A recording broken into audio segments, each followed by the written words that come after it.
I'm Nemo, and I'm joined here by Super Grandmaster Maxime Vachier-Lagrave, currently ranked 17 in the world. Hi. Hi. Do you care about your ranking? I don't really care about my ranking anymore. Fair enough. When I come back to top 10, maybe I will care more. So you only care if you're top 10? Yeah, or even better than that. But I think in general, I never cared as much as maybe other players. I care more about doing well in tournaments and winning them. Fair enough. Do you think you'll win this one? If I don't believe I can win a tournament, I might as well not come. That's a good mindset. What percentage would you give yourself to win? Not high, but we're 16 players. Of course, Magnus is big favorites, but between 5 and 10%. That's what Anish said as well. So, well, Anish actually then went back and said he's had 0.65, but yeah, you're just doing the pure math. I would just give myself more chances than Anish then. Okay, sounds good. That's the final answer. How do you feel about Team Vitality currently leading for Esports World Cup? Yeah, I saw that. That's great. I actually saw live games they won in Mobile Legends. Mobile Legends, yeah. Yeah, so I saw the finals live. Yeah, it's great, and I know we have one of the very last games is Counter-Strike, and well, it's not a guaranteed win, but it's definitely a game where we're doing well, and hopefully I can bring some good 1,000 points to Team Vitality after Chess. Yes, and with Vachier maybe next. Oh yes, Vachier. Do you feel like you guys are part of the team, or are you kind of competing against each other as well? I think it will be both, but so far we're in the same team. But if we have to play against each other, of course, that's the format. So yeah, sounds good. All right. Speaking of playing, you have to pick one of these blindfolds. Okay, good choice. And you'll be playing blindfolded while I ask you some more questions. How confident are you in blindfolded chess? I'm all right. You're all right? Yeah. Okay, 3 + 2. Yes. Let me know your moves, and good luck, Maxime. Good luck. All right, I'll play E4. C5. C5, you're the third person. Knight to F3. D6. D6. Let's go knight off. D4. C takes D4. C takes D4. Oh. I might as well just pre-move it. Knight takes D4. Knight F6. Knight F6. Knight to C3. A6. A6. Okay, bishop to E3. Yes, knight to G4. Knight to G4. Oh yes. No. Bishop to G5. H6. H6. Bishop to H4. G5. G5. Bishop to G3. Bishop to G7. Bishop to G7. H3. Knight E5. Knight E5. F3. Knight BC6. Knight BC6. Bishop to F2. Yes. Knight G6. G6. Queen to E2. D2. D2. Yes. Sorry. I assume so. Let's go Queen A5. Queen A5. Have you done any special preparation for this tournament? Just what was necessary. Cryptic answer. Yes. No, of course not. Of course I've prepared. There's a lot at stake. But nothing you want to reveal to us, I take it. I mean, it's a lot of the usual. So looking at openings, playing some training games, and feeling confident. A3. You said A3, yeah? Yeah, A3. Bishop E6. Bishop E6. Did you play 10-minute games to prepare?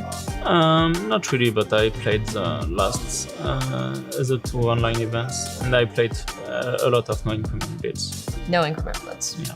What's your favorite no increment blitz time control? Yeah, in general, 3 is the most. 3-0 is the most nice. So even faster than 10. So yeah. You should be ready. Yeah, 10-0 is a walk in the park. Okay, to walk in the park. I like that description. Bishop E2. Knight F4. Knight F4. I'm worried about this. I'm not really sure I'm playing. Okay. Let's see. If I short castle tactics, sure feels like there is. Okay, I'm gonna go short castle. Knight takes D4. Knight takes D4. Oh no! I have a choice of tactics also. Oh my gosh, this is so bad for me. Bishop takes D4. Should I go the the flashy one. Yeah, go for the flashy one. Scared bishop takes d4. Bishop Check. takes d4 with a check. Okay, queen takes d4. Queen takes c3. Queen takes c3, and there is a beautiful fork coming in. All right, I'll go b takes c3. Knight takes e2 check. Knight takes e2 with a check. King to f2. Knight takes d4. Knight takes d4. C takes d4. Rook c8. Rook c8. When did you start playing blindfolded? Probably at 6 or 7 years old. Rook fc1. Bishop c4. 6 or 7? Yeah. So Wow. basically, like C3. most of the time, it feels the same when I'm playing blindfold compared to normal chess. I've been advocating also for more blindfold tournaments because I think it's fun for the audience. Did you used to play Linares? You mean Monaco? I was not. Monaco. Yeah, I was not invited there. I was too young when it stopped. But I played in Beijing one time. H1. Riyadh. Which one? Rook h1. So from c1 to h1, you want h4, yeah? Yes. f5. f5. All right, king to e3. Okay. I guess pawn takes e4. Pawn takes e4. Do you think you would beat all the other players here at blindfolded? F takes e4. Not necessarily, but I would do well. King g7. King g7. So if you started playing chess at age... if you started playing blindfolded chess at age 6 or 7, when did you start playing chess? At 5. At 5. Wow, and you were playing blindfolded chess 2 years later? Rook a to b1. b5. b5. All right, this bishop is very annoying. I probably should not have lost my bishop, yeah? Yeah, it's not a good thing. How much time do I have left? You have 1 minute 46, and I have 1 minute 14. Okay. Yeah. So you're doing well. Rook to b2. Rook f7. Or rook f7. Okay, rook to f2. Rook takes f2. Rook takes f2. King takes f2. Bishop d3. Bishop d3. This is not good. This is not good. Have you shared any opening prep with Vachier, or are you guys sort of doing your own thing? We did some training games, so naturally we played some openings we prepared for. Nice. Rook c1, by the way. Bishop takes e4. Bishop takes e4. All right. Pawn to g3. G3. Yes. Rook f8 check. Rook f8 with the check. King to e3. Pawn d5. Pawn d5. Wow, this guys, don't ever lose a piece against a super grandmaster. I'm in a world of pain. Okay, rook to g1. Rook f3 check. Rook f3 check. King to d2. Rook d3 check. Rook f3 check. Do you feel like being part of an esports team makes it so there's more pressure? Like there's other people kind of involved, or king e2? I think with this time control, you don't really feel the pressure because you have to focus on finding the good moves in a short time. Rook takes pawn c3. c3.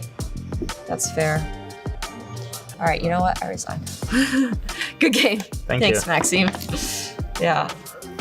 Wow. Do you like seeing chess in the Esports World Cup? Yeah, I think that's great. When I heard the news in Australia, I was, really hyped, and I think also it's the thing is it's kind of natural. It's two very similar worlds. Yeah. If you had to play competitively in another esport here at EWC, what would it be? I don't think I could.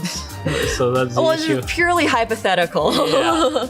No, I guess I would love to be good at League of Legends. League of Legends. Okay, awesome. I like hearing that answer. But thank you so much, Maxime. Thank you. And good luck.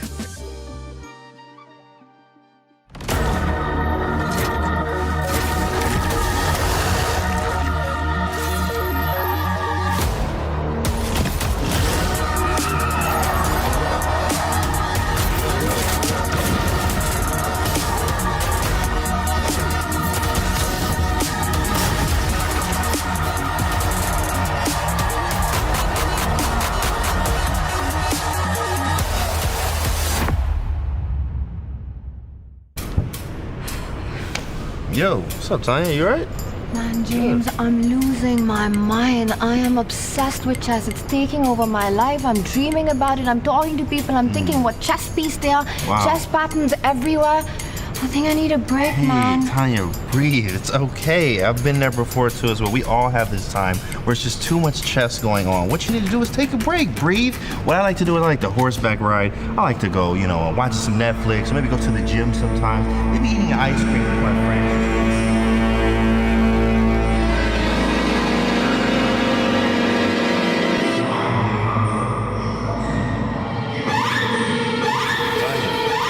Tanya, yo, you alright?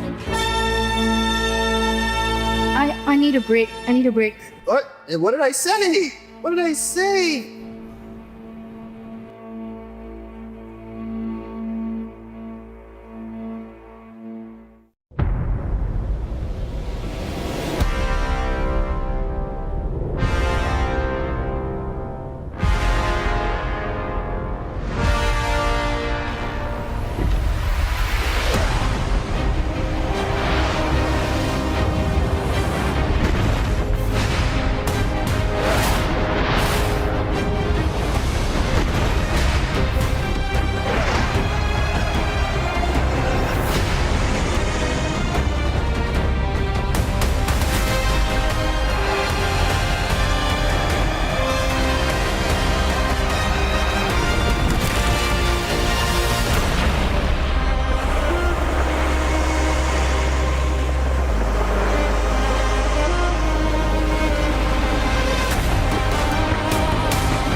Hello, everyone, and welcome back for day 2 of chess at the Esports World Cup. We're coming to you live from Riyadh, Saudi Arabia, where things are heating up here on the second day of chess action. Some dreams will be crushed, some keys will be crushed, some players are going home, but others are looking to book their ticket into the top 8 and the quarterfinals. I'm your host, James Dash, and I'm joined in the studio today by IM Yovi Hauska and GM Maurice Ashley to kick things off today. Yovi, I'm coming to you first. What a day we had yesterday, but today only gets more intense. It's going to get dramatic because today it is do or die time, as you mentioned. 4 qualifying spots available, 8 players, they're going to go home. 4 players sitting pretty already in the quarterfinals there, Maurice, but there's 12 fighting for just 4 spots here today. I mean, that's not great odds. It's as brutal as it gets. You don't like this when you're a chess player, but you love it when you're a fan, and especially when you're analysts like us watching on the side. This is what it's supposed to be. Heart palpitations, and a single mistake could be the end of your ride here in Riyadh. And I think yesterday's play was a great example of how unforgiving the format is and how explosive the format could be. Here we have a number of the players arriving in fashion, in style, courtesy of Jamil Motorsports, treating them like the stars they are. But I think the big question is who recovers from the way that they fell down yesterday? Who's riding a high maybe from a performance that they didn't expect as an underdog? Yeah, absolutely, because as Marie says, any mistake is going to be costly here. So absolutely going to be up to the players. Some players had devastating matches, I would say. They were completely outclassed, didn't have a chance. Others, it was a lot closer. So I'm going to expect players such as MVL to have a good chance. And also, who just settles into the environment, right? Because that was another question for us coming into the day yesterday, Maurice, was it's the stage, it's the lights, it's the prize money. This is an environment and a circumstance that most of these guys are unfamiliar with, maybe bar a couple. And so who really can take learnings from yesterday, come in with a better heart rate, with more solidity? It's a good question because you would think that maybe the youthful players, they're kind of used to this kind of dynamic esports, crazy world. But the veterans have been there, done that. People like Nakamura will say, you know what, okay, I lost yesterday, but I've been around a while. Expect him to show his stuff. And I think that when you're a veteran, you're just going to ride on that high and that experience that I can get it done. Well, as you know, here at the Esports World Cup, it's not just us 3 who are delivering you all the action. So let's take a moment to check in with Mike Klein, the man who's always on the move, see what he's up to. And we are not just here determining the first ever chess champion at EWC. The teams are playing for the all-important Club Championship. You can see the standings from last year over here. Team Falcons won going away. Interestingly, Team Vitality finished in 4th place, and at present, in 2025, those standings have been flopped. Everyone's chasing Team Vitality, while Team Falcons is in 4th place. But good news for the Falcons, they already have one player through to the knockout. Alireza Firouzja gets the day off today, courtesy of him beating his teammate Hikaru Nakamura, while nobody from Team Vitality is guaranteed a spot in the knockout because both MVL and Vachier-Lagrave had a loss yesterday. If anybody that had a loss yesterday suffers one more today, their key will be crushed and they'll be going home. Everything to play for. Day 2 of chess at EWC. This is the Esports World Cup Club Championship, the ultimate cross-game competition that will crown the best esports club in the world. Let's break down how it works. Clubs will be able to compete at the Esports World Cup and as many titles as they can qualify for. The clubs will then earn points based on their placement in each title. To qualify for the Club Championship, a club will need a top 8 placement in at least 2 competitions. But to win the championship, a club must place first in at least 1 competition. At the end of the Esports World Cup, the 24 clubs with the highest number of points will earn a share of the $27 million, with the winner taking home a staggering $7 million. And of course, the title of the best esports club in the world. Who will rise above and write their place in history? Watch it all here at the Esports World Cup. It's not just personal pride you're fighting for, it's the pride of your esports club. Here's your STC Club Championship update. As you can see there, Team Vitality sports a 400-point lead over Gen G Esports, but by no means is that an insurmountable lead, because just here in chess alone, you get that top prize, that's 1,000 club points. So you're looking at teams like Falcons 1950, right? You're looking at Team Liquid, who finished 2nd last year. They've got some moves to make, but they've got the kind of players who can do it. Come on, if you're Team Liquid, you're thinking we got Magnus, we got Fabi, we can get it done. Fabi, of course, is on the bubble, but Magnus, absolutely the big dog, showing that there's a reason why he's the best player on the planet, and you could tell he's gonna think, I don't care what anybody else does, I'm going all the way for that 1,000 points. It is kind of an interesting setup. We've got 2 members from Falcons and Team Liquid. One of each has gotten through, so now they're sitting on the sidelines cheering for their teammate. But I mean, what a service this would do for either of those clubs in the total championship race. Yeah, absolutely. I mean, just to get those 1,000 points, as you saw, 400 points, you know, not that much difference. And as Hikaru is there in the mix, right? You know, Hikaru, Alireza, Team Falcon, and Magnus Carlsen, Team Liquid. So, I mean, absolutely anything can happen. But yeah, the heat is on for players like Maxime Vachier-Lagrave to get through to the qualifiers. Fighting for team pride, fighting for club pride, but they're also fighting for personal pride and a heck ton of prize money. Let's take a look at what's in store for these players if they did manage to take the top prize here in chess at the EWC. No competition is as ruthless as the Esports World Cup. Its trophy system is no exception. The Club Championship Trophy, awarded to the one club that rose above the rest and reigned supreme across all EWC games. The Game Trophy, when a competitor closes their eyes, it's all they see, and it's not complete until it's sealed with a champion's key. Every participant earns a key engraved with their name. That's their right to compete. This year, returning champions hold a key unlike any other. Only one can place their key into the Game Trophy and become an EWC champion. The frame of the champion's key is embedded into the totem, a stone marker of legacy displaying every champion of the year. The keys of the eliminated will be crushed. The champions select 3 broken keys as a personal token, a reminder of who they have humbled. Beneath the totem, a resin block holds the remaining keys, a graveyard of fallen contenders. Will your dreams be broken or your name carved in gold and stone? At EWC, nothing is granted, everything is earned. There is so much on the line here, and the 16 players who came to Riyadh, Saudi Arabia, fighting for that top prize on your screen now. Of course, 4 of them already sitting pretty in the top 8, but for the other 12, they're fighting for just 4 spots. Look at this prize pool. Look at this prize pool, $1.5 million, $250K for the top prize. Just by getting here, you're going home with a cool $50,000. But every single inch you climb further in this tournament, the prize money just mounts and mounts and mounts. Yeah, absolutely. $50,000 for just entering the tournament, $65,000 for those people who get through to the quarterfinals. So that is definitely an extra motivation. I mean, that's like a year's wage, right? Yeah.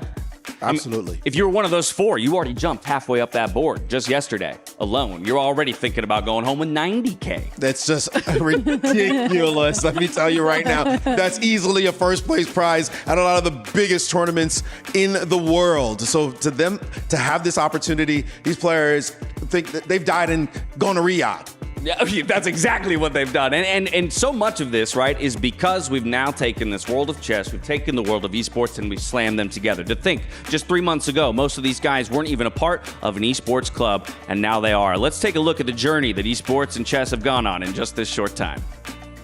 I feel like a football player, you know, because I love football a lot. It's a similar feeling, I would say.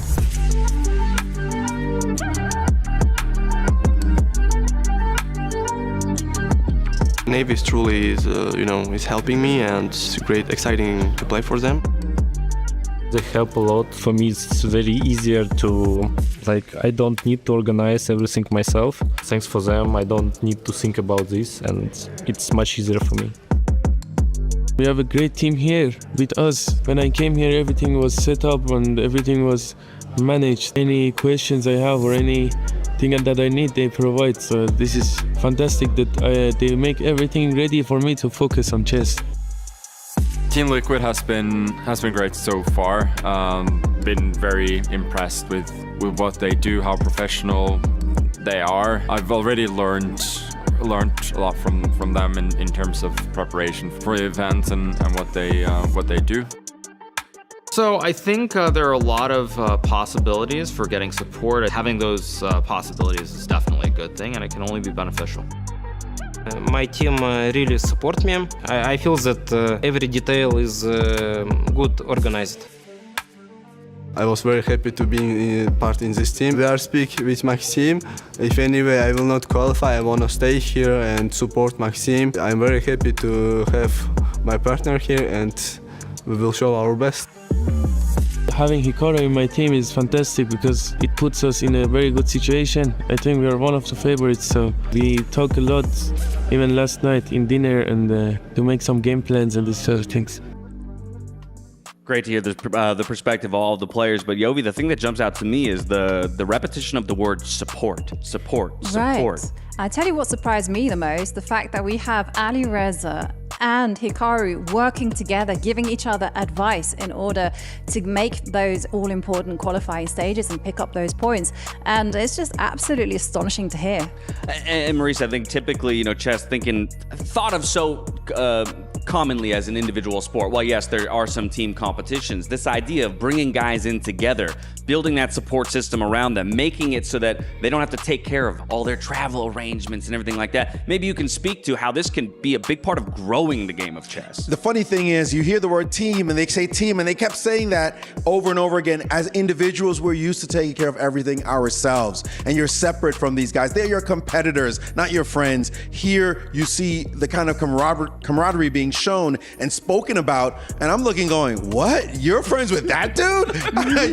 Do you traditionally think you're talking behind his back now? But now they are showing that clearly they have to change their mindset as they enter this world of team esports. Well, taking a turn at returning to the chess itself and what we saw yesterday, here's what Kadia has in store for us. Top plays from yesterday. And of course, the first of which sports Hikaru Nakamura up against Vachier-Lagrave. What an exciting finish this was. A bit of a blunder here for Sindarov under in the time scramble. Does give away the checkmate in one. You can see the reaction on his face there, but that's kind of the reality again of playing 10-0 chess. That was a shocker for all of us. I saw that mate on the board. Not used to seeing that from top players. Yeah, absolutely. And there you saw Magnus there. He's in vintage mode. He's just doing what he does best.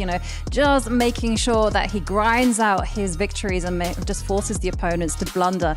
And it's just Magnus giving us masterclasses time and time again.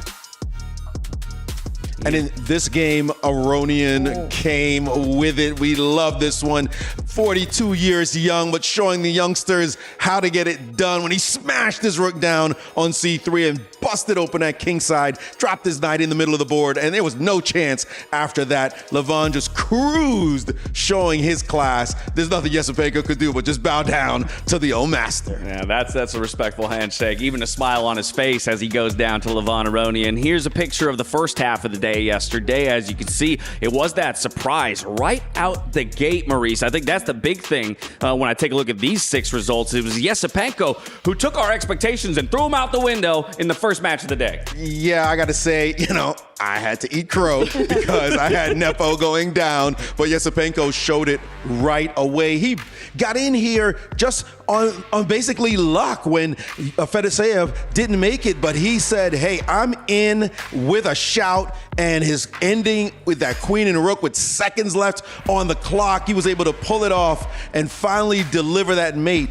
In this kind of chess, normally you'd say resigns, but excuse me, there's no time on the clock. You better checkmate me. And that is exactly what happened to Nepo, one of the top contenders, we thought, but the youngster showed that anybody could lose or win here in esports. Gotta respect the fight from Nepo there with the time as a win condition. But yes, Yesepenko, he's given the shot and he says, I'm gonna make the most of the shot that I was given in that one. Let's take a look at the results from the second half of the day yesterday, because we had 12 total matches in play. And as these ones fly up, I'm gonna go ahead and turn to Yovi on this one. It's that team battle, right? It's that team battle. Like the Team Falcon facing off against each other. Hikaru, Alireza, they said that they were helping each other in this event. Well, over here, they had to fight it out. And they sure did, because they took it to Armageddon.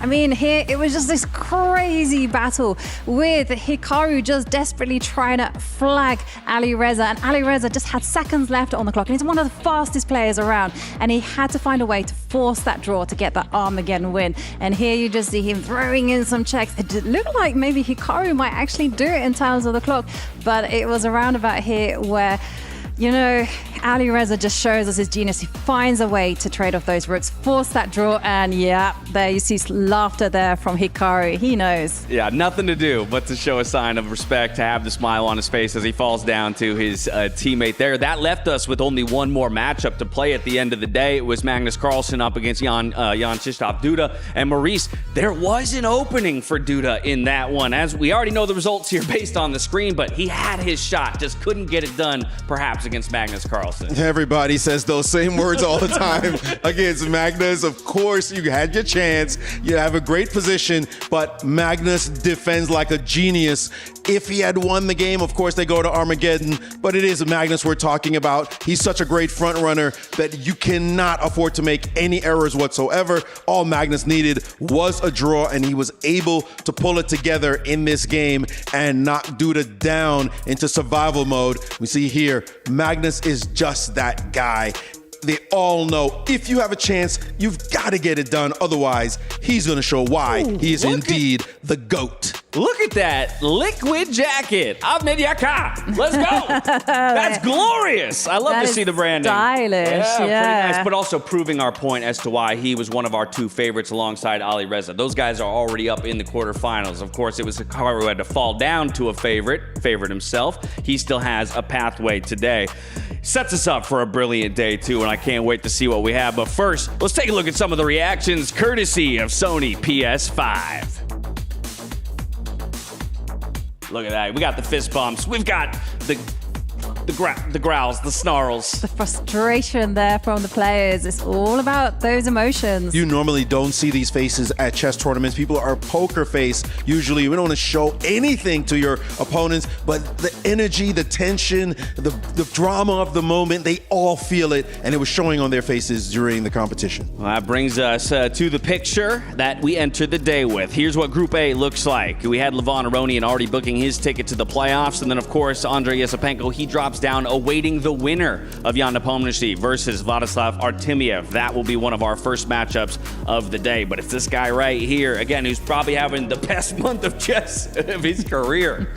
He was in boss mode yesterday. You know, the way that he outclassed Yesipenko, that, I tell you, is a tell there from Levon. When he's happy, when he knows he's won, he stretches. Especially after winning freestyle in 200K. He's thinking 250? Hey, why not graduate? He's showing that he's ready to go and take the fight. And he just does it in style every single time, and I think that's the big thing. I want to keep seeing him play his style. Arjun Erigaisi, though, not to be outdone. Another really formidable player. I think this time format really suits him as an aggressive, creative player. And he got it done as well over somebody that we were talking about could be, you know, a contender ultimately in MVL. Yeah, absolutely. MVL, you know, he really came to the first match in impressive form. Arjun Erigaisi, he's so quick, so aggressive, and it's ever so tricky. You know, you have to be there with your A game if you want to beat this gentleman. And that's the world number 5 right there. That's the world number 5 showing his stuff, Arjun Erigaisi, as he promotes through to the playoffs. Group C, let's take a look at that one. Again, it was that team battle between Hikaru and Alireza. Goes to Armageddon. Alireza will get the day off and the ticket to the top 8. Hikaru, he awaits the winner of Sindarov versus Wei Yi. But Alireza Firouzja, this is the guy that it's no surprise, I think, that his name was thrown around early and often when it came to playing with the mouse and playing fast. Exactly. You put a computer screen in front of him and a mouse, he could probably play right hand, left hand with his toes. I mean, the guy is so fast. It's unbelievable. And everyone knows that he is a serious threat, including Magnus, to win this whole thing. That's next year's event, is the foot chess. We're going to get that one out on the boards. Magnus Carlsen, of course, the world number 1. He showed us why he has that title and has had it for so long in Group D. He does it in very much the fashion that we're used to, though. Grinding endgames and looking to force his opponent into one singular mistake, and then he pounds. Yeah, absolutely. And we also saw that he's capable of finding those brilliant moves as well, you know, able to sacrifice the queen when he wants to do that. But he was facing Jan-Krzysztof Duda, a warrior. That is his handle, Polish warrior. He was a warrior, but sometimes being a warrior isn't enough to overcome the titanic figure that is Magnus Carlsen. Now, we kicked off our entire event here with the Aramco player power rankings. We're going to pull those back up, but with a few notable changes. And I want to get Maurice's opinion on this. Our favorites, that's all stayed the same.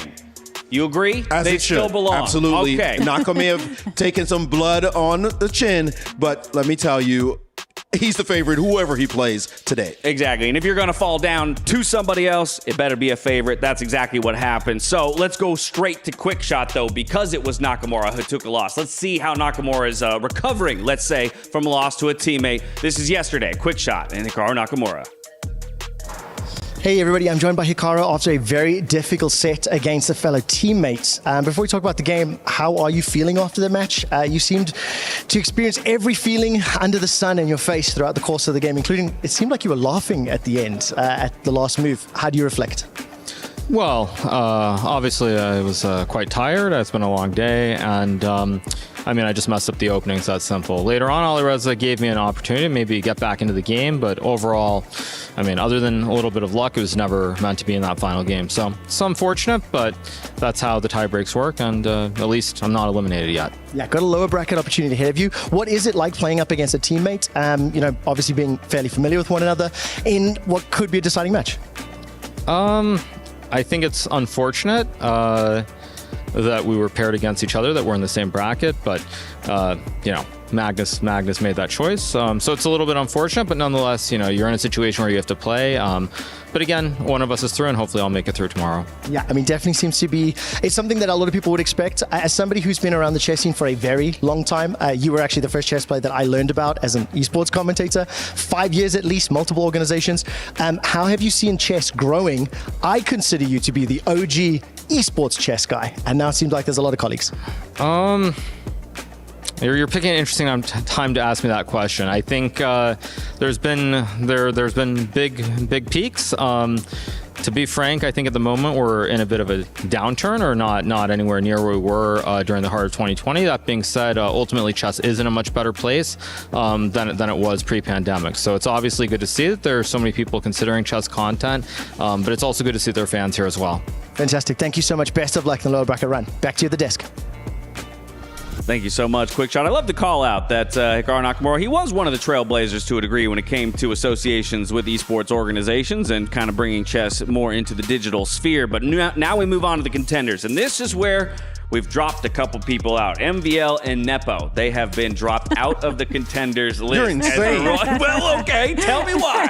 MVL and Nepo? Are you mad? Those guys are amazing players. You can't count them out. They're still in this with a shout. We're ruthless here, Maurice. You make a mistake, that's it. You get booted off the list. I think the reason why you're a contender is because you could take a punch, get knocked down to the floor, and get back up off the canvas and say, I'm still here. And I think that's what we're going to see today. Heck yeah, I love that mentality, and I hope we see that today. And you know what? We'll put them right back in that contenders list if they show back up. And it was Arjun Erigaisi who took one of their spots. He was previously in the dark horse list, and now as we drop down to the dark horses, that's where you'll still find MVL, so saying that he's still very much in contention.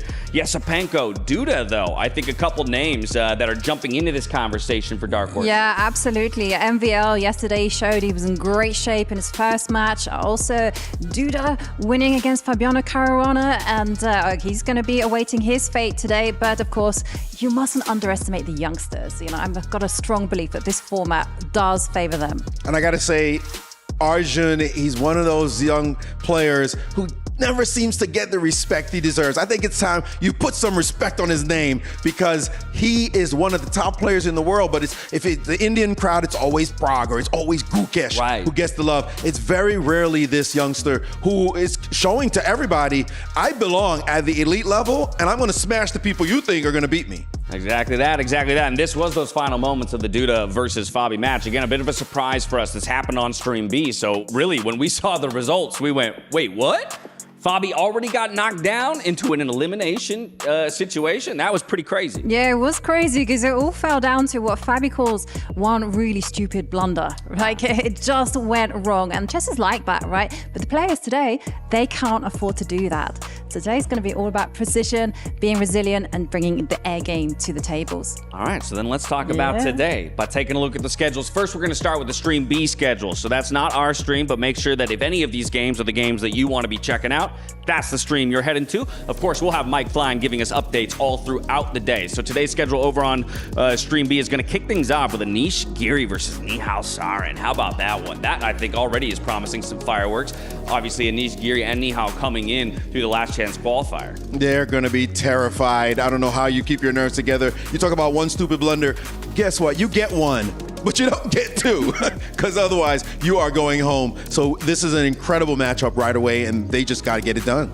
And this, of course, is our stream. So as you saw there, it's Nepomniachtchi versus Artemiev. That will be kicking off the day. We'll later follow it up with the likes of Nodirbek, Fabiano, and such. You see a lot of TBDs. That's because we have elimination matches to kick things off before moving on to the next both qualification and elimination match to close out the day. So again, 12 players fighting for 4 spots. 8 guys are going home today. Yeah, they're running the gauntlet, aren't they? I'm just taking a look at this. Whoever wins this then has to face Jan-Krzysztof Duda, and only then do you get into the qualifiers. That's gonna be intense. Man, it's gonna be ruthless. That's the setup. It's just absolutely ruthless, but the players just have to get used to it and get the job done. You gotta leave it all out there, and let's talk about the first 2 who are gonna have to do it. It's Jan Nepomniachtchi versus Vladislav Artemiev. We got a quick look at Yesepenko there. I guess this was the matchup yesterday, but talk to me about the matchup between these two guys, Artemiev, Nepo. You know, he had to play his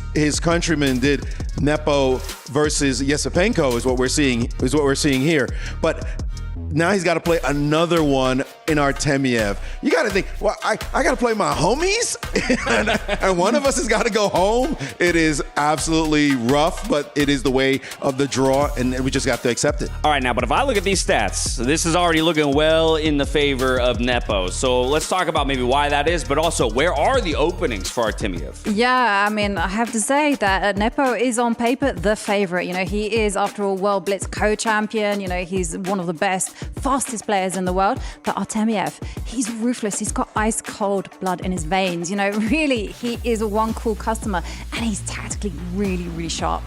Now, a lot of times, I feel like the answer is get it done on white and just hold firm on black. But do you think that's something you can rely on, or do you have to kind of go for it in both games if you're considered the underdog? It all depends on what you got in your pocket, back in the laboratory, the game or line that you've been saving for just the right moment. You haven't shown it to anyone at all. You're thinking, you know what? Today's the day I flick this out and shock the world. That's what happened with Yesepenko yesterday. That's how he stunned Jan in that first game with the black pieces in a line we all thought, like, this is super dubious. And I think that's what gave him the momentum to go in and win the match. Maybe Artemiev has some kind of thing in his back pocket with the black pieces that he can do to Nepo, and vice versa as well. Nepo knows he better deliver or else. Kind of brings me back to that whole conversation about the esports and the support that they have. What is the support looking like from yesterday to today in framing towards each of these matchups? They didn't know who they were playing until the results from yesterday came in. I just want the prediction from each of you. Who's taking it and why? Nepo,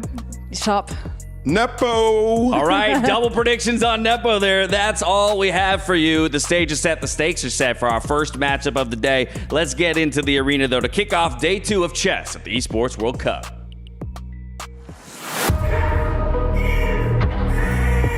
Everyone's tough in the tournament in general, but yeah, my group probably is one of the more difficult ones. Nodirbek is really strong. I think that it's basically just a very close match. Yeah, it's kind of embarrassing to lose in that way, but my group is extremely strong. Fabi, there is Magnus. I'm looking forward to play much better. For sure, Jan, very, very strong player with big experience. It will be not easy to win, but at least I will fight him. We've had many matches. I think they always tend to be quite close. I need to avoid major blunders, that's the main thing. Yeah, I was tell to myself, I think I need to play not so fast and find best moves. Try to don't think about this game and prepare to my next game. He's not an easy opponent to face. I will try to handle the last chances.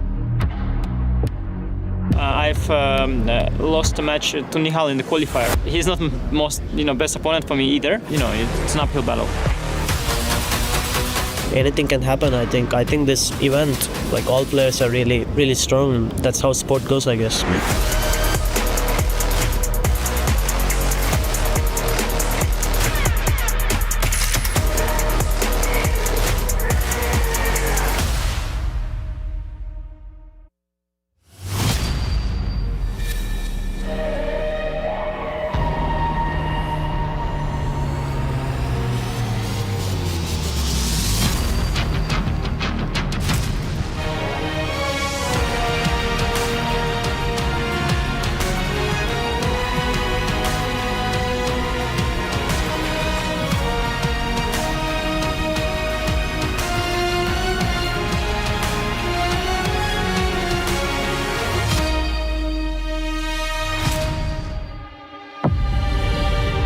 Day 2 of the competition continues here at the SNB Esports Arena. 4 players qualified and 4 more looking to rise above the rest. Emotions ran high, day 1. The glorious feel of victory to the agonizing pain of defeat. And you can expect the same on day 2. We're losing players. We're losing keys. He's losing sleeves. Ladies and gentlemen, game number 1 of the day. First elimination match at EWC, presenting chess. Please welcome Aurora Gaming versus Team Spirit. Jan Nepomniachtchi taking on Vladislav Artemiev. Our first match is going to be an absolute banger. One shot at survival. One will keep their key for now, and the other will see it crushed. Fellas, today's the day. Whoever loses is going home. There's no coming back. This is do or die for both of you. How's that got you feeling? I think that it will be a very exciting match, a big fight. I hope that it will be enjoyable. I will try play my best chess, yeah. We'll see. Jan, how are you feeling coming into this key and tournament life on the line? You lost something. His sleeves, absolutely he did. I lost a little bit more. I mean, look, my sleeves are gone, but your key's still here. Yeah. Okay, like, no way I can, like, I should play on for a win, yeah, like, and there is, like, no second chance for now, so I'll do my best. Well, we'll see what these players have to show us with their tournament life and their key on the line. Gentlemen, place your keys into the pedestals. Get yourselves in those seats. Our first game of the way is underway. Let's see who will continue on to the next stage of the competition. Casters, the stage is yours. Thank you very much, folks. You've left a sleeve on the front there. You might want to go pick that up in a second, Sandstorm. That was incredible stuff. Aurora Gaming, Team Spirit in our first, there we go, in our first lower bracket match of the day. The Key Crusher is coming into play today. We have had second chances, but this is it. One of these two players will get eliminated in less than an hour from now, quite possibly. How are we feeling about this? This is tense, but this is what the players have been training for their entire lives. These high kind of pressure moments, high stakes moments, and Jan Nepomniachtchi, he's played world championships. He should be mentally prepared. He starts as the favorite. Artemiev with a lot to do, but anything can happen in this format.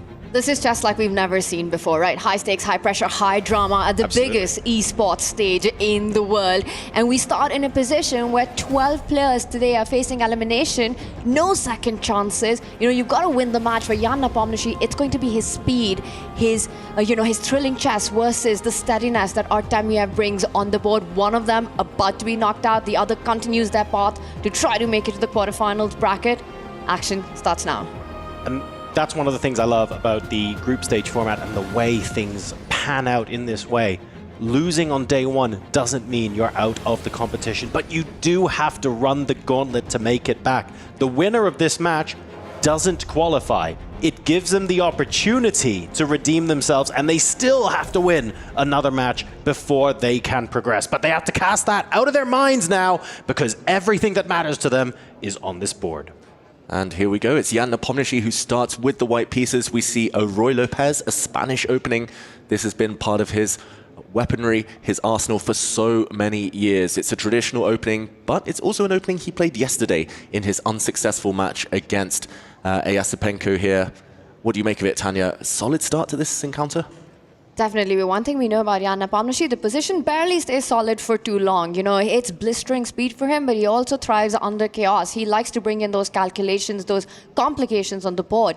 On the other hand, for Artemiev, it's really going to be about trying to steer the battle more towards a positional ground. That's where Artemiev truly shines, you know, provoking Jan Nepomniachtchi to take those brash decisions. Still a very controlled player, and usually this explodes when we see one of the center pawns moving forward and some trades and open lines. It's brewing, it's about to happen, but still a few moves away. Now let me ask you guys a more general question. Yesterday, not just with Jan, but with many players, I think it's fair to say that there was a lot of chaos, but not necessarily always going the way the players would necessarily expect. There were a lot of risks taken that didn't pay off. And that's not just Jan, that's a whole bunch of players yesterday. It felt like it was a bit of a theme for the day. I'm worried, couldn't something backfire if he goes for the fireworks now? Yeah, I think that explains his choice of opening. It's a very quiet start to this game. Yesterday, Jan Nepomniachtchi, he was hit twice in both games by opening shocks from his opponent, Eyasipenko. And it feels like just the way he's playing, super quick so far, very kind of slow. It feels like he just wants to work his way into the game and at least try to be a bit more in control. Nepomniachtchi definitely wasn't at his best yesterday. Artemiev actually played pretty decently, was unlucky to get knocked down in an Armageddon. But at the same time, just to give Jan credit here, really quick player, thrives on the chaos. He's also played 2 World Championship matches. I mean, Tanya, he knows how to shift gears. That was a problem for a couple of players yesterday, knowing when to pull back on the aggression and when to play more positional chess. Jan has no such issues basically ever.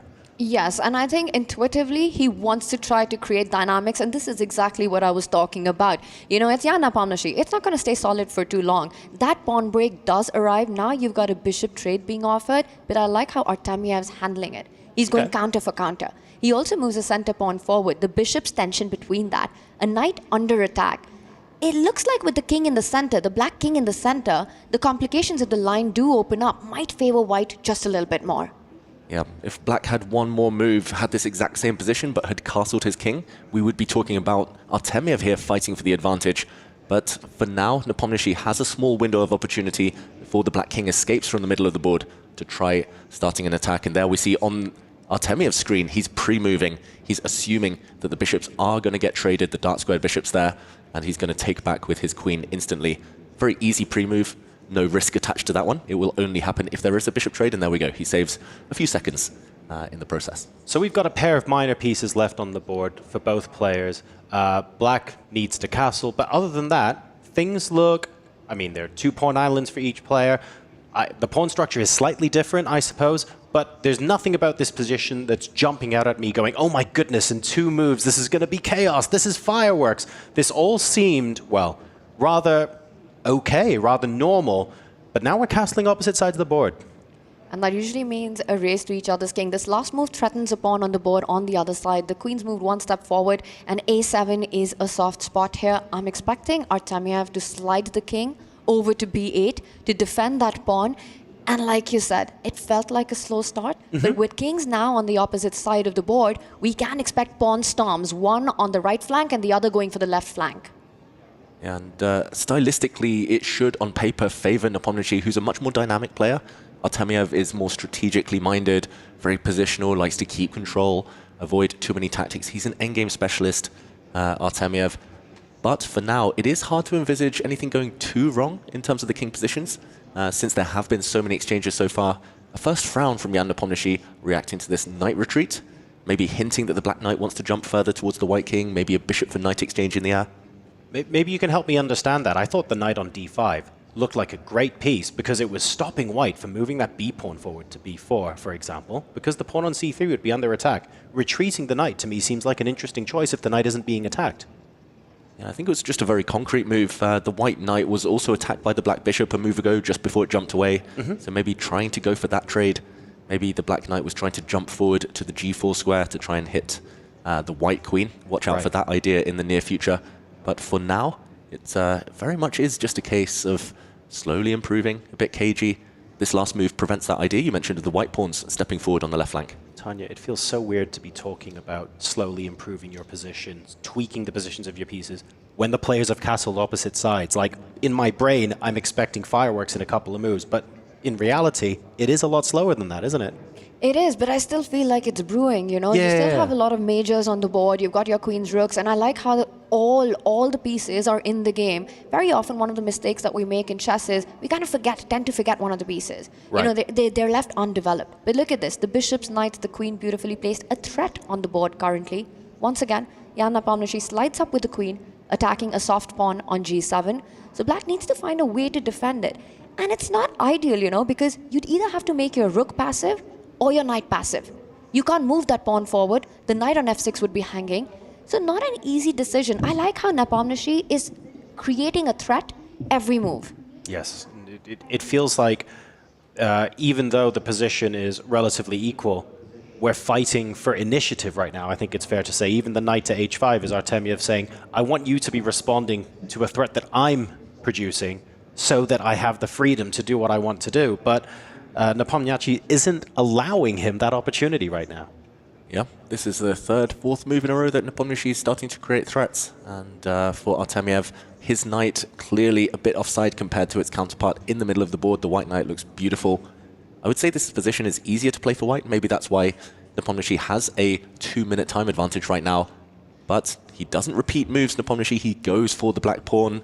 This is going to tie up the black pieces. It's looking very nice here for white. I love that little maneuver that he's done with the queen in the last few moves. You know, first he attacked the pawn from the g3 square. Then he slid up to h4 and finally getting this on point, again creating a threat, exactly like you mentioned, costing Artemiev time on every single move. And the one thing I'll tell you about Jan Nepomniachtchi, for him, the clock is the ultimate weapon. Yes, like this game has been... Viewers at home, don't mistake when we say the position is slow and positional, we don't mean that the players are necessarily playing slowly. We mean that the build-up to all of the pieces coming off is relatively calm. It takes place gradually over a long period of time, over a large number of moves. But Nepomniachtchi is playing very quickly. He's got an over 2-minute advantage now over Vladislav Artemiev. And even though these are slow, principled moves, he's building up that advantage on the clock. And if you talk to me about these two players before the match here, I would say on paper that is his biggest weapon, Nepomniachtchi. He's known to be a speedy guy, a speed merchant. Artemiev is very good when low on time, but he often does fall into time trouble much quicker than many of his opponents. He's always down at the 1-2 minute mark before the endgame starts. Yesterday, that's what cost him in the Armageddon. I think the problem is as well, like, even if you're amazing with 1 or 2 minutes on the clock and you thrive under pressure, it's very difficult to say you're better with 1 minute than your opponent is with 6, right? No, absolutely, and it is one of his biggest strengths. And I'm absolutely gobsmacked with what has just happened on the board. Jan Nepomniachtchi played 5 back-to-back moves with the queen on pretty much the same squares. And then now he finally decides to retreat with the bishop. And, you know, he made small improvements, not only on the board, on the clock as well, within those 5 moves. He forced Artemiev's rook to a very passive spot. Yeah. And look at this. From a passive spot for his own bishop, he's now rerouting it to greener pastures, to better diagonals. Artemiev, meanwhile, does push the pawn to h5, controlling some squares on the right side of the board. And I'm wondering if that light squared bishop will land on the longest diagonal on the board, f3, and then try to create play on the other flank. Yeah, that bishop would be very, very well placed. Maybe with his last move, though, Artemiev is hinting that he might push more pawns forward towards the white king. First, hitting the white queen in the process, the black g-pawn. We're looking at this move right now. This is what he plans, I think, on his next turn. So maybe we'll see Jan Nepomniachtchi try to cut across that. Maybe the white queen will dance a bit more, move away, so it doesn't get hit with gain of time. Yeah, well, finally, we're starting to see the pawn storm come through, because since they castled on opposite sides, it's been 6 moves since white hasn't advanced a pawn on the queen side, black hasn't advanced a pawn on the king side. Between a4 and h5, there was a 6-move gap where none of that happened. Now it's finally getting rolling. White's been busy shuffling the queen on these 3 dark squares on the right flank of the board, you know, where it finally lands on the same square thrice already in this game. Queen to g3 falls back, so he moves away from the threat you were pointing out, sort of preempting it. Now black can't push the g-pawn because the knight on f6 will be hanging. So Artemiev, 1 rook tied down, moves the other rook to the open line. And when we describe this position as slow, it's because a queen trade didn't look likely. Maybe now the outline of it appearing. Knight trade didn't look likely. Bishops destined to remain on the board for a while. Rooks weren't looking at each other. So piece trades were not imminent. Oh, I'm trying to make knight trying to make knight checks work on c6. It's a double question mark. That was a blunder. Your idea there, John, was actually very strong. If we can pull up a board and show what was just missed there by Jan Nepomniachtchi, he shakes his head. He realizes he misses it. He could have won a pawn. If we just rewind 1 move, we're looking on the green board here, the analysis board. Knight takes pawn on f7. Would have won due to the other way. Pins. Let's show this. If the queen now, the tension between them, if the black bishop takes this knight, the rook falls and you cannot recapture as the black queen is pinned on the diagonal. And likewise, if you take with the black rook that knight on f7, then the bishop would fall and white would have just been a clear pawn up. This would have been a winning tactic for Nepomniachtchi, but he missed it. He moved too fast. I was looking at knight c6 checks rather than knight f7 checks. That's amazing. Amazing. He realized immediately, Jan Nepomniachtchi. We saw him shaking his head. He's in the mindset of playing extremely quickly, and his position still looks very healthy, very decent, but big missed opportunity. Could live to regret that 1 moment. It was that moment, you know, and that's the big question. Will he find another chance? And I think Jan Nepomniachtchi, because he spotted it, and this is the thing about chess, right? If you miss something, hopefully it doesn't come to your head. Hopefully you've just missed it for the rest of the game. It was clear that Jan realized that that opportunity is gone. And that's something that can play in your mind over and over again. So Jan needs to keep that behind. It's still a very healthy position for white, but perhaps an opportunity for Artemiev to come back as he offers more trades. That is one of the things I personally find the most difficult in chess. It's so easy to have instant regret when you spot your own mistake, but the goldfish memory has to kick in. Like you say, Tanya, it's so important to cast that aside and go, look, there's an objective best move here. My job is to find that. Doesn't matter if my last move was the best on the board or the worst on the board. Right now, I just need the best move. And we saw a question mark appear next to Black's last move as well. A second mistake from Artemiev after that earlier chance. Now he has a dilemma. He wants to take this bishop back with his queen, but there's also a threat of the white rook taking the black knight due to a pin along the g-file. Suddenly, Black's pieces are overloaded. If you move the black knight out of the way, then the f7 pawn might be dropping.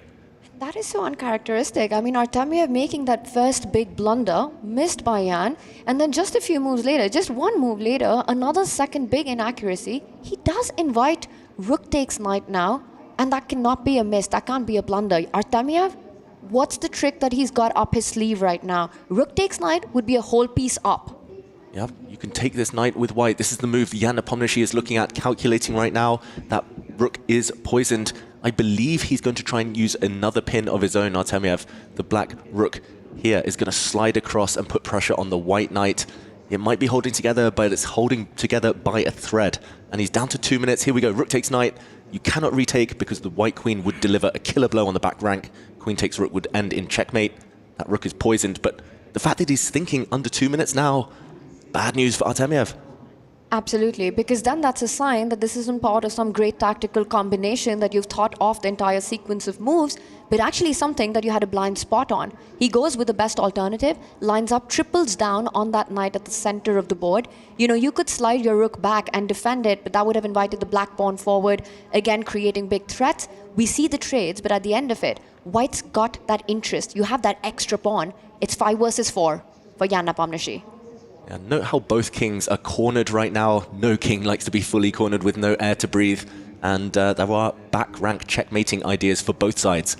That is why Jan Nepomniachtchi put his rook right next to the king, cuddling up there in the corner. And he knows he's done the hard work. He's won a pawn. The conversion stage, though, is not going to be easy. It's just queens and rooks. And if the queens come off, rook endgames have such drawish tendencies. It's also a very healthy pawn to have won because you've left black with 2 weaknesses. They aren't connected to each other. So Jan Nepomniachtchi also has a lot of targets for the long run in this game. You know, active queen, active rook. I'm expecting the other rook, which, like you said, was cuddled up with the king, might join the party on this F line and start targeting the F7 pawn next. I was going to ask you guys about that in the endgame, where the black pawns on the F file and the H file, if everything else came off, feels like it's a lot harder to play with than white's connected pawns that are still on the 7th rank. Definitely. Those isolated pawns, huge weaknesses long term. Queen trade, maybe that helps black in some scenarios, but white still with an advantage. Rook trades help white. Look at this, they're fighting for the first rank now. So many heavy pieces on the first row. Given a question mark, but I think a very healthy, safe, practical move from Nepomniachtchi. It's all about the clock though, under 1 minute, the clock goes red. Artemiev, he's in a race against time and he just hasn't left himself enough on the clock, it feels like. And not enough on the board as well, right? That's a 1 pawn deficit, still continues. Yes, the queen moves back, it's eyeing the pawn in b2, but it also needs to stay connected to its own rook at the back rank, so a threat that can be avoided. That pawn could not have been picked up. Artemiev centralizes his queen. I like how Jan is playing on both sides of the board. You know, he first won a pawn on the right flank, and now he's going for Artemiev's king. b5 at some point will come on to open the rook lines. Yeah, he goes the other way with the pawn. Either way here, it does look fantastic for white. b5 push pawns. There's another pawn hanging on the edge of the board. The black h pawn could be picked up in the near future. Artemiev, he's just been too slow. He knows, he should know that Jan Nepomniachtchi, his biggest weapon is the clock. What Artemiev is trying to create is a threat on that g2 spot next to the white king, trying to get the rook and the queen to combine for some attack. This is playing for tricks, but that's what he has to rely on. Queen trade offered, but Artemiev says only on my terms. Okay, to take or not to take, that is the question. He keeps the queens on the board, the white rook threatening to infiltrate on the back rank. That would end in a checkmating attack if the white rook gets in, blocked, but it won't be holding the gate here for too long. Get the b pawn up the board. when you're on the attack, you need open lines for your rook. Either b5, c6, these are the ideas that are running on a Nepomniachtchi's radar right now. That's the big idea here, isn't it? It's not the fact that the pawn is being given up on b5, it's the fact that if you take it with the a pawn, then the rook can sweep across to a1, and that creates another avenue of attack. Now, in this position, the black queen could technically take that pawn, but if you do that, the rook comes down to f8 instead. Either way, black's in a pickle. He's found it. It's on the board. This is about to be Jan Nepomniachtchi's game, and he does pick it up. It's not a checkmate just yet because the rook could block it, but Jan Nepomniachtchi's seen it all the way through. Now he's threatening a threat on the back rank. Rook d8 coming in. Game over. The white rook is about to land on d8 and win the black queen. Artemiev only has 20 seconds. He needs a miracle here. He might just be hitting that resign button. Jan Nepomniachtchi has done the hard work. That last rook maneuver, so classy. This is a classic Jan Nepomniachtchi's masterpiece that we're seeing being played out, and that's going to end in checkmate. Queen and queen checkmate coming on next. Jan Nepomniachtchi takes the win. Jan Nepomniachtchi, 2.5 minutes, plays 10 seconds at the end of that blockbuster first game. Draws first blood here. We have checkmate on the board, and vintage Jan. Incredibly quick play, but an incredibly slow position. What a wonderful way to start off his account today. Yeah, that was the perfect match strategy. You can tell he dreamed about this. He planned it the night before. He knew Artemiev is a bit too slow in the middle game. He waited, and when his moment came, he did strike. He won a pawn. He had the time advantage as well, and that just added up to too much for Artemiev to bear. It was incredible to watch. Positional pressure from the start, putting threat after threat in this entire game, forcing Artemiev into those early things, forcing him into passivity, and then when the opportunity presented itself, Jan Nepomniachtchi with brilliant tactical style, keeping the pressure on the clock, keeping up the pace. Just a beautiful checkmating finish right there to start the day. And let's talk about the T word, the big theme in that game, time. Because, look, Artemiev is a fantastic player when he gets low on time, but you have to ask yourself, there were multiple opportunities created by Jan Nepomniachtchi, specifically when Artemiev went below 3 minutes, but that was just the execution. The build up to it, the queen maneuvering, forcing Artemiev to think, that's really what sucked up 3 to 4 minutes of his time. What you saw at the end, the fireworks, that was the result, that wasn't the process. Yeah, you would think actually that Artemiev in this next game needs to be a bit more direct. If the clock is going to be a weakness for him, he needs to make sure the game is in its closing stages when he does drift below the 3-minute mark. They say in chess, especially in no-increment blitz chess, that a pawn is worth at least a minute. In that case, it was Nepomniachtchi with the extra pawn and with the extra several minutes. And Artemiev, he needs to learn from that one game. Clock handling is going to be absolutely critical in this game too. For Artemiev, he starts with the white pieces. He needs to make sure that he's able to survive the early onslaught on the clock by Jan Nepomniachtchi. Again, try to steer it towards those positional long battles where perhaps Jan's the one who goes for those complications which can backfire. He tries to enforce them with his own intuitive style. So pull Jan into those waters rather than just going down on the clock and allowing him all over the board. Right, so 1c4. I think the first time we've seen 1c4 on this stream in this event. So a little bit of a different approach to what we have been used to seeing on the stream so far. Let's see what this brings. Yeah, the English opening is a staple of Vladislav Artemiev's diet. He's been playing this for a long time. He likes these tense positions, super flexible pawn structures. This actually resembles a reversed Sicilian defense. Exactly the same ideas for both sides. White has 2 pawns in the center on the E and D files. Black with just the 1, but Black has much more active piece play. The white queen now comes out after a knight trade. It is a bit worrying, though, for Artemiev that Nepomniachtchi with Black is playing so quickly. The problem here with such direct play is that sometimes you walk into your opponent's preparation. Jan Nepomniachtchi has played 2 World Championship matches against Ding Liren and Magnus Carlsen. Both of them have this as well in their repertoires. Maybe a bit of a misstep in the early stages. And again, Jan's trying to get his kind of position right. He wants to next push the f-pawn forward, get a big center, f5 coming in next. The rooks are now connected. The f5 pawn will not stop there. He's looking for more breaks.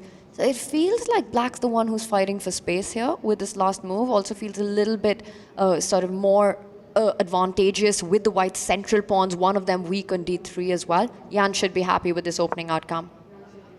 The white king moves. That does look mysterious, but there were ideas of a black knight jumping out of the way, tension between the queens, and the black knight hopping in with some nasty checks. That explains the white king sliding into the corner, but not a happy move. That's a very reluctant decision. At least it didn't cost him too much time. Just the 45 seconds there. Shorter thinks than in the previous game. I want to latch on to what you said there, David, because we've had Nepo playing several World Championship matches against this sort of setup. He's playing really quickly. He knows this like the back of his hand. What was the alternative to Artemiev? Like, was going back to what he is familiar with? It's really difficult to imagine that's a mistake. Yeah, it's tough against these world-class players. They very rarely have weaknesses in their openings. To be honest, I don't think that he's even wondering. Yeah, it's even crossing his mind, Artemiev, about whether his opening was a success or not. He just wants to focus on, at some point, landing a first surprise. He's been able to so far. Beautiful move there from Jan Nepomniachtchi. Big trap on the board. You cannot go and grab a pawn with the white queen, as the black rook will just close the door, slide across and trap you. That might just happen anyway with the black rook. There we go, getting active across the board. A rook lift. Love those rook lifts, comes in with a threat. Might force Artemiev to place his bishop to defend that pawn. I think the biggest mistake for Artemiev so far has been those two big blunders in game one. You know, the first one was overlooked by Jan, but after the second one, there was no coming back from it. I think at this stage, at the level, at this elite level that the players are playing, that level of inaccuracy, of allowing your opponent to gain material, it rarely goes unpunished. I'm a little worried about the theme from game one seeping maybe into game number two here, though, because the theme from game one was Nepo in the middle game, maneuvering, making these small improvements to where his pieces were, and making Artemiev think a lot. The gap between them is about to increase to 1 minute in terms of time. Nepo's not only playing quickly, he's making small moves, small adjustments, nothing explosive, not offering any trades. It feels like he's just trying to do exactly the same thing. If it ain't broke, why fix it? Exactly. We've sussed out Nepomniachtchi's strategy. It's just a case of whether Artemiev has as well. These two do know each other very well. They've been on the Russian team together for many years, internationals for a long, long time. And Artemiev, a former European champion. But, okay, this last move does feel a bit odd. The black rook losing time, going back where it came from. Feels like Nepomniachtchi may be sacrificing accuracy for speed here. Very mysterious for me. You know, in game one, it was Jan's queen dance, which was shuffling around. And this game two, he goes for a similar idea, but with his rook this time. What's even more surprising for me is he voluntarily lines it up with the white bishop on e2, kind of inviting Artemiev, giving him that opportunity to push that central pawn, which looks like a weakness, to d4, opening up some diagonals for his bishop, but also targeting the black rook. The speed with which Jan chose this move. Incredible stuff. And look at how much of a think Artemiev is in right now. Because Jan basically just said, yeah, this position's screaming d4. Why don't you go play it? And Vladislav's sat there going, hang on a second. He can't have missed something that obvious. What is the preparation here that I'm missing? Yeah, I don't think he's missing much. d4 looks logical. It looks strong. He just needs to decide. He actually sets it up. He gets his rook on a line that might soon blow open. But it feels indecisive from Artemiev. I think just, again, he's aware of the clock. He's a minute and a half down. He knows at some point he needs to take action in this must-win situation, but he's afraid to pull the trigger. Is there an element here of, I don't want to do what you're telling me to, essentially, from Artemiev right now? Yeah, chess players are stubborn. We hate we hate walking into the opponent's plans. I'm just amazed with what Jan's done over the last two moves. We're talking about a rook lift. This is a rook unlift. You know, he goes all the way back to the starting square, but it's a way to improve the position. He realized that the rook had done its job there, had no future. He takes it back, connects it to the other file, also defends that a5 pawn. For Artemiev, I really think he needs to take that chance. At some point, you have to blow the center open. And I wonder if that was a bit of a missed opportunity there. I thought we were going to get the queen back to b5 for a second so that we could have rook a6 again, just for the lulz, but that doesn't happen. We've got a rook on the c file now. Still no d4 from Artemiev. I refuse to do what you are telling me I should. Yeah, sooner or later, though, if he wants to take any action, he might have to blow open the center, Artemiev. He just wants to make sure he does it on his own terms. He needs, though, to keep time in the bank. He's under 6 minutes. Nepomniachtchi is just playing super safe, super stable maneuvering moves. Look at that. The black rook's gone back to the corner. The black bishop's landed back on its starting square. He's just waiting for the action to unfold, and he knows the extra 2 minutes are going to count when that happens. And that's the key, right? He's doing it so fast. He's forcing Artemiev to take his time because the ball is in Artemiev's court to try to make this position chaotic to get his winning chances. You need to, at some point, be able to do that. Meanwhile, Artemiev, no d4 still on the board, does get the queen back to the square where it's hitting the b pawn. I don't know how much of a threat it really is with the bishop lined up on d5. It feels like it's got to be defended indirectly, picking that up, knight d4 jumps in the air. So perhaps a threat that for now can be ignored by Nepomniachtchi. Yeah, that white queen might just find itself trapped if it finds the courage to go and grab a pawn. But for now, it's in the air, and an interesting decision there from Jan Nepomniachtchi. The white queen, no way home. Here, Artemiev might be forced to try and blow open the center before his queen gets trapped. That is a scary spot to have your queen on. You know, you think you're being aggressive with that placement, but it might be too far gone. Absolutely no square to return. If there's a threat on that queen, you lose it on the spot. So he does finally get the move in. There we go. Creating an escape route for the queen to come back to as well. d4, a decision that had to happen sooner or later. I mean, that took an awful lot of convincing, to be perfectly honest. This position's been screaming for d4 for a while now, and Artemiev's been thinking of opportunities, of ways to defer that, maybe to take Jan a little bit more out of his comfort zone, or at least out of the preparation that he had for this game. Finally, though, d4 has been played, and the position is about to open up a bit. We're taking with the e-pawn as well, so white still has a central pawn, but it's now very much isolated. Yes, and I don't think this is what Artemiev planned all along. I think he just panicked there because the white queen needed an escape route, needed to get back. Now a queen trade offered. Any endgame here looks very safe for black. He needs to win here with the white pieces, Artemiev. I think he's going to try and run away from that trade. Oh, he does go for it, but now the white isolated pawn in the center, the white d-pawn, is going to be such a weakness long term. Easily blockaded. That means that the white dart squared bishop as well, eternally trapped. This is just beautiful for black, right? You've got that bishop you pointed out. The knight from e7 can maneuver itself to certain squares like the f4 one, start targeting the g2 pawn as well. Knight g6, knight f4 is an idea that comes to mind here. First, he just consolidates the position of that bishop in the center. A power piece. If anyone's pushing in this endgame, if anyone's got the edge, it's got to be Jan Nepomniachtchi. And to say the least, he needs only a draw. It is worth pointing out that, of course, the white bishop on c3 is babysitting the pawn in the middle of the board. But to be fair, the black bishop on f8 is also doing a similar job. So both players are now going to be entering a phase of just trying to improve the positions of their pieces back to a little bit slower positional play. The problem is Artemiev can't afford for that to happen in a must-win situation. 100%. And also, you know, you said the pieces are fine, the pieces are in balance, but the pawn formation, not at all. It's white with the 3-pawn island, the d4 weakness, an easy target for black, and already Jan setting that up. You know, he lines the rook against it, so something to play for. Meanwhile, a super healthy pawn structure for Jan Nepomniachtchi himself. Much easier to play faster if you're black here. Yeah, you can almost pre-move just putting the black knight in the center on an outpost that cannot be touched. Maybe there'll be a knight trade long term, but any exchanges only guide black towards safety. White knight actually goes the other way. Bit of an odd circuit, odd direction for it.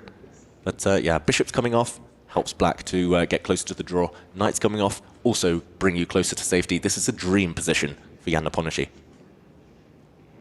And he just keeps improving it, slowly but steadily. You know, he's focused on those central squares, the center pawn, but he also creates space for his king to move forward. He's also eventually threatening the f-pawn, f5 advance, to kick this bishop out as well, to activate his own pieces further. That pawn might not stop there. It might move even further up the board. Preempting that, Artemiev falls back. Oh, this is torture. You just can't improve your pieces with white. You have no pawn breaks. That is so important in chess, in middle games, in end games, being able to blow open the position with your pawns, open lines for your pieces. Here, all of white's pawns are pretty much stuck. On the queen side, in the center. On the king side, you can push, but it doesn't really help anything. This is very, very difficult to find a useful, productive plan.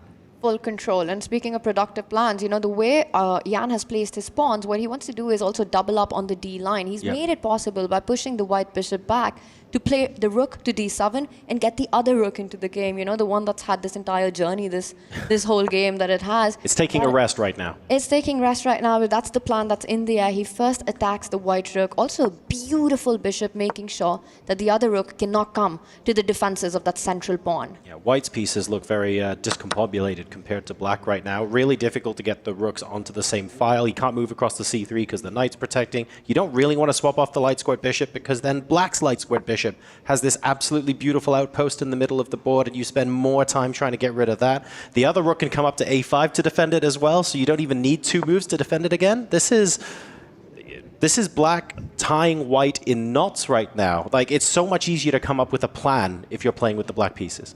It's Dante's Inferno, right? The deeper you look, the more problems increase for white, layer by layer, level by level. The seventh circle of Nepo. It's all about getting 1.5 points, getting first past the post, but it's all about those outposts on the board. It's the black bishop sitting pretty, can never be moved, and that square you've been mentioning as well. D5 can never, ever be challenged. Dante's Inferno continues. It does the suffering for white here, and to know that you need a whole point, you need to find winning chances. You know, how do you even do that? I mean, you mentioned breaks. The only idea that comes to mind is on the right side of the board. For Artemiev, you have to think about start advancing those H or G pawns to create weaknesses. He first improves the position of his rook. Okay, let me ask you guys maybe a bit more of a tricky question. Black's got all the outposts, right? Absolutely beautiful. He can choose to put a knight on d5, a bishop, do whatever he wants. But that in itself doesn't win the game. You have to turn that into the winning advantage, right? Into the final push. Where is that turnkey moment for Nepo here?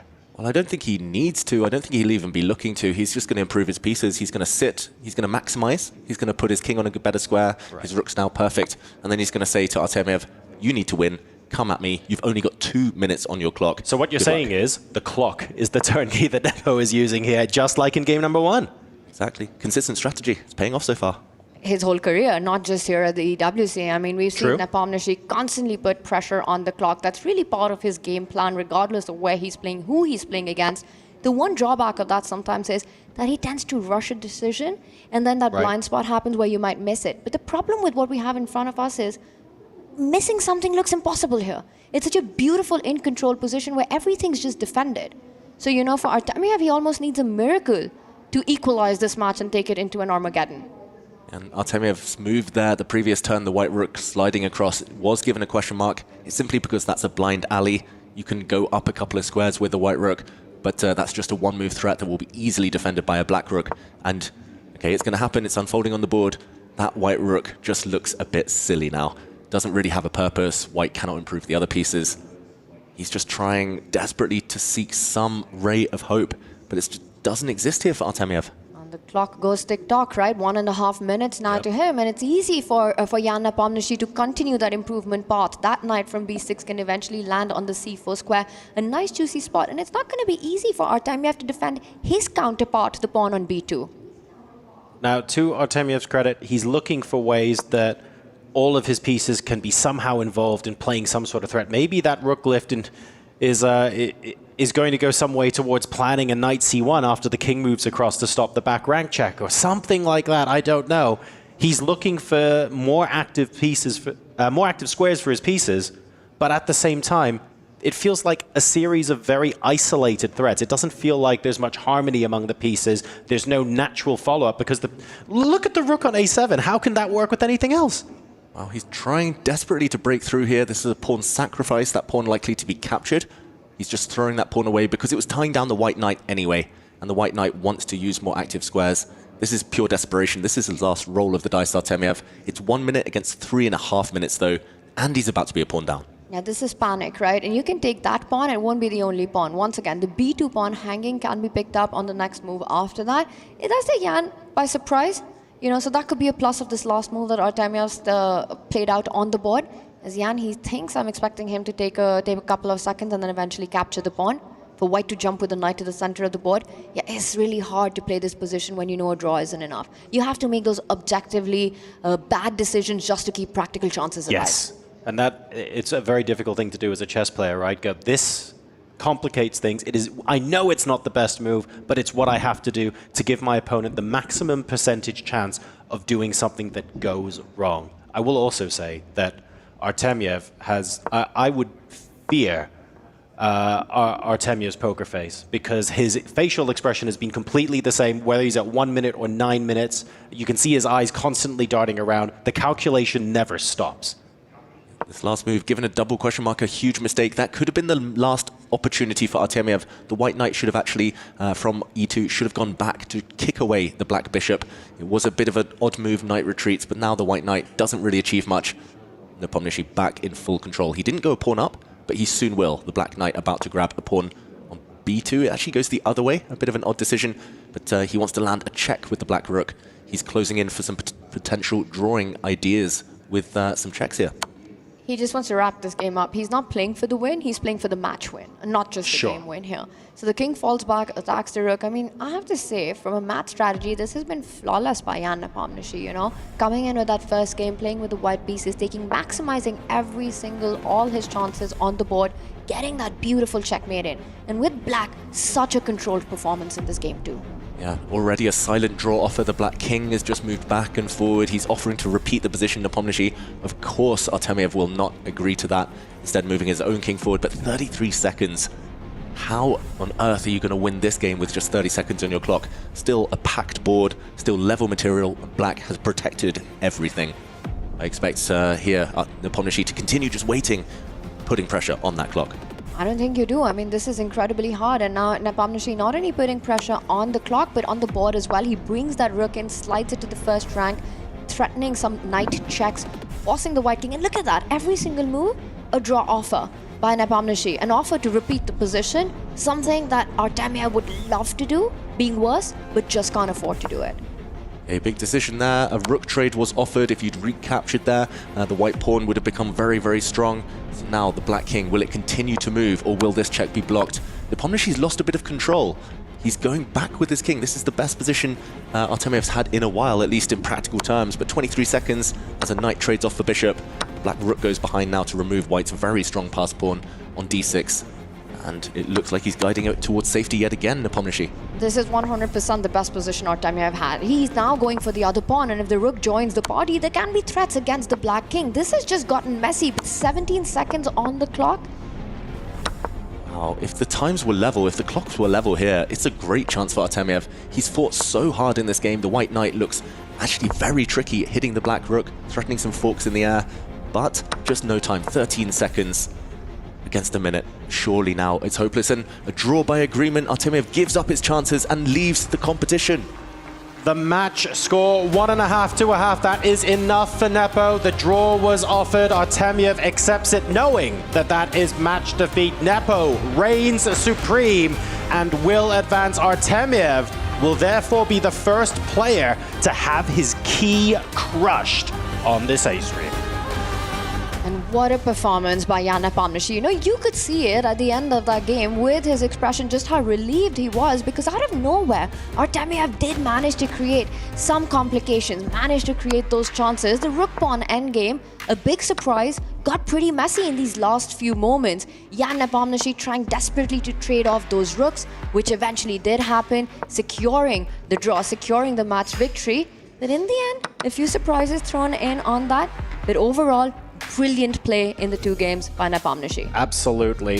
He's torturing his opponent into submission there, and Jan Nepomniachtchi showing not only his speed but his experience as well in spades. He is going to be a strong player to potentially make it into the quarterfinal, but there's one step left to go. Let's hear what he has to say after his opening match here. Yeah, I'm here with Nepo after that decisive win. And I'm not going to lie, man, you were up on time every single game by quite a bit. The last one got into with a minute. Pretty decisive, deceptive moves. Was winning by that much time like part of your plan coming into this, or what's your thoughts on that? Well, I was just trying not to fail miserably like yesterday, so that was my only plan. That's a great point, because you are actually playing the man that took you down yesterday in the next round. You're playing Andre. Do you have any thoughts on that?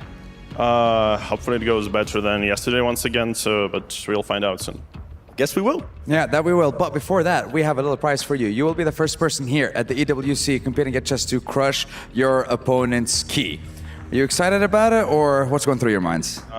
Can I delegate this to someone?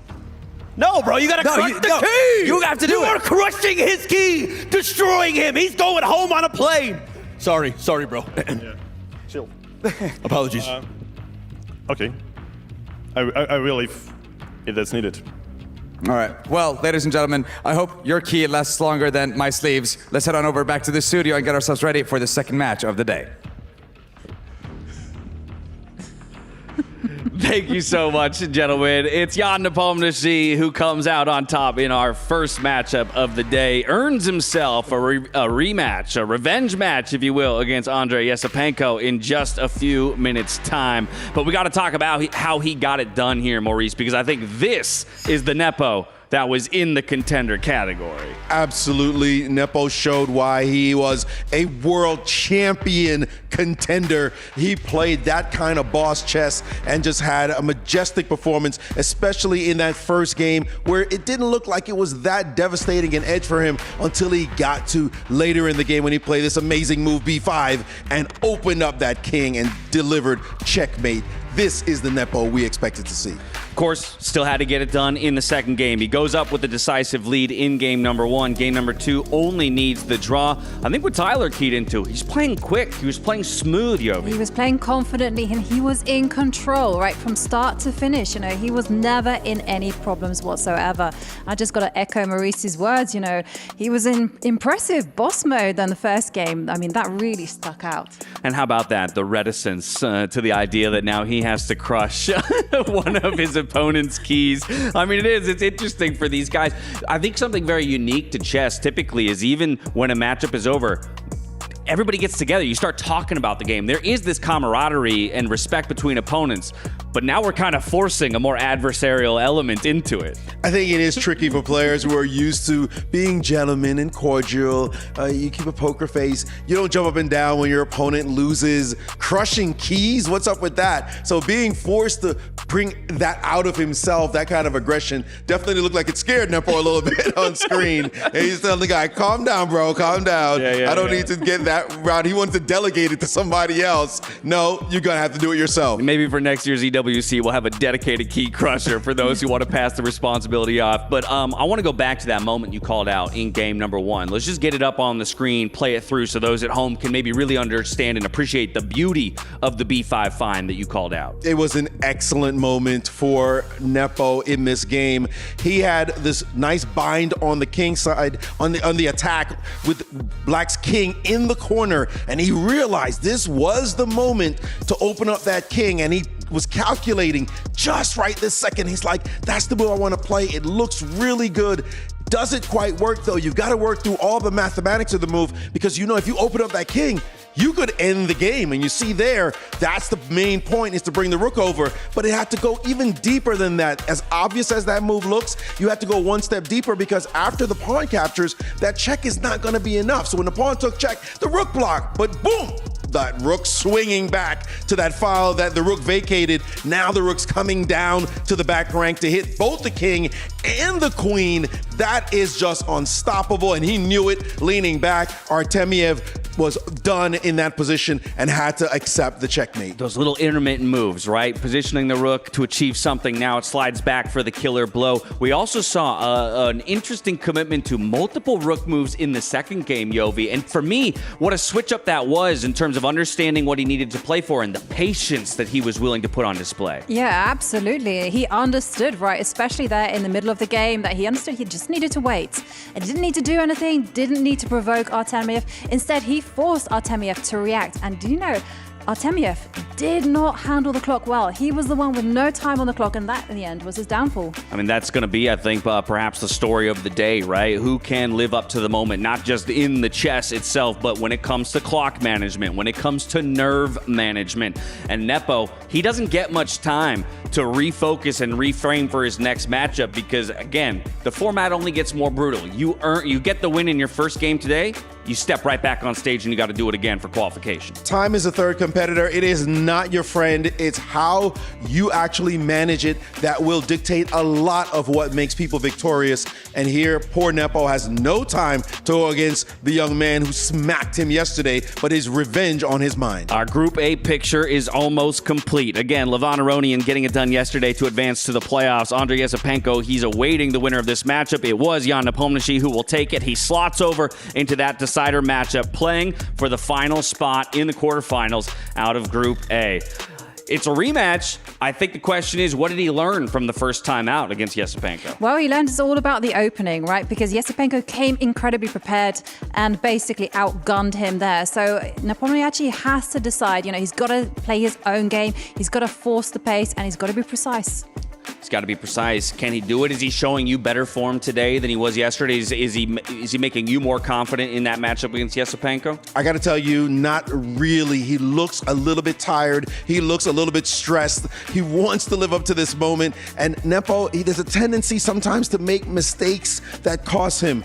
He's still the favorite in my opinion, but he's not the prohibitive favorite that I saw him as yesterday. And then what about on the other side? I mean, obviously Yesipenko, he had the opportunity to watch this game play out and maybe take some learnings from that. He also, of course, had to take a loss as we're getting our look at the first key crushing moment. It's something he didn't necessarily want to do, but it has to be done here on the Esports World Cup stage. You gotta love it. Look at him. It's so brutal, right? And he's doing this to a friend of his teammate, in every sense of the word. Oh, and it's so slow. It makes it worse. Oh! You're not just crushing a key, you're crushing a heart, your friend's dreams. Go home, buddy boy. That's it. Goodness. But he is now the boss of that moment. Absolutely brutal. The bags are packed. But here we have, arriving now, Yesipenko. He's about to dive into that rematch here against Jan Nepomniachtchi. We'll be right back in a couple minutes to walk you through it all before they step on stage to do battle. Catch you here in just a few.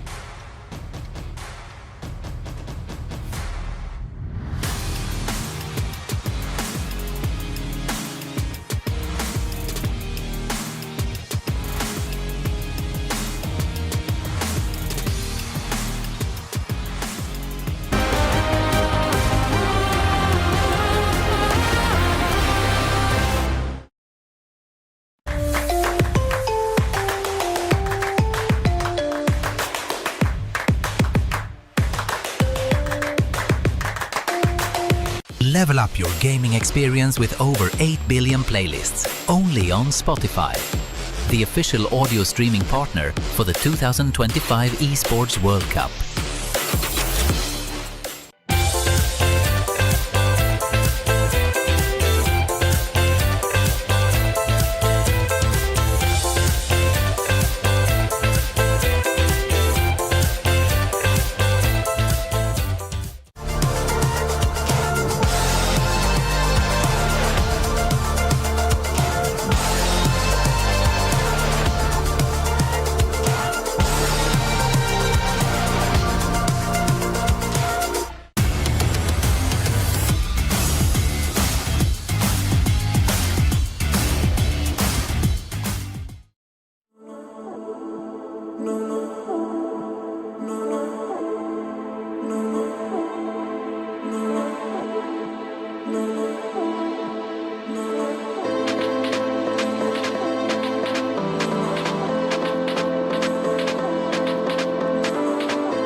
my soul forevermore. I long for you, our future to bloom to the bitter end. Your looks make me weak, your skin to my cheek, making two roses. I want you to hold me. Thanks, guys. We're here with Grandmaster Vladislav Artemiev, who lost against Jan Nepomniachtchi. He won the first game, and what happened in the second game? Were you able to get any chances at all? Probably it was a very tough match for me. Unfortunately, I have troubles in both games. First of all, I think that time management not so good for me. But it's a usual story. It's very hard to find a way balance between speed and quality of moves. But okay, Jan was better, it's clear, and objectively no chance for a match, I think. Okay, in the second game, objectively, I have some possibilities maybe in the end, but I have only 20 seconds or a little less, so no chance here. Much like life, balancing time, yeah. And what about your overall experience here playing under these big lights and the bright stage? What will you look back on after you leave here? I think that organization on a very good level, everything is nice. I'm really happy to be here. I feel that we have excellent friendly atmosphere, and about format, maybe personally me, I will choose increment 1 or 2 seconds, but okay, it's understandable. So, okay, it's fight. We have the same conditions. So, if I will have possibility in future, I will return, of course, yeah. We hope to see you back, and that's part of the event. No increment, no added time. It makes it fun. It makes it more challenging. Thank you for your time and for participating, Vladislav Artemiev. Thank you very much. All the best. Thanks, everyone.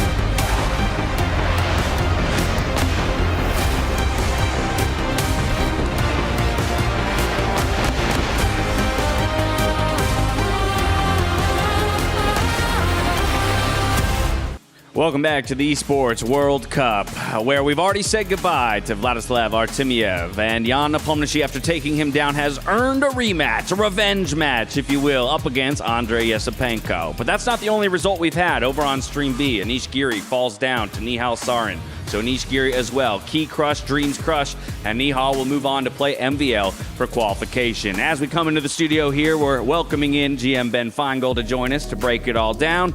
How about this one, Ben? Jan Nepomniachtchi, he earns himself that rematch, but now he's got to get it done against the guy who knocked him down to begin with. You know, they were going to crush my key and make sure that I didn't do any more commentary or analysis, but I got the key back and I ran away with it. Nice. So I'm hiding it on my person. Don't tell anybody. So that I can do more analysis. Yeah, that was Jan really finding his form, because the first match didn't look like Jan at all. That looked like that Yesipenko was just the better player, and I'm sure Jan is relishing the fact of getting revenge against his countrymen. Yeah, definitely relishing in the opportunity to do that, but let's talk about how he gets it done, or rather how Yesipenko can kind of, let's say, recreate the magic that he had yesterday to knock him down. Yeah, yesterday Yesipenko had a mixed day because, yeah, his strategy worked great against Jan Nepomniachtchi, but he got crushed at the hands of Levon Aronian doing exactly the same thing. So he's going to have to be that moving target. He's going to have to switch things around, change approaches, and maybe just rely on the fact that Jan might be a little bit tired after that match. That's a good point, right? Yesipenko had the ability to rest and just watch his opponent put a lot of effort out there onto the stage. We just took a look at that game one, seeing the final moments of it, queen versus rook endgame, and it's Yesipenko who does manage to find the mate in the end. Very impressive, but how about that, what Yovi just talked about, that you probably can't bring in the exact same strategies day to day against the same opponent. No, that's right. Jan's going to have to change up the opening strategy based on what happened yesterday. And what's funny is this is like the world of sports that I watch in the United States. One side rested, one side though is not rested, but they feel the game. They've been playing the game. So Jan has no rest, but he's just played the time control they're going to play right now.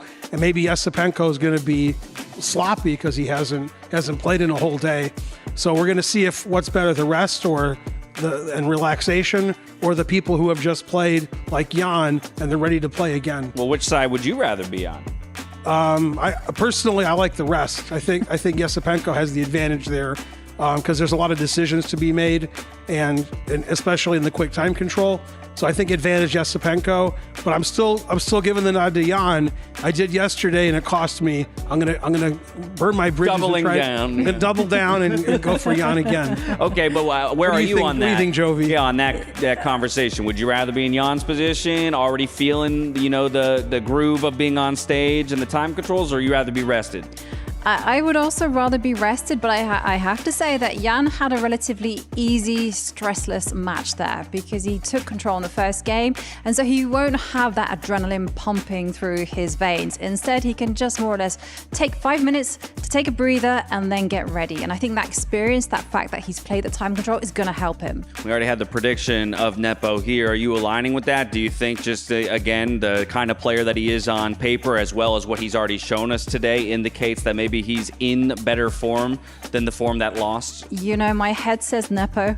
My heart is going to go for the underdog, Yasipenko. Okay, but you said to a degree, if Yasipenko's going to do it, he has to find a different strategy because the recipe to kind of take or to dismantle what he won against Nepo with yesterday was already put on display. So what would be that recipe?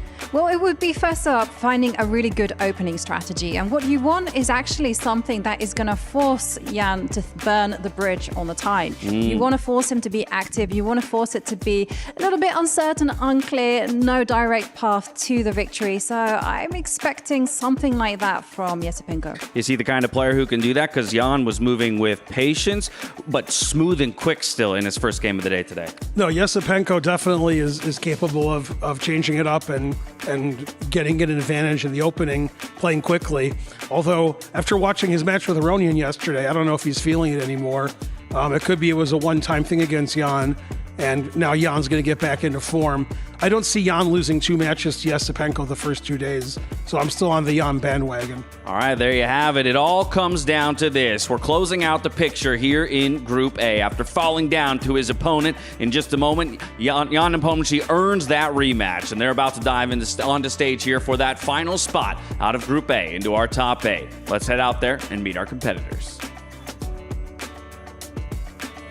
A rematch of day 1.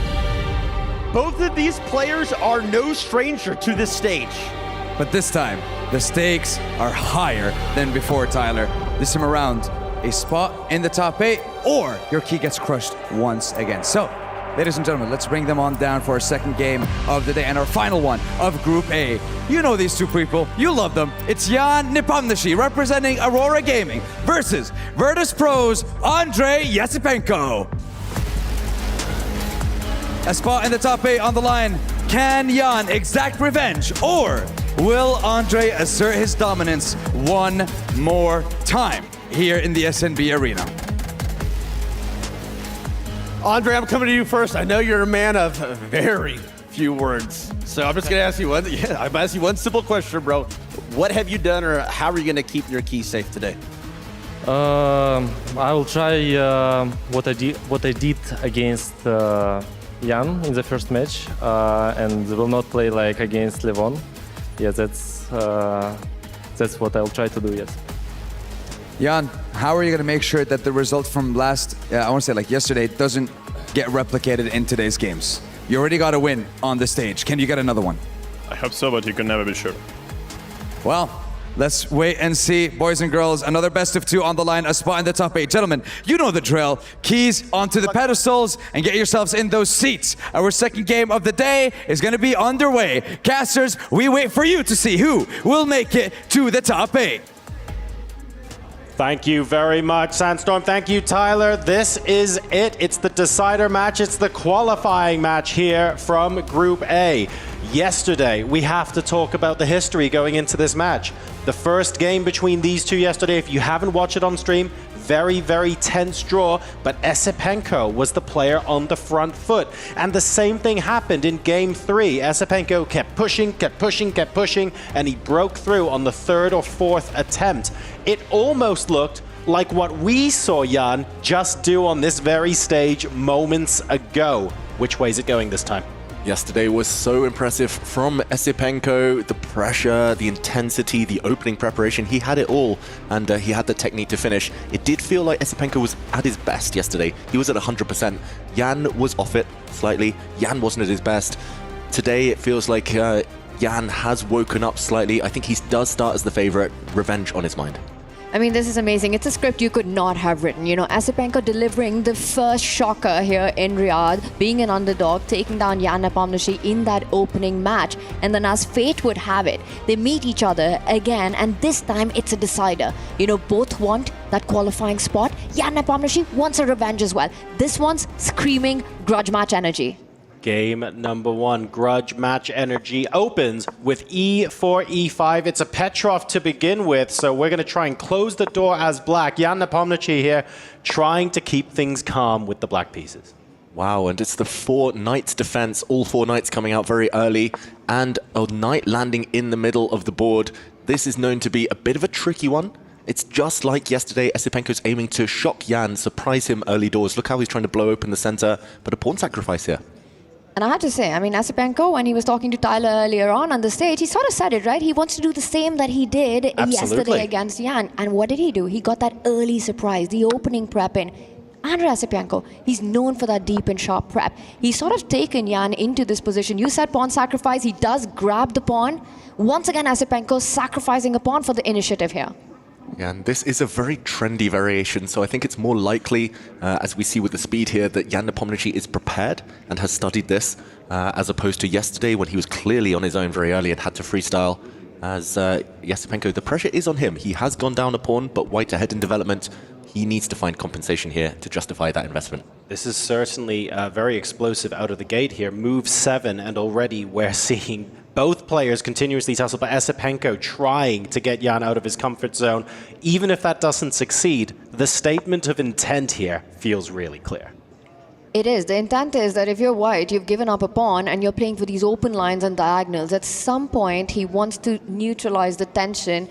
Esipenko does by going pawn takes pawn, get the rook lined up against the black king and put pressure on those weakened pawn structure that will happen eventually after the trade. Also notice the activity of pieces, a knight on d5, the bishop on b5. You've already got your king to safety. Jan Nepomniachtchi still a couple of moves away to finish development. Yeah, still a couple of moves away. The black king needs to get out of the middle of the board, needs to castle, and there we go. The threats are the only way to slow black down. First here, attacking the knight in the center, but so many more targets behind. And we might see some trades now of minor pieces. Will it be knights for bishops, bishops for knights, knights for knights? You have a bunch of choice here, but either way, a pawn capture will blow open the file towards the black king. So in exchange for that pawn, Tanya, I can see knights can be traded for bishops. So we can retain the pair of bishop. We've got bishop takes knight instead.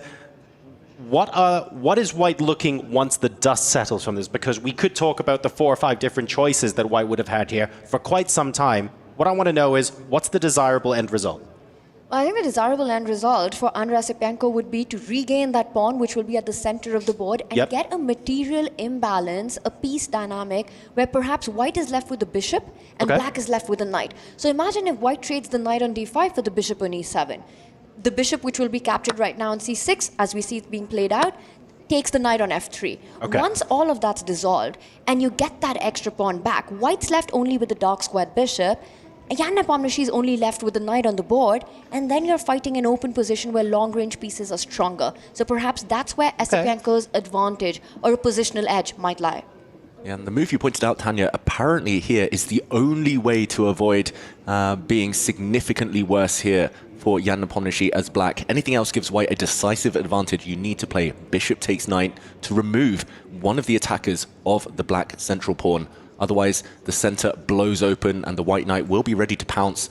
That would spell disaster for the black king. He finds it, the best move. I'm so surprised that a position where it looks on the surface like there are multiple options, but you said it, David, there's an only move there to take the knight on f3. It's a lot sharper than I gave it credit for.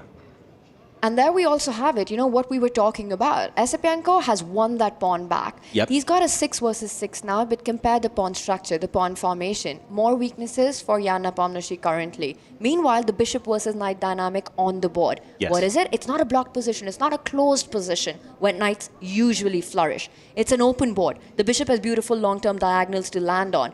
Pieces to attack, pawns to target. So I think this is actually an opening edge. And Andrei Esipenko doing what he does best. Incredibly opening preparation. Making sure he's got that time on the clock as well. And once again, it's advantage, Esipenko advantage, underdog.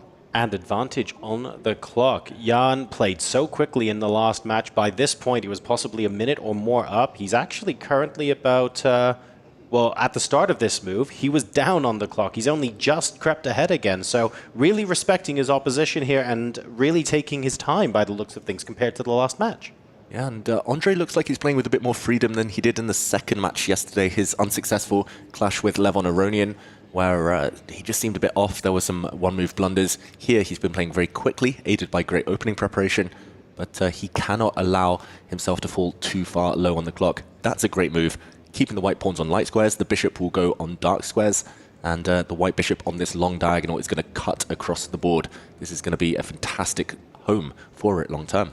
I actually love the way Andrei's handled this match so far, the opening so far here. He's playing against a guy who's a master of intuition. He's a master of fast decision and pressure play. But the position's pretty simplified. A lot of trades have happened. It's sort of more of a strategic fight. You're not going to get those tactical battles in this kind of a piece dynamic that we're seeing right now.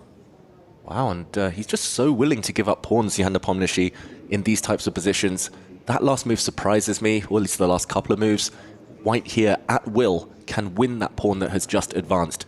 It does require a trade of the beautiful white bishop for the black knight, but once those pieces disappear, the pawn in the center is doomed. You can just take it with your rook, maybe even with the white queen. He doesn't pull the trigger yet, Andrei Esipenko. He fixes the black pawns on that queen side on dark squares, maybe hinting that he's going to keep the tension as long as he can.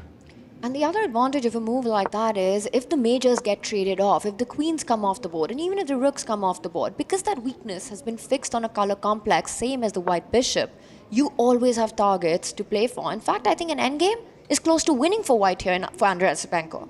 Yeah, get those queens off the board if you can. The problem is now there are two threats. Not only is that black queen attacking a pawn, but the white queen is almost trapped. If black gets one more move, slides a rook across, no way home for the white queen.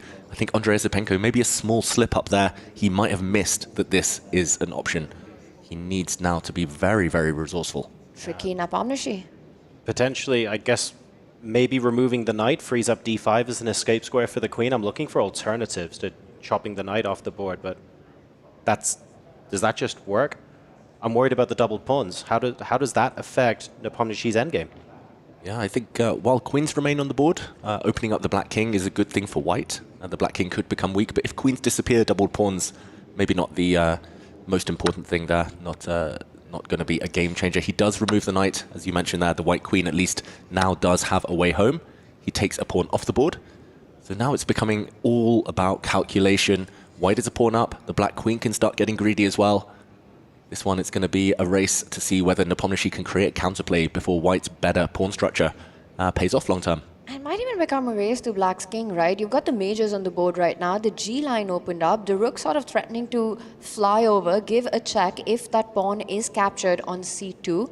I mean, if I'm playing black right now, I'm looking at ideas of rook g4 check, the queen sliding back to f3, building up on that attack. Let's see how this plays out. And we've got the check on the board. First big decision, where do you place your king? It's a 50-50.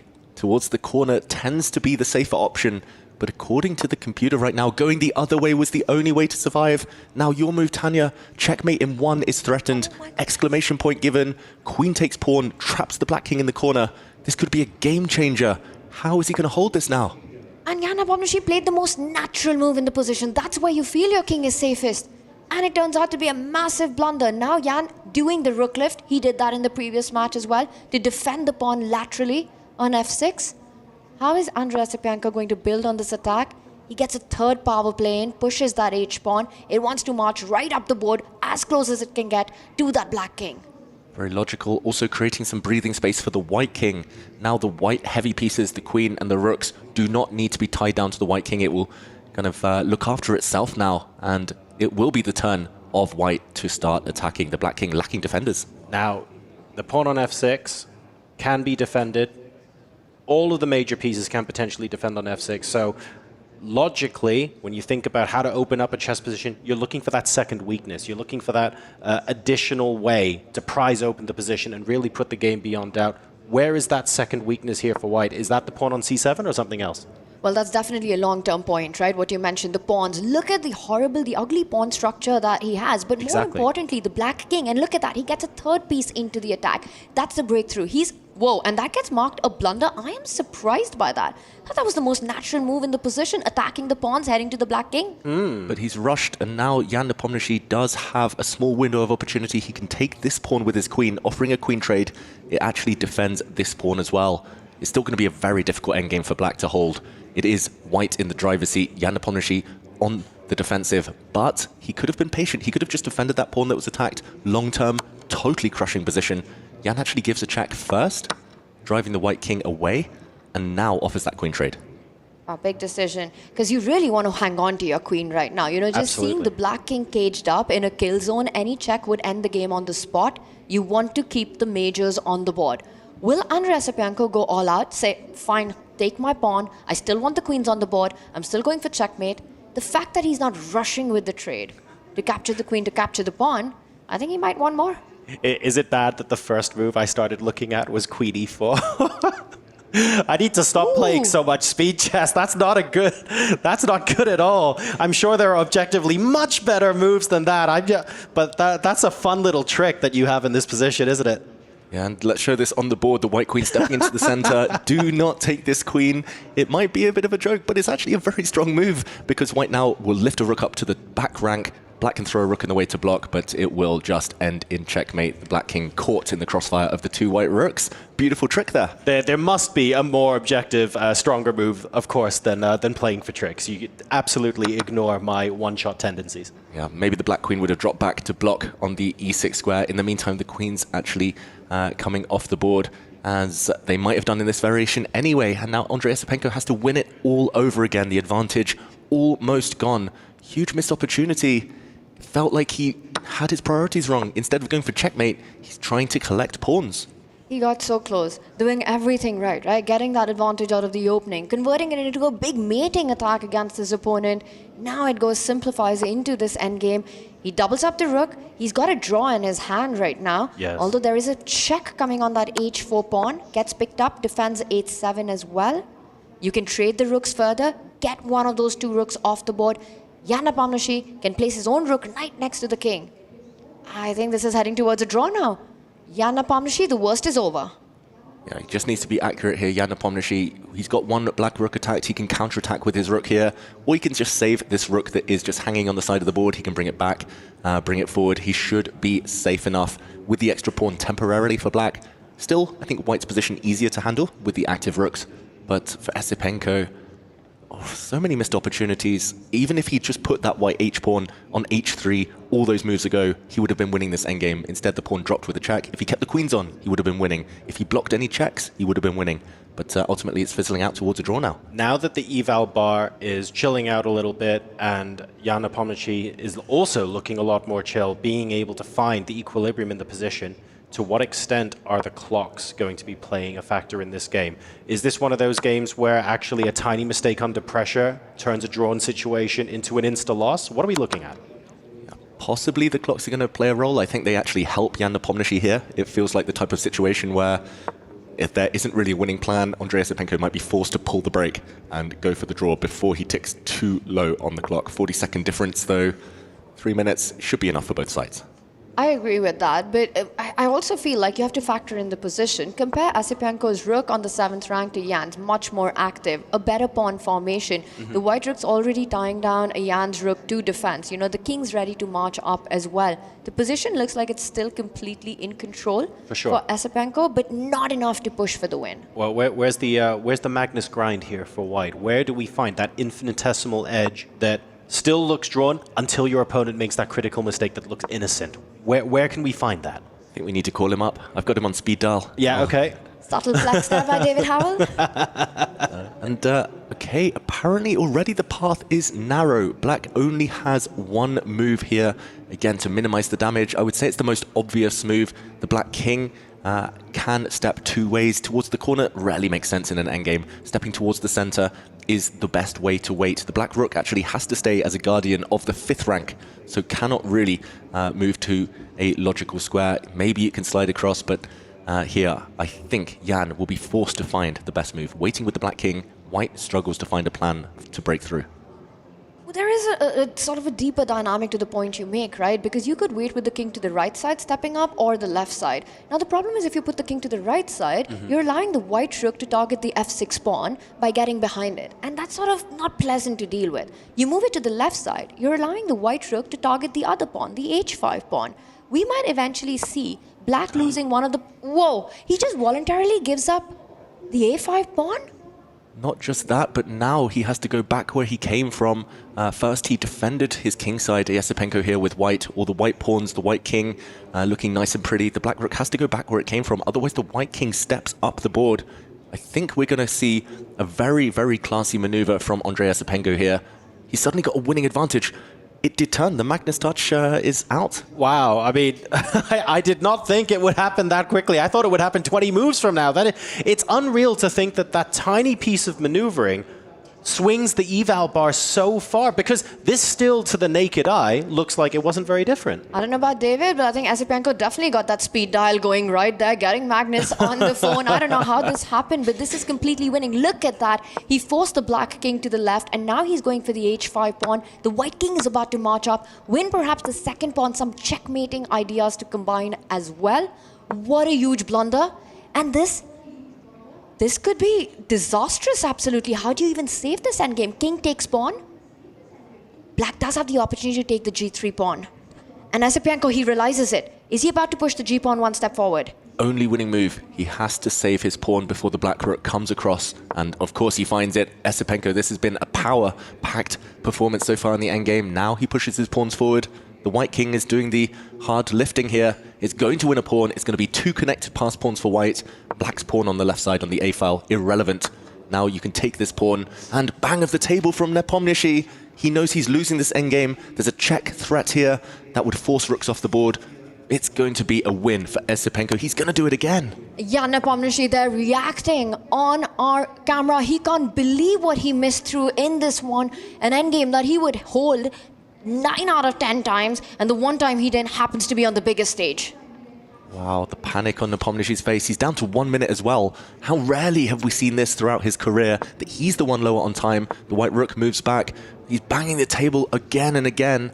Now the White Pawns are simply going to cruise through. You can give a check with the White Rook. The White King can sidestep. This is a winning endgame. Only nerves can stop him now, but Yasipenko's doing everything correctly. And look at him on camera. Cool, calm, and composed.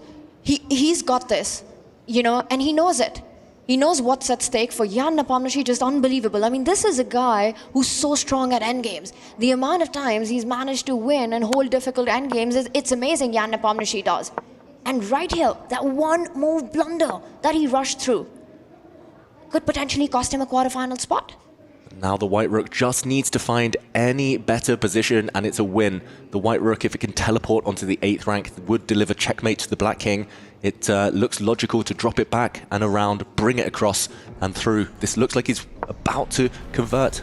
Yeah, and Jan Nepomniachtchi there, he was crushing his bottle. He knows that the position, he's getting crushed here in the endgame. Under 1 minute on the clock, Jan trying to set up some tricks, lines up the rook, wants to push those pawns. It's time to start threatening some checkmates here for Andrei Yasipenko. Can he put the finishing touches? Will he get the ball across the net?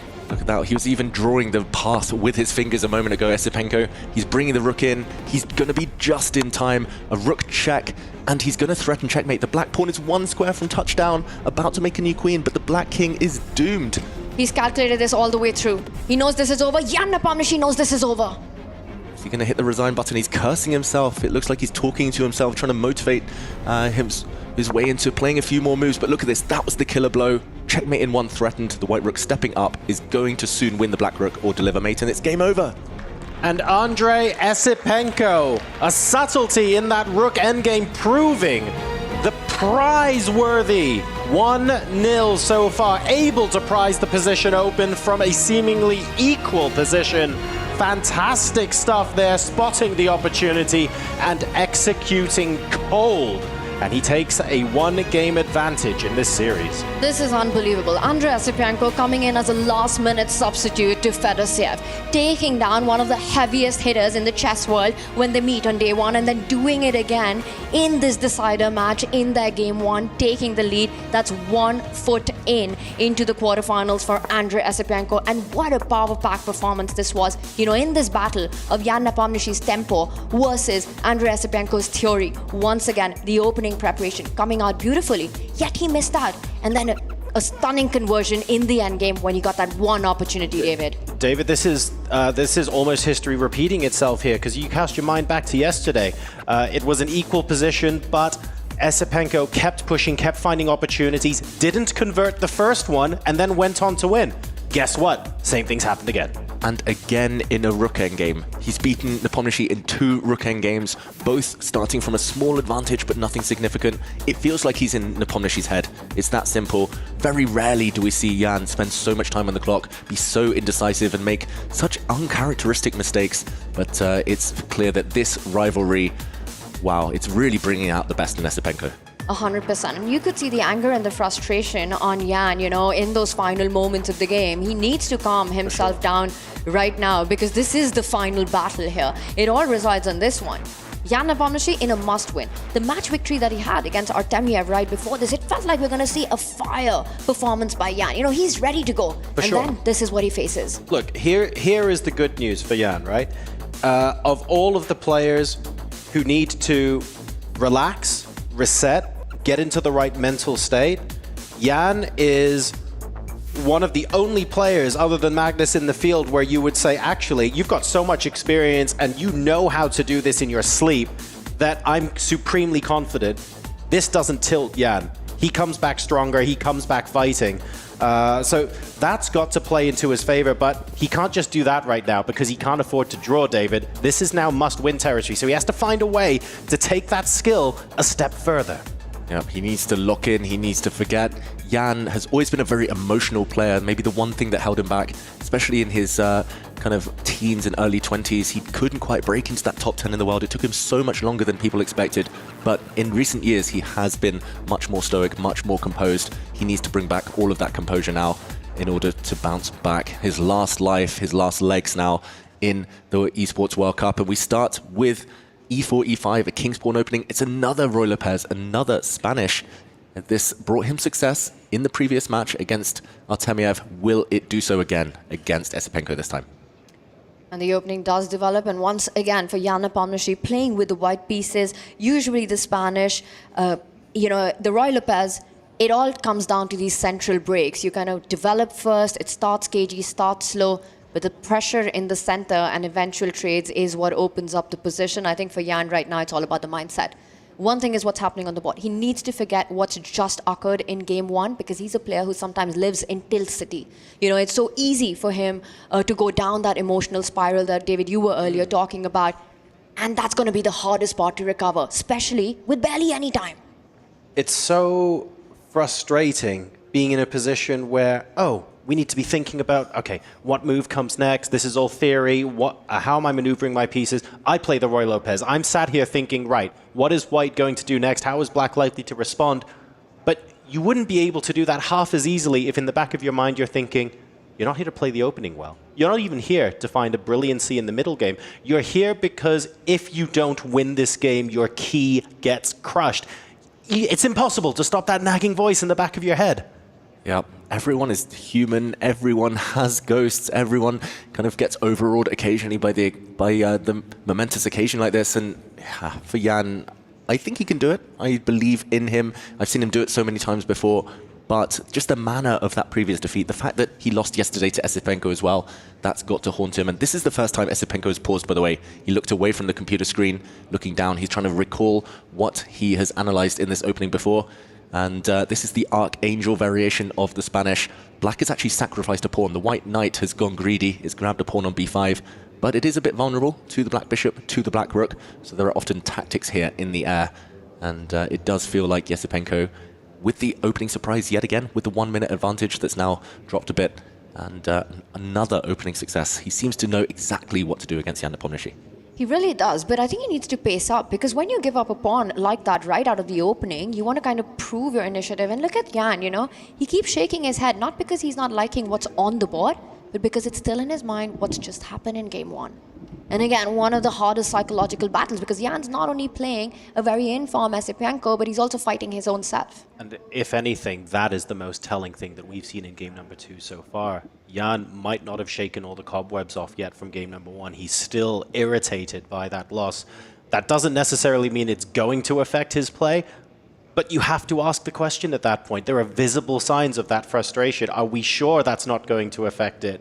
It happens in every sport. And often the great champions, the very best in the world, you do see them shake their head, you do see them maybe suffer from injury in some sports, but they always find a way to pull through when the key moment, the crunch moments occur. And those clutch wins are so, so vital. For now, he's grabbed a pawn. He's putting the onus back on Esipenko to find a justification.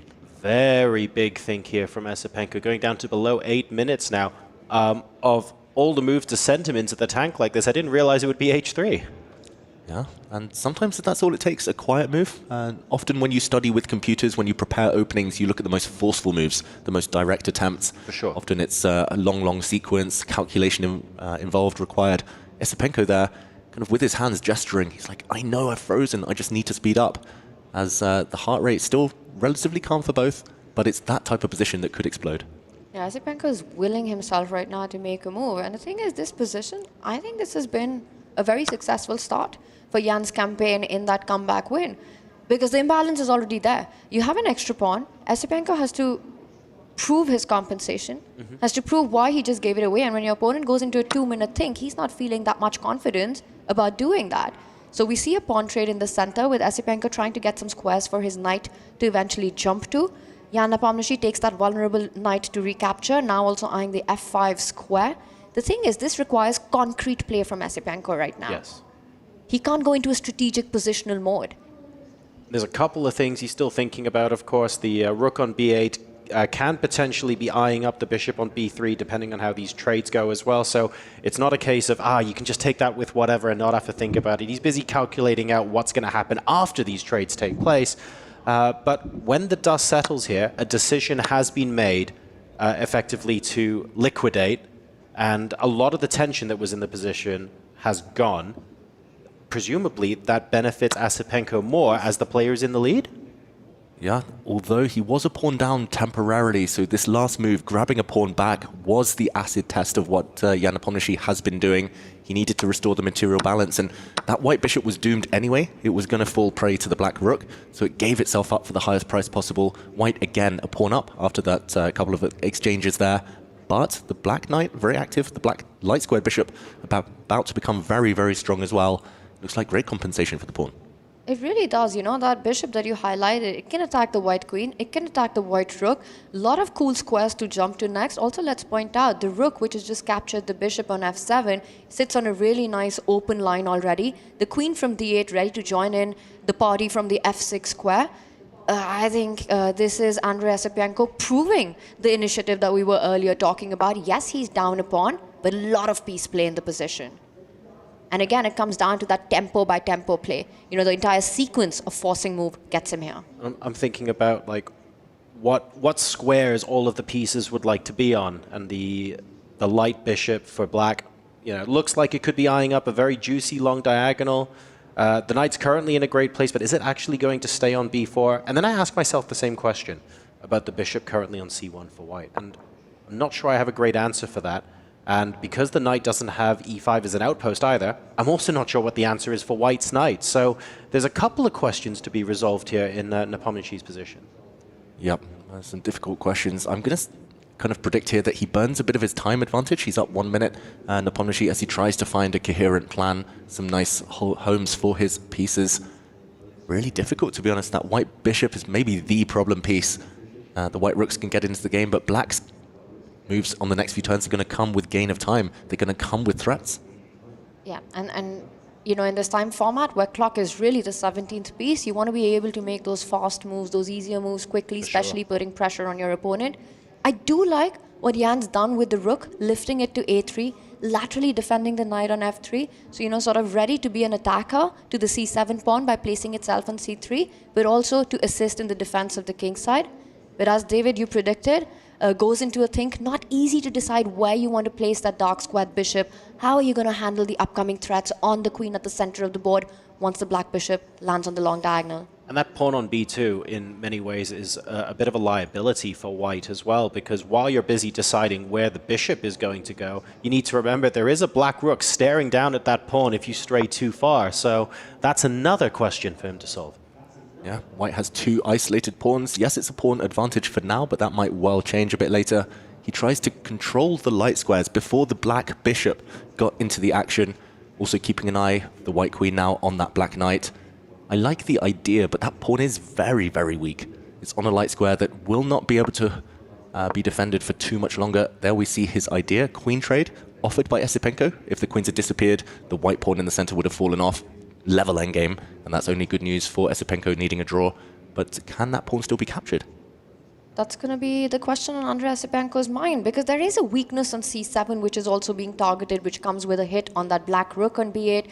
There are so many tactical ideas, you know. The black can also follow up with attacking that white vulnerable queen too far into the camp. Queen takes pawn is the line that is being analyzed, and I think if it works, if he's able to restore the material balance in the position, Andrei Esipenko, that would be great news. Acid test, queen takes pawn here. Yeah, looks like he's calculating. He's going to be working this one out for a while. Maybe we can jump in and show what might happen. There was a shake of his head just for a moment, Esipenko, reluctant to make a decision. It looks like he wanted to play queen takes pawn in this position, but then after the white queen goes and grabs a pawn, the black pieces need to be very accurate here. The rook slides to hit the queen. Queen only has a couple of safe squares, and let's say she retreats. The black bishop suddenly jumps out. Big activity for the black pieces. This looks like it's a fantastic attack for black, but it's 3 or 4 moves deep, and he needs to calculate, he needs to be accurate, he only needs a draw. Will he take this risk? That's the big question. What do we predict here? Oh, he takes the other way, Tanya, but now the black knight looking a bit loose. Is defended by the queen, but that queen can be put under pressure right now. White has the option to push that g-pawn up to g4, attacking the white queen or get the rook into the game. He chooses the safer one right now, but also puts pressure on the clock. I think this is Jan doing Jan things, you know. He might not be thinking about what is the best move, but how can I play a fast move that comes with a threat and forces Esipenko into a think? Yes, what creates the most complications? What disrupts my opponent's plan the most, even if it doesn't necessarily advance my own plan? What gives me the biggest possible time advantage in case this becomes a scramble? Because Jan Nepomniachtchi now has an over 2-minute advantage on the clock, and the longer this goes on, the more pressing that's going to become for Esipenko. But I'm loving black's position. He's consolidated the knight on the center of the board. He's defended that c7 pawn. The black queen is ready to shift files here, ready to shift a line, you know, get itself on that g6 square, attack the white king, set up some pinning ideas and threats. Meanwhile, that knight on d5, just make sure that Jan Nepomniachtchi cannot get to attack any of the weaknesses in the position. That's a powerful piece right there. Yeah, that knight is glorious, covering 8 very important squares. And let's see, after this rook slide, whether Esipenko can keep up the pace now on the clock. I have a feeling Jan, his best strategy is to do what he did against Artemiev and hustle on time now. He needs to just keep the status quo, keep the queens on the board, and make sure that Esipenko cannot complete this game in the next 3.5 minutes of his time. He's feeling the pressure a little bit more. His heart rate's gone up to between 10 and 20 beats per minute, higher than Nepo's, and that sort of happened gradually over the last minute or two. You can see it starting to rise for Andrei. For both these players, right? For Jan Nepomniachtchi, there's so much on the line. He comes in as one of the big favorites in the Esports World Cup. Absolutely. And to think that you're playing against the underdog in that first game, loses to Andrei Esipenko, then coming into this decider match, this is not a reality that Jan was predicting for himself, you know. Gets that first win against Artemiev, loses the first game against Esipenko, and again on the back foot here. This would mean elimination for him. This would mean bye-bye to Riyadh for Jan Nepomniachtchi. He was the seed in this group. He was the big favorite. And especially with this clash of generations, he sees himself as the better player in this clash against Esipenko. It's that simple. So a huge amount of disappointment if he doesn't win. But the white knight was attacked by the black rooks. It moves away to hit the black queen. It looks very clumsy, the placement of that white knight. I'm surprised it didn't go centrally a moment ago. Suddenly the white queen is a bit overworked, defending her rook, defending her knight in the corner. This looks so scary suddenly for Nepomniachtchi. The main differences between white and black in this position are the placements of the pieces and how they're working together. I'm looking at the rooks, I'm looking at the queen defending the knight on the other side of the board, and then you take a look at black's pieces. The rook's bearing down on the f2 square, the bishop threatening h3 in some circumstances. Admittedly, the rook on a3 is doing a great job there, and the queen helping out with the attack. Everything just seems so much more harmonious on the black side of the board. Yeah, beautiful knight as well. So much better than white's sidelined horse on the h4 square right now. Ooh, he slides his rook across. This feels wrong. Although the idea is good, we see a question mark appear. That white queen is so stretched, so thinly right now. Oh, it just feels like as soon as she gets hit, she'll lose protection over her rook or her knight. You could start chasing that queen, and let's see if Andrei Esipenko finds a way. I think an understandable move, even if it gets a question mark. Give Jan one more move. He wants to plant the knight to g6, try to dislodge some of those great pieces that you pointed out for Esipenko in this position. But will he get the time to do it? Or will Esipenko find a way to really start targeting and chasing that queen down the board? He's got to be feeling the pressure as well, right? Getting a quarterfinal spot would mean so much for Andrei Esipenko's career, a career-defining moment for him. That is such a good point as well, because viewers at home might go, hang on a second, there's a question mark associated with that move. But if white had one free move now and the knight could go to g6, it would look beautiful. Unfortunately, knight b6 has been found, an exclam attached to that move as well, saying, I'm not going to give you the opportunity to do that.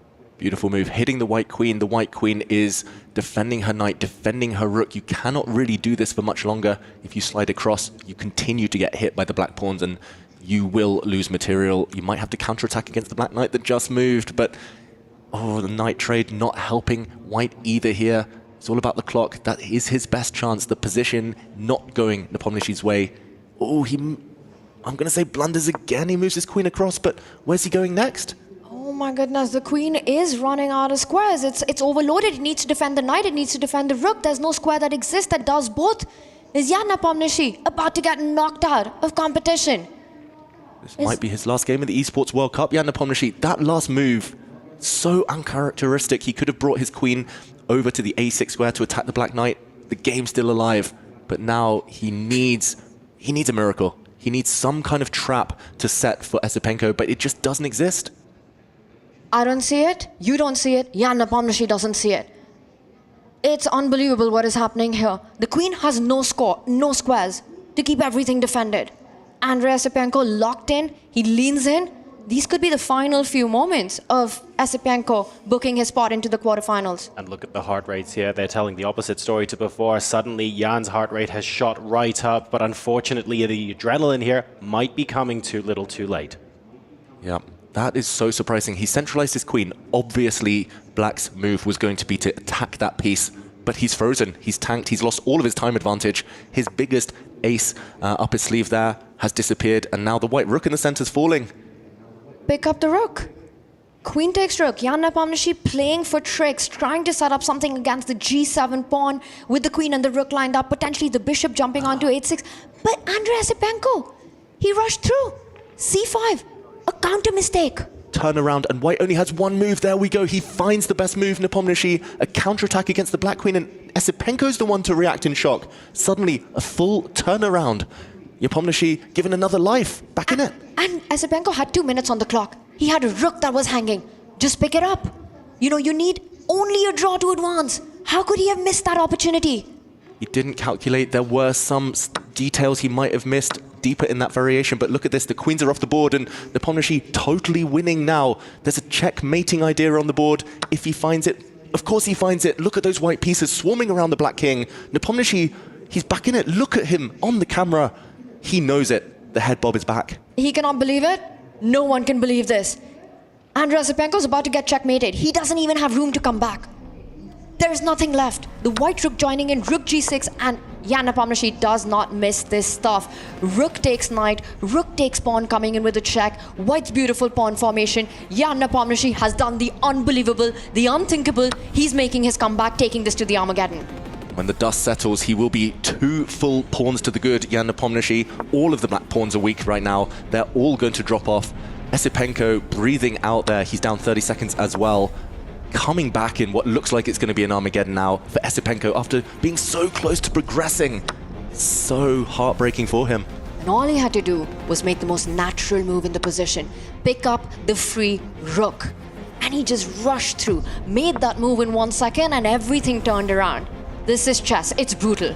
Yeah, these top players like Nepomniachtchi, the experience does matter, and you can't just play a few good moves to beat them. You need to beat them over and over again. You need to punch them while they're down, and ultimately it's not working. Black here trying to corral the white knight, but there are some checks to get out of this pin. There we go. The white knight jumps out the way. The black king had to defend its rook, and he's just simplifying the equation here. 3 full pawns extra and a time advantage for Jan Nepomniachtchi. There we go. That is it. He's back. The adrenaline was not too little, the adrenaline was not too late, and the experience and class of Jan Nepomniachtchi shining through in game number 2 as he takes the victory, counter-punching his way to an Armageddon game. What an absolutely fantastic show this is turning out to be. Wow, what a game, what a roller coaster of emotions, and that is sport at its best. That's chess at its best, when you land all your punches, you land all your blows, but your opponent stays in the fight. And this was the key moment. The white queen attacked. Eventually Jan Nepomniachtchi slid her to the left and missed opportunity for Esipenko. He should have just grabbed a rook. He most likely would have won the game, made it through. And you could see it on Jan's face right now, the realization, you know, he felt it, that this could be those last moments. But Jan Nepomniachtchi, he doesn't give up. He is so tricky, and until he presses that resign button, you have to be extremely alert till the very last move. And that one slip that happened on the very next move, that could potentially cost Esipenko a quarterfinal spot. And look, right, from a psychological point of view, that is a big turning point as well, because so far, not just in this match, but yesterday as well, Esipenko applies pressure, Esipenko applies pressure. Jan wasn't able to exert his influence the way he normally would have wanted to in these games. Well, guess what? He has finally found a way to change that equation. Esipenko just got a taste of his own medicine in some respects. Yeah, it's a brand new match. It's just a 1-game shootout now to make it through. And for Esipenko, we see him still sitting at the screen right now. He's going to be reeling. He's going to be struggling to compose himself. All right, folks, we're going to be bidding for time to go into the Armageddon game, the tiebreaker for chess at the Esports World Cup. If you thought things were heating up before, it's about to reach a fever pitch. We'll be bidding for time and back with the Armageddon game after this break.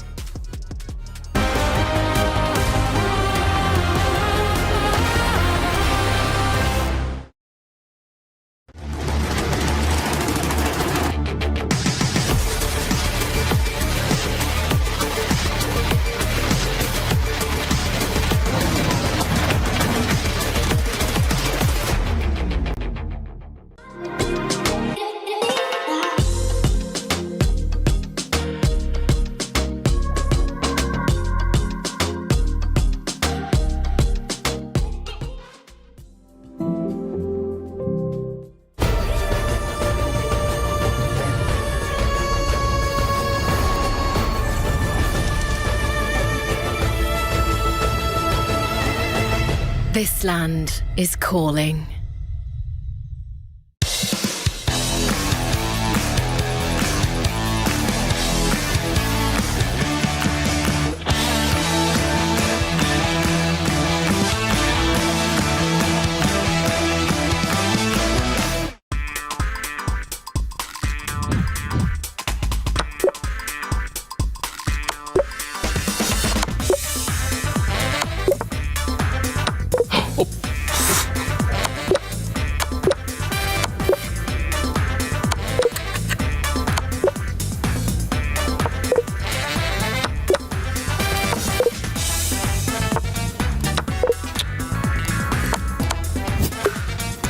Not the best.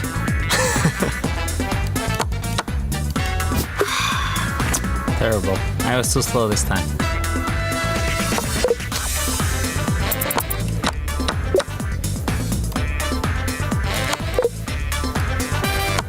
All of a sudden, the puzzles are getting super hard. 45. I think that's alright.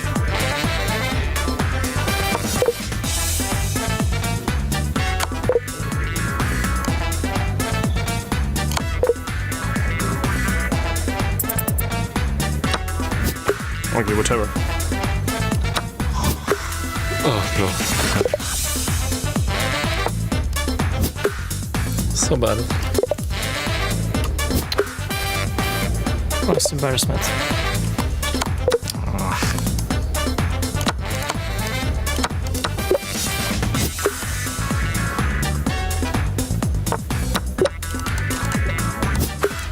Okay.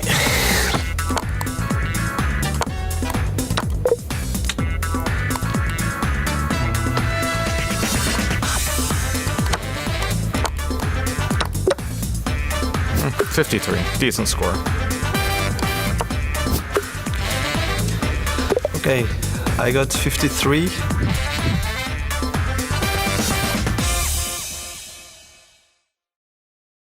Welcome to the most exciting format in chess, Armageddon, the ultimate tiebreaker.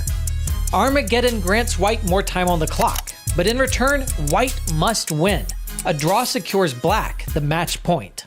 White will start with 10 minutes. Each player submits a confidential bid with the amount of time that they are willing to play with to take Black and get those coveted draw odds. The lowest bid gets to choose their color, usually Black, and plays with the amount of time that they bid. The opponent gets the full 10 minutes. Let the Armageddon commence.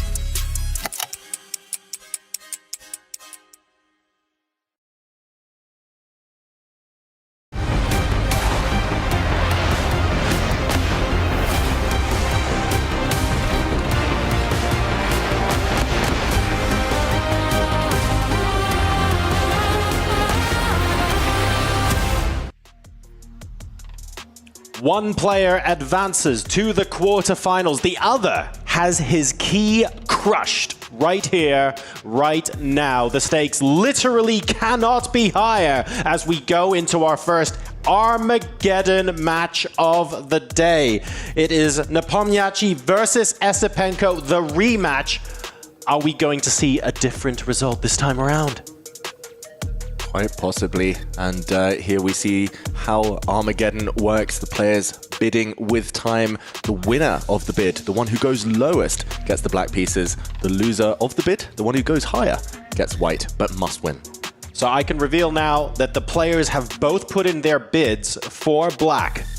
And the winning bid is 7 minutes 40 seconds. Jan Nepomniachtchi bid less. Andrei Esipenko bid 7 minutes 59. This is higher than what we saw yesterday on stream. How are we feeling about this sort of time, Tanya? Yeah, Nepomniachtchi wins the bid with 19 seconds. And, you know, he will start with the black pieces, which means that Andrei Esipenko will have to win on demand. A draw means, yeah, Nepomniachtchi takes the match. Right. But what has just happened in this encounter has been unbelievable, you know? Jan Nepomniachtchi staring at a busted position. Yes. Completely lost position. Gone. He, you know, didn't just snatch a victory out of the jaws of defeat. He completely crushed it after that. He shut down the game, and now it all comes down to this Armageddon. Anything can happen. You start feeling the stars are aligning for you. You know, luck is on your side. And what does that do to Andrei Esipenko's confidence? Yeah, you both mentioned regularly, chess is a game of momentum a lot of time, especially psychological momentum. And Jan Nepomniachtchi finally starts exerting pressure just in time for the Armageddon. How worried should we be? Well, we will find out. Esipenko going for the exact same opening he used with success to defeat Nepomniachtchi earlier in the day. We see a repeat so far of what the players have done, and Nepomniachtchi actually plays a different move this time, chasing that white bishop around the board, speedily moving his knight out the way now. It feels like he's done some homework. Maybe they had a short break in between and Nepomniachtchi had studied this before. I will mention, Esipenko, he's won both of his games with white against Nepomniachtchi. earlier today and in their match yesterday. So he should take some confidence from that. That being said, the 7-minute mark tends to be the sweet spot with Armageddon, and Nepomniachtchi winning the bid at 7-minute 40. That bodes well for him, giving him a decent amount of time, should be enough time if he plays well in this game.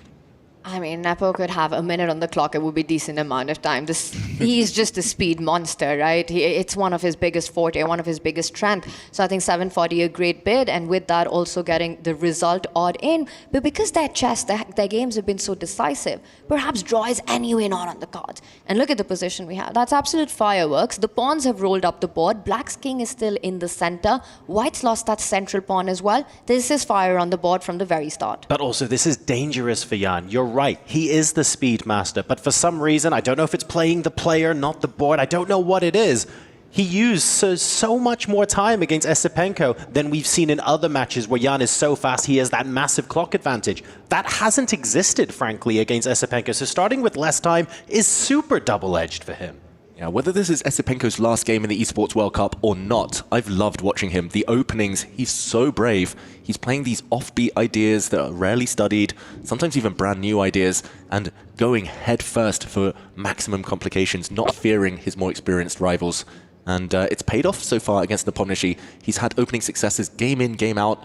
Again, White here, the eval bar says, big advantage, but he is a pawn down, and he needs to find something concrete to compensate for that. And that's been awesome to watch, you know, and especially given the time format here with no increment, not only in the Armageddon, but the main games as well. This is where you want to get these offbeat surprises in. Even if there's a way for the opponent to turn things around, it's hard to find it with just 10 minutes on the clock. So a really practical approach here by Esipenko. And in this last move, he decides to trade pawns.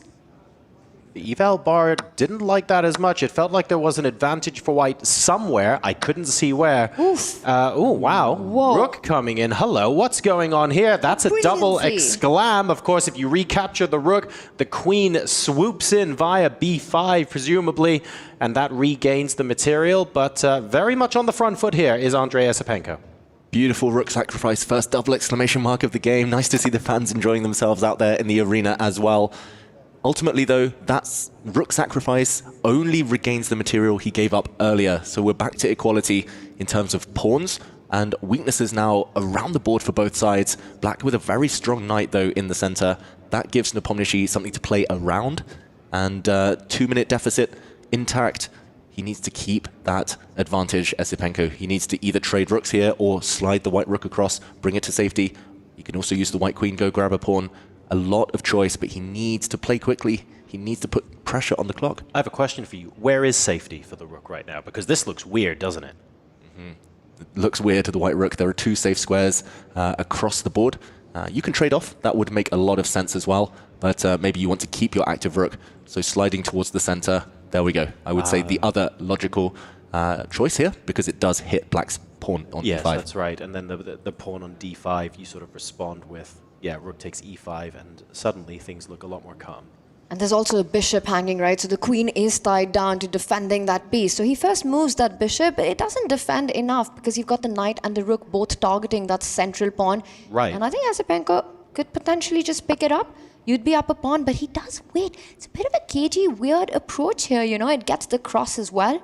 b4, giving up a pawn. Yeah, that's an odd choice. He wanted to prevent the black knight coming back to c5. He's taken control over that square. That would have trapped the white rook. I think that would have been Black's response if White had grabbed in the center, but tactics would have actually worked in Esipenko's favor. He's trying to keep his time advantage, which is very logical, but that was maybe one moment to slow down and pause. He could have gone a pawn to the good and at least then had something to hold on to for later. Yeah, now that the rooks come across, suddenly White doesn't have enough time to capture the pawn on e5, and it's now Black, the player with the initiative here. Yeah, the Black central pawn on e5, so much more important than the pawn the White queen just grabbed. And not only did the White queen grab a weak pawn, but the pawns behind it now dropping off. The Black rook will feast on that pawn anytime it wants. You could decide to trade first on e6, then pick it up. Instead, a different approach. He slides the queen to a square where he puts pressure on that rook to e6. This looks very controlled by Jan Nepomniachtchi. And I'm going to say for Andrei Esipenko, you know, it's so much about what has just happened as well.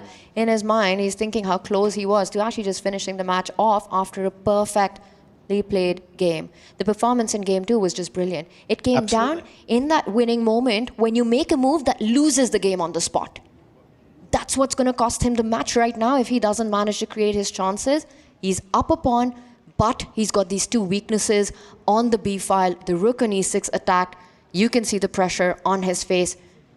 For Jan Nepomniachtchi, he gets a second chance at this match and he's making the most of it. And isn't this interesting as well, because the eval bar is showing us that this position is relatively equal, but it is, from a practical play point of view, all of the ideas and all of the coordination looks like it favors black. This is one of those situations where, yes, okay, with perfect play, this might be all right, but it's so much easier to play as black, and that's what the eval bar doesn't tell you, how intuitive, how easy a position is to play.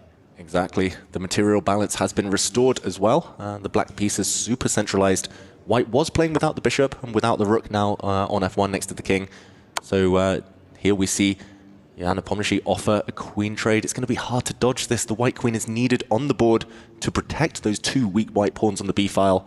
This is Jan using Armageddon and the format to bully the opponent. Yeah, and under any other circumstance, Tanya, with the pawns looking like that, with the scare that you survived out of the opening, there's an argument to say, swap the queens or move it away and accept a repetition or something. And under normal circumstances, you'd kind of be okay with that. But you can't do that here, not in a must-win situation, not in an Armageddon game. It's a dead man's draw for Andrei Esipenko. He has to find a way to keep the game going. If the queens come off the board, which is what Jan Nepomniachtchi is pushing for the max, that would just completely kill his chances. Yes, that might be objectively the best decision, but Andrei Esipenko even has to keep the game going. Even if it's less than ideal to keep the queens on the board, it's the only way to play on.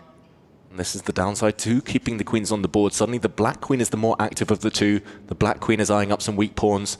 Esipenko's pieces are just so contained right now, very, very passive. And the time advantage down to around 20 seconds. Not looking good for him. Jan Nepomniachtchi looks so relaxed. Ever since that little transition, the black pawns in the middle surviving, Jan has been leaning back, looking chilled. Tiniest bit of a head shake from Esipenko, and you can see the nervous energy through his body right now. He is struggling after being in control for so long. I mean, in that second game, we saw him cursing himself. Right now, he's thanking his stars. And everything that's played out right now, look at the clock advantage. He started with less than 2 minutes and a few seconds on the clock, but now it's almost equal. It's almost level. And the position, very healthy for black. Beautiful queen, beautiful knight at the center of the board. Andrei Esipenko with a big weakness on b5. What is that knight on h4 even doing at the edge? No targets whatsoever. Complete control in this Armageddon by Jan Nepomniachtchi. And therefore we need fireworks. G4 out of nowhere. Queen takes b5. Instantaneous answer from black. And we move the queen up to f3, trying to disrupt the pawn structure here for black. Getting an exclam there, just really trying to mix things up and keep himself in the mix. Keeping the queens on the board, simply the only hope. You need to go for checkmate. The black king is a bit airy. There are some weak squares around it, so keeping the queen on the board, the white knight as well lurking nearby, that is a great practical try. I think he'd need to find this, Esipenko. This is the only way he's going to save this game. The pawn structure for black as well is under fire. It's being eroded. Those pawns needed to defend the black knight. Suddenly the black queen looks a bit offside. The action happening elsewhere. Yeah, I mean, call a move like g4 brave, call it desperation. It had to be done. It was the need of the moment, and now we're going to see some trades, and right there, the material balance is restored, but white has managed to open up the line of the white rook, centralize the queen, trying to get that knight into the game. That would be the absolute key. That knight on h4 needs to reroute itself. Ideally land closer to the black king. If you can give a check from e6, that would be the dream. I see a path. f3, g5, e6. Does white have enough time to do it? Takes 3 moves. Black in the meantime might be taking some pawns, might be offering some queen trades, but the white knight certainly is the one that needs to do a bit better work here, needs to participate. I'm expecting it to retreat. Andrei Esipenko, he's tanked again, the heart rate high. It's still a small time advantage. There's still hope. He's done a great job of just staying in this game, but he needs to keep the momentum. Oh, this pawn push, that looks slow. How does that improve the position? It's a move, I think, where he was trying to fight against the threat of a queen swap with queen to b4. He defends the g4 pawn so that if laterally the queen trade is offered, he has the option to move away and keep those alive. Instead, Jan Nepomniachtchi, he picks up the pawn. It's one of those things where we were busy wondering whether the queen could take the pawn on b2 safely, but by playing a move like h3, it feels like it gave black the time to go, you know what, I will actually take this as well. My queen's offside anyway, but if you're not going to be playing very active, aggressive, assertive moves, then that buys me time to improve my potential endgame position. Yeah, and in the meantime, this last move, very clever from Jan Nepomniachtchi. He says, yes, you can jump forward with the white knight, but that will lead to a rook exchange. You're running out of ammunition here, and it's just very difficult to get the white rook in the game. He's a great defender, Jan Nepomniachtchi. He always has been, and especially in the candidates matches that he was, and the candidates tournament, he was so successful. He drew so many games from positions of weakness. He held on. Can he hold on here? Black is a pawn up. Lots of checks incoming. White lacking threats, and the white knight forced to retreat. The black queen cuts across the light squares, and there we go, a step in the wrong direction for Esipenko. And now he's got less time on the clock as well. He's running out of pieces. He's running out of the time advantage. And Andrei Esipenko suffering here. You know, this match could still go either way, but it looks like it's going to be Jan Nepomniachtchi right now who comes on top. And he couldn't even take the pawn on e5 as well, because that would lead to the minor pieces coming off, and there's even less to play with when he needs to push for a win. Yeah, the position repeating itself. He just repeats, a draw would be enough, but Esipenko cannot allow that. To your point, knight takes pawn would lead into certain pins along that file, or a bishop takes knight trade, equally good enough to get that draw in. He needs to keep the knight on the board. And it looks like he's reduced to pawn pushes here. The white queen cannot move for the black pawn stepping forward. Discovered check. The white knight has tried dancing around ineffectively. Will he push one of these pawns now, Esipenko, to try and ask some final questions? He's now down 30 seconds on the clock. The board, he's down a pawn as well. Looks like everything's stacked against him. And you've got a feel for Esipenko right now. You know, coming in as an underdog in this match, both times that he faced Jan Nepomniachtchi here in Riyadh at the Esports World Cup, and doing it the first time, and so close the second time as well. And this Armageddon has been pretty much a Jan Nepomniachtchi show, right? With the white pieces, Andrei Esipenko hasn't managed to really get that advantage, those complications going. Oh, and the queen's coming off as well. Esipenko reacts and fist pump already before the game even ends from Jan Nepomniachtchi. He believes that this queen trade is going to guarantee him safety. From table smashes to fist pumps, it's been quite a journey for Jan Nepomniachtchi in his match, in his battle to make it to the quarterfinals. It's not over yet. The black bishop is relatively bad, stuck on dark squares, protecting all of its pawns. Yes, the black c-pawn is a pass pawn. It's going to be blockaded by the white knight, though. The white king super active. I think that celebration might be slightly premature. He's still a big favorite. He's a pawn up when a draw is sufficient, but he's trying to force it now. He's bringing his king forward. He's given up a pawn to liberate the black bishop. Tanya, it just feels like the white army here just doesn't have enough to break through. You want more pawns on the board. You want to make this a fight, but it almost looks like if black's able to give up the bishop for one of the pawns, get the other pawn from the king, that would also end in a draw. And I think that's the idea of defense that was trying to be set up. And look at that, the e3 pawn comes under attack. The knight will be forced into passivity to defend that pawn now. Jan Nepomniachtchi, if king takes pawn, it will be the black king that will start marching up the board. He's doing this perfectly. And Esipenko, I think the realization is setting in that he's going to be out of the competition. Beautiful from Jan Nepomniachtchi. Really active defense here, giving away the black pawn just to force the white king back. As soon as the black king starts stepping forward, there's going to be no way for white to make progress. The black c-pawn is going to be a decoy later. It's going to save itself and march down the board to deflect the white army. But for now, perfect defense here, perfect blockade. White struggling to break through. Black bishop going to hold everything. And there it is, the c-pawn moves forward. It is going to be a distraction. The bishop beautifully placed there as the pawn marches up. Jan Nepomniachtchi putting the finishing touches to this one. And that black c-pawn just so strong. Knights struggle against pawns towards the edge of the board. The black bishop prevents any checks from the white knight. We might see this ending king versus king. The clock, though, as well against Esipenko as the white knight goes so passive now. Yeah, Jan Nepomniachtchi today has definitely used one of his 9 lives. It's unbelievable. One of the wildest turnarounds that I've ever seen in a match. Esipenko, all he needed to do was grab a free rook in the previous game. It was there. It was hanging. It was looking at him. That victory, and here we see a repetition. That means Jan Nepomniachtchi goes through. And the grind from Jan Nepomniachtchi clutching that match victory there when it all looked so glum, never giving up, always looking for resources that he can use to his advantage and seizing the moment when it came to him. An absolutely brutal Armageddon game ends in victory for our incredibly experienced and esteemed competitor here. Commiserations, of course, to Andrei Esipenko, who has beaten Nepomniachtchi in the group stage before, but couldn't make it stick in the rematch. Wow, such narrow margins at this high level. It was just one move. It was one turnaround, and it slipped away from Esipenko. That last Armageddon, super professional from Jan Nepomniachtchi, but nice to see the mutual respect here as they analyze the games, they discuss what just happened. It's been awesome to watch Esipenko, what he's brought to the EWC. You know, just his performance, his opening preparation, keeping cool, keeping calm. And these were the final moments. You know, this wasn't just a match win by Jan Nepomniachtchi. This was an absolute resurrection. He's staring at defeat. He's staring at disqualification. He's staring at being out of competition. And then that one hope of life comes in, grabs it, and a brilliantly played Armageddon. It really is all about seizing that one moment, isn't it? Creating those opportunities when there's no increment, when you don't get second chances to seize these. And Jan Nepomniachtchi really allowing his experience and his composure to shine through. So absolutely phenomenal performance there. Squeezes through in the Armageddon. That means he has a second key to crush in an hour. Ladies and gentlemen, let's go ahead and hear from him now, live on stage. What a series. That game one looked a little bit rough. You were visibly frustrated.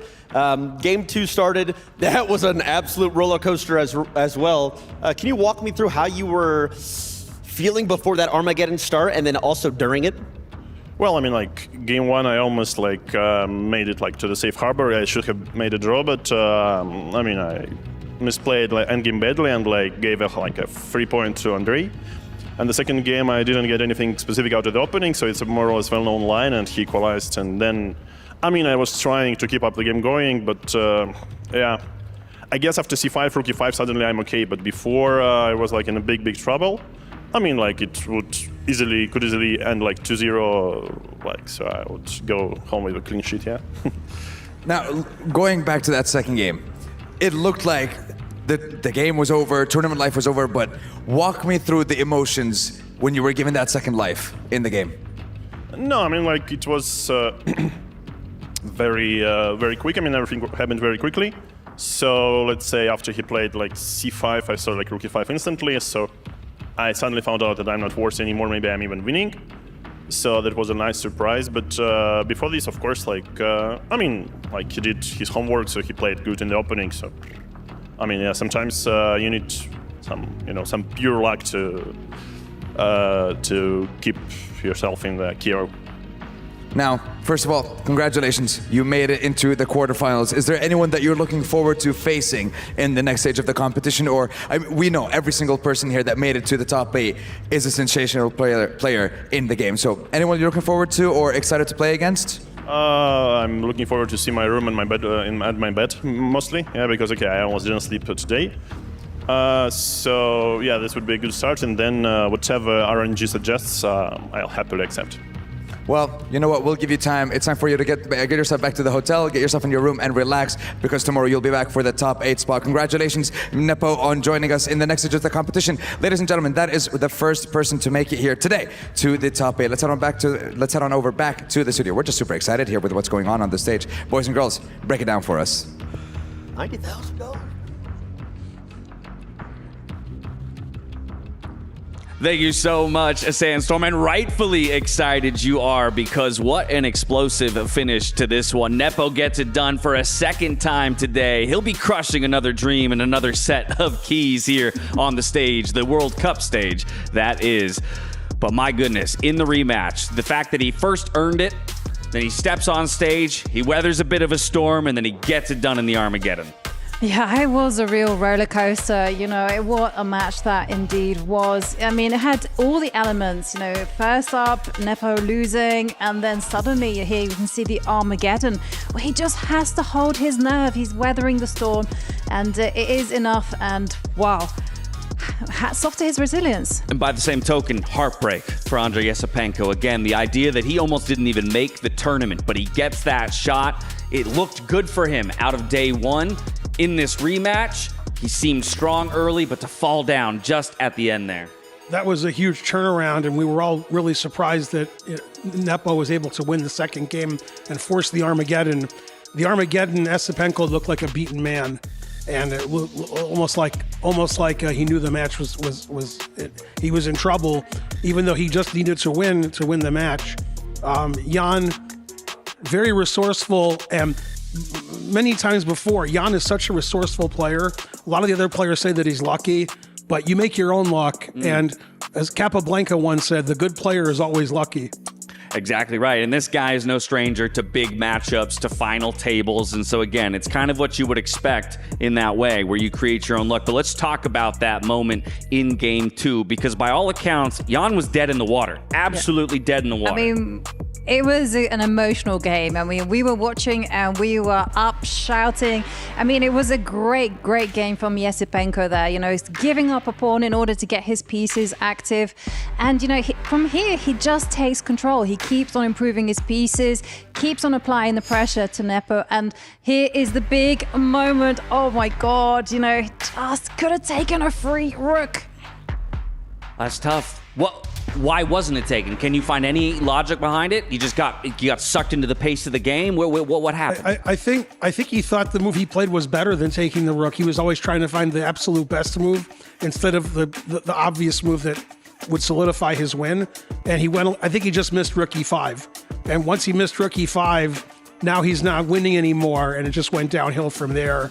And they always say when you see a good move, look for a better one. But unfortunately, he thought he found a better one, but it was a mistake. And he saw he could take the rook. He thought his move was a better move, but it turned out it was bad. And Nepo found his chance after c5, and he played rook e5, and he ended up winning the game. A real tragedy for Esipenko. Yeah, the one time the old adage comes back to bite you. Should have just gone for the good move. But that does mean that our picture is complete here in Group A. So let's take a look at it. Of course, it was Jan Nepomniachtchi who would come out here in the bottom bracket over Andrei Esipenko, that rematch from day one. Levon Aronian, he's been sitting pretty and had the day off today as he advances to the playoffs. Let's check in on Group B as well, because we've had some results there. And you might notice a name that came out of the last chance qualifier over another LCQ qualifier in Anish Giri. That was his first match of the day here for Nihal Sarin. He then promotes into a matchup against MVL, one of the guys we talked about as a contender. Nihal, a dark horse, and he's proving that point that he could be a real dark horse in this. He unseats Maxime Vachier-Lagrave to book his ticket into the top 8. Yeah, you can see the relief there on Nihal Sarin's face. I mean, he did it through sheer speed and wit and luck and all you can name. I mean, what a contender. So the Group B, all about the youngsters in this one. We had Arjun Erigaisi promoting just yesterday. Now Nihal Sarin. What do you make of that? The picture of the different styles of players we've already got in the quarterfinals. Yeah, Nihal actually lost the first match 2-0 to his countryman Arjun, then ended up winning the next two matches.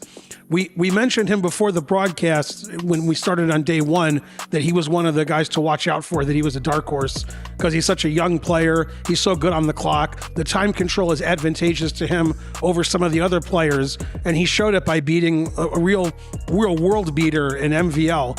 So MVL may be MVL, but it looks like Sarin today is the MVP. Yeah, he's looking very much like the MVP. So let's go talk to the man himself. It's Mike Klein standing by with Nihal Sarin. Well, we're here with the man who just won 2 matches, Grandmaster Nihal Sarin. We're taking the Walk of Glory. Are you ready to go crush MVL's key? Yeah, sure. I guess. Do you think that you're going to be the one that actually gets to press the button? Honestly, I don't know what exactly that is. So. Yeah, I think it's my first key crush experience too. Let's talk about the game. Knight versus Bishop, you were having trouble finding the breakthrough. How tense was that? No, that was quite tense actually. Like, I felt I should be winning. Of course, you cannot calculate with this time. At least I cannot. But yeah, I felt it should be winning, but I could not find the breakthrough. So it was a bit, I mean, there were some nervy moments, of course, and also I started to get a bit of I couldn't convert the pawn out. Yeah, I kind of... okay, in the scramble, I kind of lost this pawn on h4. But then I was very happy to find this b4 move, just to take the square away from the bishop, and the bishop is kind of getting trapped. So then, okay, he had to give the pawn to save his bishop, but then I finally get the pass pawn, and g6 is still weak, so... Right. Now, you didn't get much time to rest after the first match, and that was an absolutely crazy time scramble where probably Anish mouse slipped or something, but you talked with him for like 5 minutes after the game. What were you guys talking about? Yeah, I mean, okay, I was insanely lucky in that game. Yeah, you were lucky, but also you were fast, because we calculated you played 8 moves in 1.4 seconds at the end of that game to capture his last pawn. Okay, that's nice. Is that a record for you? I don't know. Well, it was still pretty amazing. But anything, did he say after the game that it was a mouse slip, or was he trying to trick you or something? He didn't mouse slip. He just, he started to panic a bit in the scramble. And okay, of course, this is very, very unusual for him. Also, like, he's pretty fast, actually. He is, but you were faster. And okay, we're gonna end this, but it's pretty exciting. Let's go crush a key, okay? Okay. Grandmaster Nihal Sarin, thanks for your time. Thank you.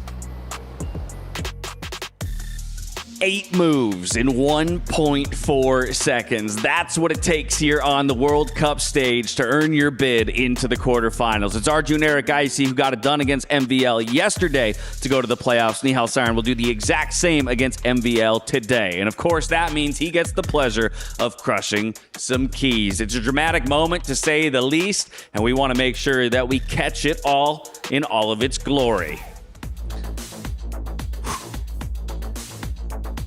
Let the drama unfold. The key goes in. Man, I want to crush a key now.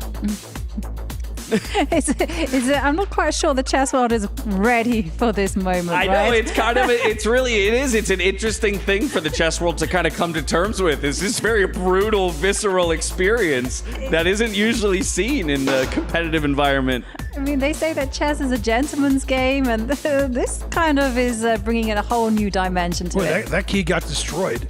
Absolutely really crushed that key. Shattered, and it might find itself displayed below the individual trophy if it's chosen by one of our eventual winners. Here we have Wei Yi, Vachier-Lagrave, Sindarov making their way into the studio, courtesy of Jamil Motorsports. They're the next matchup that we have on the stage. We'll be back in just a bit to preview the matchup as those guys prepare to do battle in an elimination match. We'll see you soon.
Lately, I feel I can't find my feet. Pushing closer, my heart skips a beat, and now I'm falling deeper than I fly. I can't control it. Dark against the sky, it's not so black and white. It's like I told him. There's things that I can't fight. I just keep going. I just keep going. In my time, I've been dreaming of a space to really fill my place. I wish he'd seen what I had dreamed before he started. Well, we are here with Andrei Sapenko, who beat Jan Nepomniachtchi yesterday, but he got the best of you today. I want to talk about the Armageddon game. He underbid you. You had to play for a win as white. You played a tricky opening that I don't even know the name of. Tell us about this knight d5 move on move 4. Yeah, this line, I also didn't know about this until Daniel Naroditsky. We played some match, and he used to play a lot this line against me, and it's not an easy opening to face with black, so I thought it's like might be a good choice. Yeah, Daniel Naroditsky, blitz specialist. Of course, you play blitz pretty well too. Now, you beat Jan yesterday. He beat you today. Do you feel like you should get a third attempt at the man? It's hard to say. It's like this format. Like I don't have any thoughts about this. Yeah. You're a young man. I don't know if you play other games, but are you going to stick around at all and watch any of the other EWC events or watch more chess? I'm not sure. I would probably just go home. Well, thanks for spending the time with us. And you fought so well yesterday to get the upset. Jan got the best of you today, but no shame in that. So thank you, Andrei Sapenko, for your time. Thank you.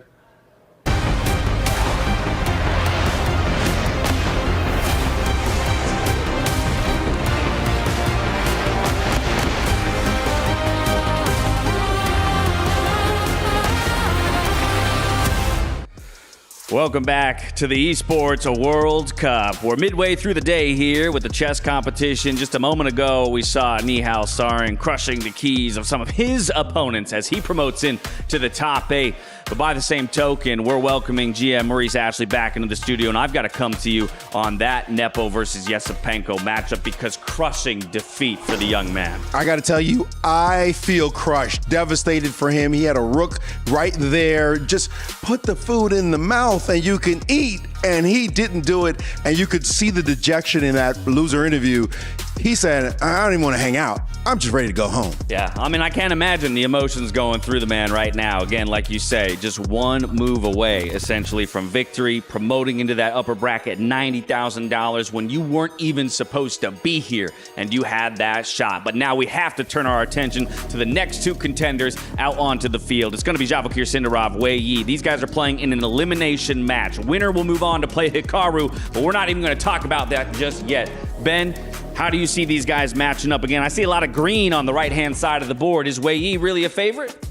I'd say Wei Yi is a very slight favorite, but they're both young players, really strong. Wei Yi's a little bit higher rated. Sindarov's a little younger. So, again, it's a toss-up, and I don't want to jinx anyone because usually when I make a prediction, it's not good for the guy I predicted, but I'm gonna go with Wei Yi. I think he's going to show his class and win the match. What do you think, Maurice? Well, you know, classical chess, I'd be saying Wei Yi, Wei Yi, Wei Yi. But in this format, youth matters. Sindarov is definitely somebody who's also hungry and I think a bit desperate. So I don't think it's as clear cut, although again, I would go with Wei Yi. But just to be contrarian, you know, one of us has to be wrong. I'm going to go with Sindarov. What? How could you? Oh my goodness. Never, fire erupts in the studio. I've been an analyst for at least 2 days and I've never heard such. Well, okay, what does a win look like for Vachier then here against Wei Yi? I think it's just bottom line, who holds their nerves. We're seeing that right now. We saw in the last match when Yesepenko should have just taken on E2. Now he's devastated. How can you just sit and be cool when all your life is on the line? And to think, it's not just this matchup. You're then staring down the likes of a Hikaru Nakamura. We know how Vachier wins. How does Wei Yi win? Yeah, Wei Yi can use his experience and play solid, keep a head on the clock. I think that's the main thing that people have to do in this event is make sure their clock time is good with the no increment. Wei Yi, very solid player, knows his openings really well. I think he needs to get an advantage in the opening with white and black. Well, there are no easy roads here at the EWC for our chess players. Vachier, Sindarov, Wei Yi next on the stage. Let's get out there to see a battle. 2 groups down, 2 more to go. We now have more players fighting for their EWC tournament life. So, let's bring them on down. Representing Team Vitality, Vachier-Lagrave taking on Weibo Gaming's Wei Yi. Both players still searching for their first win here at the EWC, and it has to come right here, right now. It's do or die in the SNB arena. Guys, I'm not gonna lie, we are crushing keys today. There's been like 8 crushed so far, or something like that. What are you guys going to do to keep yours safe? I just wanted to try to handle the last chance for me today. Yeah. Sindarov, you're on this stage, tournament life on the line. Walk me through it. Are you feeling excited? Are you feeling nervous taking on Wei Yi in the competition? Yeah, of course, I'm a little bit nervous, but I'm really excited to play here. And yeah, I just wanna play just good chess, and didn't think about this, losing and something like this. Well, I wish you both the best of luck. Gentlemen, please place your keys onto the pedestals and get yourselves ready. Another elimination match starts right here, right now, and that is the theme for today at the SNB Esports Arena. Casters, the stage and the floor is yours. Sindarov versus Wei Yi. Team Vitality versus Weibo Gaming. And we are looking to crush some more keys today. It's already been a day of very high emotion. This is a very, very exciting match. And I think the key to this one will be, again, what kind of positions we get. I mean, both these players tactically super sharp. We can expect major fireworks if it gets into aggressive territory. Both prodigies in their own right. Wei Yi right here, one of the youngest ever to cross the 2,700 barrier. Vachier-Lagrave became a grandmaster at 12, and their styles promises maximum entertainment, David. 2 fantastic players. They had different paths yesterday. Sindarov came so close against Hikaru Nakamura, blundering that checkmate in dramatic fashion in the first game there. But for Wei Yi, it felt like he wasn't quite at his best. So he will want to make amends, as you say, 2 very, very dynamic players, 2 firebrands who will be trying to assert their wills on each other. And they're not afraid, of course, of like imbalanced positions, really tactically astute kind of stuff. Even we watched against Nakamura yesterday, Sindarov very happily playing against those crazy imbalances, even though the checkmate was on the board. He was so comfortable in positions that would send most of us wild with confusion. So I'm really excited to see what they're going to be bringing today. And you should be getting excited, because look at what we have on the board. Wei Yi brings the first surprise. Now, it's not something that's not been played before, but it is still offbeat. Knights before bishops is the general rule of development in chess. But here, the bishop lands on the c4 square first, keeping certain options open. You might even get the f-pawn moving up. Maybe we'll have a transposition, and we see that. Sindarov heard you. He heard you, and he said, "No, I'm going to play my bishops before my knights as well." He heard you. Well, it is called the Bishop's Opening. It's a double Bishop's Opening. And will they bring out their knights? That is the big question. Often bring out the white kingside knight, knight to f3. That will just transpose into the Italian game, something that Wei Yi has done before with white, but seems reluctant to do here. Instead, pushing pawns, no knight's defense. None of the Italian coming on the board, so this is definitely some opening preparation, early opening moves that we're seeing by Wei Yi, and this is so critical in this time format. I like how Sindarov's handling it though. He's not taking the shock, he's not slowing down, he keeps up the pace, he continues with development, also delaying, bringing out his own knight on the other flank before attacking the bishop falls back. I will point out one thing, lots on the line, elimination on the line for both these players in this match. But for Vachier-Lagrave, the pressure is more on, because he's Vitality, Team Vitality's last hope. Maxime Vachier-Lagrave has not made it into the quarterfinals. Really Sindarov isn't only playing for himself, he's playing for his club as well. Yeah, for the club championships here at the Esports World Cup, a lot is riding on this match. Team Vitality won. Team Vitality needs Sindarov to move forward in the competition, but Wei Yi is such a towering figure to stand in his way. And well, speaking of rules to be broken here, knights before bishops. What happened to pushing the pawns in the center of the board to assert your position early on? B4, A4. I absolutely do not care. And we're seeing some really, really fun opening preparation out of these players here. Yeah, it feels a bit like freestyle chess here from Wei Yi with white. He's got a big threat. The white pawn, if it steps forward one more square, is going to catch this black bishop embarrassed. No escape for it. You need to create a safe path backwards. That would indicate that black is most likely to push the A pawn forwards to prevent that bishop getting trapped. But just due to the fact that white isn't developed, maybe there are some counter-attacking options. Sindarov here has invested a bit of time, almost a couple of minutes now, in just finding his way to this position. It's relatively unorthodox, and that promises a real fight for us. This is not something I remember seeing in a chess textbook on page 3, Tanya. What is going on here? Why are we seeing this on the board? It's the format, it's the demand of where we are here in Riyadh, you know, it's preparation. Wei Yi bringing the fire on, and it's his brand of chess. It might not be the best way to play with white, might not be the traditional approach, but if he's able to get the surprise in, and finally the knight does come out after the expansion on the left side, a more standard approach now, he's managed to gain some time on the clock while doing that. So that's a small opening win. I mean, 45 seconds, especially when you think about what this game could look like, say, in about 15 minutes from now, suddenly is very much the difference maker. So if you can surprise your opponent, and the format, like you say, really lends itself to giving players advantages who can squeeze these kind of positions out of their opponents and take them by surprise, but maybe we're going to see more of this, and this is going to become the trend as we head into the quarterfinals. Yeah, he just wants to go his own way, Wei Yi here, and pushing pawns. It does look like we're going to get so many of those now, aren't we? The only way forward. Oh, no, it begins. I'm going to have to keep score on a sheet here. Hang on, I've got my pen out. Oh, just paying homage here to Weibo Gaming here. But okay, the black king has got safe. The white king likely to copy, as we see the play take more normal paths, I'm going to say. This looks like it could have come from the Italian game now, one of the most popular openings in chess. So from a longer-term pawn structure point of view, yes, okay, this looked wild, A4, B4, we were shoving those pawns forward early on, but strictly speaking, when we take a look at what those long-term structures look like, because you can't take pawn moves back, of course, going into a potential endgame, this actually isn't far from territory that both players would be relatively familiar with. I would think so. I mean, this is something, but that's the beauty about Italian. That's the beauty about this opening that we have with the knight on f3 and the bishop on c4. There are these little changes. You think you're familiar with everything. You've seen this happen a million times before.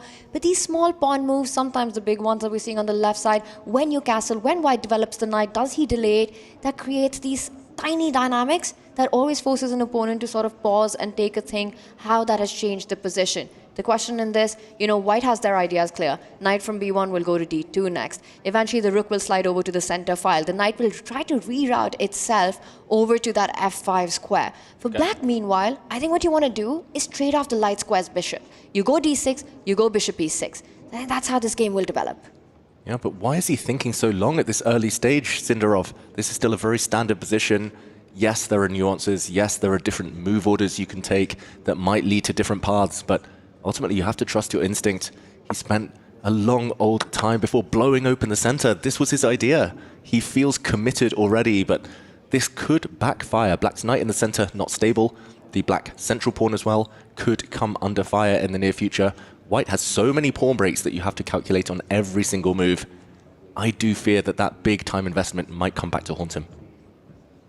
This is a surprising decision, you know, in a position that just did not demand it, and perhaps black does dream of this d5 break in the Italian. Usually when you get it successfully, you've equalized out of the opening. But the problem here is black's still undeveloped, right? With the bishop there, the rook still on a8. The ideas that you pointed out, also white can start targeting an f7 weakness. You could be thinking about the knight jumping to g5, the queen coming out, hitting the black knight, x-raying that pawn on f7, and suddenly black might be pushed to defense after an active looking move like d5. I think Sindarov, not on the clock, but on the board, might have rushed it. Yeah, I'm looking at, like, queen b3 looks really natural here, for example, and there's no loose pawn for the knight to pick up. You can play moves like bishop e6, then you've got the central pawn you have to worry about coming under attack.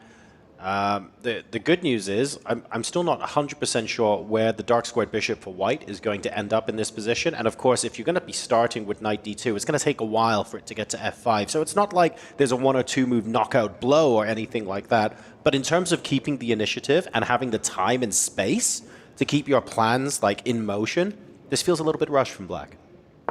A little bit rushed. The white bishop actually does find a square. X-ray vision here. It is threatening indirectly the black rook on f8 once the b pawn moves forward. That is very creative from Wei Yi. And okay, I'm expecting that black rook to move to save itself. That would be the most natural response. But the continuation sure to get a bit spicy. This is very interesting because not only is he X-raying that rook, he sort of built a bridge on that A line. You know, he's disconnected the black rook to the white rook, making it possible for him eventually to blow the position with b5. And I think this was his plan. He had calculated, spent those minutes to see this follow up. Now after pawn takes pawn, white will be able to recapture with the pawn because the bishops blocked that A line. There's no rook takes rook. Ooh, and the bar starts to rise in white's favor. We see Wei Yi's screen. He's about to capture that black knight in the center with his light squared bishop. Bishop takes d5 here. And I think his response will be very forceful. You don't want to give up your bishops unless you get something tangible in return. And Sindarov will have to be on the defensive. I think I see this. I'm feeling a little bit worried for the dark squares here because the light squared bishop for black is still on its home square. So that rook on a8 is suddenly looking very breezy. If white plays bishop takes knight now on d5, black recaptures with the queen. I guess you've got maybe c4 as an intermezzo, yeah. And then bishop b4 I'm looking at now going, ooh, that's going to make me sweat a bit if I'm playing with the black pieces. Yeah, just to show what's about to happen, the black queen is being kicked out of the center. And when she retreats, the pawn will step forward to c5. The black bishop will be forced to retreat to a really stinky square. And now your move, John. Bishop to b4, that black knight looking embarrassed on the edge of the board. Oh, wow. That's, yeah, that is... I thought that was the idea, but c5 as well. It's like insult to injury at this point from a positional perspective. You can save this knight, just to mention, by pushing your pawn forward to b6. What a great bishop you've got there as a result. And you can even lock it in with pushing a pawn to c6 long term. That black bishop, the dark square bishop, never getting out of prison. And you're effectively playing the rest of the game. Like, from a material point of view, you're not a piece down, but from a practical point of view, you're just playing the rest of the game a piece down at that point. That looked absolutely hideous for black. I think that would be also Sindarov. He would hate that kind of a position. I mean, anyone would, but a player of his style, who's always looking for complication, who's looking for combative chess, blocking your own bishop at the edge of the board, your knight also on the rim. This has been a bit of an opening disaster for black. Wei Yi's preparation paying out there for him, and a very forcing sequence of moves. How is Sindarov going to fight this? And the clocks as well, now touching the 4-minute mark. Yeah, we're only 14 moves in, but strategically, it looks like Sindarov is already on his last legs. We're going to see that variation play out. Unless he's got some tricks up his sleeve, it looks like he's in big, big trouble. Wei Yi not hesitating, pressing his time advantage now, nearly 2 minutes. And just the momentum building for white. Sindarov trying to keep the poker face, but he needs to play quickly. He's not retreating his bishop yet. He's maybe thinking about a knight jump. There we go. Desperation. That bishop was going to get trapped anyway. He might as well try to muddy the waters. He's hitting the white rook in the corner, but coordination problems potentially between the black pieces. I doubt the white rook is going to move. There we go. It's counterattack against the black queen, which is tied down to its knight.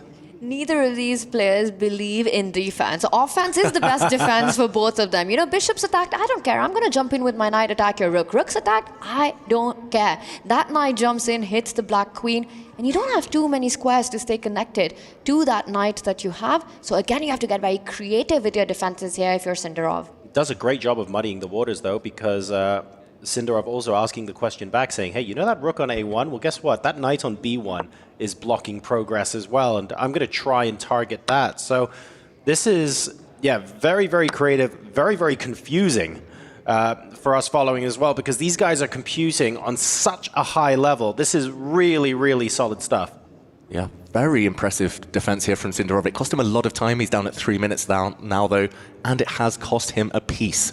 White has an extra piece for a pawn, but the black bishop is looking very nice now on the c5 square, potentially jumping into the center to hit the white rook in the corner, and the white knight is hanging. You have some immediate problems to deal with.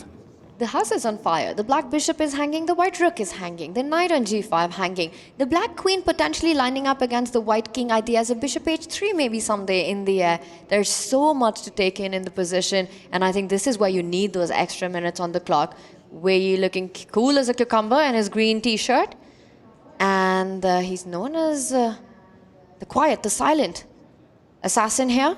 And that's the kind of chess he's been playing. Absolute fireworks. He comes back with that knight, hits the bishop, and it gets a double question mark, a blunder by Wei Yi. Why? I mean, that makes a lot of sense. It brings the knight out of danger. It can't be immediately captured. It's also targeting the bishop on c5, basically suggesting we want to be resolving all of this. What are we missing that makes that a blunder? Here, Sindarov has to play extremely energetically. I think he just has to create threat after threat after threat in order to justify the fact he is a piece down. If he doesn't find it here and now, he might just lose this game. And here we see the analysis board pop up. He has to start by bringing his bishop to h3, by threatening checkmate along the g-file. The white knight has to drop back and block that line. Now the bishop drops back to hit the white queen. And the white queen doesn't actually have too many safe squares to use. If she drops back to the c2 square, for example, the black bishop lands in the center, threat after threat after threat. Knight to c3 follows, and at the end of this line, black creates some counterplay, goes for the white king. This is difficult. This is a long, long sequence, and even at the end, the situation is still unclear. Well, let me talk about this in the context, then, of the bigger picture, the story that we've been telling throughout this match so far. A couple of moves ago, Sindarov's position looked like Wei Yi was tying him in knots all over the place. It looked like it looked like his position was being tortured. But now with this initiative, it's almost like we've completely forgotten that even existed in the first place. Black's position now with the bishops out, the rooks connected, this looks fine. It would be, except black's down a piece. Yeah. I mean, that's the big problem in this position, right? He's got only a pawn for that extra knight on the board, so he needs to play with energy right now. You can't think about the positional strategic aspects of development, getting the bishops on those good squares. It's long-term completely busted for black. So, step one, get your remaining pieces as active as possible. We need a step two now for Sindarov in order to find his way back into this game. With 1 minute and 20 seconds, is that looking remote? It does look unlikely. This was a key move by Wei Yi dropping back his knight. It did look like Sindarov just running out of time, maybe panicking slightly. Didn't kick back the white knight to g3. He could have actually had this similar position just with a move or two more. He kind of played things in the wrong order, and now it's going to take a while. It's still a long road ahead, but the extra knight should count. Black still lacking the ability to create instant threats. Going for it now, but the white knights have access to a beautiful outpost in the middle of the board. There's two white spots, one of them jumping onto e4, the other jumping onto f3. Knight aren't only the most brilliant attackers in chess, but are also great defenders to their own king, controlling so many squares. And Sindarov now under 1 minute. Under 1 minute, he was shaking his head there, breathing heavily. Didn't look too happy. His heart rate's still pretty low, Sindarov. Impressive for such a critical moment, but it is very desperate. Wei Yi, he's a complicated? He's also a complicated man, but he's also a calculating machine, and he's going to find his way to try and simplify this position now. And wow, a result already. Sindarov throws in the towel, resigns, a piece down. The remaining pieces found some activity, but at the cost of an entire knight. It wasn't something that he could overcome. Wei Yi takes down Vachier Sindarov in game number 1 with under a minute left to go. There was no way out. Cool as a cucumber. Wei Yi, oh, look at that. He does sweat after all, as it turns out. He resets for game number 2, but he is looking stoic in that chair right now. I'm gonna say it. I think that was an interesting move to just resign what might appear a little prematurely there by Sindarov, but you know, he'd had enough. He's a fearless brawler and he hates what he got on the board. Down a piece, no counterplay. He doesn't want to fight on, play on for tricks. He's saying, get on game 2. I'm ready. I want to play with white. I'm the fearless brawler. And this was the position where Sindarov did decide to give up. essentially the white knight's too strong, an extra minor piece. It was going to be a long game, but ultimately he didn't believe in his chances of a comeback.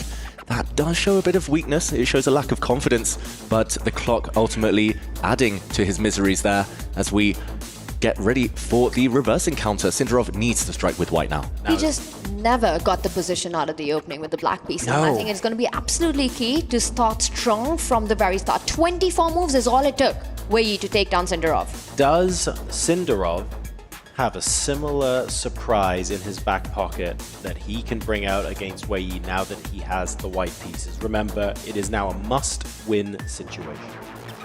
He needs an opening strike. What do we think? A surprise. I believe in him. I have seen him so many times, Sindarov, in his career, come back with some crazy tactics, with some nice attacks. But yeah, it was just the writing was on the wall when he blew open the center, but it cost him too much time on the clock, and he never fought back that one. Shavakir Sindarov definitely has it in him. He became a grandmaster at 12. He's had some fantastic wins over the last year. He's really blossomed as a player who plays for those activities, those aggression, regardless of who he's up against. He's absolutely fearless. He was part of the Olympic gold medal winning team for Uzbekistan. You know, he's part of that golden generation from Uzbekistan. He's had some brilliant results in freestyle chess lately, and then finding himself here through the LCQ in a brilliant way, sort of cruising through that to get to the main event. He knows what's at stake, he knows what's on line, and Wei Yi does what we see top players do all the time: play the super solid Russian defense. So here we go. Game number 2. Wei Yi, absolutely no emotion either way. Very happy to play whatever comes his way. Currently finds himself on match point. All he has to do is draw this game, and he's 3 to the decided match.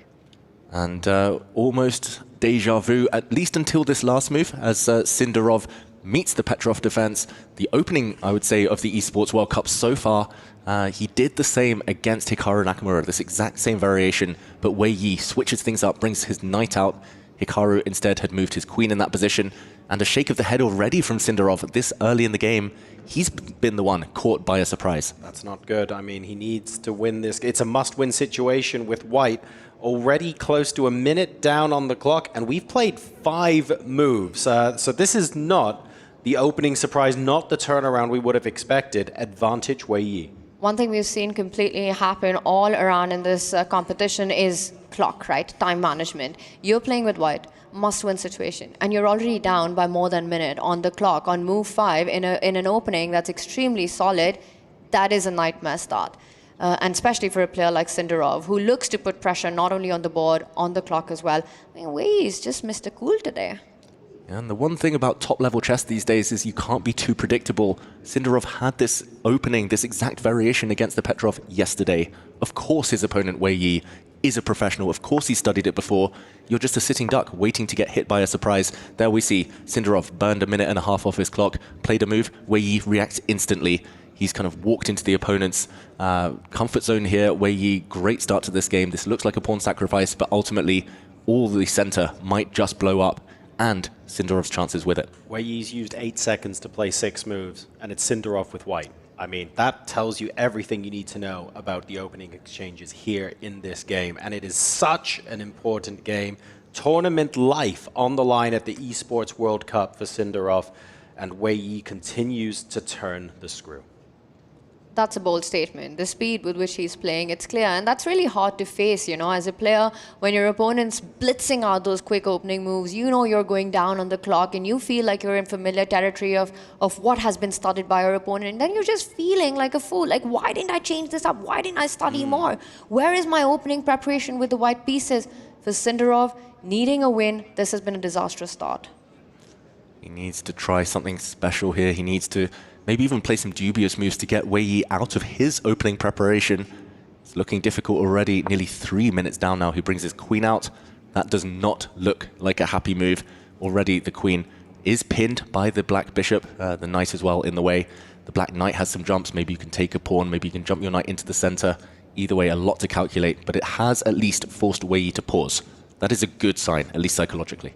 And I think that's one of the aims, one of the smarter things to do. You know, you think that the main aim is to simply get your opponent out of opening preparation. Sure. What can I play that might not be the best move, but I want to play it fast and I want to make sure I'm not losing anything on the spot?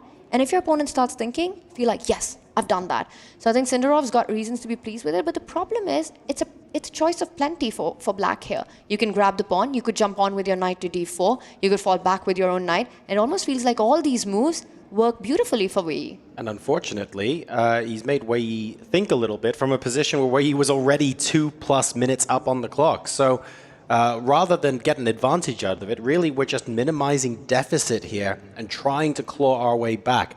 Not the kind of mentality you want 7 moves into a must-win game with white.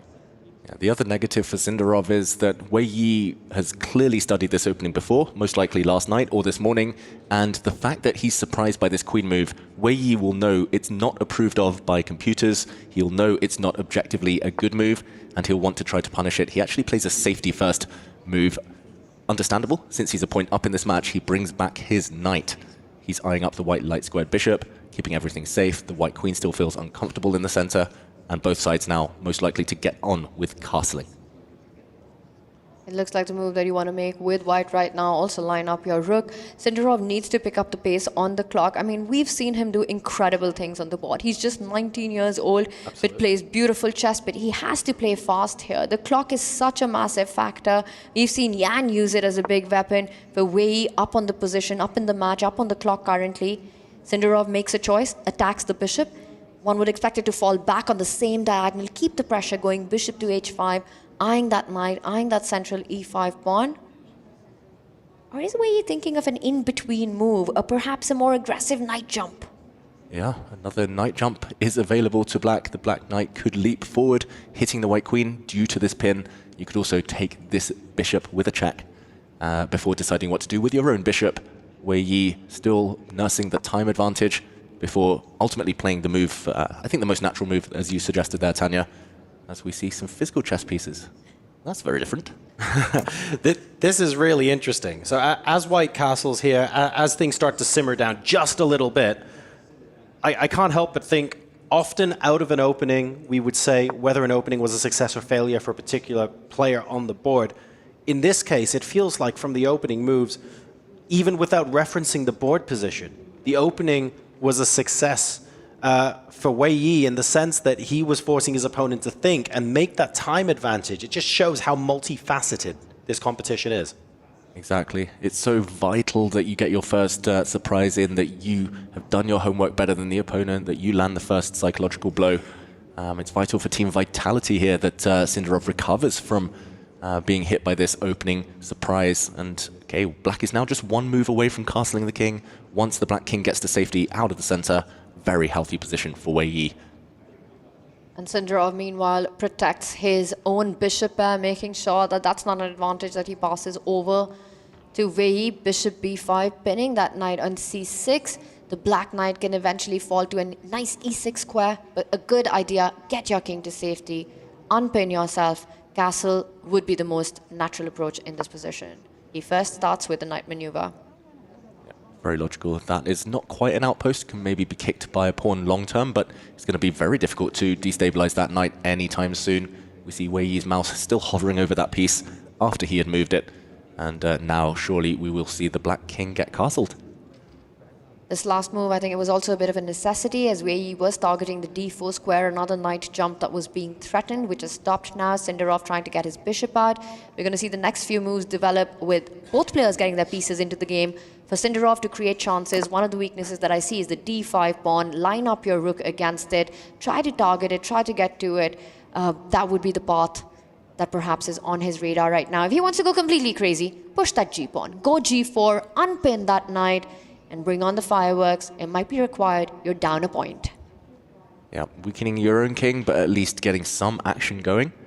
Breaking any uncomfortable action from that bishop. I don't know, it still feels like a position that could go either way, but it's just the clock. I can't take my eyes off Javokir Sindarov's clock. He's normally one of the most confident players on the circuit.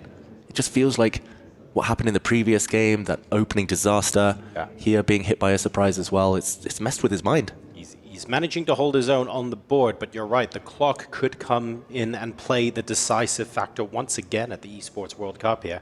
Wei Yi only now just dipping below a 2-minute advantage. And we have bishop takes knight, so we are resolving some of the tension in the middle of the board here, but once that gets recaptured, you're also inviting knight takes e5, because the knight on c6 is no longer pinned.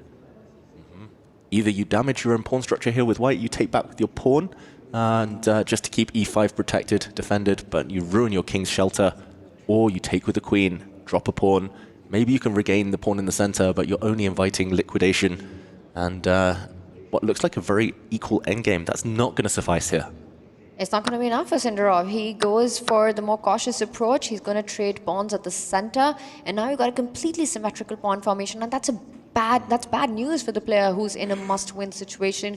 Queen d5, queen trades being offered here. But the one long-term gain for white even in this position for Sindarov is that he's managed to get the bishop pair.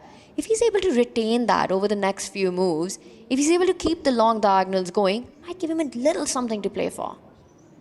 Do we think that in the long run, though, without the queens on the board as well, that will be enough to find an edge to get a decisive result? Because really, that's what's required here. Wei Yi having a bit of a think, going, well, hang on a second. If you're going to offer me the queen trade, and all I need to do is get a draw out of this game, this must be good for me, but if you see a good move, look for something better. He's hesitating a little bit, but he's just double-checking that this is the way to go. Yeah. Words of wisdom, unless you're Andrei Esipenko, where he had a good move and probably shouldn't have looked for better. I think that's great advice if you've got more time on the clock. With a 10+0 time format, you see a good move, you play it immediately. Play it with both your hands. Play it instantly. That does cost you the minutes, and we see eventually c6, it was forking the bishop and the queen. We see a lot of trades, and this is what we were talking about, right? A simplified endgame, like you said. Now the big question. Bishop pair, great, but is that enough? Yep. On paper, it does look like a small advantage for white. Bishops, they do come into their own later in the game. If Sindarov is going to win this, it's going to have to be a 50-60 move grind, but he only has 4 minutes left on his clock. He will actually want the rooks off here. He might even want a pair of knights off the board, as long as he's left with those 2 bishops. And for now, eyeing up a pawn. There's a pawn hit on the edge of the board. On a7, will Wei Yi take a timeout to defend it, move it, or will he do something a little bit more active? For now, it still looks like Wei Yi in enough control. That's really interesting, actually. And maybe some people at home will be keen on hearing more about this as well. Normally, when a player's in a must-win situation, you want to keep as many pieces on the board as possible. So how does it favor or not favor? Is this like an exception to the rule where we specifically just want the bishop pair and we're okay with trading the knights and rooks off? Talk to us about which piece trades make sense and why.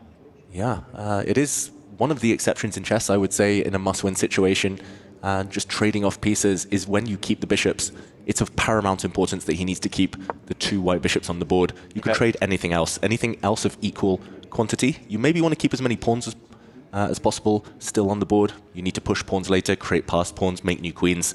But for now, restricting the knights, that's a very good move from Sindarov, preventing the black knights jumping forward. Ultimately, with pawns on both flanks, that's where bishops come to life. You will later be able to take advantage of the fact that the knights are short-range pieces. Gotcha. He takes control of squares. He also creates a square for his king to get more active, and maybe potentially in the future that f-pawn will move forward to f4, kicking out one of those centralized knights. It's the principle of 2 weaknesses. One of your strengths is your opponent's weakness. In this case, for Sindarov, the strength of the bishop pair, count that as one weakness. To win a chess game, you usually need 2 of them. He's trying to move those pawns, get those breaks eventually in, so that he's able to create that second weakness that he can start targeting on that right flank. So I think f4 is definitely on the cards at the right moment. A threat is stronger than the execution, something that Wei Yi will always have to keep in mind now. Now, we're taking a look at the potential weaknesses in the position for one player. What about if we flip the board and take a look from the opposite side as well? So we've spoken about how Sindarov needs to be able to keep the 2 bishops on the board at all cost. Now that Wei Yi has swapped off a pair of rooks and the queens, from his point of view, if he wants to absolutely put the nail in the coffin and say there is no way this game can end in a loss for me, what's the plan from this point onwards? Yeah, it's unclear what the specific plan is, but in general, you need to accelerate the play against the bishops. The longer the game goes on, the better the bishops become.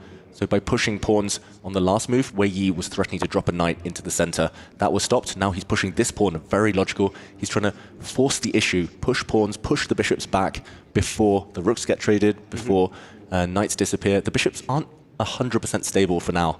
So very active play by Wei Yi. You need to be very energetic. I've been there myself, being ground down by these two bishops. It's torture if you just sit there and do nothing. So you have to be very, very much conscious about the fact you need to push like this. And there is a minor piece traffic jam, right, on that central line with this last move, f5, active play, but it sort of leaves those pieces hanging. And I think for Sindarov, that signals something. You're thinking about how can I put pressure on these pieces. One way to do it would be to slide your rook over to the center line. It anyways is a piece that needs to be activated. Rook e1, or will he try to just stop the advance of f4 by going f4 himself in this position, just saying not allowing you to do that? Yeah, good call there, Tanya. Bring the white rook to the center and Wei Yi protect all of his loose pieces. That traffic jam likely to be resolved at least sometime soon. But yeah, who will be paying the congestion charges? That's the big question. That is a very, very good point indeed. It's interesting that we went over to the E line. There was a part of my brain wondering, well, if the rook went to the D file and we're trying to trade the rooks off, wouldn't that make sense instead? We're preempting the f4 from black by moving the bishop back so that you don't need to immediately have to deal with your bishop being under attack once black pushes that. It's interesting that the rooks are still on the board and there's no opposition there on the D file, and the bishop pair's been given up. Yeah, out of necessity, but that is not a good sign for Vachier Sindarov. Ultimately, the black knight was hitting another bishop, hitting a rook anyway, so the bishop pair was gone, but especially the light squared bishop. I thought he would try to keep that. Black's light squared influence is minimal. Now, especially that white bishop sitting on c1, sitting at home, makes a bad impression. It's so incredibly cagey, right? You compare every pawn, every piece on the board to each other, and you realize that Wei is super active, more space, and he continues advancing on that right flank. You know, he's threatening all those breaks with one of the pawns moving forward. He can improve the position of his own bishop, slide it in front of his king. Meanwhile, for Sindarov, what is he targeting? Where is he playing? Bishop on c1, stuck at its starting square. The knight looking inactive. Might be time to reroute itself to some greener squares. It does jump over to c4, but not very stable there. Not stable, can get hit at some point, maybe in the next few moves, by a black pawn. And in the meantime, black's rook looking active, black's knight, bishop perfectly posted up.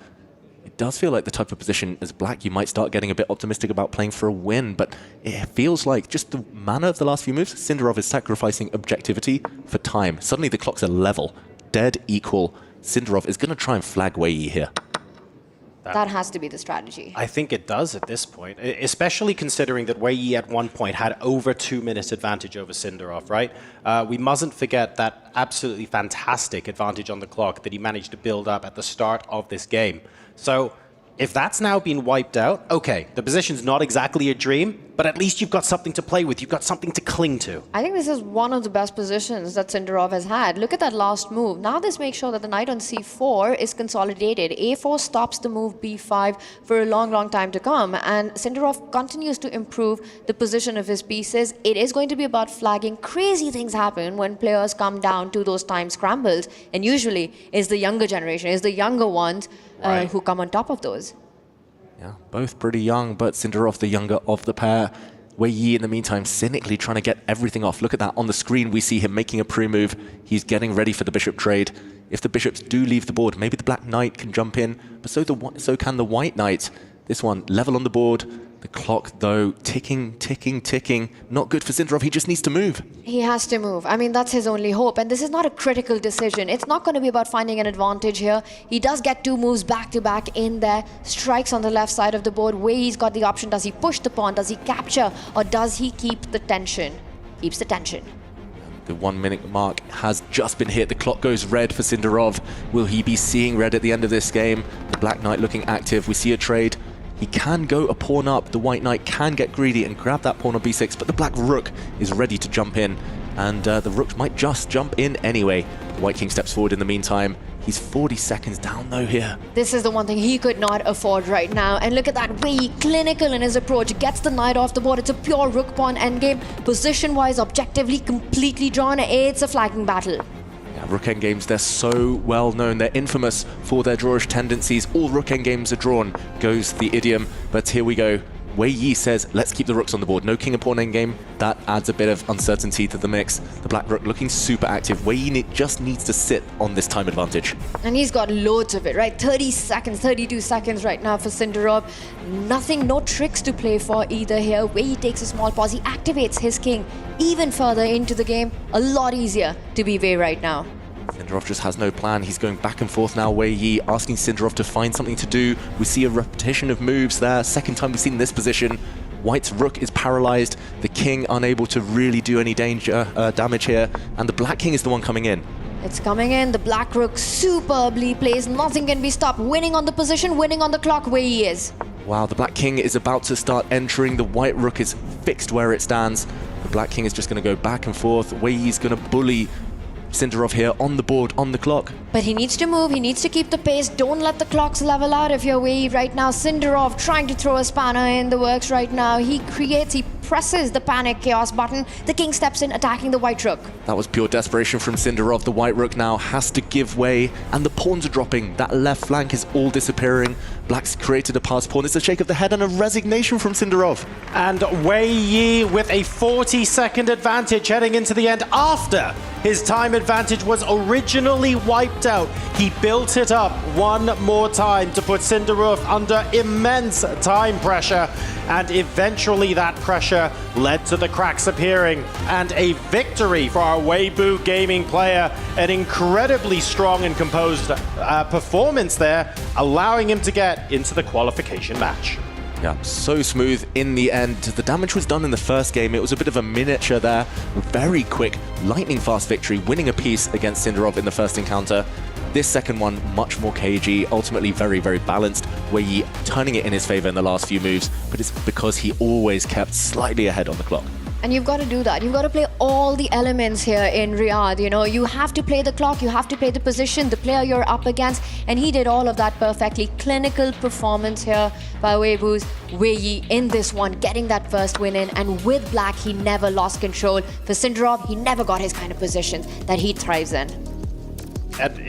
Unbelievable how composed he was as well throughout. When that 2-minute advantage was wiped out, did we see a different expression on his face? Absolutely not. Calm at all times, and maybe we can glimpse a couple of secrets into how he holds that incredible demeanor as we head to the stage for an interview with Wei Yi. Absolutely, Wei, brother. You were calm, cool, collected in both of those games. Game one, you had a big time lead. Weren't sweating at all. Your heart not pumping at all. I was a little bit worried for you. Game two was much the same thing. He made you think a little bit in game two. You were up like 2 minutes. You came back down. Were you ever worried at any point? Yes, I think after the move G3, maybe I might in some danger. And yeah, I spent some time to scout how to defend. Yes. So I want to say, Wei Yi, congratulations on making it to, I want to say, your next opponent now. 1 game away from making it to the top 8. And your next opponent is going to be Hikaru Nakamura. Are you feeling ready for that matchup? Yes, I have to, but I think Hikaru is one of the maybe most difficult opponent in this event. Yes. Honestly, I agree. Definitely one of the top players here.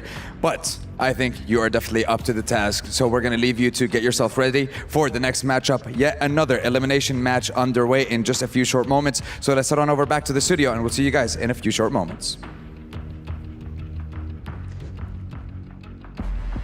Thank you so much, Sandstorm and Tyler 1. It's Wei Yi coming out on top over Vachier-Lagrave, and he did it in just a smooth fashion there, Maurice. Total control, domination. It just looked like he said, dude, I'm better than you. The guy got in time pressure, couldn't handle the moves, couldn't keep up in game one. And then in game two, after he had to get a victory, Sindarov was just like, I can't break through this guy. He's a great wall of China, basically, and shut him down. Yeah, honestly, played a lot of this matchup to perfection. There was only that one call out that the host there mentioned. The clock maybe slipping back a little bit towards Vachier in that one critical moment, but Wei Yi navigated it well. Yeah, Wei Yi was was way ahead on the clock in the second game, and when he thought things were turning around, he took his time and equalized the position again. Wei Yi never in trouble. Amazing. Became a grandmaster at age 13. It says that's actually when I heard of Wei Yi when he was a little kid. I was like, how can a 13-year-old be a grandmaster? And so he has a lot of experience. Been a grandmaster for half of his life, and didn't have any problem at all with his opponent this round. Yeah, but how about this? You take down Vachier-Lagrave and your reward is to step into the ring against Hikaru Nakamura. So things do not get easier from here. We're with the best players on the planet. What do you expect? I don't care who you beat. You know somebody gangster is going to show up next. And there's nobody more gangster than Hikaru Nakamura, except maybe one Magnus Carlsen. This is the number 2 player on the planet we're talking about, a vet who's been around for a long time. Wei Yi knows what he's got to deal with.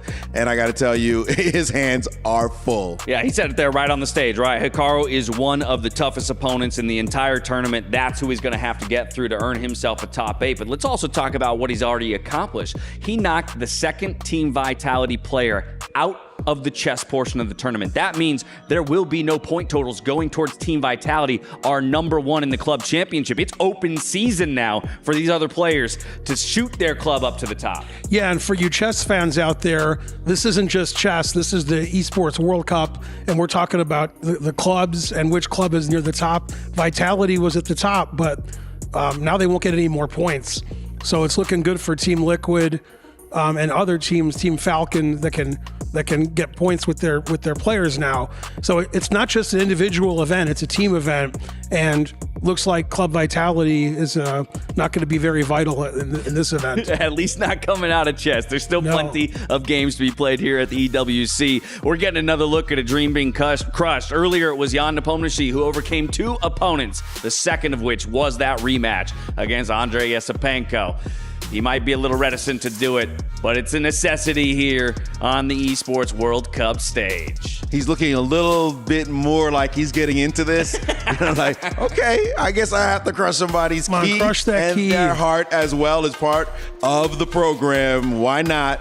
Hey, he's feeling very relieved to have gone through after his match. I wonder if what's going through his mind there is now the kind of the idea of like, ooh, these are some of the keys I might be able to pick later on and toss them into that resin mold on the bottom of my trophy, because that's one of the things the individual winner gets to do, take 3 keys from people that they took down. You know, when you win because it came from a second life, they were putting the dirt on your grave, and you said, no, wait a minute, there's life in here.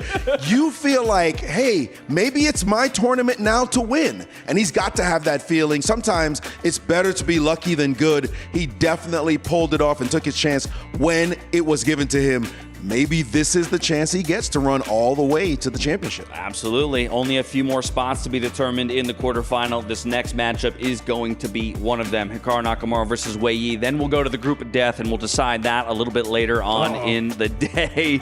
But let's continue talking about Wei Yi. I think if he plays the exact same way that he just played in this, is that enough to challenge Hikaru? Yeah, I think Hikaru has his hands full here. Wei Yi is very solid, doesn't give anything away.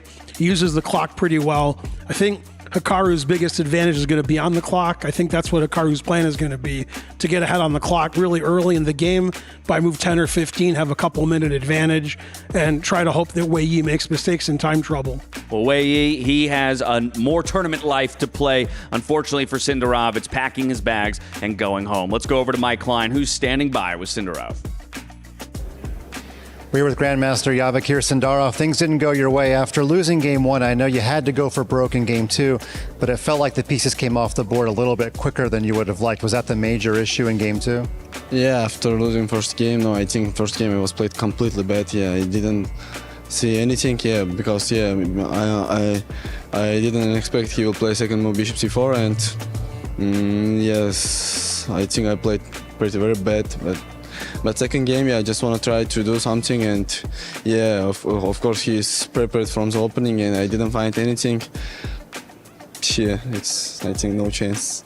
It's a tough day for Team Vitality, and Maxime got eliminated a little bit earlier. Did you have any chance to talk with him at all after his match or before your match in any way? No, I didn't talk with him. It's really very sad because Maxim first game he was staying completely winning and he didn't win his game, and but me I'm just I'm just looking my game and prepare for my game and don't think other things. But yeah, anyway, my opponent also played very good, but in my opinion, I'm just playing one of the best games in my life today. I'm sorry to hear that. But after this competition is over, how will you look back on this event? It's totally different than all the other events you've played in. Yeah, it's totally different tournament. Yeah, I think I'm just little bit tired from chess. I'm playing. I played in Las Vegas here without stop, and yeah, last chance qualifier also took a lot of my energy, and yeah, yesterday match. Completely takes all of my things. But anyway, I'm very happy to be here, and I think I'm played really not bad. Just last day. For me, it was a very bad day, but organizing this tournament and everything is in a high level, and I'm excited from everything here. Thanks for the time. Even chess can make young men grow tired. I know the feeling. I appreciate the time. Yeah, thank you. I would say he earned his exhaustion, but the picture is crystallizing here in Group C. Hikaru Nakamura and Ali Reza, they had that team bout just yesterday where Firouzja came out on top to book his spot in the playoffs. Hikaru Nakamura dropped down to play the winner of the matchup we just witnessed. It was Wei Yi, coming out on top over Vachier-Lagrave, and here he goes to the key crusher for his first victim. First time for him as he sees this happen. Of course, the crushing of Sindarov's dream. And Wei Yi is like, okay, I take care of business. I'll take this key. It's loud, too. Did you hear that? It is loud. It's loud. And they know it's coming.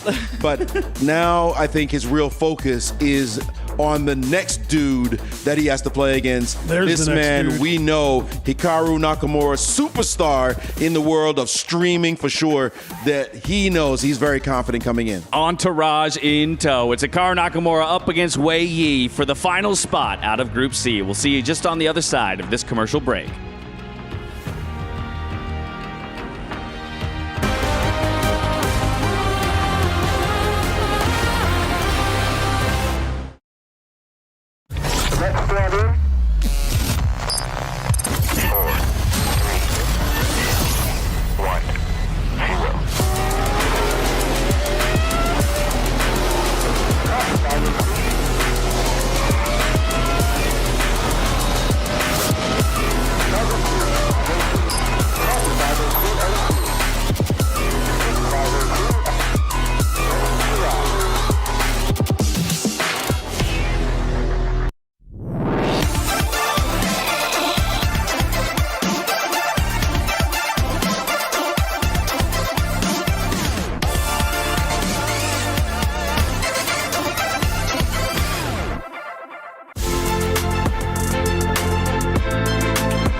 everybody? I'm Quickshot. He's Nihal. Give me a wave.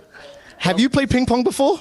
Yes, a little bit, but I have you done it while being interviewed? No, of course not. What we're going to do is we're going to see if we can get some predictions for the upcoming games. Right now, as we speak, Sindarov and Wei Yi are going up against each other. Nodirbek and Fabiano are going up against each other, and they're going to be playing Hikaru and then Jan, respectively. Yeah. So let's go for the first one. Who's going to win and who's going to take on Hikaru? So I think now that okay, I've got keep your prediction going. Great. So I think now that okay, Wei is up one love. I mean, not 1-0, sorry, 1-0. Exactly.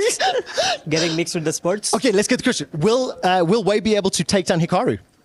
Hikaru, no. No, I mean, easy answer. Okay. I mean, the odds are against him, of course. I like that's He's better. completely capable, but... Completely capable, the odds are against him. All right, let's take the next one. Nodirbek versus Fabiano, and the winner takes on Jan. So who wins, and then will they be able to challenge Jan? I think this is a much harder thing to predict. I think... Oh. I think Nodirbek maybe... I think Nodirbek may be a slight favorite. But... Okay, so if Nodirbek's the favorite, will he take down Jan?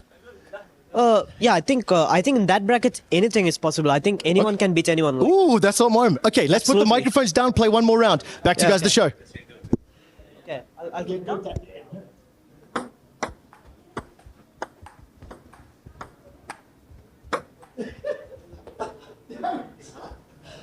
Thank you so much. That's awesome. All right, can we carry on playing for a little bit? Yeah, I'd love to. Oh, you played this before? Yeah, I have played this before. I suck, but I have played this before. I saw this spin.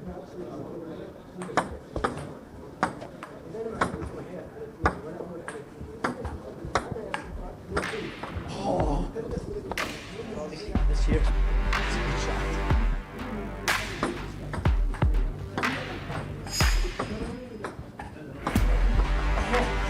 I don't think that's scored a single point.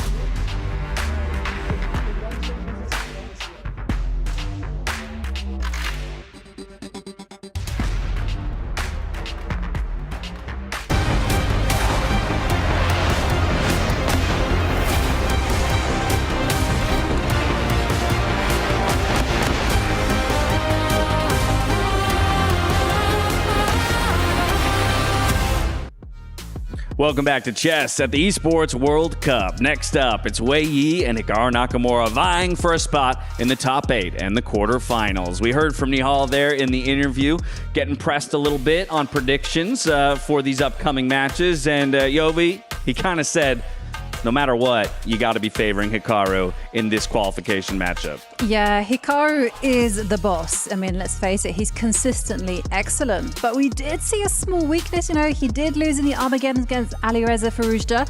So there is some hope for Wei Yi. I can also say that they did play each other in an Armageddon game early on in the year, and Wei Yi won. Ooh, okay. So maybe a little bit of something that he can fall back on in terms of confidence. Absolutely. Wei Yi is a dangerous customer. He's one of the top players in the world, in the top 10 in the world as well. He can certainly make this a battle and should.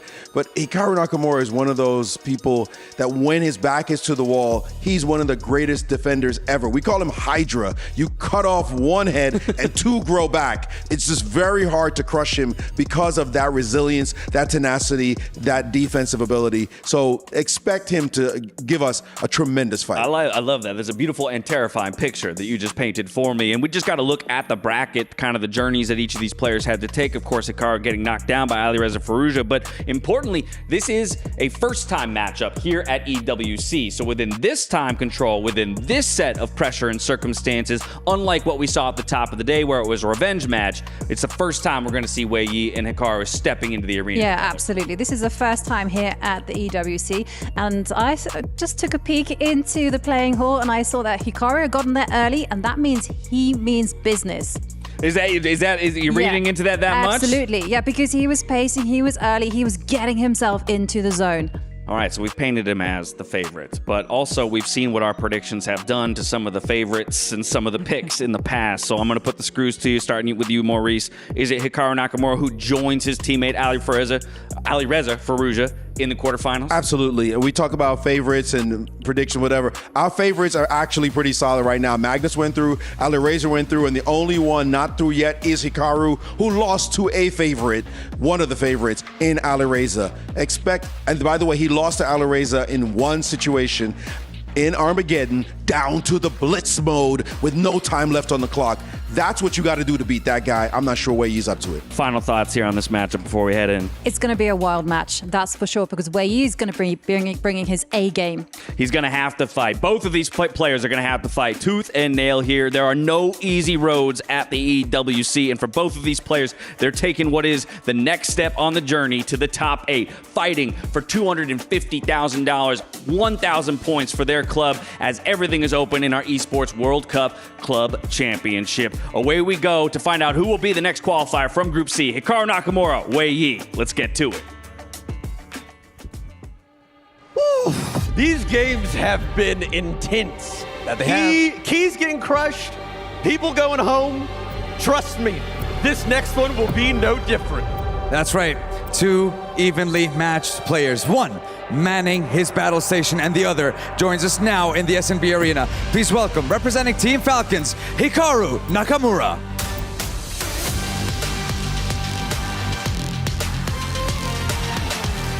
After an unexpected result, I would say, for Hikaru yesterday, now he is looking for a chance to redeem himself in the arena. Well, Hikaru, good to see you, bud. You got a big game today, I'm not going to lie. He was looking pretty crispy in his match earlier. What are your thoughts heading into game 1 here? Yeah, I mean, if I play well, good things will happen. If I don't play well, bad things happen. It's very simple. Very simple. All right, well, you know what? We won't ask you anymore. You know what you need to do. Key into the pedestal and get yourselves ready for the next matchup. Another elimination match, the final one of Group C. Will it be Hikaru Nakamura or Wei Yi? Casters, take it away. Thank you very much, folks. The story of Group C comes to an end after this match. Hikaru Nakamura, representing Team Falcons, takes on Wei Yi of Weibo Gaming. But it has to be said, Wei Yi on this stage just now honestly did look like an absolute fortress. Nothing was getting past him. The time control was really good. He kept stoic throughout. Even when he had his time advantage erased, he managed to build it up again. Nothing's getting past him right now, and he's on a very, very good day.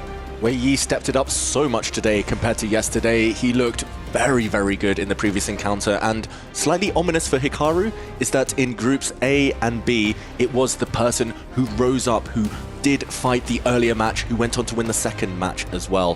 For Wei Yi, he's fully warmed up. He is, and he's got to be high on that confidence, right? Not just the scoreline, but the quality of his play is so incredibly strong. A clean sweep 2-2 against Sindarov. But, you know, he's up against the beast. He's up against world number 2. Hikaru Nakamura is the most battle-tested player in the chess world. So he knows what it takes. He knows what's on the line. And you know what's extra motivation for Hikaru? His teammate, Alireza Firouzja. He's up there already in the quarterfinals. That's got to be something that's going to inspire him to be the one to make it there as well, because there is rivalry there too. But let's talk about the head-to-head you saw earlier. Both players obviously comfortably, as far as Rapid is concerned, in the world top 10. Wei Yi is up there as well. Their previous record, 1-1. It's not like it's a landslide. It's not like it's one-way traffic. Nakamura comes into this game as one of the favorites, but is he only the favorite by a slender margin? Yeah, it's a tricky one. Hikaru, we just associate him with dominance, with victories. Rapid has maybe been the one area, and he's been so good at Classical for so many years now. He's been dominant at Blitz for ages, for longer than most of us can remember. But Rapid, that is a tricky middle ground. We see the Catalan opening at the early stages here. Hikaru starting with white. This promises solid play. We see a hit on the bishop, bishop returning. White is going to Fianchetto, he's going to put a bishop on g2, get castled soon, and we're going to see a slower phase of the game. This is definitely a strategic battle, you know, something we've been seeing from Hikaru Nakamura in the recent years. Traditionally known for his aggression, known for that combative, entertaining chess, but has taken a more solid approach in the recent past. And I think the Catalan, it's such a rich opening, right, David? Because it starts slow, but eventually builds into these long grinds, these complicated endgames sometimes, and it's all about getting that central pawn moving up for white if he can strike with e4, or will it be black who'll be able to strike with a c5 before that happens? Yep, instead the white bishop improves itself, creating a square for the white knight to land on d2. And just to point out your plan, Tanya, e4 is the break we're looking for. These positions often for the first 15, 20 moves, all the pieces are on the board. 10 moves later, could just be barely anything left. Very different match we have here by moves 7 or 8. Previously, we were having situations where players had burned minutes on their clock. Wei Yi using a matter of seconds to get here. Only now is Nakamura about to drop down below the 9-minute mark, and we're already on move 12. So the players blitzing through the opening, maybe saving their time for some tactical middle game decisions that are bound to be coming in the next couple of minutes. But no one looking uncomfortable so far. This is all very, very familiar territory for both players. Catalan is one of the most played openings at the top level. So many World Championship matches. So definitely something the players are familiar with. But all the subtleties, all the nuances that exist, you see that Hikaru wincing a little bit, trying to remember how to handle this particular opening development that Wei is taken. Speaking about being uncomfortable, probably not on the board. But I wonder, you know, yesterday Hikaru with Tyler mentioned, I might want to play Wei Yi. He's slightly weaker compared to Alireza Finally, who he did meet in that matchup. One day Wei Yi heard that interview. Well, yes, but on the one hand, like, it's very difficult not to put Firouzja above Wei Yi in any power ranking list here. So was it meant as trash talk, or is that objective reality? One thing's for sure, Wei Yi is out now to prove that regardless of your intention when saying that, it's not true. It's game on. Yeah, we will find out very, very shortly. And Hikaru looking up, looking for inspiration potentially. Black's position is rock solid. At some point, to make progress, to make use of the white pieces, you need a breakthrough. Whether that is going for the central pawn break we highlighted a moment ago, pushing the e-pawn to e4, trying to open lines, trying to fight for the center, or whether it's on other parts of the board, Hikaru needs a plan of action, but it's costing him a bit of time. And we saw what happened to Sindarov in the previous encounters when he went low on time against Wei Yi. And who had Wei Yi going up by a minute on the clock first on their bingo card? That's what I want to know right now.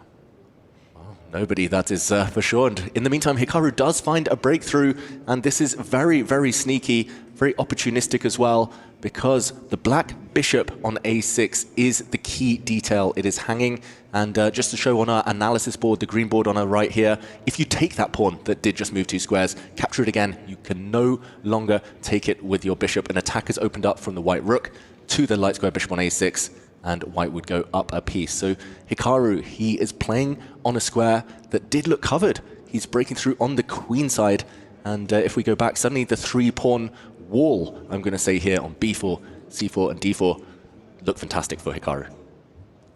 It's looking good. You know, he took advantage of that moment. The second where he transported his rook from a8 to c8, losing connection with that bishop, Hikaru realized this is my window of opportunity to strike with b4. And he goes in, and he might not stop there. e4 as well, always in the air. For a Catalan player, the dream is to get that fianchettoed light squared bishop active, get it on the open diagonal, break that wall that d5 has built at the center. And if that happens, it's advantage white. And you've hit the nail on the head there, Tanya, psychologically as well. If we needed confirmation that b4 was the idea that would maybe bring Nakamura back into the game in terms of initiative and thinking, Wei Yi just used that entire minute and then some that he had in time advantage, and he has now played the knight out to h5, but it took him nearly 90 seconds to get there. So giving that move a lot of respect and really carefully thinking about the consequences here. Guaranteed that Wei Yi missed that one. Just took him a bit of time to recover. Ultimately, it doesn't change the balance too much. It looks very pleasant aesthetically for white with the 3 pawns there. But Wei Yi plays another typical motif, very well known in the Catalan here. He hunts down white's dark squared bishop. The bishop on f4 attacked by a knight. That would also cause the white pawns to be doubled. Usually you want to run away with this bishop, but not too many attractive squares to move to. So Wei Yi forcing Hikaru back into the tank. Feels like a bit of a cagey one, both players just investing a lot of time. A thematic idea there by Wei Yi. And it also sort of says, you want to defend your bishop, you'll be forced into passivity, fall back one square, but that comes in the way of your own e2 pawn. Bishop to e3 is the move that you really want to make sure that you're not allowing that trade on f4. And Hikaru goes for it. But this just means that e4 break is not happening anytime soon. But what was the alternative, though? Because I was looking at all of the other moves the bishop could have occupied. e3 was realistically the only square there. So Hikaru must have been thinking about something else. Yeah. The follow-up. The follow-up. Maybe he was trying to calculate what's just happened. Wei Yi pressing the explosion button, trying to break open the structure in the center. The white queen does feel slightly uncomfortable, stared down by a black rook on the c-file, but there's so many captures here available for white. You can capture the c5 pawn twice, you can capture a5, d5. Pick your poison. You have to be careful, though. You don't want to take it the wrong way. And here we see he takes the opportunity to push a pawn forward, drops back with a knight. That's to open up the white light-squared bishop, but a bit of an odd retreat there from Hikaru. He's trying to reroute the knight to that other square, d3, bring it to the center, also eyeing the pawn on c5. You've got your bishop, your knight, your queen and rook ready to attack, to jump over onto that pawn. So here trying to improve pieces. But what's been really impressive for me so far has not just been on the board, but also for Wei Yi with the black pieces, keeping control of the clock, something few were able to do against Hikaru. And it should be pointed out here as well that at first glance, d4 looks like a really attractive idea for black right now, because that dark squared bishop has precious few squares to go to, but you have to prepare that because the light squared bishop for black is hanging if you just push that without first considering what you wanted to do. So there's a little bit of preparation required, and it buys Nakamura time to think about how he wants to deal with that. And the knight moving from h5 allows the bishop more squares as well, so it immediately jumps back into g5. Yep. Maybe defending Wei Yi's bishop there, getting ready for that pawn storm in the center would have been even more attractive. But ultimately, Hikaru does feel the heat. He wants to trade off some pieces, maybe because of the black pawns occupy the center, white slightly cramped. You want to trade off pieces when you're lacking space. But it does feel like it's a very healthy position for Wei Yi still. It really does. I mean, you've got these beautiful pawns at the center. For Hikaru, I will point out he has a protected passed pawn on b5, right? And that's a long-term advantage that you've got. Any endgame, if it's a pure king and king endgame with just the pawns on the board, you're playing for the win. So black always wants at least one piece to block that pawn, and he places one very early on in the stage, also putting pressure at the base on the c4 pawn. Knights are known as the best defender knights because they can reach over pawns, they can hop over things, they do a great job blockading and multi-purpose attacks. Queen's the worst blockader, incidentally. For now, though, a bishop for knight trade, we saw there the first minor pieces coming off the board, and Wei Yi locks down the queen side. Very difficult to know exactly how to make headway there. Hikaru looking up to the sky, that means he's calculating something, maybe some pawn trades. The white knight hitting the c5 square, that is a key motif, but after a pawn trade, you will always be walking into some fire on the c-file. You have to time it correctly. This is an incredibly complex position, this is, and both players now under 6 minutes on the clock, and sort of it's just starting, this strategic battle. That last move could also end up weakening that pawn. It could end up becoming a target easy to get to. The queen's already there. There is potential in the future of the knight retreating and putting attack on a4 as well. So a bit of a committal move there by Wei Yi. Hikaru Nakamura with a shake of his head. One would almost feel that he's not comfortable with what's going on right now. Definitely not comfortable. We talked about the time disadvantage earlier. That can happen. But he's still almost a minute down. Hikaru, who goes for that plan. You mentioned there, Tanya, hitting the black pawn that's bypassed into the white half. And maybe that knight needs to be captured. Maybe the black rook will try and slide across to defend, but not an easy choice. The bishop pair is all important. Black's dark square bishop does not want to trade itself off for a knight. If knight b2 means you're seriously thinking about trading off the dark squared bishop for that knight, can it therefore be argued that maybe a4 is a little bit of an overextension by Wei Yi? How do we feel about that? Does that help us in retrospect understand whether it was the best option? Yeah, it's definitely a big decision. It's maybe not necessarily objectively bad, but I think in an ideal world, he would have had time to maybe solidify that pawn, keep his bishops intact, and still play a4. Right. It just, he defends it with his rook instead. This is committal. The white queen now might be capturing a pawn on c5. Hikaru looks very, very interested in this last decision. Calculation is necessary. It feels like they're just throwing the move back to each other. Wei Yi's like, okay, I'm going to make a difficult decision for you.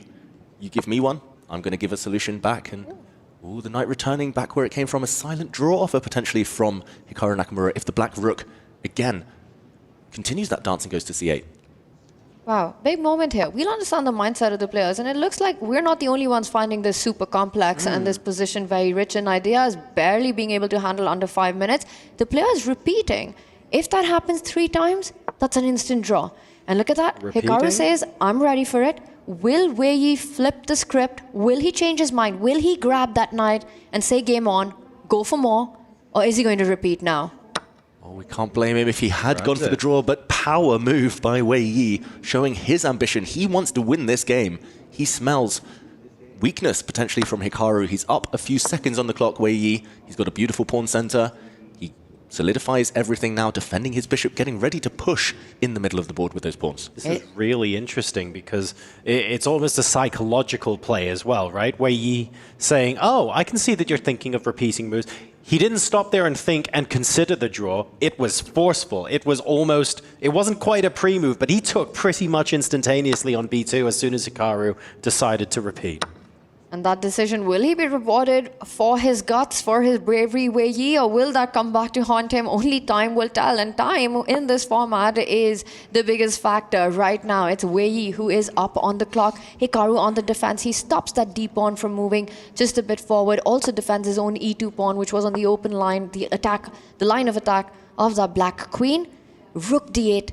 Again threatening d4, stopped one more time by Hikaru, who lines up his rook against the black queen if the file was to open up. Ultimately, it's still a very level position, but psychologically, Wei Yi maybe aiming to seize the upper hand for the rest of the match. This is a position that Hikaru struggles to improve his pieces. This last move, very, very passive. That's just bracing for impact, waiting for the black d-pawn to step forward, just putting the white rook opposite the black queen in case lines open up. But for Wei Yi, can he maximize his pieces? Has he already reached the potential with those rooks, the queen, the knight, the bishop? And I'm guessing that there has to be a part of Wei Yi who's saying, well, actually, I'd love to be able to meet e4 with d4 and have my c-pawn and d-pawn potentially pass connected, trying to roll down the board. The capture might not be what's on his mind right now, and maybe that's holding Hikaru back from playing e4. 100%. I think you have to time that really well. Not just that, it stops black from moving the d-pawn forward as well. So Wei Yi chooses the other one. The structure that was there on the board, it's called the hanging pawns. When you've got d5, c5 at the center of the board, you have to time any pawn advance very carefully because it leaves certain square behinds. The dark squares in this case, c3 and d4. If Hikaru gets the time to plant his knight on d4, that would be advantage white. So Wei Yi, it's all again about energetic play. But first, c3 is a big threat, winning material. Big, big threats. And we did mention that queens are the worst blockaders. You can only really blockade the advance of that pawn with the white queen, but she might be caught, hit later by some other advancing pawns. A very, very committal decision from Wei Yi, very ambitious one. And right now it's hanging in the balance. There's a pass in here as well. Obviously, there we go. Obviously, the light squares there are looking strong as the dark squares look weak. That knight could be coming back via c5 to b3, for example. And what a thorn in white's position that would be. It's coming. He's going to land it. One more Or move. d3. Oof. Either way, looks very strong. The white knight is a beast. Cannot really be removed other than by the black knight. Which way is he going to go, Wei Yi? This is very, very tense. Hikaru under some pressure. This is a nice knight jump. The black queen also hitting a pawn. Oh, I don't envy Hikaru's position right now. This is incredibly confident by Wei Yi. Just unbelievable stuff. You know, you have this moment to bail out. You start with the black pieces, you know, you've got the next round white. You can push for a win there. But Wei Yi, in an equal position, takes that bold decision to keep the game going. There wasn't anything direct. And then he plays fast, keeps the pressure on the clock, improves his pieces, lands a knight on b3, putting the pressure on Hikaru Nakamura. Just fantastic stuff by Wei Yi so far today in his first match and his first game against Hikaru. A 40-second advantage is very important when Hikaru goes down to 2 minutes as well. Hikaru placed the knight on d4, and Wei Yi said, no problem, you can absolutely take that. I'm going to play the knight into b3 anyway. You really want these connected passes in your position? Clearly not. And now we're going for some very interesting attacks. We've got mate in one threat on the board, queen also being attacked, of course, and we need to be wary of this, but Wei Yi should be on top of it. Yeah, you can defend this in a few ways. You can drop the black queen back to a very passive square, or you can jump forward with the queen to hit the white knight in the process. Wei Yi, he's burned through most of his time advantage on this last move. This is danger time. This is Hikaru's hunting ground when the opponent's clock ticks down. We saw the black queen retreat. The white rook improves itself. Sooner or later, though, the white knight will get booted away, and that's when the action will begin.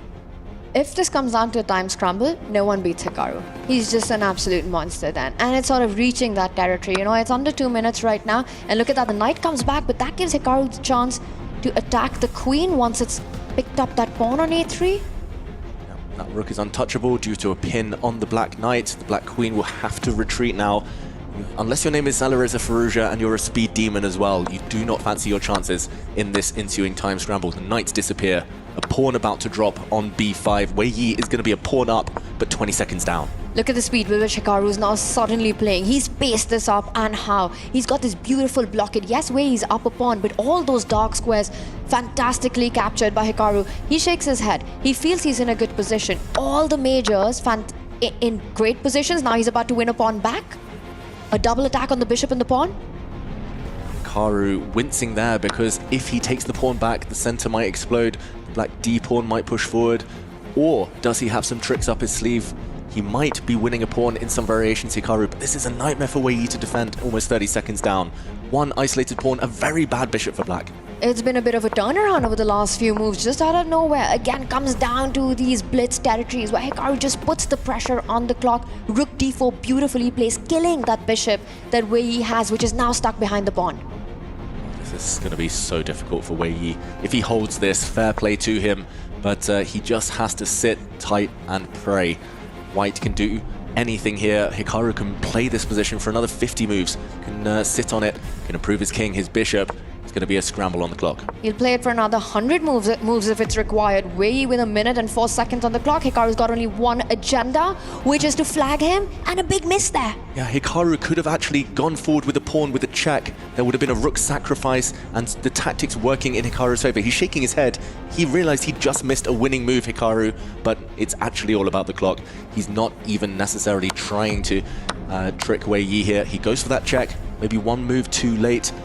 Rook takes bishop now with a trap would be met by another rook takes bishop. We would have seen a dead drawn rook endgame. Pressure continues. Wei Yi though, he's the one with the red clock under 45 seconds. It's almost a 20-second advantage now to Hikaru Nakamura. That is an eternity for him, and he's going to build on that. He's going to keep playing. Wei Yi meanwhile puts pressure on the pawn. The king moves forward, checks. Wei Yi now saying, I'm ready to repeat. The tables have turned. Okay, Hikaru struggling to keep this game going though, the white king stepping back. There is a big glaring weakness. And Wei Yi, why does he not repeat the position? Unbelievable! For the second time in this match, in this game, Wei Yi declines a draw, a repetition, down on the clock. Wei Yi here just repeating now with his rook. He hasn't improved his own chances, maybe trying to get Hikaru to think a bit longer here, but still 6-second difference. Oh, wow, it just feels like whoever's quicker, more decisive in the next few moves is going to take this game.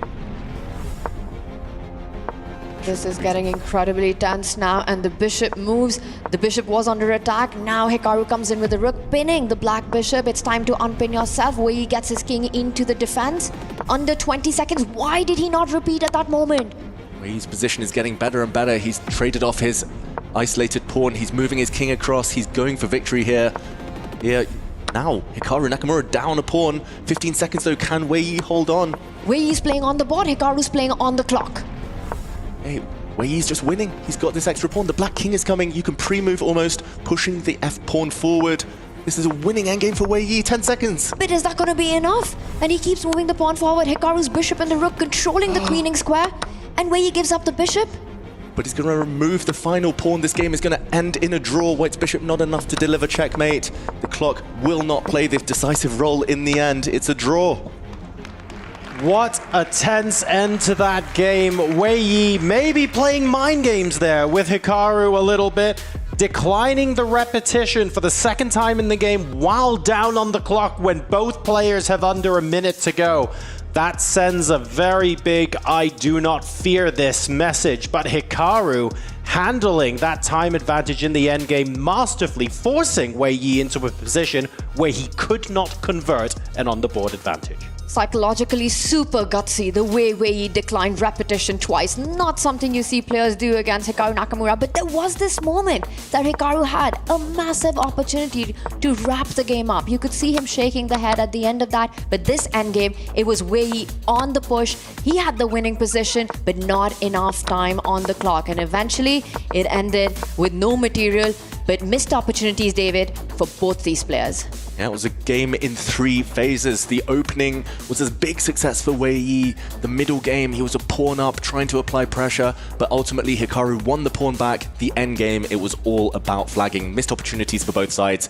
4 seconds against 7 seconds at the end, but a draw feels like a fair result. Look, I've got a very important question here. Wei Yi couldn't convert in time, but declining the repetition and getting into a winning position against Hikaru Nakamura, I get that the scores are level at half a point. But has Wei Yi just won the psychological battle? He's won a lot of hearts at home. A lot of fans will be very impressed by that. I think it's difficult to win the psychological battle against Hikaru. Hikaru's very much in the moment, game by game. That's what's brought him so much success. And talking of games, it's game on in the second encounter. And once again, we get an opening that we've seen how many times now at the EWC. It is the Petrov, the Russian defense, but a more aggressive approach there with white striking in the center, a pawn swap, and something that we've seen a few times. This is fascinating. Wei Yi was on the black side of this exact variation earlier against Sindarov. Now he takes the white side of this same opening. Just one small difference, the black queen moving instead of the black knight that's just developed, but ultimately the roads look very similar here. Petrov defense, definitely the most popular. It's just in vogue right now. Very happy to play the same opening with both players, which is absolutely fascinating here. And after that really intense game number 1 against Hikaru as well, I'd love to be able to read more into what Wei Yi is thinking and how the mind games are going to play into this. But as you know, Wei Yi is so unbelievably hard to read, possibly the hardest to read player in the 16 that we had going into this tournament. He is giving nothing away. Well, he's given one thing away, that he doesn't fear Hikaru. Declining those repetitions, he's ready for a game on. Give him an opportunity, even in equal position. If he feels there's something to fight for, he's going to take on Hikaru Nakamura. And I think also equally impressive has been his clock management. That's a great point. I mean, when we decide, for example, on a move of the day, does it have to be over a chessboard? Can we say that declining the repetition twice against Hikaru when you have less time on the clock, that is a statement and a half, right? For me, that's the move of the day already. Yeah, especially if he goes on to win this match, Wei Yi, with the white pieces now. Hikaru shaking his head, living in the past. He'll shake that off at some point and start to refocus. For now, big questions about this position. It's level material, only one trade of pawns each side. Which way is the black king going? That's the next step. Well, if I had to predict, I'd say left side of the board. You know, get that opposite side castling going. Flank your bishop, attack the pawn, get the H pawn off the board. Let's be inspired by Alpha Zero. Well, at least as a commentator, I'd love to see all that happen. Yeah, plenty of flexibility here. It does feel like Wei Yi, he's not trying to shut this game down either. Against the Petrov defense with white, you can play so many risk-free ideas. You can essentially force the opponent to be accurate. Yes, it might fizzle out towards a draw, but you don't kind of put too much on the line in the process. Here, all the pieces on the board. This one's going to be fiery later. I love how much time he spent thinking about this. Rook E1 on the board, but 8 minutes and 5 seconds versus 9:15. So getting an early time advantage is Hikaru here in the second game, which is not something we saw him do in the previous game. He might be feeling a little bit more free, a little bit more relaxed, and I think he's realizing that actually the decisions I make too are also making my opponent nervous, even though I had a little bit of a wobble in game number 1. Now it's time to see how you fare when the boot's on the other foot. Yeah, the first game of any day is always a bit nerve-wracking. Hikaru maybe just feels like he's warmed up after that previous time scramble. White bishop moves for a second time this game, pinning the black knight. A few targets there, but might have to trade itself off or just retreat right now. Will we see a big decision from Wei Yi? The black king still in the center. Okay, he goes back with his bishop. Very odd little shimmy there. Very interesting, and one explanation could have been that he provoked a pawn move, making sure that if Hikaru Nakamura does decide to go with the king long side, queen side, there will be a weakness to target, which will be the a6 pawn. So perhaps something to play for, and he just wants him to have a more cautious approach, get that king to the right side of the board. Bishop d3 gets a question mark, but an interesting opening approach, and what I like is that he didn't take too long. Yeah, well, he didn't take too long, Wei Yi, but still down almost a minute. We'll learn so much from the next decision. Hikaru Nakamura, it feels like he's about to castle his king. If he goes to the right, he's playing safety first chess. He just wants to be solid. His king looks relatively safe over there. If he goes the other way, meanwhile, he was feeling much more ambitious. Opposite side castling, both sides will throw pawns later towards their respective enemy kings, and we're going to see just total chaos. It does ask the question, right? Like Tanya said, a6 has been provoked now, so instead of needing a couple of extra moves, b4, b5 already asks the question. You're just one move quicker to be able to get that queenside attack in, and maybe that's the reason why Hikaru Nakamura has actually used his time advantage now. It's almost equal, but he does go queenside anyway. He's saying game on. This is going to be fireworks very, very soon, and suddenly Wei Yi's idea of retreating with the bishop makes sense practically, because like you said, a6 is a hook. Ideas of advancing the b pawn, the a pawn become even more attractive. Lining up the queen with the light squared bishop, targeting that pawn on a6 is something for Wei Yi to think about. Yeah, plenty of choice though for Wei Yi, and often in chess, especially in rapid chess, you don't want too many alternatives here. It means you burn time on the clock. Here we go. Before played, but apparently a big mistake according to the computer. Hikaru blows open the center now. Maybe Wei Yi's pieces just aren't ready for this action. Oh, wow. I did not think... I was looking at b4, a4, thinking this is going to be relatively automatic, but look at this response from Hikaru. He has thought this through, played d4, and yes, okay, there's an open a file right now, but look at what's happening in the center of the board. That pawn on c3, the long diagonal, the bishop on g7 is suddenly going to come into its own. There are problems here to solve. Many, many problems, and the black king still has a lot of defenders around it, so should be relatively safe. Can Hikaru keep his extra pawn? That is the big question, the c3 pawn. If it falls, if the white queen can take it next move, then it's game on. Anything could happen, but he does have this one move opportunity, Hikaru Nakamura. How is he going to make the most of it? That's the big question, because queen takes pawn. I don't really see a way to defend that pawn. The white knight takes care of all the squares the black queen could jump onto to take control of that. Queen takes pawn's coming up. The a pawn's moving up the board. I get it. You have this entire army around the black king. You're feeling safe. But white king as well, equally safe. I am actually pretty surprised at how much of an advantage the evaluation bar is giving Hikaru Nakamura currently. And I have just checked. The computer thinks black has the edge, has the big advantage after multiple moves. Long term, doing very well. Getting the queens off in certain variations seems to be the goal for Hikaru Nakamura, since white's pawns are relatively weak. The white pawn on e5, lacking defenders. The white pawn on a2, isolated long term. He just shuffles his king closer to the corner. Again, good tip for everyone at home. If you castle on the queen side, the long side, get that king nearer the corner. You tend to be safer and harder for the opponent to check you. But will Wei Yi now pick up that pawn that he's down? Very tempting to do it, but the fact that he pauses, well, he eventually does take the decision, and Hikaru jumps in with a knight, wanting some trades, hoping to open up his own bishop at the end of the sequence. Knight takes knight. Will Hikaru want the queens off the board? That is, we're getting a question mark associated with that move, but like many others before it, it looks so natural, so I'm guessing there was either a really strong alternative, or we have some tactics incoming where we've got both knights under attack. Are we looking at meeting queen takes knight with... Well, no, you've got to take with the... Yeah, I'm not really sure what's going on there. Yeah, we'll see it actually unfold on the board. There were actually some cool tactics. Hikaru could have won the white e5 pawn if he'd been a bit more accurate, but I don't think he necessarily wants to indulge in too many complications here. The queens leaving the board will give black a relatively stable advantage long term. I think he'll take the queens off now. So the question mark, because of a missed opportunity, not because this position is bad for black. Okay. Speaking of a long-term advantage, let's point out for Hikaru Nakamura, he already has a passer, a passed pawn on the board. That's one that can't be stopped or blocked by an opponent's pawn. The C pawn that he has. Meanwhile, for white, there is no passer. You still have to create it because black does have the defenders right there. So again, endgames favor black. Healthier pawn formation, a target on E5. The rook beautifully placed on the only open line on that D file right now. Huge question to Wei Yi. Does he keep the complications on? Does he move the queen away? Or will he go for the endgame? Yeah, big decision.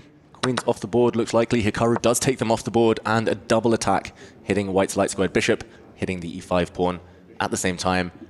If we do see a bishop for knight trade, that is a situation where the bishops will be super powerful long term. There we see the bar slide. The black light squared bishop is going to be the MVP most likely, unchallenged.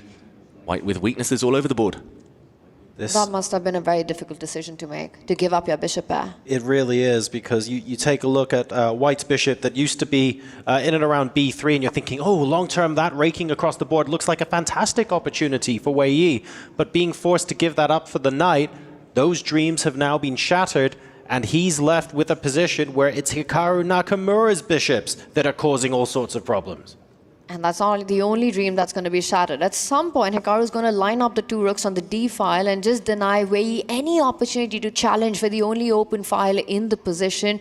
Right now, rook D8 on the board. How is Wei Yi going to survive this? Where will he find his opportunity? On the clock, it's level, but on the board, it's not. This is Hikaru Nakamura in his element. I've watched his stream so many times. He loves these types of endgames. He loves grinding down the opponent. Pure strategy here, minimal tactics. That's the most emotion I've seen out of Wei Yi all week. Oof. There you go. Thinking pose. The fact that he moved.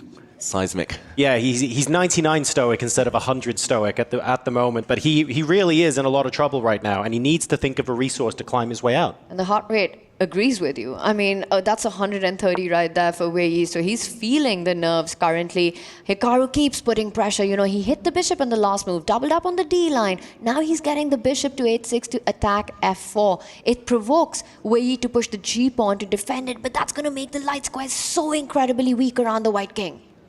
Oh, needs must though, and most likely Wei Yi will push that pawn forward.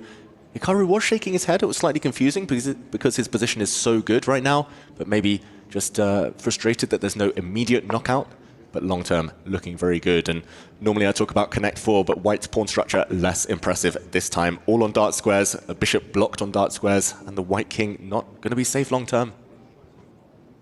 And you know, for most of us, it might feel like, hey, the material's balanced. You've got 5 pawns versus 5 pawns. You know, the pieces are still playing for white as well, threatening now to double up on the C line. Why is this so good? But it's not all that meets the eye. You've got the bishop pair. You've got the C pawn that will eventually move up the board. For Hikaru, this is a dream position, one that he can really grind down and enjoy for the next 30 moves. The light squares just look so dangerous right now, and maybe that was part of the motivation behind playing the rook up to E3, because the moment white moves the knight, you have potential check on F3, followed by maybe the other rook coming into the 6th. Who knows what would happen in that sort of situation? So it feels like Wei Yi is surviving, but is extremely tied down right now and needs options, but he's not finding any. This feels like the type of position you save like 10% of the time for Wei Yi. Maybe if Hikaru doesn't find a way forward, something concrete, then you survive, and maybe trick your way to a draw later, but you very rarely win these types of positions. Hikaru, a bit of a frown, maybe surprised by this last turn. He's trying to get the other bishop in, the raking bishop pair, threatening a nasty check. That's very instructive. You know, you're constantly looking for more active diagonals for your pieces. First, he provoked white to push the G pawn, activating the light squared bishop. Then he rerouted the bishop to a square where he can give it check. And again, it could be potentially a mating attack against the white king with both the rooks still on the board. And it's one of those things where, look, Hikaru Nakamura, it's becoming almost easier for him to play because Wei Yi is creating those weaknesses that makes it easier for him to make these follow-up moves. And in a format like this where both players have 3 minutes on the clock, that's huge. Yeah, Wei Yi shaking his head loads. He knows that he might be on the brink of elimination here. He drops back his rook. He's not the type of player who's going to sit still and wait for his fate to hit him. He's going to try and push pawns, as you mentioned, creating weaknesses in the process, but the black bishop's coming in. The black rooks have infiltrated. The other one's coming in too. Maybe to the third rank, first to check. This looks devastating. Don't move up to e3. That would be a checkmate in one. King e3 would have run into rook d3, so he blocks the check with the knight retreating right now. It's time anyway to bring that rook in, combine it with the power of that unchallenged light squared bishop, giving some big checks. White's king, surprisingly, in this queenless middle game, is in a kill zone. Well, we saw on the left of our screens there, Hikaru was about to make that move. He kind of took it back, showing some indecision. The clock may be Wei Yi's best friend right now. He's up 10 seconds. It doesn't sound like much, but it is that desperate on the board. He can barely move a single piece with white. Huge threat on the board. He needs to prevent the black rook sliding across with a check. He needs to offer a trade. But Hikaru looking locked in here. His spidey senses are tingling as he does move around his finger. He's calculating the lines. This is classic Hikaru Nakamura. He's thinking, hey, Chad, I got this. Take. This is how I'm going to finish this. And look at this beautiful calculation there. Sacrifices a rook temporarily to pick up that H2 pawn, to pick up Wei Yi's rook with interest on the next move. Meme-worthy, you might call it, as he was pointing to moves with his fingers there. But that is a brilliant move, as indicated by our computer. Double exclam, because this pawn is guaranteed to drop. And skewer, yes, it's just going to be a pawn in the process, but that's a very important pawn. The defenses are slowly being broken. Wei Yi now losing his time advantage, losing pawns, losing hope. When Hikaru starts bobbing his head like that and grooving to whatever is going on in his mind, you know it's bad news. He gives a check and another check. Hikaru Nakamura has calculated his way through. There's no way for the white king to stay connected to the white rook. He's about to win the rook back. He's won the pawn back. Hikaru Nakamura is about to go to the quarterfinals. Yeah, it's not just a pawn he's won. He's about to give checkmate potentially if the white king missteps now. The white king has to go forward. You have to hope that you survive on the hill there in the middle of the board. Oh, but look at the white pieces, so stretched, so defensive, tied down, no light squared control. And Hikaru here just needs to put the finishing touches on. This game is going to go down in every single book as how to play with the bishop pair. Every single chapter will have this one on display. What a power-packed performance. Just finding those diagonals for the two minor pieces. And finally, that passed pawn starts rolling up the board. There's no moves for white, nothing to do. You can try to create a passed pawn, but the black bishop's only going to slide back and conquer your rook. That rook will be overwhelmed and lost. Wei Yi, he might be hitting the resign button soon. No, he walks further forward with his king. If he's going to go down, he's going to go down swinging with that king. But there are no entry squares. The e7 point controlled by the black bishop. You know, you might just be too brave to go there, but that might end badly. Checkmating idea still to always watch out for with the two bishops. Will Hikaru Nakamura give a check immediately? Will he make his rook a better piece right now? Start targeting the f4 pawn, which has been left undefended. But the clock situation, under 2 minutes. David, I don't think Wei is resigning. He's going to play this out till the end. He's going to try to make that miracle happen on the clock. Hikaru is overthinking somewhat. A couple of darts of the eye to the clock. Looking a bit frustrated. Not in his free-flowing best, although he was looking confident a few moments ago. He's tanked. Look at that shake of the head. He knows he's frozen. He just needs to make a move. Everything is good. He attacks the knight. He's going to win some pawns. Even more pawns. This is good enough, but should have been better. Played 20 seconds ago. Strong move, strong decision finally there by Hikaru. Took a while to get there, but he did get there. The bishop moves into a very passive spot, defending the knight. Hikaru really tying the white king to d5. One check and it could be over. There's only one safe square for that white king to retreat to. Maybe now is the moment before it is too late, before you do get checkmated. The white knight wants to enter the middle of the board, but cannot safely. This is so difficult to find a move for Wei Yi. He pushes a pawn, desperation. The rook is hit, as we predicted earlier. Not many safe squares for that piece. And always watch out for the other bishop sliding back, giving some checks. That rook needs to stay connected to certain other pieces. Whoa! A piece sacrificed there, but it could not have been picked up. The white pawn would have advanced one step forward, not allowing the black to defend against promotion. Hikaru simply recaptures. He did not even calculate. That was impressive, Hikaru. He didn't want to allow any counterplay. The white rook saves itself. But now there is a hint. There is a small hope, glimmer here for Wei Yi with his e-pawn. Might be snuffed out though, this last move, very effective. Oh, he's chasing the white bishop, repeating the position, Hikaru. He can't do it. This is a huge advantage for him. He's up a pawn. He's up on the clock. Hikaru cannot bail out right now. He does continue playing. He believes in it. He hits the white knight, but that white knight is defended. The king is the MVP for Wei Yi.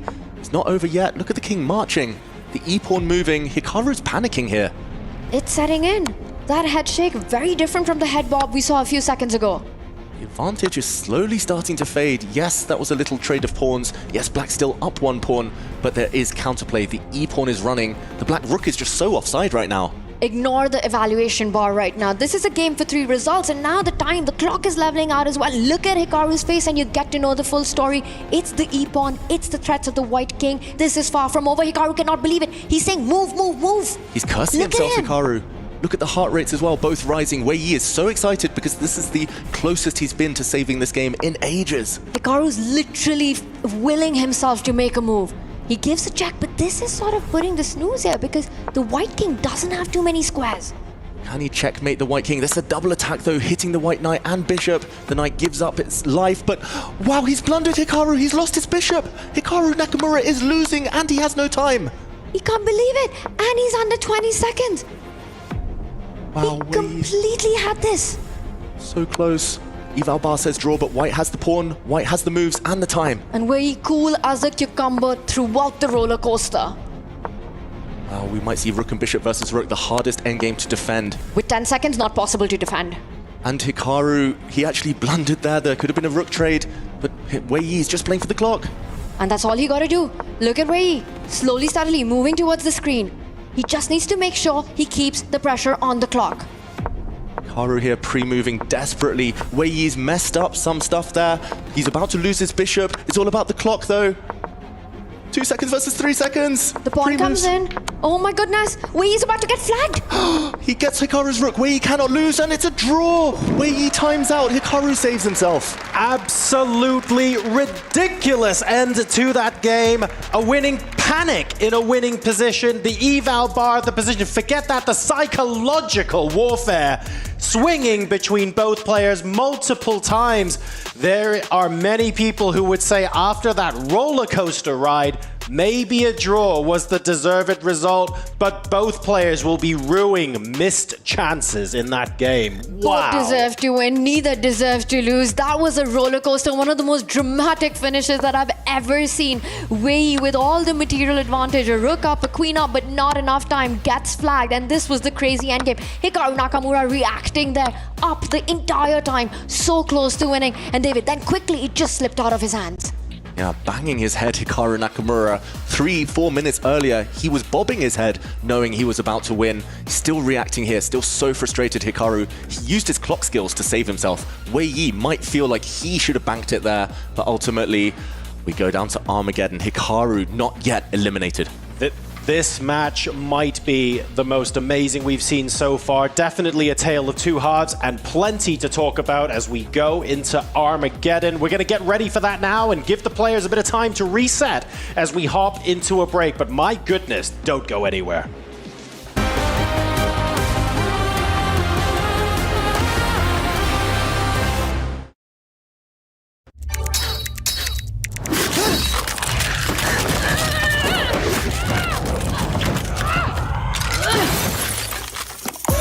Reach your impossible, Lenovo Legion.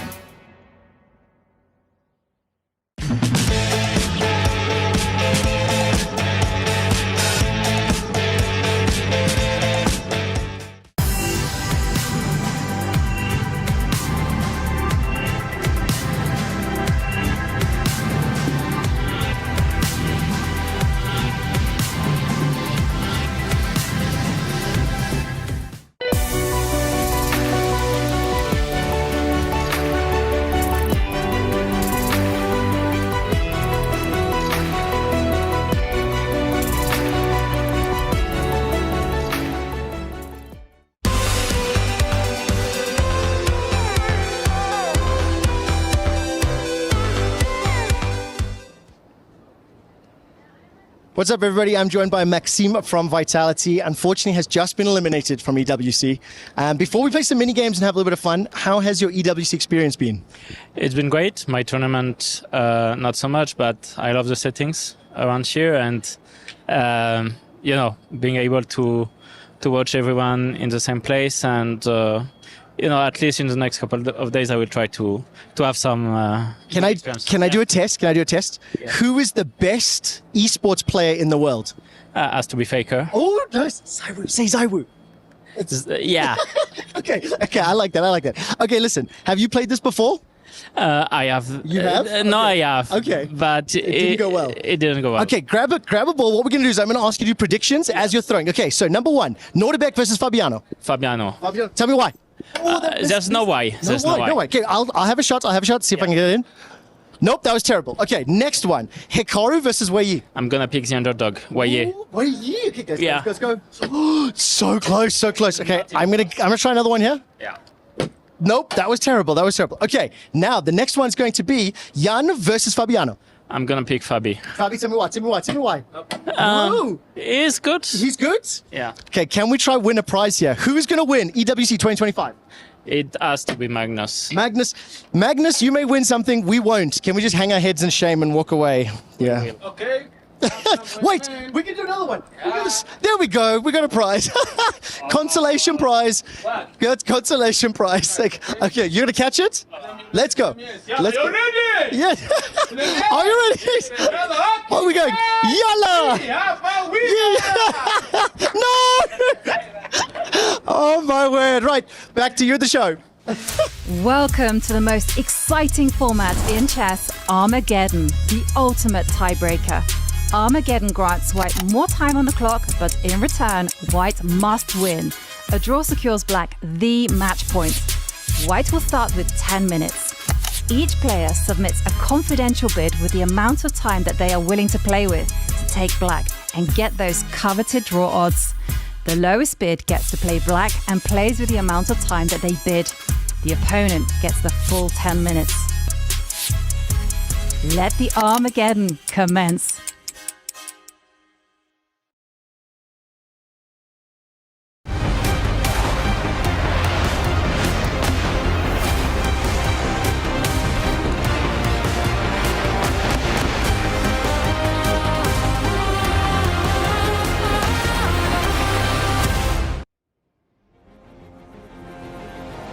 Wow, what a match we've had so far. We're going to be going to an Armageddon tiebreak, and this is for all the marbles.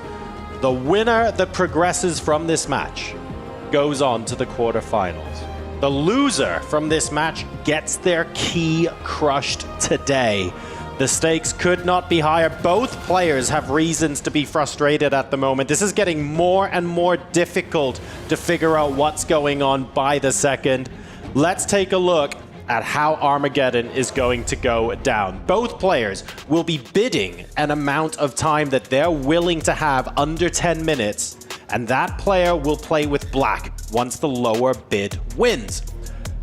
However, the player with the white pieces, while they start with 10 minutes, it's a must-win situation. If you're starting with Black and you have less time and you make a draw, that's good enough for the match. That results in a win for Black. So it's high tension for both players. Whoever's playing with Black will have less time, but they've got draw odds. And this is what happened.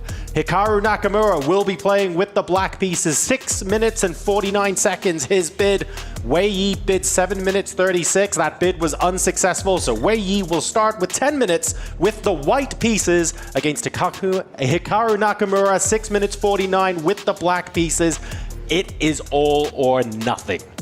Wow, and we saw the time scramble in the previous game where it was only the clock that saved Hikaru, and only due to the fact that he had insufficient material to checkmate did Wei Yi have to agree to the draw. But yeah, that's borderline. Under 7 minutes is so risky Hikaru there, feeling brave, maybe emboldened by his mouse skills. He choked the previous game, winning position, but he did clutch up when the clocks were ticking. Yeah, it's unbelievable. To me, 6:49 does feel extremely low, especially given the time management that Wei Yi has shown. He sort of kept it pretty level in both games against a player who is one of the fastest on the planet that the chess world has ever seen, you know, Hikaru Nakamura. And it all comes down to the Armageddon now. One shot, one opportunity, one Armageddon. It will all be decided in this one. I'm gonna say one thing.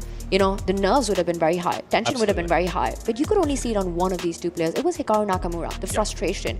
You know, he was giving that away. Wei, so calm, so collected. And for me, that has been impressive to watch. But the one thing I want to highlight for both players is their resilience. David just mentioned, you clutch up, but hang on a second. You also let the game slip. Wait. How rarely do you get to do that in a single game? The point is both players kept playing when they were in difficult positions. They found different ways to come back. Nobody was giving up. The never give up attitude, rise up. I mean, that is the flavor of the Esports World Cup, right? And I feel like both of these competitors are fantastic embodiments of what's happening there.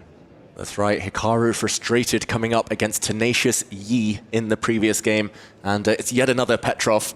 And another repeat of the previous game, the same opening from both sides.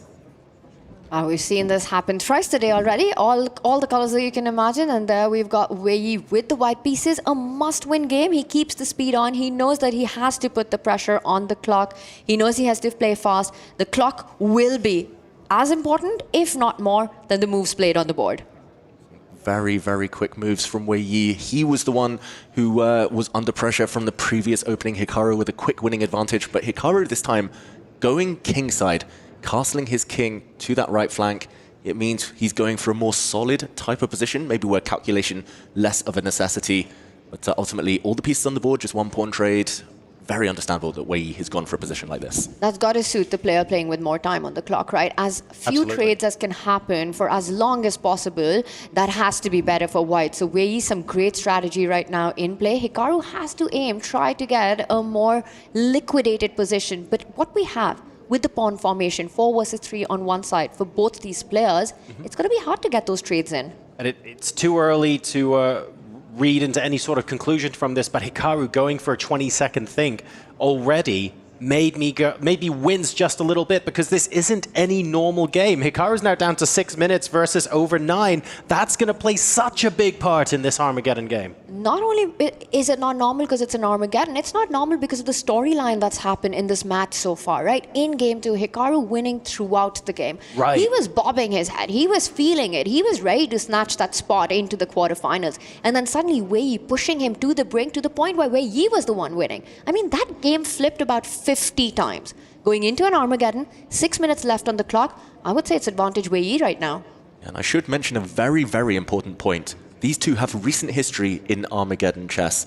In Norway chess, just a few months ago, at the end of May, beginning of June, Wei Yi was a bit of a king when it came to Armageddon, defeating Magnus Carlsen, defeating Hikaru Nakamura. Not many people are speedy enough to achieve that, but to do it against the gruesome twosome, to the top 2 players in the world, Wei Yi has shown he has pedigree in this format.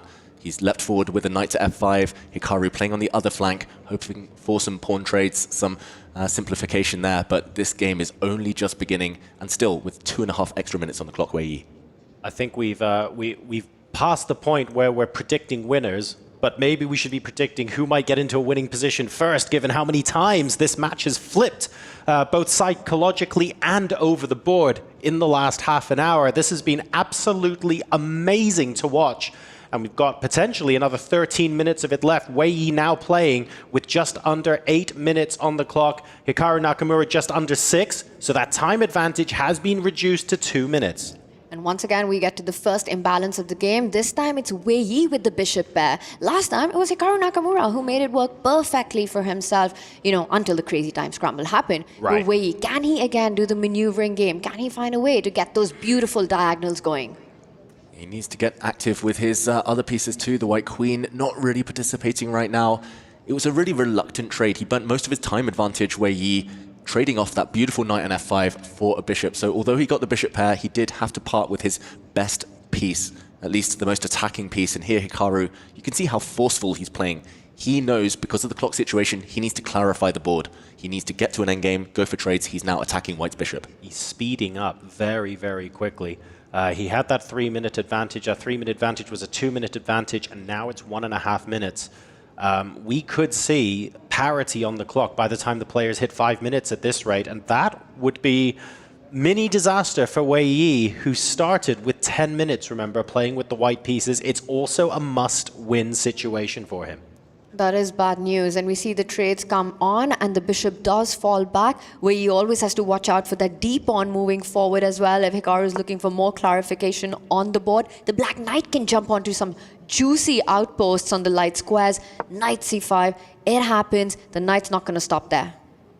Knight has its eyes on maybe the b3 square, where you used that previously. This time it might be Hikaru's turn. Also d3 if he wants some trades to simplify things even further. Looks great for Hikaru right now. It's got to be said, Wei Yi, still with 1 extra minute, needs to speed up, needs to keep as much tension, as many pieces on the board as possible, but not easy. The black light squared bishop also suddenly on an open diagonal, could come out to g4 and pin the white knight. Wei Yi, it's not been a great few moves. This last half dozen, it's gone in Hikaru's favor. Yeah, we need a plan and quick, right? We've got the 2 bishops. They're looking pretty benign right now. They have decent diagonals, but the other pieces aren't really backing them up. The rooks are nowhere to be seen. The queen is still on her home square. So we need a little bit of a follow-up to this plan to figure out how it's all going to come together for Wei Yi. There is still time to make that happen, but with the time advantage now disappearing almost, under a minute, about 40 seconds, we're struggling to see where the advantage could come from in a game where his opponent has draw odds. Yeah, I do fear for Wei Yi here. Hikaru's last move is a real clamp down of White's chances. There's a pawn attacked on c3. That one is loose, but more importantly, the white light squared bishop has been blunted. You don't want to trade off, but how can you hold things together? Wei Yi struggling to find the way forward. And it's been awesome to watch Hikaru on the camera. Just the shift in his body language, right? It looked like he was so disturbed about everything that had happened in game 2. Couldn't stop shaking his head, the frustration on the face. The moment it's go time, the moves come on the board, he completely forgets about it. He's locked in. He's in the zone right now, playing incredible chess. Now he moves in with that knight. Well, 2 pawns hanging, he says you can't take either of them. The c3, you can't pick up. The queen will line up with the bishop, threaten the check. Knight on c6 hanging as well. E5 pawn would also lead to certain forks on the board, tactics everywhere. And there's one guy who usually excels when that's the case. Exactly right. I mean, you don't want to be leaving tactics on the board when you are playing against these absolute giants of the game. A small shake of the head there from Wei Yi, recognizing that the thread of the game maybe has gone away from him a little bit. But if I'm being honest, that's happened to him before already in this match, and he has found a way back from that before in this match. Yeah, way to go from Wei Yi. His heart rate has been around the 140 mark for the last hour. That is high-intensity chess. We see a trade of knights. Bit of a dilemma how to retake this knight. You can take it with the bishop, pawn, queen. Either way, there's another pawn hanging. The black queen can capture on h4 on the next move. Hikaru, just as he was in the previous game, could go a pawn up. Black, he's fighting back. Hikaru is in this position to get that advantage. H4 pawn could be picked up on the next move. But they say when there's a will, there's a way. And how will he keep this game going? But that's not going to be enough because you have to get the win in. Now you've got this bishop pair. For Wei, even if he loses the pawns, it's going to be about finding those active diagonals for his pieces. Is there hope for that? There is hope, but he has to move. He's about to go below on the clock for the first time in this game. Wow. Seismic moment, momentum shift as well. Wei Yi, he's just not got things going. It feels like he's trying too hard to conjure up something. It's not there yet. You need to save your time. Put it in the bank for later. I did not think this would happen coming into the game. I thought maybe we would see something very, very decisive on the board prior to getting to a position where Hikaru Nakamura has time in the bank now compared to Wei Yi. Remember, he started with 6 minutes and 49 seconds on the clock, and at the moment is giving us a masterclass. Vintage Hikaru using a fraction of the time of his opponent, but getting into an excellent position on the board. Hikaru just has result odds now. You know, with the clocks leveling out, not even leveling out, up on the clock, Hikaru Nakamura needs only a draw. You know, he's up a pawn. It's not easy for Wei Yi to capture that knight on e4 to win it back. That would allow immense activity to Hikaru's light squared bishop. So Wei Yi, trying to get some complications in, rushes in with his rook, blocked that attack is right now, and you want to avoid as many trades as possible if you're Wei Yi. Now the result odds look super important right now. He moves his bishop out. Hikaru is happy to trade rooks, happy to go into opposite color bishop endgames where he knows the draw is up his sleeve. Yes, he's 35 seconds up on the clock as well. But for now, Wei Yi, he just needs to trust his instincts. He needs to move fast. He defended so well in the previous game. Just keep the tension. Stay at least in touching distance on the clock. Swing the other rook across or trade rooks, retreat your rook, whatever. Either way, he just needs to move. Hikaru Nakamura knocking on the door of Wei Yi now, saying, look, I understand you've got amazing composure. Nothing seems to be phasing you, but I'm faster. I'm going to win this. What are you going to do to stop me? And he's asking some real serious questions now of the Weibo Gaming player. That said, Wei Yi has found ways back before, but with draw odds, I'm not sure that's enough here. Yeah, big moment. There is a bit of a threat of the white queen taking the d5 pawn as the black rook is pinned on the back rank. So dealing with that is the first order of business for Hikaru Nakamura. He needs to identify that threat. He actually retreats with his rook, allowing a trade. There might be some simplifications, but only offering safety. I don't think Wei Yi necessarily wants to trade rooks, wants to grab this pawn. The black knight would actually be taking things, and we would see things fizzle towards a draw. Hikaru definitely using the fact that he has those result odds now. And Wei Yi doesn't have an option, even if objectively that was the best decision, which would safely guide the game towards a draw. He needs to keep it going, even if it means that he's worse. And now once again left with the decision, with the black rook pinned, does he grab that central pawn on d5? Queen takes pawn, still in the air. It would allow the black knight to jump to c3. Wei Yi's going to repeat it once. He might even repeat it twice, but in no reality will he do it the third time. There we go. He dodges the draw, dodges the repetition out of necessity. Wei Yi. We saw Hikaru on his screen with some pre-moves earlier, feeling very confident there. The problem is, black is holding the fort. The white queen is stuck in two minds. It's useful as a defensive piece, therefore it cannot really move, cannot help capture any pawns. Wei Yi lacking a plan, and that is the hardest situation to be in under a time pressure like this, time crunch. And it just keeps increasing, right? Almost now a minute deficit there. He does try to activate the bishop from another diagonal, finding a new route to try to get to the c6 square from where it can attack that central d5 pawn. If Wei is able to get to that pawn, then it's game on. Then he's talking. Then he's looking for those winning chances because it will leave Hikaru with a big weakness on c4. Okay, big moment. Hikaru, 30 seconds extra. If he can blitz through the next 5-6 moves and not drop the pawn back, not allow any counterplay, Hikaru's just going to take this. He's getting closer. But the panic, that face again appearing. Hikaru not enjoying the time pressure here that he's under. He swings his queen across, prevents that bishop moving. But this is exactly what happened in that second game, right? Hikaru close to winning, close to just wrapping things up. And then you could see it. He just froze in that moment, just burning the clock. And in time scramble, crazy things happen. Queen b7 played, stopping the idea. Wei Yi needs to find a way to activate that dark squad bishop. You start seeing ghosts. You start evaluating threats that aren't as credible as they would be if you looked at them with objective eyes. It's not that anything's a lie. It's that everything looks threatening and you feel like you have to calculate everything. E6. Huge throw of the dice here from Wei Yi. Do not take this pawn. Hikaru cannot capture this pawn as the white rook would step up to the 7th rank and skewer the black queen. There would be checkmating ideas. The kiss of death idea on g7. The white queen is coming. Hikaru panicking again. He missed it. He didn't see this. This tactical resource. And Wei, he's expressionless. There's nothing that you can read on him. Hikaru calms himself down, brings the queen back to the defense. Pawn takes pawn would have been a big blunder. But now, Wei gets his opportunity. There are open lines on the board. That looks like a huge step in the right direction. Suddenly the black king doesn't have as much protection around it. The white pawn was in the way anyway, so that trade really beneficial. But Wei Yi shaking his head. At least he's getting his bishop into the action. This one is anyone's game. The board state is so delicately poised. Wei Yi unhappy with that decision that he just made, because now it feels he can't avoid a rook trade, and more pieces off the board, the better it is for Hikaru Nakamura. Rook A8, almost forced there by Wei Yi, and this is the first time I've seen him unhappy with his decision. He leans back, Wei Yi. He looks really dejected somehow. Maybe fearing this move. There we go. Hikaru forcing the queens off the board. That black queen is hitting not just the white queen, but both of white's bishops. If the queens disappear, winning chances might fade as well. And it's more about the clock. 2 minutes versus 1 minute. This is danger zone. Hikaru so fast now. Wei Yi so resourceful. He had the opportunities to maybe mix things up a bit, but as more pieces get traded off the board, there's very little for him to work with right now. And with the queens off as well, where's the win?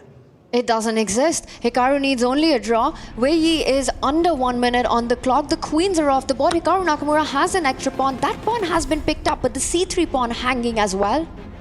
He's just been overthinking it. Wei Yi's been too much in his own head. The shake of the head there, he needed to just blitz it and hope. Yes, it's a bad position.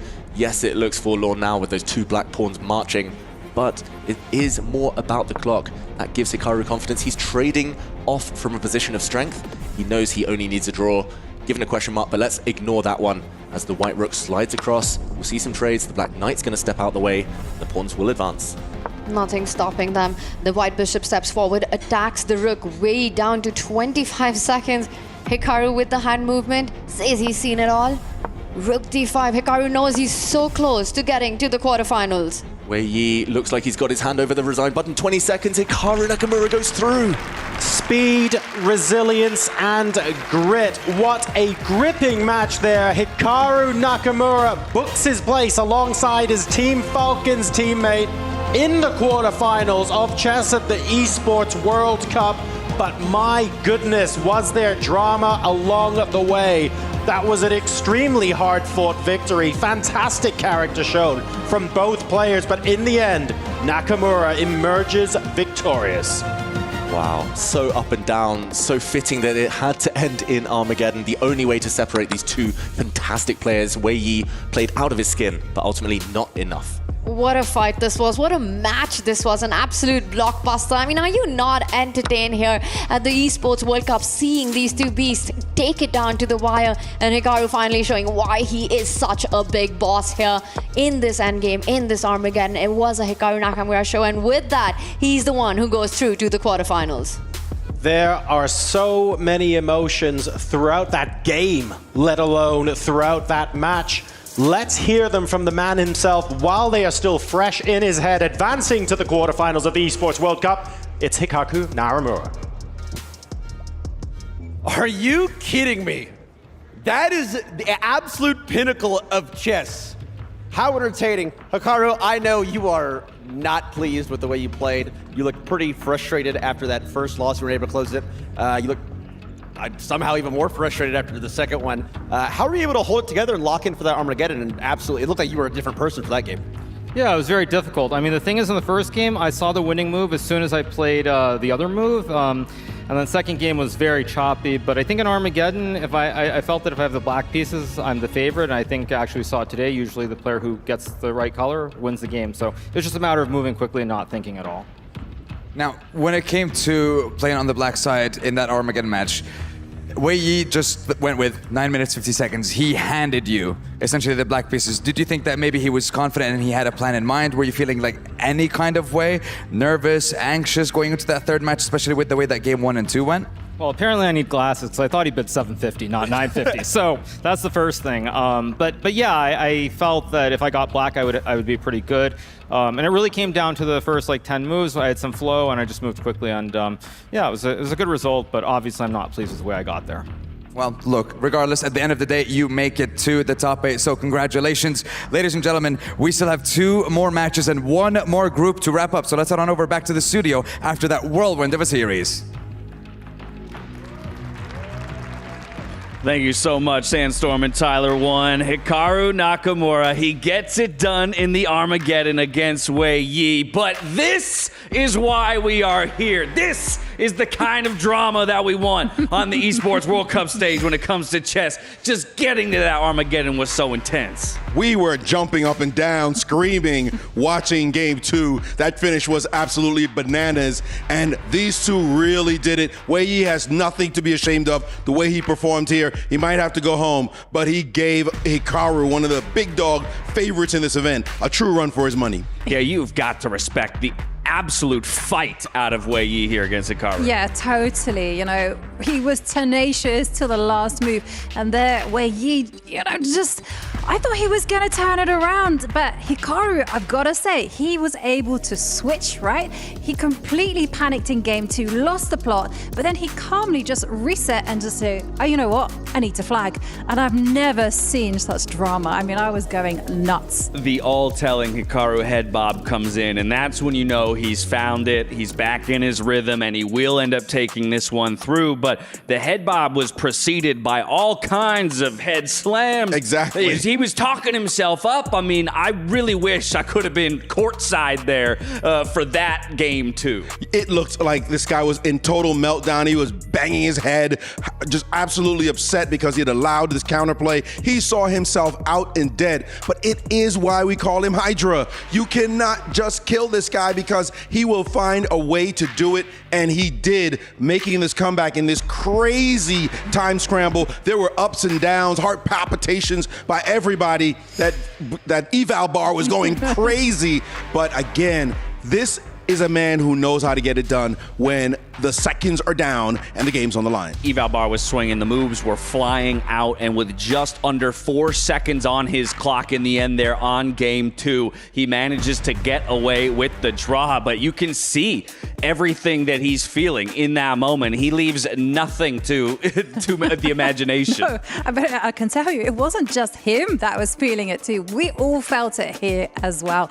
And that is the beauty of this particular format. Is absolutely fantastic. But I've got to compliment Hikaru, the way that he reset himself for the Armageddon, because I can tell you the way that he switched, you know, from winning to losing, that's the kind of like change that can really upset your balance and your momentum going forward. And, you know, he got to the Armageddon and he got the job done. Also, he's the first person to say that he kind of feels like he's, solved the Armageddon. You know, getting those black pieces is very important, so he's going to be making the bids even if they look dangerous to us. But with Hikaru's promotion to the quarterfinals, we say goodbye to Wei Yi. Let's go to Mike Klein, who's standing by with him now.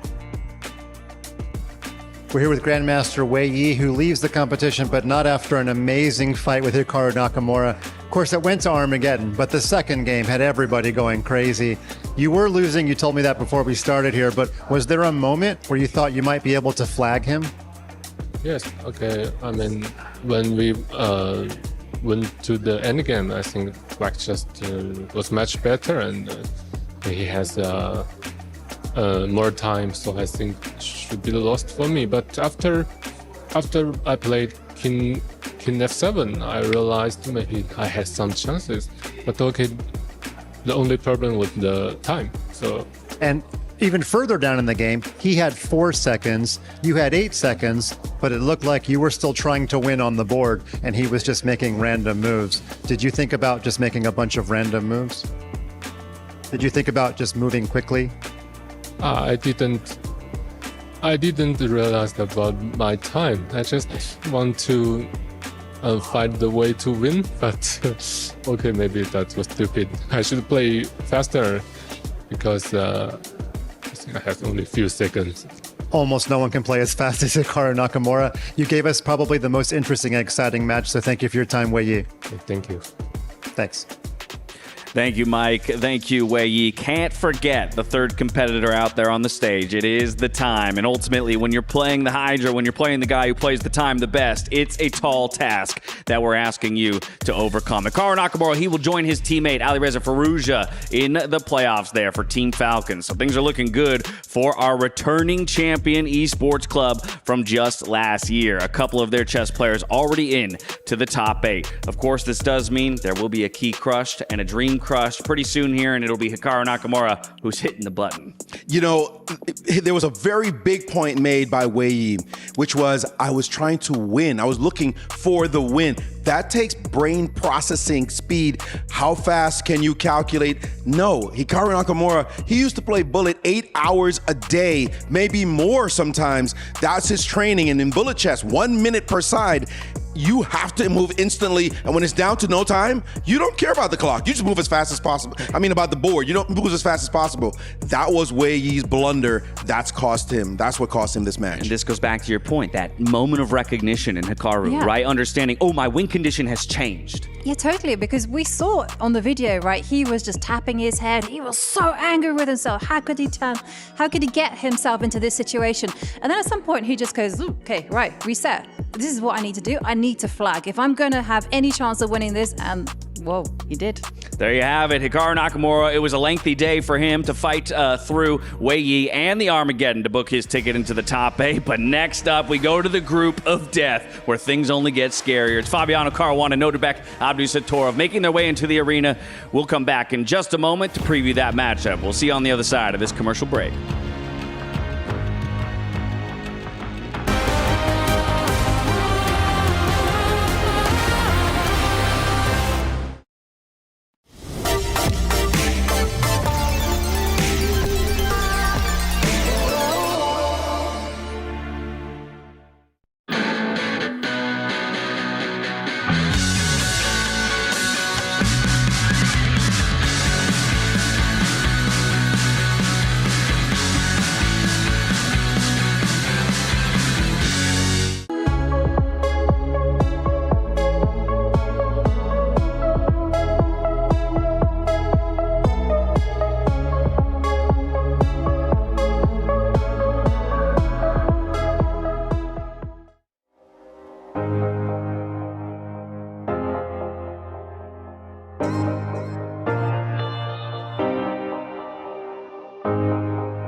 Hello, everyone, and welcome back to Chess at the Esports World Cup. Another key about to be crushed, and this one at the hands of Hikaru Nakamura. Going into the top 8 here and fighting for his share of a $1.5 million prize pool. Wei Yi, unfortunately, his chances have ended here after that Armageddon matchup.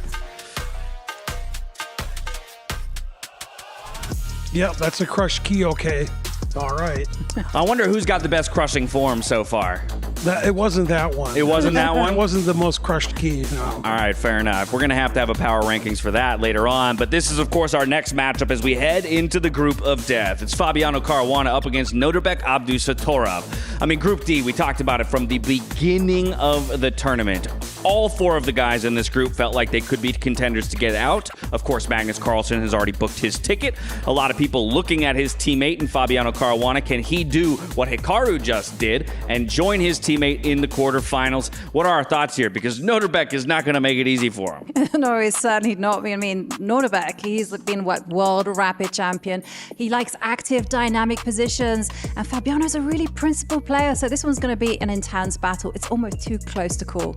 All right, so we're going to talk about that matchup a bit more in a moment, but we have to take a little step back here, do a bit of a fun segment. All right, Dr. Sulman Al-Habib's hot takes. And we got a man with a lot of hot takes, I know, right here. I'll come to you first. My hot takes aren't hot takes, they're just correct. Oh, okay. Then hit us with the correctness. My hot takes, as opposed to everybody else's hot takes, are vegan. So okay, give us the vegan wait a take. minute, that's hot cakes. I'm so confused. All right, so what do you got for us? Okay, so I got Levan Aronian as being the favorite in this tournament, and I think he's going to win the whole thing. So go Levan. It'll be the greatest 3 weeks ever, winning in Vegas and then winning here. I think Levan has what it takes. I think he's got his old form back, and as my wife and I like to say, root for the old guys. Okay. Go Levan. How about that? Yeah. Shout out to my wife, Karen. Flies in the face of our favorites graphic. Yeah, it certainly does. But yeah, no, I kind of like it as well, especially as it's vegan. But mine is not going to be vegan. I think I'm going to actually offend all the chess purists with my one. All right, let's hear it. I think EWC here is proving it that increment is just ruining the game, I tell you. Oh. It's killing I agree the joy, with that hot take killing also. the You fun. also agree with that? Even though it wasn't vegan, I still agree with it. Look, you already got one on your side, but I'd be careful. Maybe lock your DMs before the whole chess world explodes and people come after I'm you, gonna because offend that everyone. is quite the statement. But honestly, I'm kind of on your side too, because if that last series proved anything, it was exactly that. I mean, that game 2 was only so exciting because there was an end point, right? There was the reality that somebody was going to hit 0 at the end of the day. So, hey, let us know what you think about the hot takes that are shared here on the Esports World Cup stage as we once again reframe towards Group D, the group of death, the last slot to be decided for our quarterfinals. Magnus Carlsen, he's already booked his ticket into that top 8 for Team Liquid. First off, we're going to go to Fabiano Caruana versus Nodirbek Abdusattorov. Winner is going up against Jan-Krzysztof Duda. So it's a long road for either of the guys who are about to step on stage. Let's talk about how they get it done. Coming to you first, Ben, on this matchup here, Nodirbek versus Fabiano. Yeah, obviously Fabiano is the favorite on paper, but Abdusattorov is a much younger player, probably more well-known, being good at rapid play than Fabi. So, I don't know. Maybe this is a hot take too. I think Nodirbek is the one to look out for in this match. I think Fabi's going to be in trouble. I mean, and this is pretty wild because, again, I'm going back to day 1 when the first name that everybody was quick to say, wait, doesn't that guy belong in favorites, was Fabiano Caruana, and we put him just on the outside. So what's your take on this matchup? Who's going to get it? Well, he's been world number 2, so he's like a really dangerous player, okay? But I gotta say that if Fabi can hold his nerve, I think he can edge it out. But it's all about those nerves. Okay, so nerves. I mean, yeah, it's a good point. The fact that he even dropped down, I think, by a lot of people's standards was a bit surprising. And I will say that there have been times where we refer to him on freestyle as the picture of consistency. And yet, in most recent times, he seemed to struggle to get through some of these quicker time controls. Yeah, that's right. It's not only him. Everybody's struggling because they're used to playing increment the last few years. Now, I'm an old guy, and when I played chess in the 70s, 80s, and 90s, we didn't know what increment was. And so our flags fell. We didn't have electronic clocks. So when the flag went up, we didn't know when it was going down. Only one more spot is in play here for the quarterfinals and the top 8. It's the group of death, and we're getting to it right now.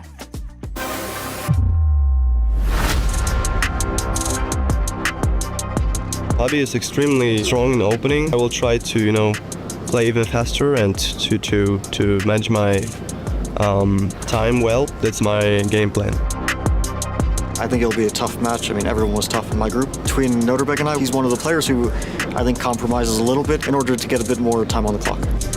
If you deserve a place in the finals, you have to beat Fabi, and I'll do my best. Nodirbek is really strong. I think that it's basically just a very close match. And Nodirbek and also we change our openings a lot, so it's very difficult to predict, and in that case, difficult to prepare a surprise. I'm looking forward to play much better. I need to avoid major blunders, that's the main thing. Ooh, it's gonna be hard to top that last match, I'm not gonna lie. But I am absolutely sure these two titans can find a way to do it. You're right, Tyler. So, let's not wait any longer. Let's introduce them to the SNB arena, and it's time for them to fight for their tournament life. Representing Navi, it's Nodirbek, Abdusattorov, taking on Team Liquid's Fabiano Caruana. 2 players, 2 draws, and 2 losses in their first day. A win here keeps them alive, another loss, and they are gone. Can they keep their keys intact? Not gonna lie, guys. You guys probably all watched all the matches today. They are slinging those pieces across that chessboard. Are you guys gonna live up to this hype as well? It's very possible, yeah. Difficult to compare to the last match, but it could easily. I mean, this format kind of lends to that sort of finale, where you can also see a time scramble and someone flagging. It can happen. Abdusattorov, what can we expect from you coming into this matchup? How are you feeling? Yeah, I feel great. I followed the previous match. It was extremely tight. It came down to a second. So, compared to yesterday, I'm feeling great, and I look forward to play better. And we look forward to seeing both of you do battle on the stage. So, gentlemen, if you wouldn't mind, keys into the pedestals and get yourselves ready in those chairs. Ladies and gentlemen, Group D starts its wrap-up right here, right now. Nodirbek Abdusattorov takes on Fabiano Caruana. Casters, over to you. Thank you very much, folks. This is another absolutely titanic battle we have on our hands. Fabiano Caruana of Team Liquid taking on Navi's Nodirbek Abdusattorov. This is really exciting. Plenty of storylines on offer. Both of the Falcons are through, right? So the pressure's on Team Liquid now. Can they do it? Caruana also fighting for a chance of a second bite at Duda, who is waiting in the qualification match. But absolutely do not think Nodirbek comes into this as an underdog. It is possibly too close to call. Yeah, Group of Death does feel like an appropriate name for the 4 players here that we have been seeing. Magnus through, of course. Duda rode his luck against Fabiano. Fabiano will be kicking himself after yesterday, blowing a winning position. But Nodirbek, he's maybe the one who needs to play a bit better overall. Nodirbek, he's the storm, he's explosive, but Fabiano, he's known for his calculation. He's clinical, he's precise. It's going to be so much about the clock. That's what they spoke about on the stage as well, right? Speed will be the name of the game for Nodirbek, the youngest ever world rapid champion. He became that when he was just 17. He needs to bring that power play when he's playing against a great like Fabi, the world number 3. And here we go. Game number 1 has started. Knight F3 on the board. Looks like there's a little bit of an admin query. So I've got a question for you guys based off the match that we saw yesterday. Nodirbek absolutely loves dynamic positions, explosive player. But when we saw him play against Magnus Carlsen, I only have one note for game number 1, which is it's a draw until it isn't. And he was ground down because there wasn't any play in the position. So there's an argument to say, if he's shut down in a way that there isn't much play and he hasn't got that dynamism to play with, is that the same strategy that Fabiano would be using? It feels like Fabi will be taking a leaf out of his teammate Magnus Carlsen's book there. Try to do the same to Nodirbek, frustrate him, kind of stop him from getting his thing going. There were some tech issues. The first game was aborted. after Fabiano, who will start with white, played his first move, but we'll get that started, reset very shortly. And that first move was a knight jump at the very start. He played knight f3. I think it restarts, and Fabi will stick to that. There were some disturbances that Nodirbek could feel. Now adjusted. Now it's go time. It's game time. But to your point, Nodirbek lost that to Magnus. There's a huge psychological block in that matchup as well. It's sort of so much trauma, the amount of times that Nodirbek has gone down in match play to Magnus on the big stage. He doesn't have the same with Fabi. He takes Fabi completely fearless, without any ghosts of the past. And that's got to be a confidence boost. I think this match is an absolute toss-up. It's a 50-50. And Fabi, such a principled player, such a solid player, Nodirbek's game plan essentially will be to try and disrupt that, to try and play into positions that are double-edged, very uncomfortable, looking for different ways to disrupt the equilibrium here. It's going to be interesting because they're two very, very different styles. Yeah, very different styles. And for Nodirbek, who does start with black, I think a draw in the first game would be a fantastic result. He's very, very dangerous with the white pieces. We did start with the Reti opening, and here we see white getting orders of business sorted, getting a fianchettoed bishop on g2, getting castled very quickly. Nodirbek, in the meantime, trying to occupy the center with the black pawns. And he does it. He sticks to style. He gets that pawn break that you were alluding to, d5 on the board. Now the knight beautifully placed there. The bishop can come on, develop itself to e6, consolidate the square that the knight is on, and the speed with which the players are playing. A piece like Fabi also prepared for this opening. Yeah, although the first pause here from Fabiano Caruana with white. I think if it comes down to a calculation battle, Fabi is still supreme there. He's still fantastic when it comes to calculation. If it's more instinctive, then it might be Nodirbek, especially if he's the one on the front foot who takes the upper hand. There we see a very interesting way of trading knights. The black queen was lured out. The black knight in the center fell, just as the white knight on g5 fell. And ultimately, level material, the queen returns home. Incredible calculation we've seen by Fabiano Caruana, one of the best at the absolute top in the world for over a decade. Played a world championship match, the only player to have drawn all classical games against Magnus Carlsen to force a tiebreak in that match. Nodirbek, his own pedigree in world championship matches in rapid there, being the youngest one to win it. So there's a lot at play here. I think if it comes down to those time scrambles, Nodirbek being the younger one, perhaps might have that edge. So Fabi, I wonder if he's trying to create something before getting to those final moments, trying to get those complexities, those big calculations in. Oh, maybe if we can emulate the analyst desk and talk about some of the hot takes here. Is our takeaway from that then maybe if it gets all the way to Armageddon, we favor Nodirbek? Yeah, I think he is just the quicker, the more confident of the two. Maybe Fabiano, it feels like his nerves have hit him, have hindered him in recent times, especially when the clock is ticking down. It happened in the freestyle Grand Slam in Vegas. It happened against Duda just here yesterday on the other stage. And yeah, it was those last-minute uncharacteristic blunders that I think he might be trying to avoid today. Okay. All right, but the Armageddon is still far way off, so we've got a best of two to start with, but I completely agree with you there that I think if it comes down to a battle on the clock, Nodirbek becomes the slight favorite there.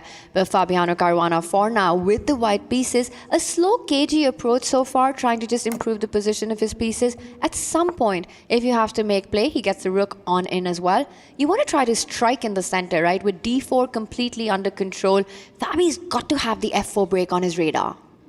Yeah, we're looking for this white pawn to step forward in the near future. It's just hard to imagine any other productive plan. White's slightly cramped for space here. Black has what we call the Maroxy bind.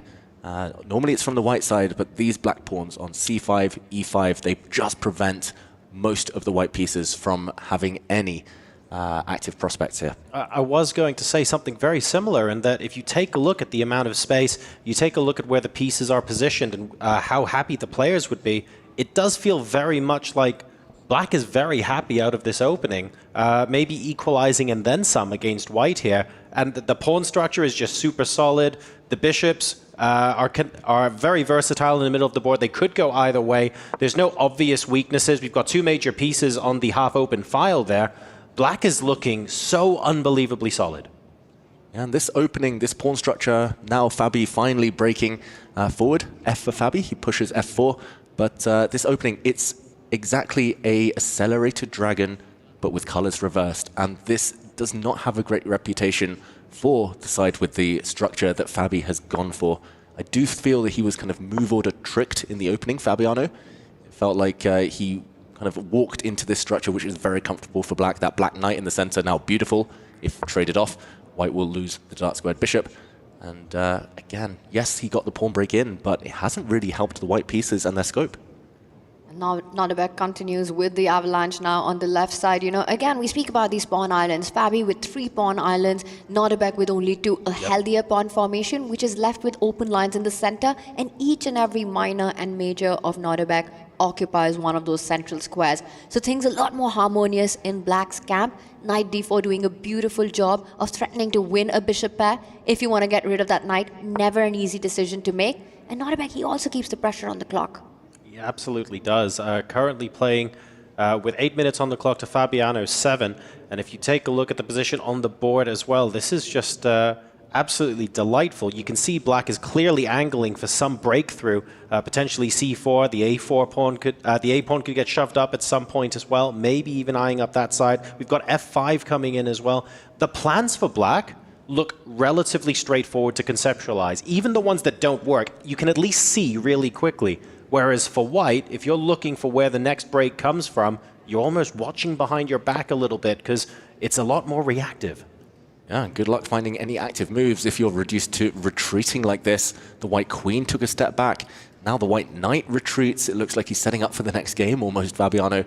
That knight retreat does at least open up the possibility of a pawn push, kicking away the black knight, at least taking back some of his territory, Fabiano. But ultimately, again, it looks very passive. It's not his style. That's the main thing. Fabiano is a very principled classical player. They said it in the studio earlier. He likes kind of going for a plan, pushing it forward, backing it up with calculation. Here, he's just already a bit on the ropes. He's trying to just cling on to this game. You can almost feel the discomfort through the moves, which is not something you tend to say often. The players are the emotional ones, but here you can almost feel it on the chessboard. 100%. You're on spot there. You know, retreating the knight to push that pawn, creating these central weaknesses. Both e3, d3 can come under so much attack. The queen was hinting at it. The rook had to slide over to defend d3. The black knight now jumping over, not attacking one, but 2 pawns on the board. The last 2 moves that Fabi has played has created so many weaknesses, but it was also the only way to kick that knight out of that central stronghold. I think Nodirbek is loving his position right now. Yeah, this has been a disaster in terms of the opening for Fabiano. He's not busted yet, he's not dead lost, but he is in a lot of trouble. And okay, interesting decision. He's saying to Nodirbek, please grab my pawn. You'll walk into a pin, but this would backfire. Nodirbek here, he might need to retreat in order to preserve his advantage. The most tempting move doesn't work here for black due to a cool double attack. The black knight is hit. If it does take this pawn, the white queen will come out to c3, threatening checkmate, hitting the g7 square and hitting the knight on d3. This would give white a huge advantage, winning material, and there we would see a checkmate. That's the analysis board on the right there. But if we go back to the live board, we see that Nodirbek, of course, he spotted that one, and he retreated his knight instead. And it looks like he's lost a couple of moves, but the white b3 pawn now very loose. The 4 pawns, you know, which are on the 3rd rank for Fabi, with all these pawn moves that he's made, a3, b3, d3, e3, all now can be attacked. There's a checkmate in one being threatened, an idea that you earlier highlighted, you know, with the bishop and the queen setting up a battery. So 1 move threat, a simple response would be challenge that queen with the dark squared bishop. Bishop f6. You'd have to calculate some lines. What happens after queen takes pawn? But that would line up the queen against the black rook. Should not work for white. Yeah, the white queen cannot really get greedy there. He does play it, Nodirbek. Queen takes pawn would backfire after a knight jump. The black knight could jump in to the center. The white queen would be very embarrassed.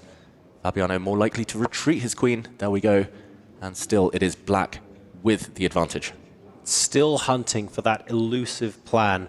We've got a couple of tactics coming out of the woodwork, a couple of things to make Nodirbek think on the spot and respond. The problem is Nodirbek's able to respond with tempo. Fabi now moving the queen back to c2, and it just feels like there's no one or two moves that gets Fabi into the driver's seat here. Let's be clear. His position is quite cramped. The rooks aren't necessarily very coordinated. The knight on f1, we still need to figure out where that's going in the long term. But there is a little bit of light at the end of the tunnel because at least the rooks are in the back rank in the 7th. You can move them across to the D line. There's potential there. A pawn break at the right moment could release e3 for the knight. You can see all of these things happening, but they need a bit of time, 2 or 3 critical moves that he just doesn't have right now. He absolutely doesn't have it, right? Because each of those pawns are about to come under so much fire. Nodirbek is also setting up batteries of his own. Queen f7 is a big idea on the board. b3 weakened because Nodirbek provoked that move a2 to a3. So that was something that had to be taken care of. And this is the first positional strategic win right there. He gets the bishop pair in an open position, more space on the board, easy targets, rooks and queens beautifully placed. Fabi in big trouble. Fabiano, I can't even remember if he's moved a piece past his 3rd rank. Maybe he did, it just got captured a bit earlier. He did bring his rook forward, but had to retreat. Fabiano's pieces look very, very sad. But here he's trying to break out. He's trying to trade off some pawns to alleviate the pressure. And there we go, he does trade. Maybe a slight improvement for Fabiano, but it does allow the black rook in. That is not good news. And Nodirbek, a moment ago, his heart rate was so high, almost at the 150 mark, because he smells blood. He senses that striking with black here will turn the match in his favor. And he's such an energetic player, right? Every move coming in with a tempo. Now, it almost looks like after rook b3, it's a double attack that might win the queen and the pawn, one of the two pieces, well, the pawn on the board. But Fabi has a resource. Rook b3 will be met by rook b2, just making sure that things remain under control. And I wonder if Nodirbek might have missed that as he slows down. And the threat against the pawn on e3 isn't a true threat anyway, because the knight on f1, even though we were saying that looked weird earlier, it is keeping everything together here. So it does buy Fabi a little bit of time to interpose and counter those threats. So this might be the opening that Fabi needs to breathe some life into his position. Yeah, knight on f1 is no fun, as they sometimes say, but here at least it does hold things together. It's the glue for now in his defensive efforts. And yeah, the longer this game goes on without Nodirbek cashing in, kind of transforming his advantage, maybe winning a pawn, the more hope Fabiano will get. The black queen slightly improves itself. It's been impressive the way Nodirbek has provoked Fabiano with all the pawn moves, you know, and every pawn move has its own set of consequences. The last one, the d4 move, leaves a c4 square behind for one of Nodirbek's pieces to fall on to build more pressure. If we just sort of translate the storyline of this move, has been a maneuvering game by black, provoking weaknesses by Fabi. Yes, for sure. And while provoking those weaknesses, he's also taken up so much space as well. It's not just provoking the weaknesses, but allowing Fabi to counterpunch elsewhere. It's not like your traditional kingside versus queenside development. He's just been squeezing Fabi out of the opening. Yeah, very impressive. Not just squeezing him on the board, but the clock too. Fabiano isn't known for loving these kind of situations where it's a race against the clock. He wants to play principled moves. At least, though, he is getting some double attacks in. This does hit the black rook and the a7 pawn. Double attack, black can retreat the rook to defend, or Nodirbek can say, take that, take my pawn, and go on the attack with his queen as well. But no, he retreats. At least Fabiano, there we go, moving forward. Although that white queen does make a bit of an odd impression on the edge of the board. Slight frown from Nodirbek. Fabi, he's trying to turn the initiative here. Again, every single move of Fabi has come in with a threat. Well, the queen dances at least. Queen a1 hit the a7 pawn, and now there's another pawn under attack, forcing one of Nodirbek's pieces to fall back to defend it. He uses the pawn, frees up his own rook as well. And I think, you know, we see these inaccuracies. The cross appear. But David, from a human perspective, these are all very practical decisions, keeping the clock also as a factor. You want to make them quickly. Yeah, talking of quick moves, Nodirbek was ready, almost a pre-move there, bringing his bishop back home to its starting square, just to hold the fort. That queenside now under lock and key for black, and attention will switch back towards the center. I think that it makes a lot of sense to play that move, because once the queen went to a5, the problem was the rooks. You didn't have a queen supporting either rook getting to the c file, so Fabi hasn't been trying to contest that open file. At least now, things like rook c1 become a possibility because the queen has come back. While the queen was on a5, that wasn't going to happen. The rooks couldn't get there on their own. And now might be the only chance he gets to challenge. He plays a very passive move, though, Fabiano. Just defends his pawn. Maybe he was worried about his queenside dropping. But ultimately, as long as black controls the open files, the bishop's controlling all the squares, looking fantastic for Nodirbek. And again, he was just ready with his response. You know, Fabi defends that b4 pawn. He immediately played a slow, soft improving move, just getting out of the way of any checks on the a to g8 diagonal, puts his king on a safe square, now comes back to improve his bishop, potentially eyeing the c8 square for his rook, says no exchanges, you're down on the clock, I want as many pieces on the board. Well, given a question mark this last move for white, the knight will most likely have to return home. Look at the black dart squared bishop, the power it's exerting. White's pawn chain here falling potentially. The base is hit. That knight will be recaptured. He's just choosing by rook or by pawn. And ultimately, it's e3. That is the landing spot for the black pieces. And you've got a beautiful open file to line up all your majors, to start targeting it more and more and more till it falls. He first decides, I'm happy with the rook trade to get away, to get rid of one of those defenses as well. He's going to slide the rook back to defend e3. And this might be the moment for Fabi to think about how can he double, triple down on that attack, or will he switch focus to another weakness, the b4 pawn? Yeah, it's black's move here, and apparently there's one way to land almost a knockout.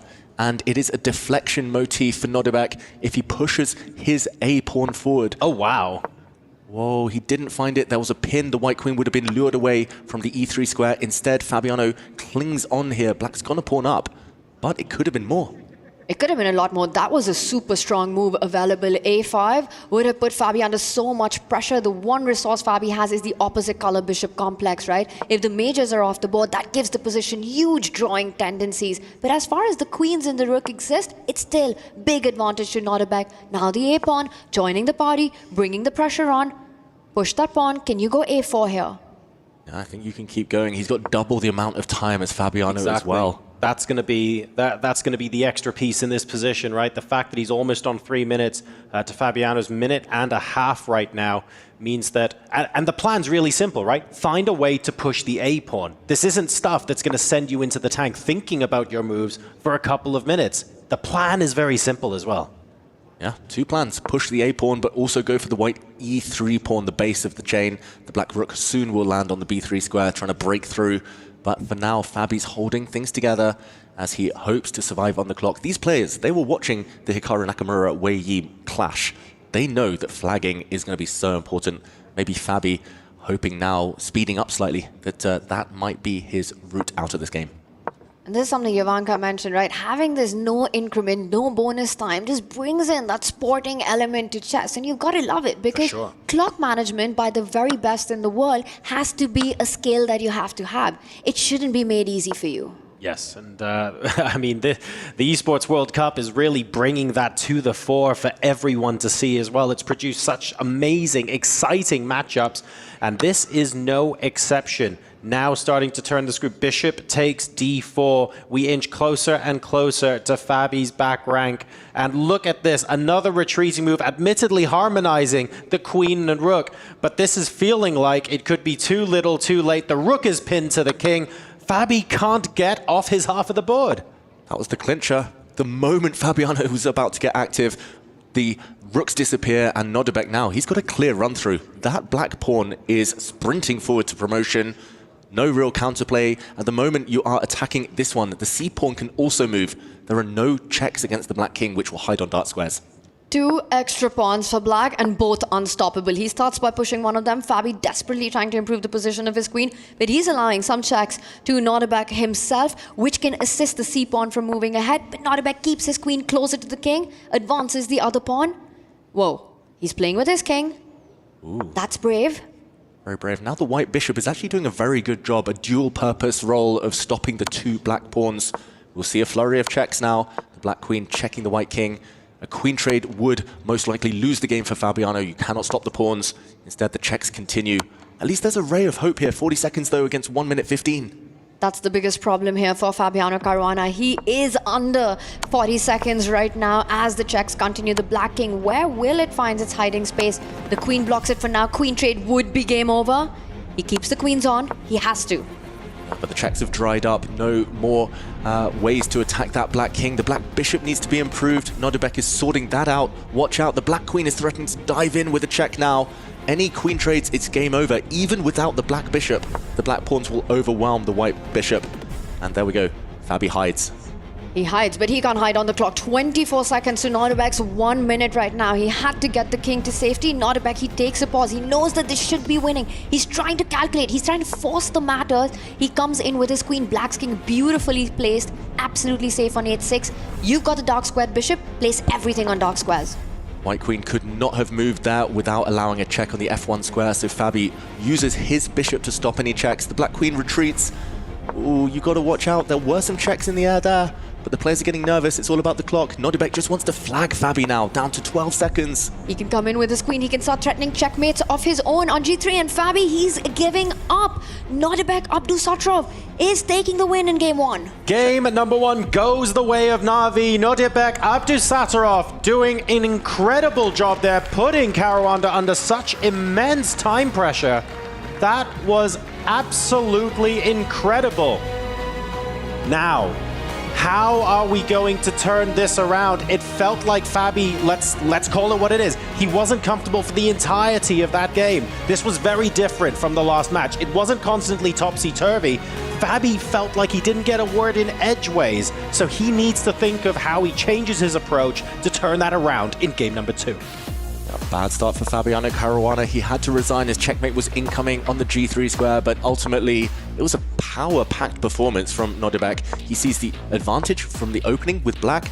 After 10 moves, he already was better and never let Fabiano off the hook. It was never Fabiano's type of position, and he paid the price. Last move, the power move, queen f2. No way to defend the checkmate there. And I have to say, Nodirbek is in boss mode. He looks like a superstar right now. He looks so chill. You know, he's playing against one of the best. He gets the job done in game 1 with the black pieces. Sort of pushing for the edge from the very start. Keeping the pressure on the clock. Taking those dynamic positions. You know, just never moving himself away from the gas, from the pedal right there. And now he needs only a draw to make it to the quarterfinals. And the good news is Fabi has the character, has the perseverance, has the experience to be able to come back from this, but he can't necessarily rely on, I'm just going to do the same thing and hope it goes better, given how uncomfortable he felt out of the opening. So what changes now? That's the tough question. What is he going to do differently? I feel that Fabi needs to do one of two things. He needs to either get on the front foot as early as possible. Nodirbek doesn't like to defend. Or you go to a very dry endgame, you keep as many pieces on the board as possible, and you hope to do to Nodirbek what Magnus did to him yesterday. Either way, no guarantees. Either way, Fabi needs to play with a bit more energy. It felt like there he was a bit deflated, very passive with his pieces, never got into the game, and that needs to change. With black, though, it's not going to be easy. He has to play the anti-young player chess, you know, just keep things under control, try to play the long game, but the problem will be with the clock, because clearly it's Nodirbek who's up on that. If that's your strategy, you need to make the moves fast. We've got the moves coming in here, fast and quick. It's the Alapin opening, and the knight was attacked, moves to the center of the board. This is all theory. So B6, trying to get the bishop to the longest diagonal. Bishop B7 is where it will land. See the base of the pawn chain there, d4, very, very thematic. Knight c3, of course. If black captures there, we simply go with the recapture. And we chuck h4 out there, nice and early. Let's get it on. Makes me wonder who's the player who's playing for a win here, because it's supposed to be Fabi, but Nodirbek going all out with that h-pawn early on, you know, making his intentions clear, making a statement, I need only a draw, but I don't care about that. I still want my brand of chess on the board. Hey, like we said earlier, right? The best defense and all of that. Nodirbek doesn't like to defend, so what's the best way to avoid doing that? We're just going to attack, attack, attack. Harry the h-pawn, h4, h5, h6, force. We've had 3 h-pawn moves by move 11. This is certainly a statement of intent. It really is. And the idea of pushing the h-pawn is not only going all the way towards black's camp, but also create squares to develop your rook with a rook lift. You know, a potential attack on the g-line. So it doesn't have to be castling the traditional route to get the pieces into the game. So a decision now by Nodirbek. Will he go all out with the rook lift? He first does a trade on d6, improves the queen, keeping it flexible with his king. Now, as much as I want to keep hyping this up, Tanya, I do think you've advanced the h-pawn to h5. So castling kingside, you've got one of your pawns in front of your king, very much offside right now. there's a lack of a B pawn there. I don't think queenside is particularly attractive either. White does have some long-term king safety issues that they need to talk about. Okay, and decision made, though, by Nodirbek. Just as you say it, he castles, and it isn't a happy decision. I think it was out of necessity. There was simply nowhere else to go for the white king, but it is that h5 pawn that could come under fire in the very near future from a black knight. Any endgame, that pawn likely to drop off.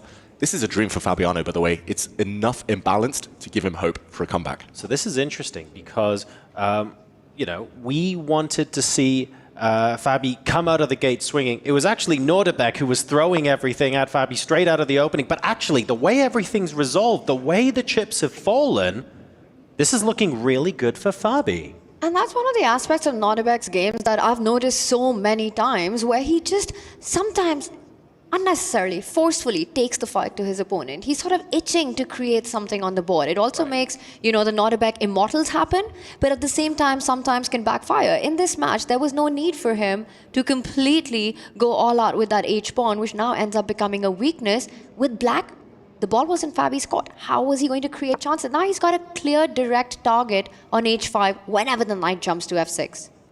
And this was the C3 Sicilian, the Alapin Sicilian, and I've been playing this myself since childhood. I would say that this is a very bad version for white because you do not have an attack.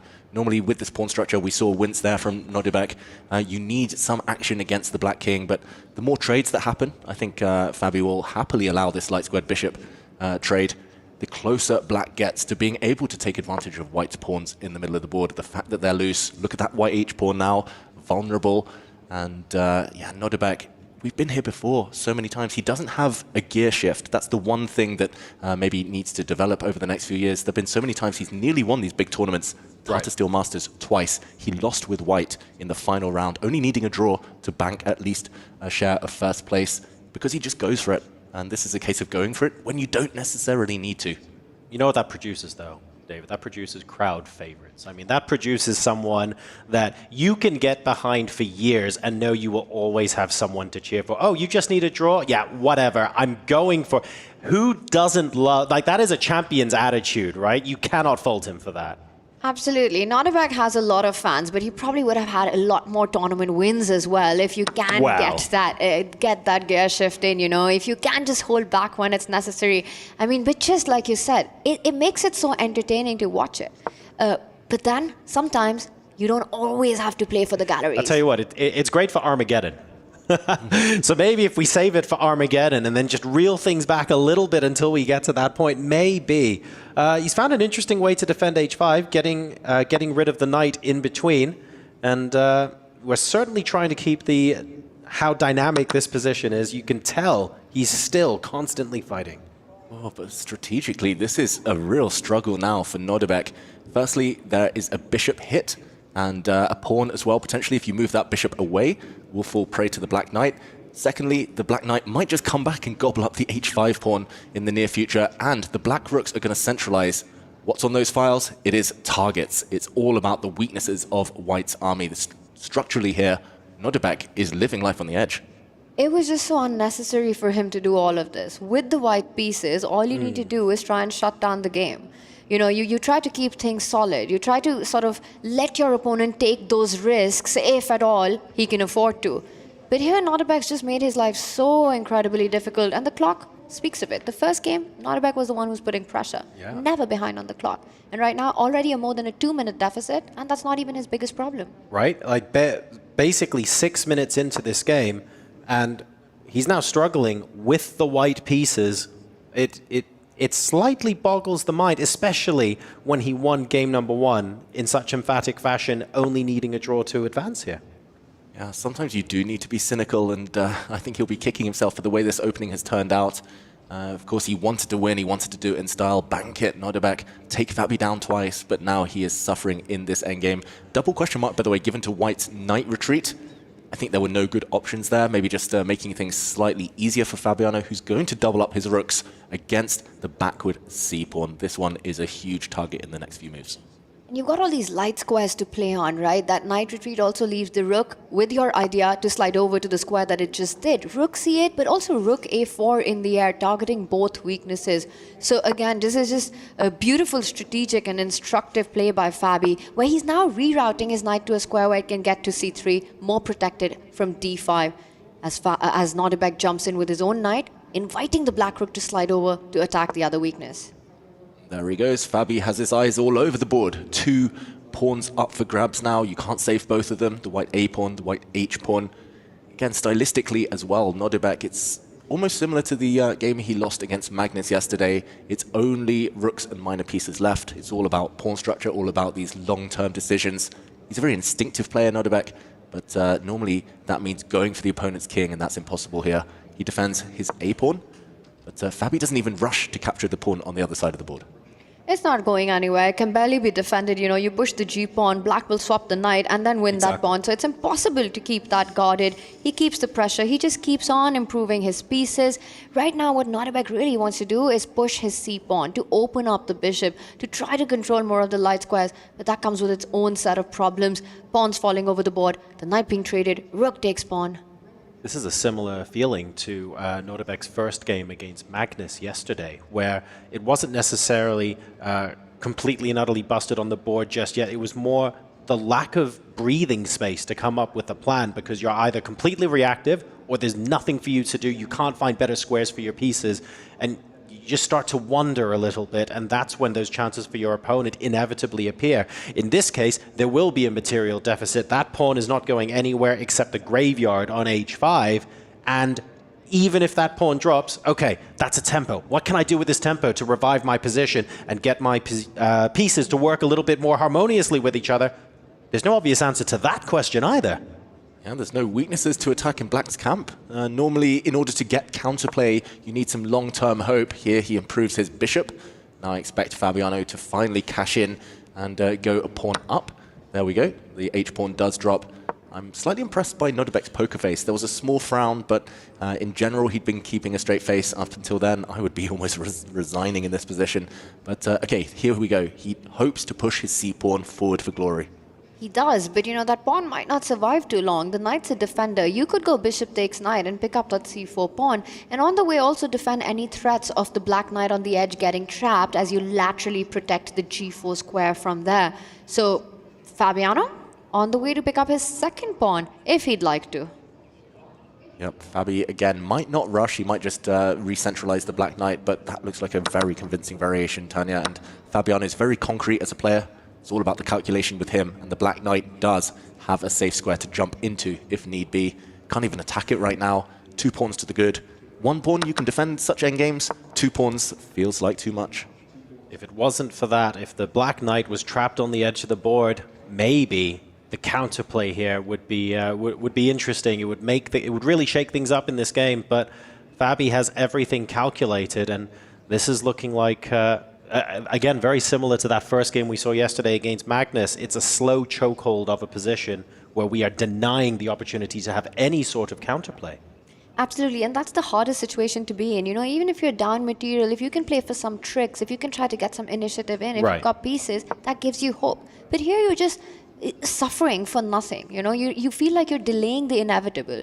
For Fabi, absolutely a dream. I mean, Nodirbek pretty much has gifted him this comeback win with the black pieces. Fabi did not have to earn it. He didn't have to work for it. And although this wasn't an immediate knockout, it wasn't a miniature, 18, 20 move game, it's felt very one-sided. Nodirbek's just not been in it. It was a disastrous opening, ultimately. And just as was the case for Fabiano with the white pieces, it feels like they're both struggling with white.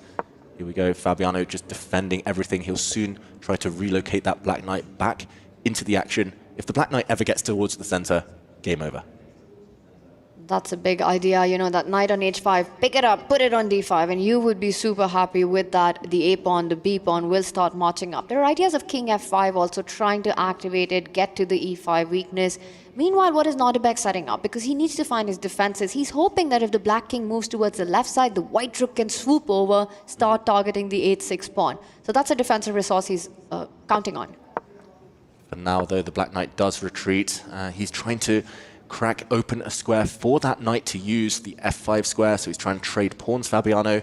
Here, Nodirbek needs to somehow try and keep that door shut. The black knight, for now, is not well placed, cannot move forward, but it just takes 2 moves. Fabiano should be in time here. Nodirbek struggling on the board, 2 minutes down, as well as 2 pawns down. And this is the move you really want to make sure the black knight doesn't come into play, but then you have to pay for consequences here, and that is more material on the board. Comes in with a check, about to pick up the 3rd pawn in the game. And suddenly there is no opposition to the pawns on the A and B file for Fabi. This is looking very strong indeed. He might even choose to go on the other side of the board and either take or push, probably take. There's absolutely no rush to resolve things there because suddenly weaknesses are appearing everywhere. And finally, Nodirbek leans back, breathes out. He knows he's doomed here. He's just awaiting his fate. And he must be psychologically getting ready for that Armageddon. It's all gone wrong for him in this game. There is a capture. Fabi now starting to eliminate pawns. Flashy move. Bishop takes pawn. There is a pin on the A file. But Fabiano will not fall for any tricks. He's going to transform his advantage. He's going to go to the other flank. And he doesn't trade the rooks. He picks up that 2nd pawn. Now the black knight has a free way to jump wherever it does want to. Knight f5 would be a good start. You could start with some checks and rolling the pawn up the board as well.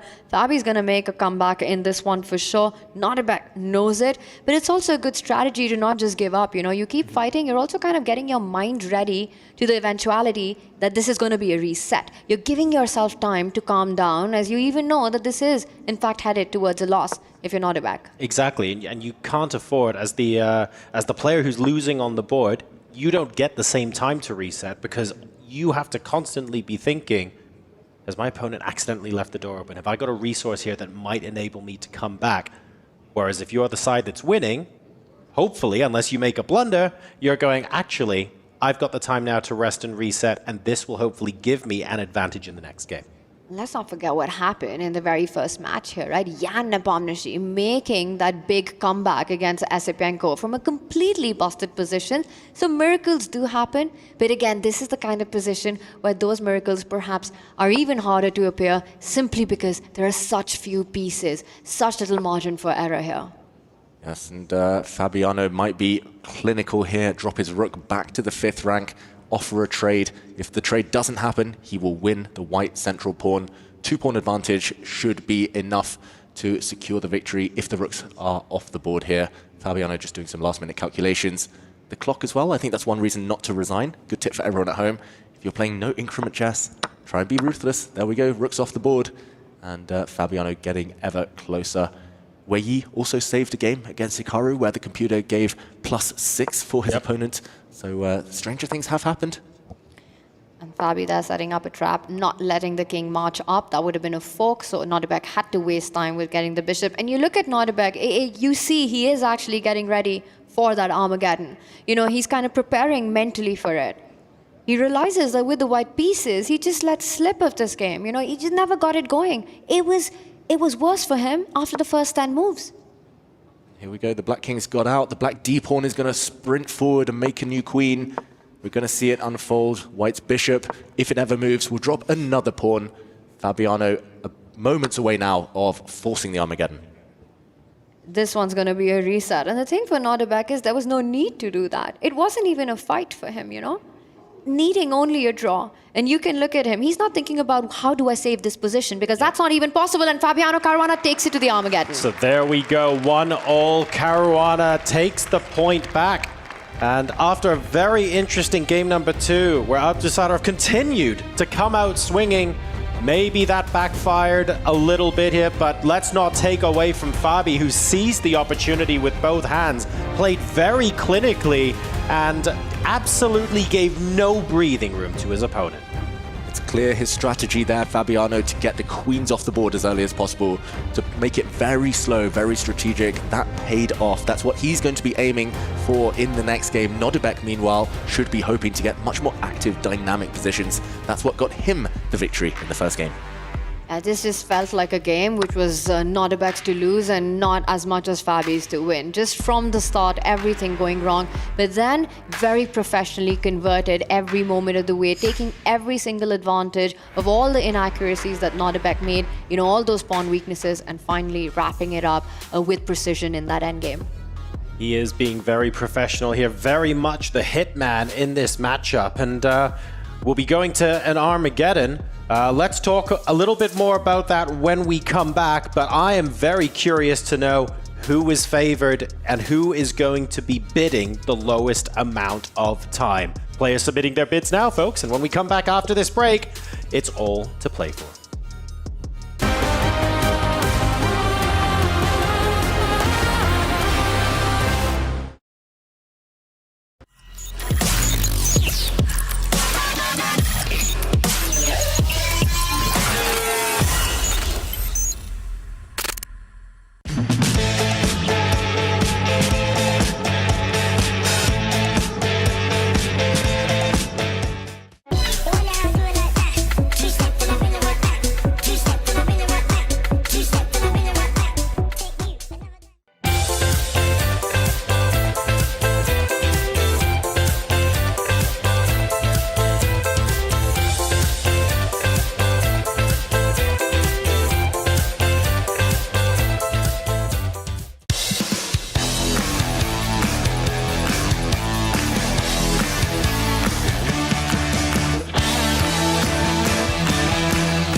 What's up, everybody? I'm Trevor, joined with Mike, the guest specialist, and he has the spicy microphone. The point of the segment is simple. I'm going to try to challenge you to give me the hottest, spiciest takes the chess world has ever seen. I've been duly advised. Okay, so let's start with a tough one. Which player is the most overrated versus pre-tournament expectations? Well, I got to go with a friend of mine, Maxime Vachier-Lagrave. Okay. I expected him to go really far. He's even beaten Magnus one-on-one before, but he didn't get that chance, or he's already out. Doesn't get to play Magnus Maxime, either. I got to play with him earlier. He sucks at the minigames here as well. Okay, which player is the most underrated versus pre-tournament expectations? Well, here's the thing. I asked a lot of the players before the event, and a lot of them named Nihal Sarin because of his blitz specialty. Okay. And he didn't do that well on day one, but he crushed today. So he's a lower rated, but he's so fast it kind of makes up for it. So I'm going to go Nihal. I want to ask some quick fire questions. Which country produces the best chess players? USA. Which player has made the biggest mistake? In this tournament? Yes. Wei Yi for trying to actually beat Nakamura instead of beating him on the clock by making random moves. Will anybody beat Magnus Carlsen? That means no. He wants to say no, but he's not brave enough. Quickshot, yes. There is no shot of me answering that question. Okay, fair enough, fair enough. And it's better for chess if Magnus stays in. Okay, and let's talk about the tournament format. Is it the most brutal chess format that you've seen? Absolutely. I've been in this game for a long time, and the no increment playing under the Klieg lights, it's a big deal. On behalf of the entire broadcast team, you represent everyone on air, including your peers who are going to watch this. Yes. Who's going to be in the finals, and what will be the final score for the champion? Oh boy, who's going to be in the finals? Okay, I'm not going to pick against Magnus because it's like picking against Tiger Woods 15 years ago. So who's his opponent, and how many games will it take? What will the score be?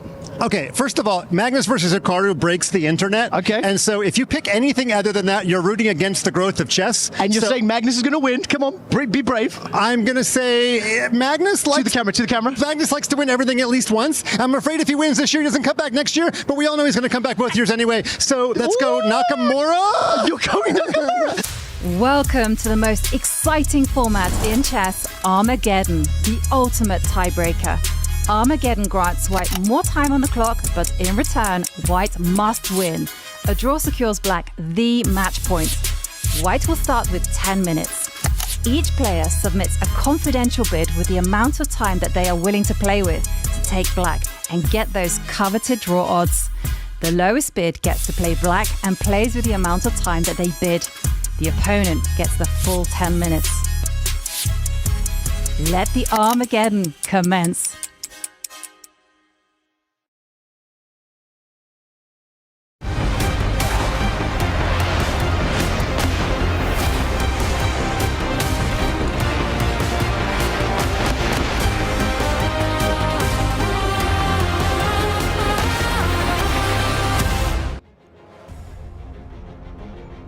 Welcome back to Chess at the Esports World Cup. It is Armageddon time. Caruana versus Abdusattorov.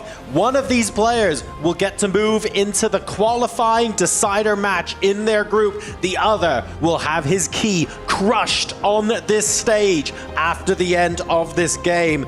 Both players with one game apiece, incredibly different styles. And now we move to an Armageddon. David, Tanya, we were talking about this before the break. Who is favored in an Armageddon? Who do we want to bid lower and get black? Both sides, one with black, both very one-sided games. I think they both want the draw odds in this one. I would agree with that. You know, at the start we said Nodirbek is the one whose odds would increase in the Armageddon, but with the momentum shift of what's happened in round 2, this is going to be anyone's match. One word answer from both of you. Are we getting into 6-minute territory? Are we going below 7 minutes here? Yes or no? I don't think so. Fabiano needs the time on his clock. I think Nodirbek would be happy with white. Tanya? I agree. No, 6 is just too low for the black pieces. All right, well, I can reveal the results are in, and my goodness, what a close one this was. Fabiano Caruana will be starting with the black pieces after bidding 7 minutes and 12 seconds to Nodirbek Abdusattorov's 7 minutes 16 seconds. It was 4 seconds in it. I feel like they knew the wavelength each other was on, but it is Fabi who will have draw odds. Yeah, unless your name is Hikaru Nakamura, anything under the 7-minute mark feels risky, and ultimately I think Fabiano very happy, just judging by the way he handled that last black game, to get the draw odds. But 7 minutes, Tanya, if Nodirbek can keep more tension, he's going to have his chances, surely. 100%. That is the closest Armageddon bid we've seen here at the EWC, you know, with just a 4-second mark. Yes, he gets the black pieces, but Fabi's also been under pressure on the clock. Nodirbek, you know, he's locked in. He knows that the second game was his to give. He made so many inaccuracies. It almost felt like two different Nodirbeks in game 1 and game 2. Right. He's got to channel the one that appeared at the start of the day. But here's the problem, and I love this. This is esports drama mode. I'm here for it. Nodirbek now needs to win on command. He's got the white pieces. He has to win on command, though. He had the white pieces and played like he needed to win on command in game number 2. Look where that got him. So you're saying he needs to channel game 1, Nodirbek, but is that even going to be possible? Wait for your chances, you know, don't rush them so early on. I think he has to play on the clock. It's so important for him to keep up the pace. Take those big decisions, those brash decisions when Fabi's down to his final few minutes, when it becomes difficult to make those critical decisions. With Fabi, you have to play against the clock and not try to rush through things. Sometimes it's easier to play aggressive chess, that kind of win-on-demand chess, when in the back of your mind, you know a draw isn't enough. In the previous one, it felt like he was caught in those two minds. He was unsure. He kind of went forward, took a step back, and it rebounded. I completely agree with what you guys are saying, but I'm also going to counter that with an observation. Whenever Fabi played something that Nodirbek maybe wasn't expecting, you do see him sit back in his chair, think, and tank a bit.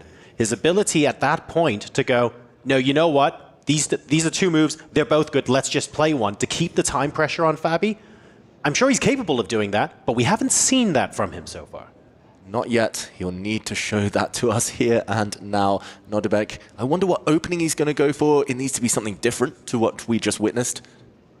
I would be surprised if it's another Sicilian Alpin that we see on the board, or even if it is, he's going to try and switch it up and not go all Alpha Zero so early on as you wait for the first moves. I mean, the tension on this with what's on the line with Magnus, his teammate for Fabi, already through to the quarterfinals. He wants to be there too, and for Team Navi, their hopes only on Nodirbek Abdusattorov.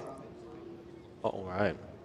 So we're going to get the game up in just a moment. Remember, Fabi bid 7 minutes and 12 seconds, thereby winning draw odds. So what that means, of course, is that Nodirbek will start with 10 minutes on his clock. Fabiano Caruana starts with 7 minutes, 12 seconds, and he has draw odds. If the game ends in a draw, that counts as a win for Fabi. That counts as a win for Team Liquid. So it is absolutely of critical importance that Nodirbek wins this on command with the white pieces.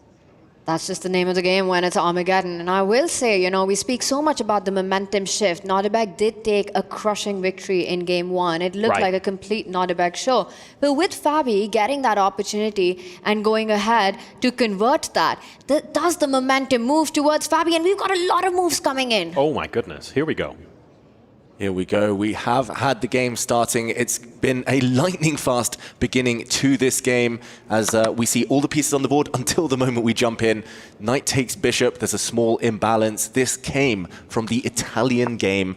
And against someone with Italian heritage like Fabiano Caruana, will this prove to be an inspired strategy? Now blowing open the center, Nodirbek Abdusattorov. What on earth happened on the clock? You know, with Nodirbek starting with almost a 3-minute advantage, we're talking about an opening, the Italian, which has been played so many times, still in the early stages. He's just let go of half of that clock advantage. Fabi's used less than 1 minute. So, like, Nodirbek here has clearly had a big thing somewhere. That is very interesting indeed.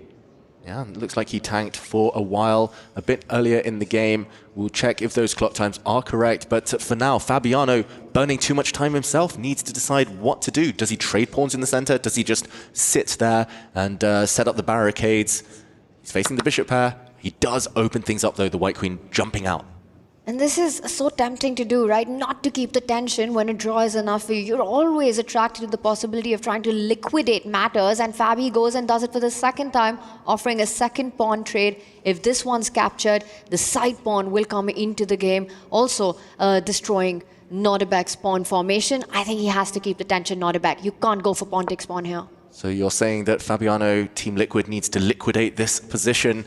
It does look like a wise idea. He wants to maybe trade off more material. There is a chance to win a pawn. You can grab the b4 pawn right now due to a pin along the a file, but maybe not the most important pawn to win. You would end up with tripled pawns for black. Fabiano more likely to be looking in the center of the board for the action. And Nodirbek's eyeing some tricks of his own. In a must-win situation, you've got to do that. Pawn takes pawn could potentially also be met by the queen and the bishop lining up. That's a tender spot on f7. Right. Queen b3. You'd hit the pawn on b4, but more importantly, the one next to the black king. That is the weak spot, the weakest spot in chess in general, in most openings.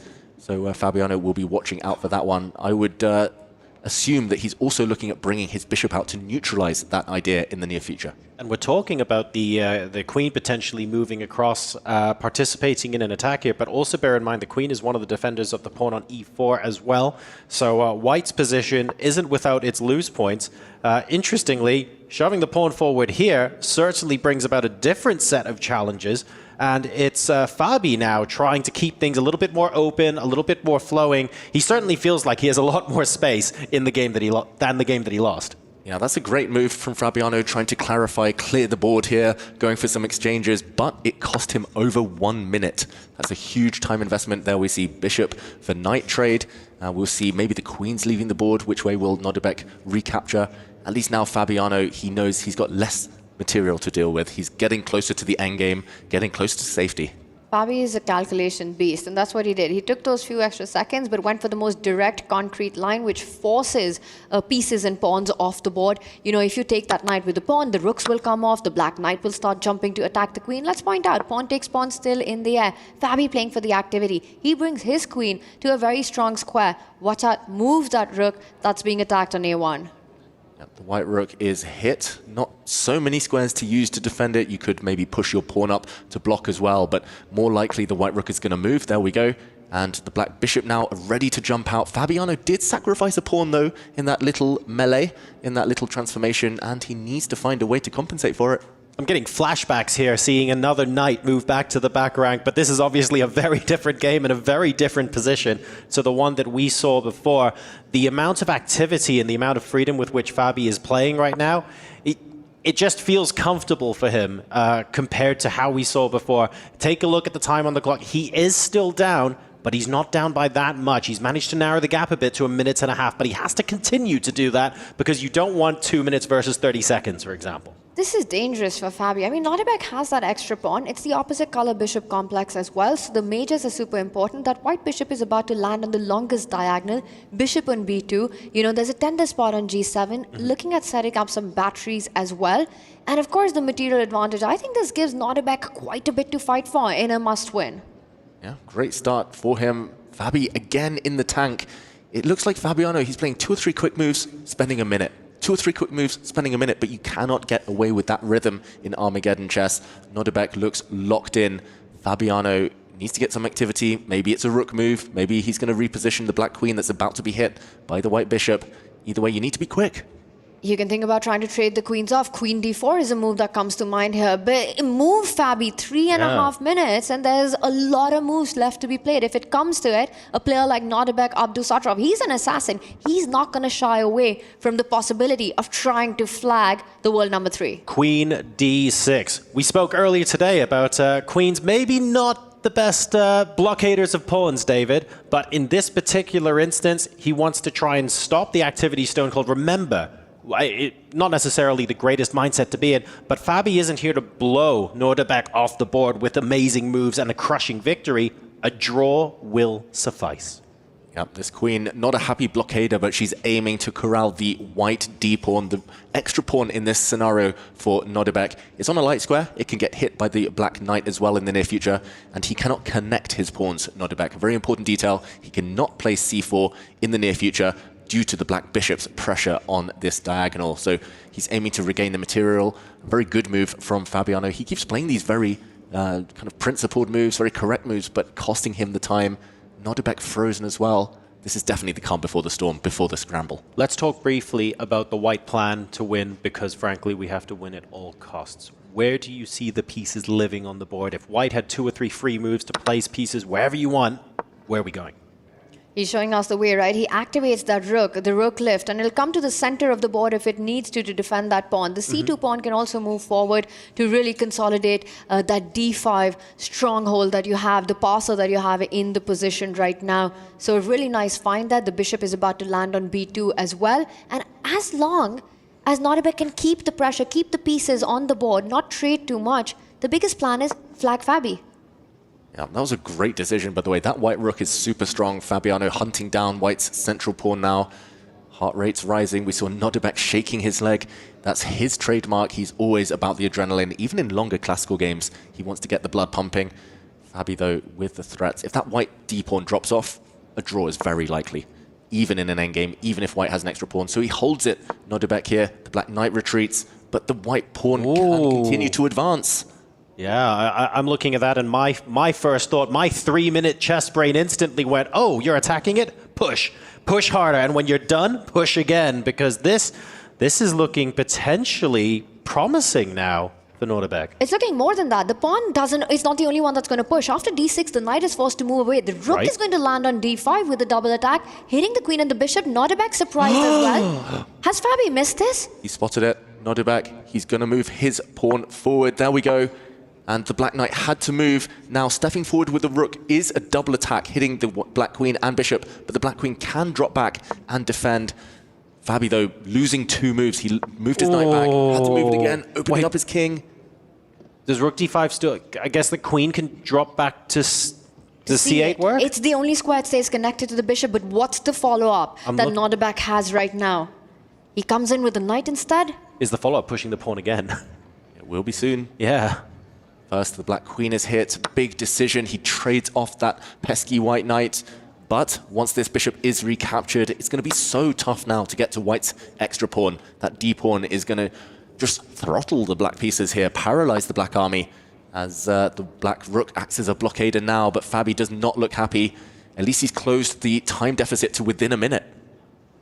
Yeah, and that is progress. You know, you place all your pieces on the light squares. The white bishop cannot attack a single piece of Fabiano Caruana's right now. He still needs to make progress. Nodirbek's spidey senses are tingling right now. He's looking at ideas. There are pawns on the king side that can be picked up. He's first lining up the rook to slide over to the G line. Stopped. Maybe a missed opportunity. The white bishop could have actually sacrificed itself for a pawn to blow open the black king a couple of moves ago. What? Now the black knight is jumping. Now the white bishop sidelined and about to get hit. This feels wrong. Question mark attached. The black knight can jump. There we go. Hitting the white queen, hitting the white bishop. Fabi's not out of this yet. No, he's back in the game. He's back in the fight. Now that the knight has improved, he needs only a draw in the position. It's still material balance.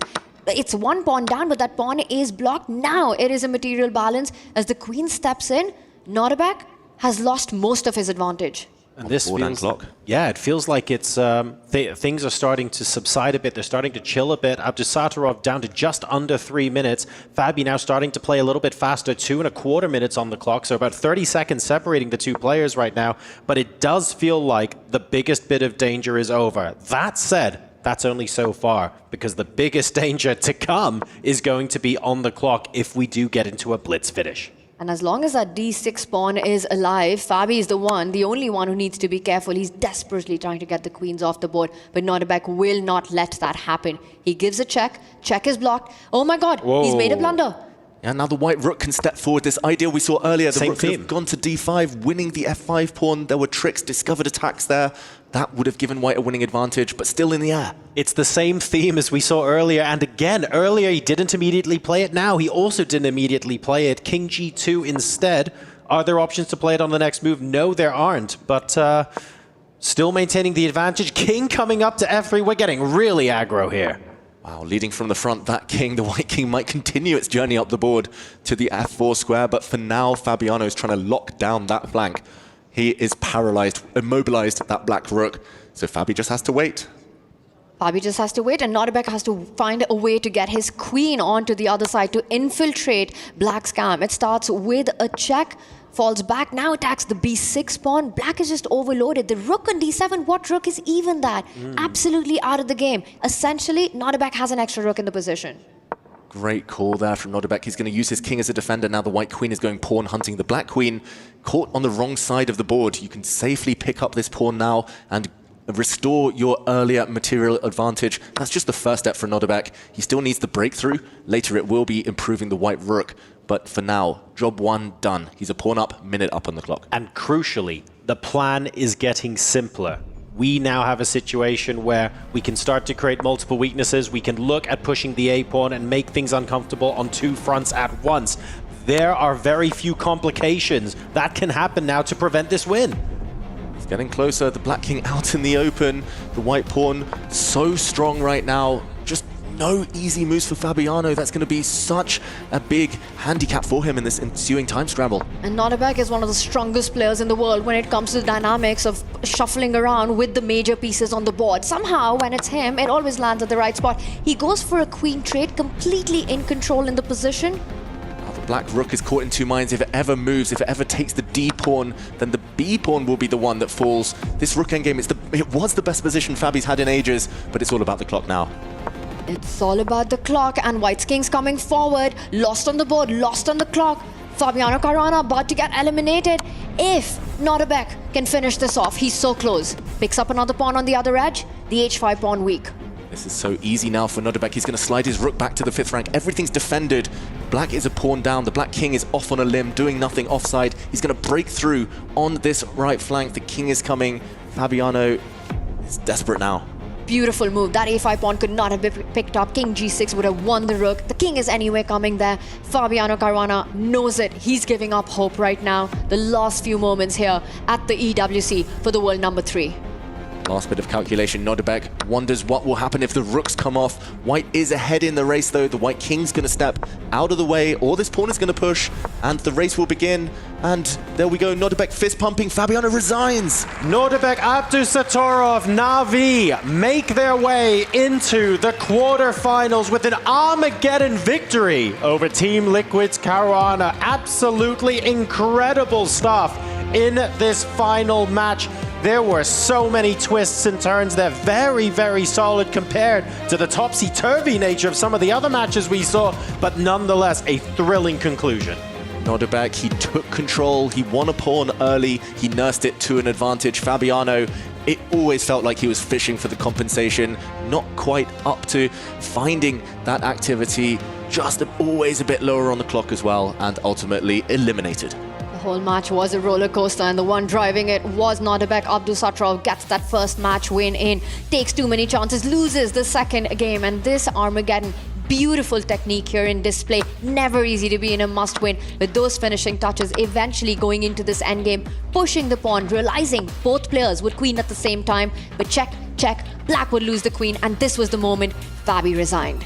And look, it's all about applying that clock pressure as well, right? There were plenty of ups and downs on the position, on the board, but at the end of the day, under a minute plays over a minute makes such a huge difference, especially where there is no increment there. It is brutal, it is cutthroat. This is chess at the Esports World Cup. It's a completely different beast. What a fantastic match that was. Let's go ahead and hear from Nodirbek himself. Yeah, we're here with Nodirbek Casters, who's doing a great job, by the way. We're here with Nodirbek. He had a stunning performance in the last game. Game 1, you came out, you dominated. Game 2, it happens. Yeah, I don't know what that opening was. I don't know what you were doing with that right side pawn. I don't know. It happens. That Armageddon came around. You was locked in. It was back and forth for a while. You ended up not winning the black pieces. So you started with white. You pulled it out. How'd that happen? Yeah, I'm extremely happy. First of all, to win this match. It was extremely hard. I played a good game in first game, but yeah, I couldn't keep my nerves in second game, and I played horrible opening. In the third game, I really, hold my nerves and played well. At the end, he was close to holding on, but I managed to swindle in the end game. Yeah, I feel good, but it's not over yet, so I have another match coming, so yeah. That's right. Now, when we're talking about the upcoming match, it's going to be against Jan-Krzysztof Duda. How are you going to be going up against him? First of all, it's got to feel great to take down the world's number 3. Is that going to motivate you going into that next game, or are you still feeling a little bit anxious because it's still a spot in the top 8 on the line? I'm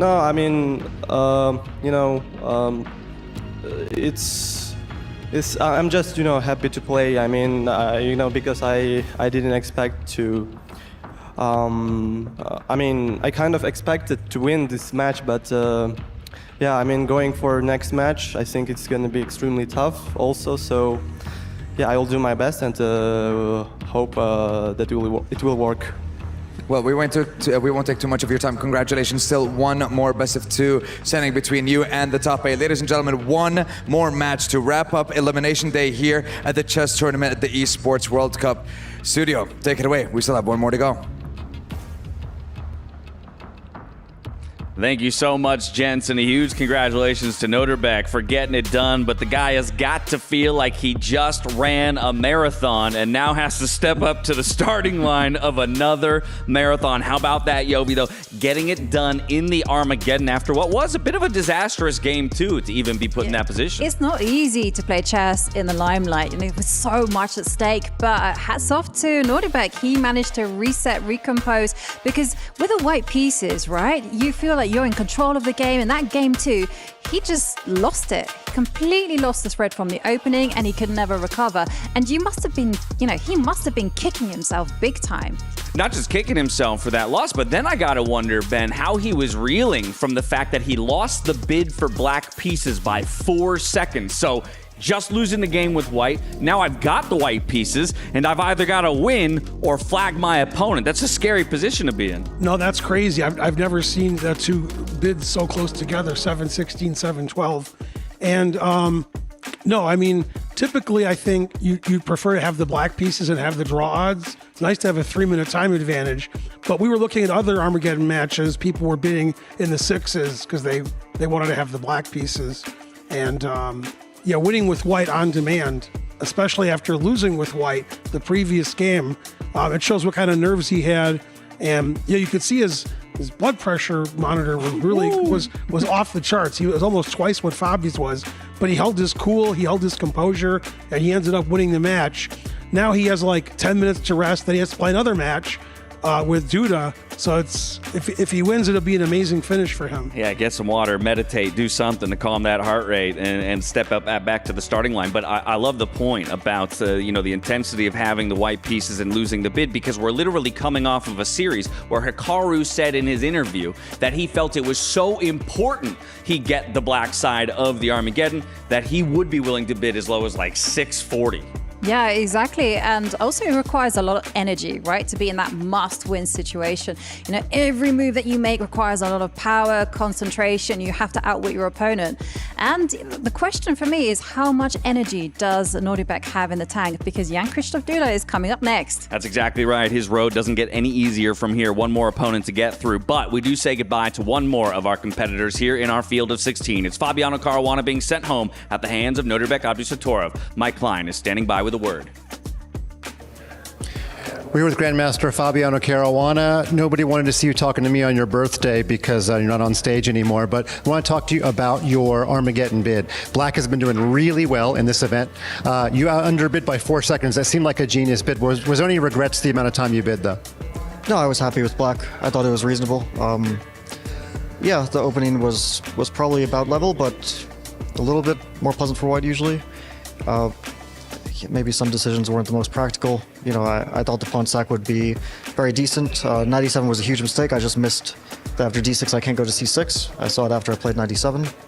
Then I just lost 2 tempi. My first intent, like my instinct, was 95, and I guess it's, you know, maybe it's not the best what I did, but it's still pretty decent chances to equalize. And then after that, it was really unpleasant. I mean, I thought I was getting chances, but unfortunately also I never clarify it.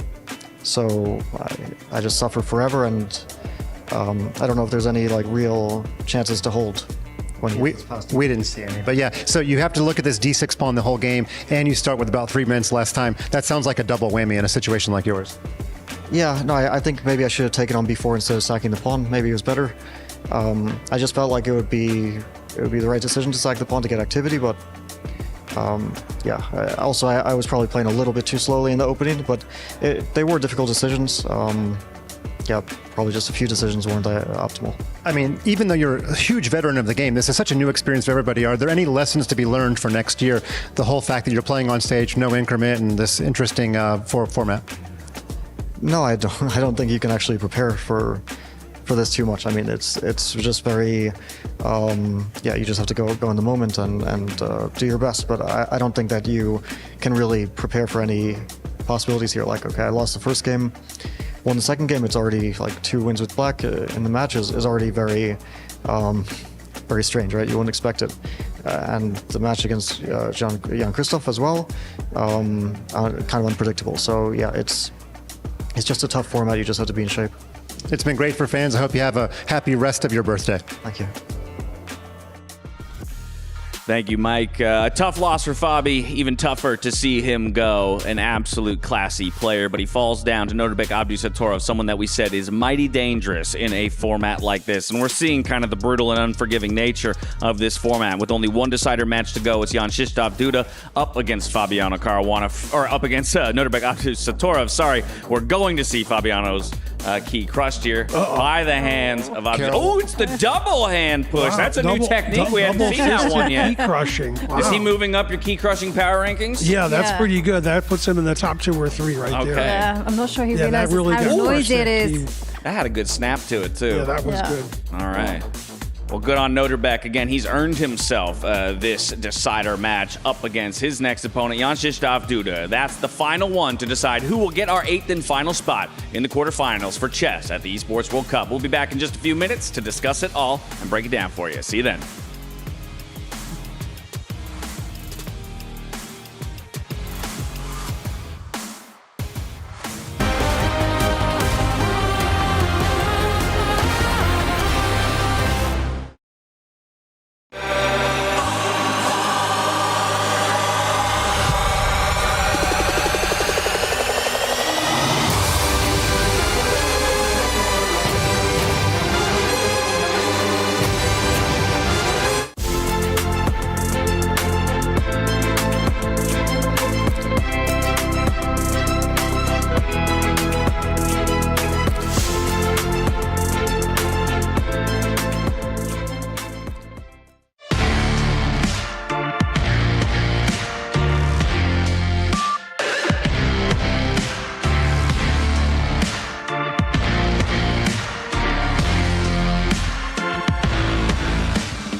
What's up, everybody? I'm Trevor, but you may know me as Quickshot. And I'm Mike, but I teach kids a lot of chess. I'm Fun Master Mike. Fun Master Mike. Okay, Yes. do you know how to play this game? It looks pretty fun, but I think so. We throw some stuff and knock some stuff down. It's exactly the case. Okay. What we're going to do now is, because we have chess at the Esports World Cup, you're going to take the first shot, and I want to ask you, have you ever seen an esports event like this, and how does it feel having chess next to other traditional esports titles? Well, first of all, it's great because we're bringing these other communities, but Talk and throw, talk and I've throw, never, talk I've and never throw. actually won a giant banana at a chess event. Okay, I'm going for the right in case You're it's going not to the clear. right? Okay, All right, first shot complete failed. miss, First shot complete failed. miss, Okay, yeah. right. What's your question, good sir? Okay, Fun Master Mike. Okay, my question is... Let's go. What sport did you play growing up?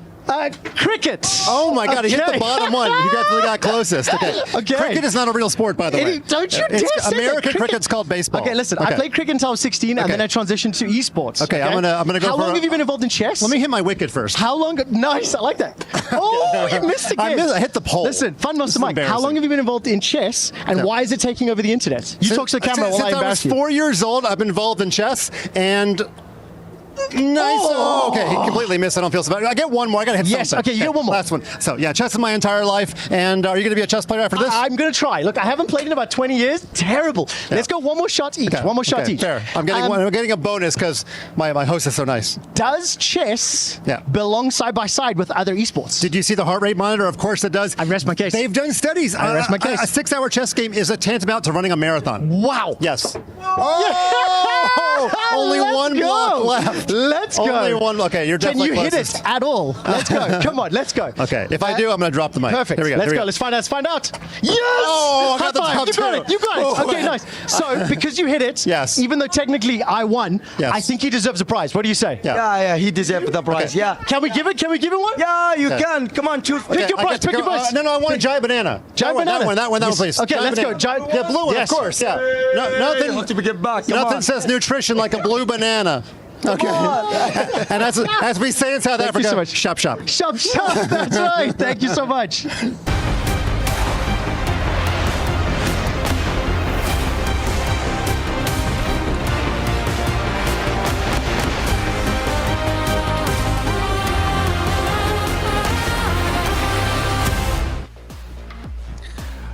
Fun Master Mike wins a banana at the Esports World Cup, but I tell you what, we're all winners because we're about to be treated to the SMB match of the day. It's a battle for the final spot in the top 8, the only quarterfinal slot remaining, and there's 2 guys who are vying for it. It's Nodirbek, Abdusattorov, it's Jan-Krzysztof, Duda, Maurice. I'm coming to you first because this is it. It's win or die. And you know it too. These big dogs of chess, two amazing young players, know that they've got to do it right now, and they also know how dangerous the other person is. Nodirbek just knocked out Fabiano Caruana on his birthday. Happy birthday, dude. Eat that kind of cake. And Duda is the dude, the Polish warrior, who can get it done. He's beaten everybody in the world. This is an epic matchup to end the day. Knocking out Fabiano's birthday tells me Nodirbek is out for blood right now, but this comes back to a conversation we've had. You've already run a marathon of matches here just to earn your shot against Duda. How does that play into all this, Ben? Yeah, I'm going to have to say Duda being well rested is more important. I think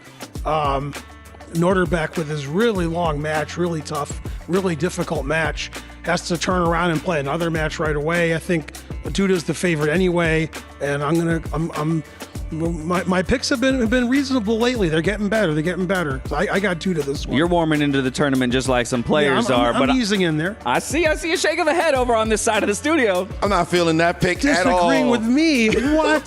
No. Nodirbek, do you see how gangster he looked? The way he felt like I was supposed to win that match? And I think he's feeling the same way about this one as well. I do agree with you. Fatigue plays a major role. The longer this goes, the harder it's going to be for Nodirbek. But all that said, the kid's like 20, 21 years old. Yeah, but that BPM, that scared me. Yes, it is true. His heart rate did fly up, but I think he's going to be very cool, and this will be an incredible match. But it's true. This is fireworks. We're picking, but we could switch picks and both be right on that as well. That's right. There's nothing wrong with wanting to pick one side or the other. But this exact conversation is why we labeled it the group of death to begin with, right? It was pegged from the beginning. These four players, any of them can get through. Sure, you expect Magnus, and then it becomes a three-horse race behind that. We're down to two. We've got the picks out there. I think now it becomes, did I take that 150 beats per minute in the last 10 minutes, and did I bring it back down? Can I enter into this matchup in somewhat the same way he entered into that Armageddon? I'll remind everybody, white pieces needed to get it done with a win, and he does just that. If anything, that to me shows composure under pressure. I totally agree, and that is the point about Nodirbek. The thing is, if you look at his stats, you find that his classical stats are pretty good. I mean, he's a great player. You find that his rapid stats are so-so, but his blitz stats are off the chain. They're just through the roof. That guy, when the pressure's on, gets it done. And then we've got Duda on the other side. Seems a little bit like a sleeper pick. Maybe not talked about too much, but again, it's somebody that cannot be forgotten. No, that's right. Duda is usually a sleeper pick in these Super GM tournaments. He's one of the best players in the world. He's been that way for a long time. And I think his experience and his sage maneuvering of the pieces, getting a time advantage in the opening. I think I'm going with Duda. All right, those are the recipes for success. We've already said goodbye to 7 participants here today. We're going to say goodbye to one more while the other books his ticket to the quarterfinals. It's Nodirbek Abdusattorov. It's Jan-Krzysztof Duda. Let's get into it. And here we go. The final match of day 2 with the final spots in the top 8 on the line. Final showdown is finally here. We are at the final station of Elimination Station. Boys and girls, we have our first contender already taking his seat in Nodirbek Abdusattorov representing Navi. So now we welcome the challenger for that final spot in the top 8, representing Twisted Minds, Jan-Krzysztof Duda! After a close showdown versus the world's #1 in Magnus Carlsen, he now sets his sights on that final spot, on at least as well $90,000 for that top 8. So playing for cash, playing for that top 8, there's a lot on the line here. Here we go, big dog. It's the last match. You've been watching these games all day long. How are you feeling come in with your spot on the line? Yeah, I'm very good. Happy to be here in Riyadh, and I'm hoping to play good chess. He's ready. He's absolutely ready. Let's get it. All right, so you know the drill. Place your key, if you wouldn't mind, into the pedestal. Get yourself ready for the final best of 2 of the day. Navi versus Twisted Minds. Nodirbek Abdusattorov taking on Jan-Krzysztof Duda. Casters, the final showdown is here. Take it away. Here we go. It's the last match of the day, and it is not going to disappoint. Jan-Krzysztof Duda taking on Nodirbek Abdusattorov. It is Twisted Minds versus Navi for the last spot in the quarter-finals. Again, two players with very different circumstances. Duda, arguably a lot more fresh. Nodirbek went through an absolute gauntlet just now. At the same time, he's very much warmed up and dialed in. And the funny thing is that, yes, that's true, but also both have gone through the same gate, right, to get here. They both had to beat a Titan, the same Titan. Oh, yes. Both get through Fabiano, Caruana to earn a spot at the quarterfinals. Now they face each other to fight for that final seat at the quarterfinals table. Today, Nodirbek, Abdusattorov so dominating against Fabi. It was Jan-Krzysztof Duda with a comeback win against Fabi. What happens in this one? Anyone's guess. I am ready for this final battle of the day. Yeah, Duda, although he lost to Magnus Carlsen yesterday, was still impressive, still had his chances, should arguably have won one of those games. He'll be feeling very confident. Two firebrands, they can create anything on the board. Very, very universal. Duda, he can do anything, cause chaos. I can't wait to see these games unfold. What I love as well is that, look, I'm going to expose some weaknesses here, but I think it's only right that we do this before the match starts. Both players capable of double exclams all over the shop. Both players, we've seen examples of mistakes creeping in under time pressure and stuff like that. It's very difficult to predict as a result because we've seen both sides of both players during this very tournament. Yeah, and that's why we love them. Crowd favorites, as you called them earlier, these types of players who go for it in every game, who don't have a reverse gear, who don't like to pull the brake. And we see the Catalan opening, Duda starting with the white pieces. This is something we caught a glimpse of, at least very similar position to the one between Hikaru Nakamura and Wei Yi earlier today. And in the meantime, Tanya, who do you think the outcome of this opening phase is going to suit? Still early days, but one thing about Nodirbek that we do know is that he does enjoy those combative battles. Not that Duda shies away from them either, you know, like you said, firebrand of chess there. But these kind of slower battles, the Catalan, the choice that that Nodirbek has gone, that even Duda has gone for, does rely, yes, it's going to be a cagey approach, but again, if he strikes in the center with e4, he will get his type of position. I think with the white pieces, knowing Jan-Krzysztof Duda, he wants to maximize his chances in this one. There's no strat, I'm going to take this to the Armageddon, I want a slow game, I'm white, I'm going to push this out. And with this kind of opening, it's very much, okay, fine, we're going to be positioning things just a little bit, but don't mistake that for boring, don't mistake that for not doing very much. Think of it as packing more explosives into the position so that when that E4 fuse is lit, you get the fireworks thick and fast. That's what's happening here. Yeah, watch out. Duda is ready to strike in the center, blow open those lines, those diagonals, and give himself some attacking chances.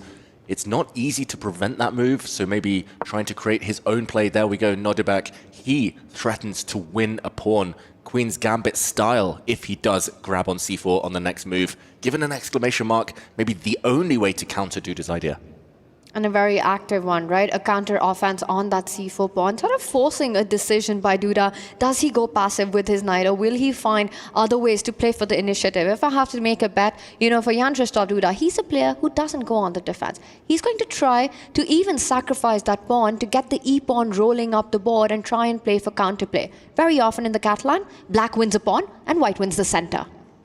It's such a dangerous state of mind, and I agree. Like, I don't think these players necessarily, well, they certainly know, but they don't like anything else. We have two players who love those forward, aggressive, dynamic positions, who really dislike having to take a step back and defend and bide your time, especially once an attack is ongoing. So you are going to see some form of mistake, but counter mistake, counter punching.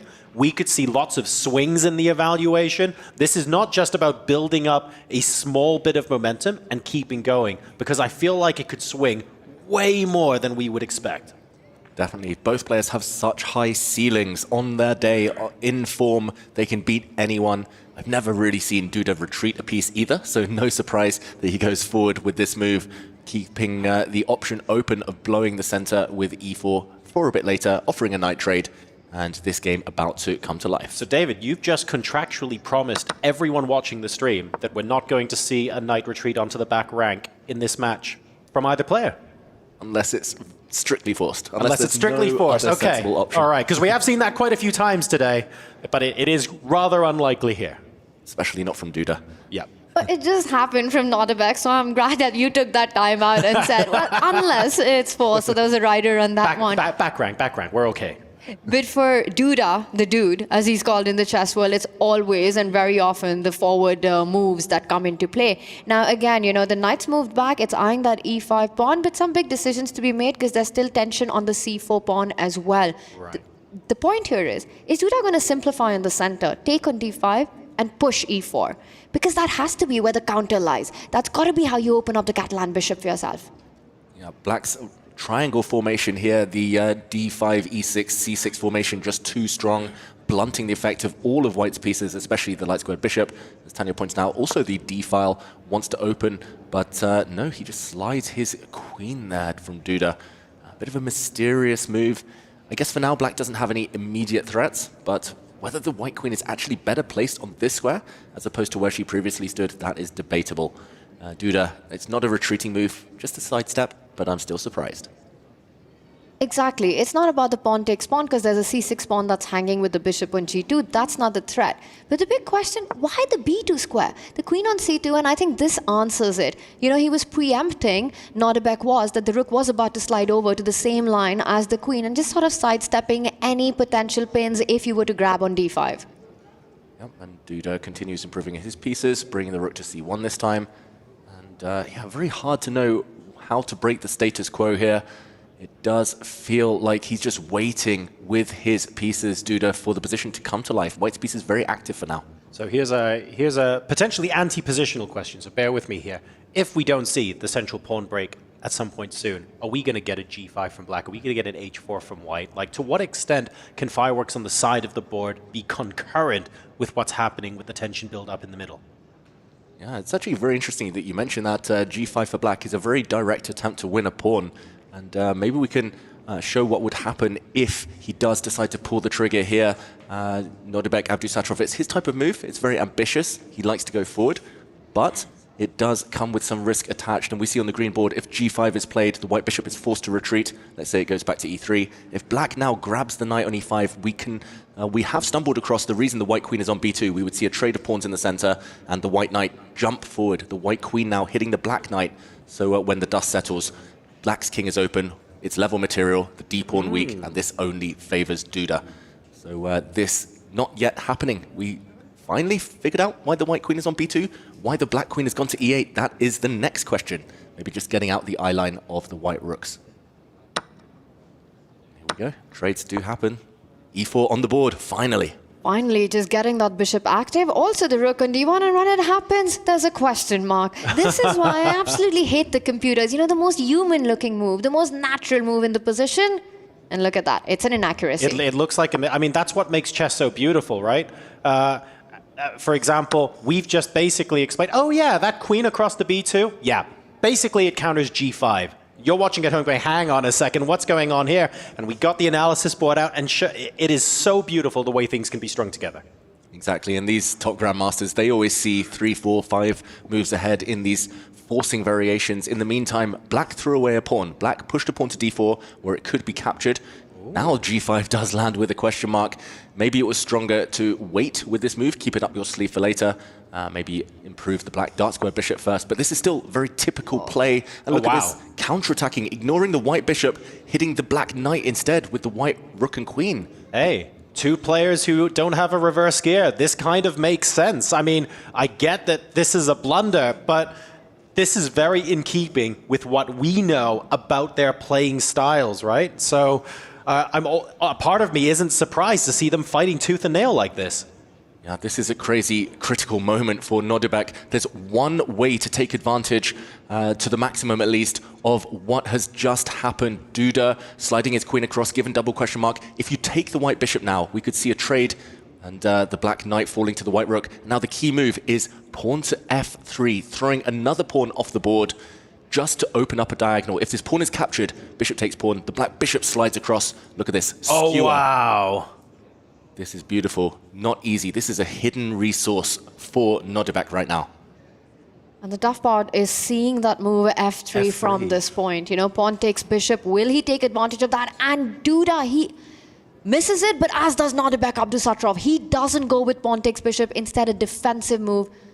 protecting the knight on d7. And now the natural move, bishop e3, looks even more tempting because as soon as the rook moves out of the way, the pawn on b6 is naturally under attack. There's will he play it? Are we going to leave the bishop on pre? Surely he must retreat it now. We might see the first retreating move by Jan-Krzysztof Duda in this one, and leaving that pawn on e5 hanging as well. Knight takes pawn in the air. That would at least get the pawn back for black, and perhaps with some strategic advantages here. You know, the knight looking beautiful, the bishop coming to c5. If you push the f-pawn, attacking the knight can jump further into the game. Knight g4, hitting that bishop on e3. There are so many weaknesses on the dark squares. Yep, that white rook in the center as well on d4 was almost trapped. There were ideas to hit it, to trap it. Instead, the white knight leaps to the side of the board, offering a rook trade. It does feel like the black knight is superior, though, and the eval bar does say that black holds an advantage. So despite the missed opportunity we saw earlier, winning material on the spot, he's still got a small strategic advantage here, Nodirbek, but on the clock slightly behind. He's offering a queen trade now. If the queens do disappear, the black rook is poised, ready to jump in. It's not Duda's style either to trade queens, so I'm skeptical whether we'll see that move. You know, the fascinating thing about the tactical miss that happened by Nodirbek, we would have given him close to a winning advantage had he won that exchange by accepting the bishop on f4, finding that f3 resource, is that if anyone pats you on the shoulder and says that there's something in this position, like the evaluation bar guides us as commentators, these people find it in less than 1 second. By the time you tap them on the shoulder, they've already seen it 4 moves deep. Exactly, but they have no idea that this is where a resource lies. You know, they don't have access to the information that we do. Right. So for them to kind of come to this conclusion that there's something in this position is incredibly hard, especially when you're also trying to manage your clock. That's a great point. Like when you're, so imagine like an improving chess player or you're playing a club game, it's very easy to go back over your game afterwards. I can still hear my coach's voice ringing in my head going, that was a critical position and you didn't spend enough time looking for the right move. That's all well and good, but I didn't even know it was a critical position. It felt like it should have been straightforward. It felt like the choices were critical. Knowing that you need to spend more time in a particular position is such a difficult skill to learn in chess. I'm not sure how I can describe it. It is intuitive and it comes with experience, but it's almost as difficult as calculating itself.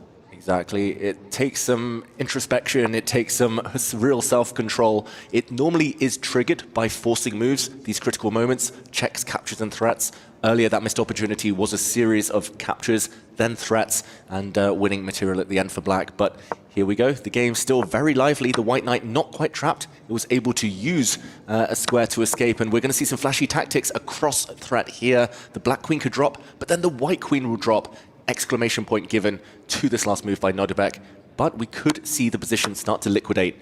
Everything traded off. Queens are disappearing, and we'll see a bishop endgame.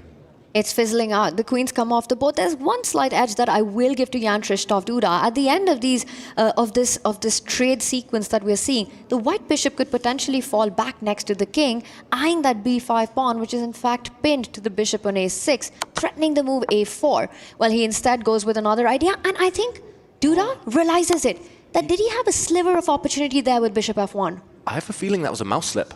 He wanted to play bishop to f1. I think he played king to e1 accidentally. There's no... maybe not.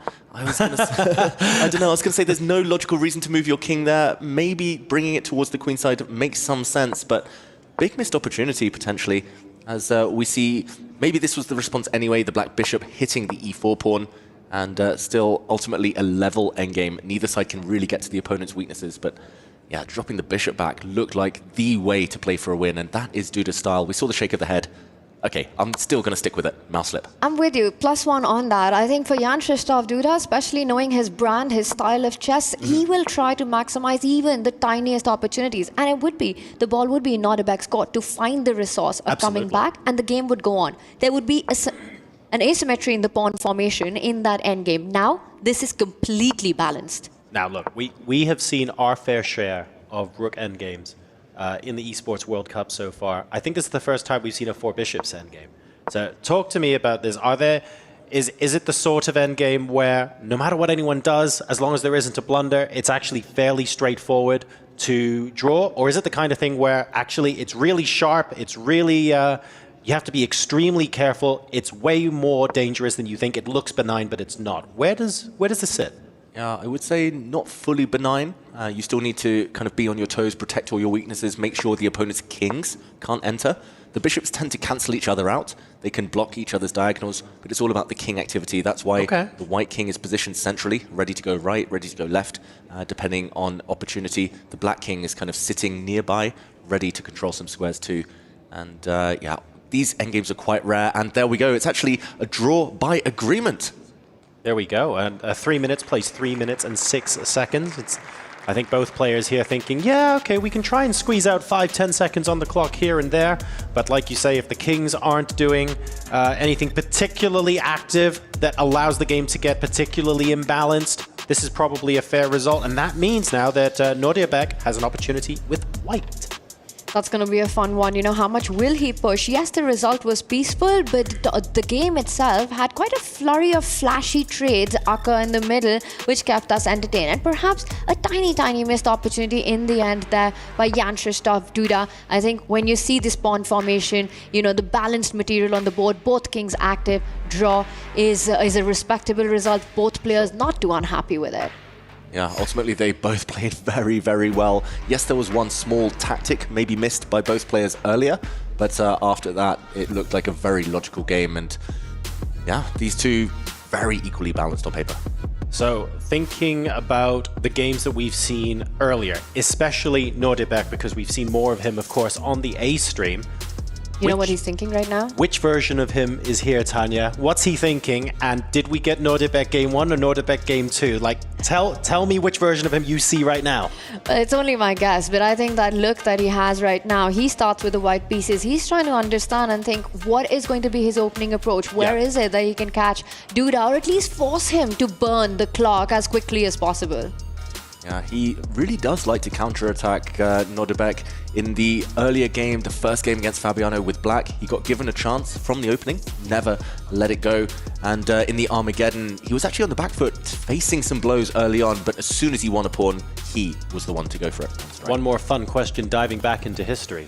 Obviously, Caruana Duda was played yesterday. What can Nodirbek have gleaned from those games? Yeah, ultimately that Duda does play a bit fast and loose sometimes in these critical positions. That one, it felt like Duda did not want to take too much risk. It felt like he did learn from yesterday. Duda was very lucky against Caruana, we should mention. Yeah. He was dead lost in the decisive game. 2-3 moves later, he won it from a 1-move blunder against Fabi. So Nodirbek, he will know that yeah, he will get his chances most likely at some point. Well, we'll find out if the takeaways for Duda worked or not. But whatever he took away about Fabi from that match, it definitely worked. You know, he was able to play his own, take down one of the big bosses, one of the titans. And again, both these players, you beat Fabiano Caruana, you earned respect. Yes, absolutely. Early bishop b5 here in a Sicilian, which I'm quite happy because it's actually in my repertoire. So I'm very excited when I get to see some of these ideas and incorporate them into my own play. But this, of course, is the game where Nodirbek, playing with the white pieces, is trying to squeeze out a decisive advantage to avoid having to go to Armageddon. He's had a very long day already, let's not forget, and he wants to find a way to finish this match right here, right now. Yeah, it feels fitting, Armageddon, somehow, that it ends today. We've seen so many across the groups. But ultimately, this position, this Sicilian, isn't as lively as some.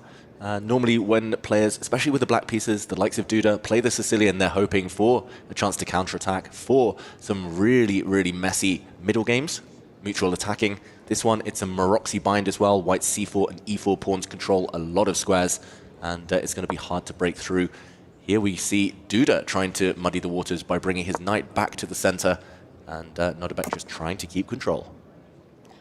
So far, very controlled play by both players. You know, no big weaknesses on the board, no isolated pawns so far. We might see some trades happen. The players might wait for that, get the rooks onto the central lines. You can play fast these improving moves. And the one thing that perhaps gives Nodirbek a slight edge is that knight on d5, once it gets there, it starts sort of putting a little bit of a clamp down on black's position, you know. You're taking away squares. The only way to push it out would be e6, and that would further create weaknesses. Exactly. The long-term weakness here is probably the d6 pawn. pawn. You don't really want to, as black, move the e-pawn forward while d6 is a target, but you can see there's a queen and a rook. White already lining up his pieces to focus on that long-term weakness. You know, there's this evaluation in chess where we say it's equal, but slightly more equal for white than black. Wow, and a lashing out of the structure here by Duda. He's got the queens off the board. I said earlier that he hates queen trades, commentator's curse, in the previous game. Here we see a similar structure to the one that Nodirbek enjoyed against Fabiano Caruana, where it is one side having two central pawns, but they are stared at on open lines. This time with the queens off the board, no bishop pair advantage, but still, I do like Nodirbek's chances. Looking good, especially once that knight arrives. And Jan-Krzysztof Duda, with that trade, with the rook on f5, you know, there's one very thematic break for black, two actually in these Sicilians, d5 and b5. d5, that's off the cards. I wonder if this is a moment that you can actually get the b5 break in. The c4 pawn tied down to defending that central knight does not allow the capture, pawn takes pawn. And I think that's exactly what Jan-Krzysztof Duda has in mind right now as he goes into the tank. Critical moment. Pawn breaks often require a lot of thought, whether you want to change the structure, whether it suits you, whether it's the perfect moment. And we see him instead get those itchy fingers, play a move we warned against, kicking away the white knight from the center, but loosening the black pawns in the process. Very committal decision there by Duda. Long-term committal, right? Because that d6 pawn that we were highlighting is going to be a weakness for the rest of the game. So unless he's got something concrete, a follow-up, this is not a move that you want to make. Trying to work out what the follow-up is there. That's very, very interesting indeed. So say the knight goes back, I guess, to c3 or e3. They both seem relatively logical here. e3 invites the trade of the knight, and then once the bishop's there, oh, you've got the d6 pawn under attack and the a7 pawn under attack, so there's some questions there. On the other hand, bringing the knight back to c3 means you can reroute it to b5, and you're asking black the question, do you want to play some more committal pawn moves? Because if you play a6, I might go knight a4 into b6 at some point, for example. Yeah, it's a dilemma. It's a nice one to have. Both moves look relatively healthy, harmonious there for white. Duda, maybe his intention will be to push forward in the center. We see the knight trade, and there we go. The backward d-pawn does find a way to step forward, inviting more exchanges.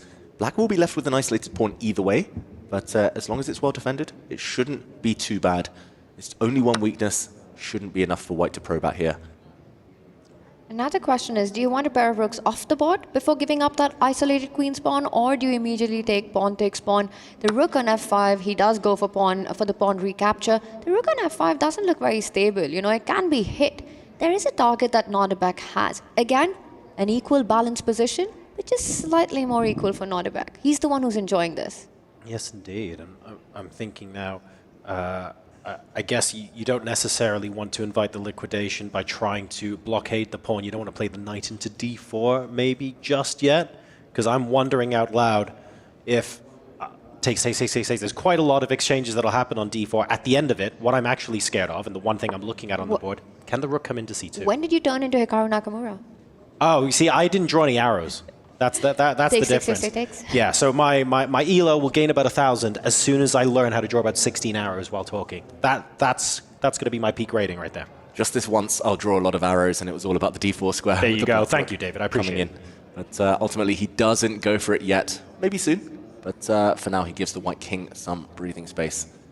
And very difficult to know how to improve the position for Duda, as he cannot advance his central pawn forward. The frustrating thing about this, or one of the frustrating things for white, I'm naturally looking at ways to try and get rid of the isolated pawn on the d file. So to do that, you want to stack your rooks. You want to bring your rook on f1 into the game. The problem is you play the rook to d2 and you potentially invite the bishop to come in and harass you on c3. You bring the rook up to d3, you potentially invite knight b4 harassing you as well. And it doesn't feel like there's an easy, harmonious way for white to be able to coordinate his pieces. That's very true. Those are very important details. Otherwise, white's plan would be very straightforward. That's perhaps why Nodirbek decided not to commit anything too drastically on this last go, as Duda starts to think. It's a bit of a long think for him. I'm going to stick my neck out here, Tanya, and say that neither player, their style is really suited to this position. No, they want the fireworks. They want the queens on the board. They want those opposite flank attacks going. This is an endgame. It's a long grind where, yes, Black has the isolated pawn at the center of the board, but his own ideas, the activity, the piece activity that you were earlier alluding to, also always in the air is a move like a5, threatening a4 to destroy the pawn formation on that left flank. The rook from c8, once the knight's out of the way, can come to c2, just giving Black enough to fight for counterplay here. The white rook improves itself very, very slightly here, throwing the ball back to Duda's court. I like the fact, from Nodirbek's perspective, that he played that quite quickly. He played it after just 9 seconds. And Duda, who spent over 1.5 minutes on his last move, needs to think again. The clock is ticking. Doesn't seem like much right now, just a 1 minute 20 disadvantage. But that deficit, if it grows, could come back to haunt him with Black. And he goes for it immediately. The idea of creating weaknesses, you know, like you said, clock deficit, play on that. So for Nodirbek, he needs to respond quickly, but it's not an easy move to answer. Well, he does. He takes the bait. Black rook gets active, attacking the a4 pawn, which isn't defendable. No way to hold it. The black rooks are getting active, but the white rooks also have some open lines to stare down at. The black b pawn potentially quite weak. White's most obvious move, I would say, is to slide across and go for this one. At least then you get your rook in and behind, and the black king slightly more open than its counterpart. But still, that troublesome d pawn remains, and while the position's opened up and the b7 pawn is looking potentially weak for black, ultimately, on the queen side, white's going to be losing that pawn on a4. White is going to struggle a little bit with defending the pawn on a2, and instead of figuring out ways to cause problems for black, it's actually black causing problems for white. So from an initiative point of view, it feels a little bit like psychological advantage Duda. I agree, and you could see Nodirbek get a little shifty as well after that pawn sacrifice. David, your idea, great call there. Rook b1 going for the counter attack. And now there are so many tempting options if you're Jan-Krzysztof Duda, right? But one thing, don't take too much time. You could go on the defense of the b7 pawn. For me, the most attractive, push the d pawn. Now that one of the defenders out of the way, d4 becomes possible. You try to activate, create more threats by creating that weakness into an asset, a passed pawn in this position. Or John's idea, simply grab an a4. Duda goes for the most aggressive approach. He's trying to mix and match. He's going for all the ice cream flavors here. Pushed his pawn, defended b7. Next, he's going to try and grab this lonely pawn on the side. And okay, he's saying now, Nodirbek, you can take it, but it will come at the cost of a potential knight for bishop trade. As Hikaru would say, Duda is trying to have his cake and eat it too. Exactly. And hungry, hungry times here for that black knight. Yeah, and absolutely like how many seconds did he think there? Just a couple, and he's very happy to take on a5 because the pawn on a2 potentially drops afterwards as well. I'm not 100% sure about this. I'm wondering, what is the thought going into the endgame? Because those pawns for black on b and d are isolated. The pawn on a2 for white is weak. Maybe this is playing a bit more into their styles, because the one word I'm thinking about to describe it is kind of messy, if I'm honest. Yeah, messy. It just depends right now how clean he wants to make it. Nodirbek, he feels like he's about to pull the brakes. This check is going to be blocked by the black rook or the black bishop. We could see a scenario where all the pawns just start to disappear. Right. The white knight now can capture on d4. Yes, the black rook will take on a2, but things are starting to clarify. That mess you were mentioning, I think it was just uncomfortable for Nodirbek, so he's trying to make things as straightforward as possible. From that moment, the white knight could even jump forward into e6. We could see trades, and at the very end, all of the pawns start to disappear. The black b pawn is going to be hard to protect.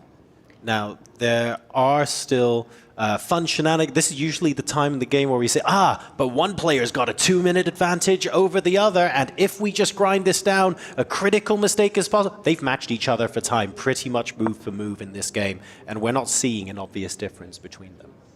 Not on the strength on the board, not on the clock so far. And a rook trade being offered. I'm glad you didn't take the bet on retreating moves. Knight f3 did happen eventually, trying to defend against that f2 pawn, which was pretty soft there.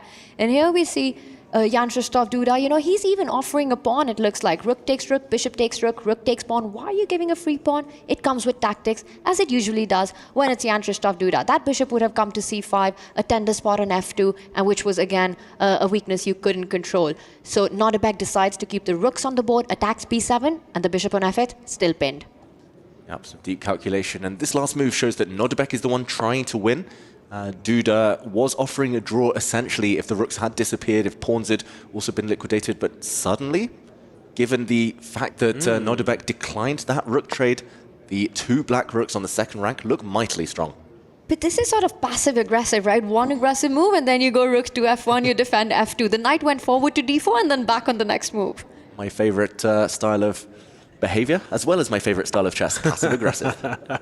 It absolutely is here. The rook just shuffling across to b2 here, basically because you want to move the black king out of the way so that you can play bishop c5 to further bolster this attack, but you don't want the rook taking on b7 to come with check. That extra tempo would be incredibly frustrating. So that's why you saw rook b2 first, but still looking very equal here. Normally you would say that the bishop with pawns on both sides of the board is the preferable minor piece. The white knight struggling here to really get in the action. Another knight retreat, he went back, he went forward, but it's all about the rook activity and the fact that the black bishop is currently tied down, but no longer. It gets into the action. This is getting scary for Nodirbek Abdusattorov. You know, he should have pulled the brakes when he had the opportunity. Now one pair of rooks goes off the board, but the b pawn is still alive. That's a passer. That goes up the board, time goes down, and you're suddenly panicking. You know, it's not over, this one. When things clarify, even if the position is objectively, like dynamically equal, I see a plan for black, because I see a pass pawn that I just need to keep pushing. I need to keep generating opportunities to push. I'm looking for the plan for white now, you know what I mean? So suddenly, in terms of time usage, in terms of clarity of plan, I feel like Duda has a better idea of where things are going. Exactly, and it's a matter of time before he starts pushing that pawn. The only reason the black b pawn hasn't pushed so far is that the white rook might be able to give some checks from the side. Duda, meanwhile, retreating his own rook. I'm going to say it's still a 3-result game, depending on how much risk both sides want to take, how the race turns out when black starts pushing. But for now, a threat on the white pawn. Draw the most objective result here. You know, but Duda's got chances because he's got the b pawn, and it is a draw. That was quick. The most objective result, the fastest caster curse we've had in this tournament so far. Tanya, you absolutely called it. The players happy then to move forward and go to Armageddon. Now, I have to say, this match so far, surprisingly peaceful. We've been throwing words around like firebrand, like the best defense is a good offense. We've been putting a lot of hype into how unbelievably aggressive both of these players are, and they can be. But so far, you know what? A little bit reserved, maybe keeping something in the tank. Yeah, some very clear risk aversion from both players. Uncharacteristic in that regard. Making us feel foolish, of course, but Armageddon does promise a decision, a winner ultimately, and those two games, very balanced, very high quality, very high percentage accuracy, 98% for both, and a draw, a fair result. Although both players rushing to Armageddon, one of them will live to regret that decision. So, risk-averse so far in the first 2 games. Who's going to take the bigger risk and have the black pieces but with draw odds in the Armageddon game? We'll be right back with that game set to begin. Don't go anywhere.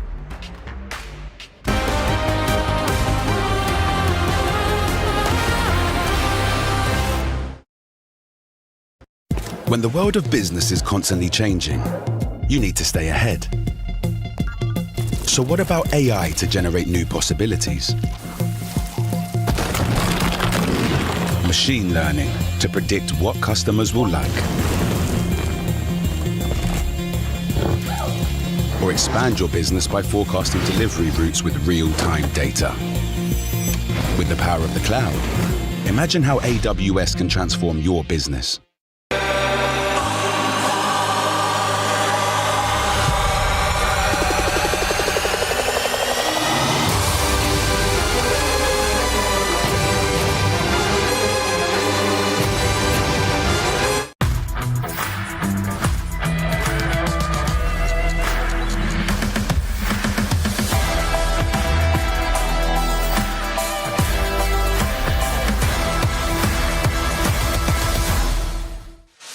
Welcome to the most exciting format in chess, Armageddon, the ultimate tiebreaker. Armageddon grants White more time on the clock, but in return, White must win. A draw secures Black the match point. White will start with 10 minutes. Each player submits a confidential bid with the amount of time that they are willing to play with to take black and get those coveted draw odds. The lowest bid gets to play black and plays with the amount of time that they bid. The opponent gets the full 10 minutes. Let the Armageddon commence.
One more time before we close out day 2 of chess at the Esports World Cup. It is Armageddon. Duda versus Abdusattorov. Twisted Minds versus Navi. And one game to decide who will move on to the quarterfinals and who will get his key crushed on this stage straight after the game. The stage is set.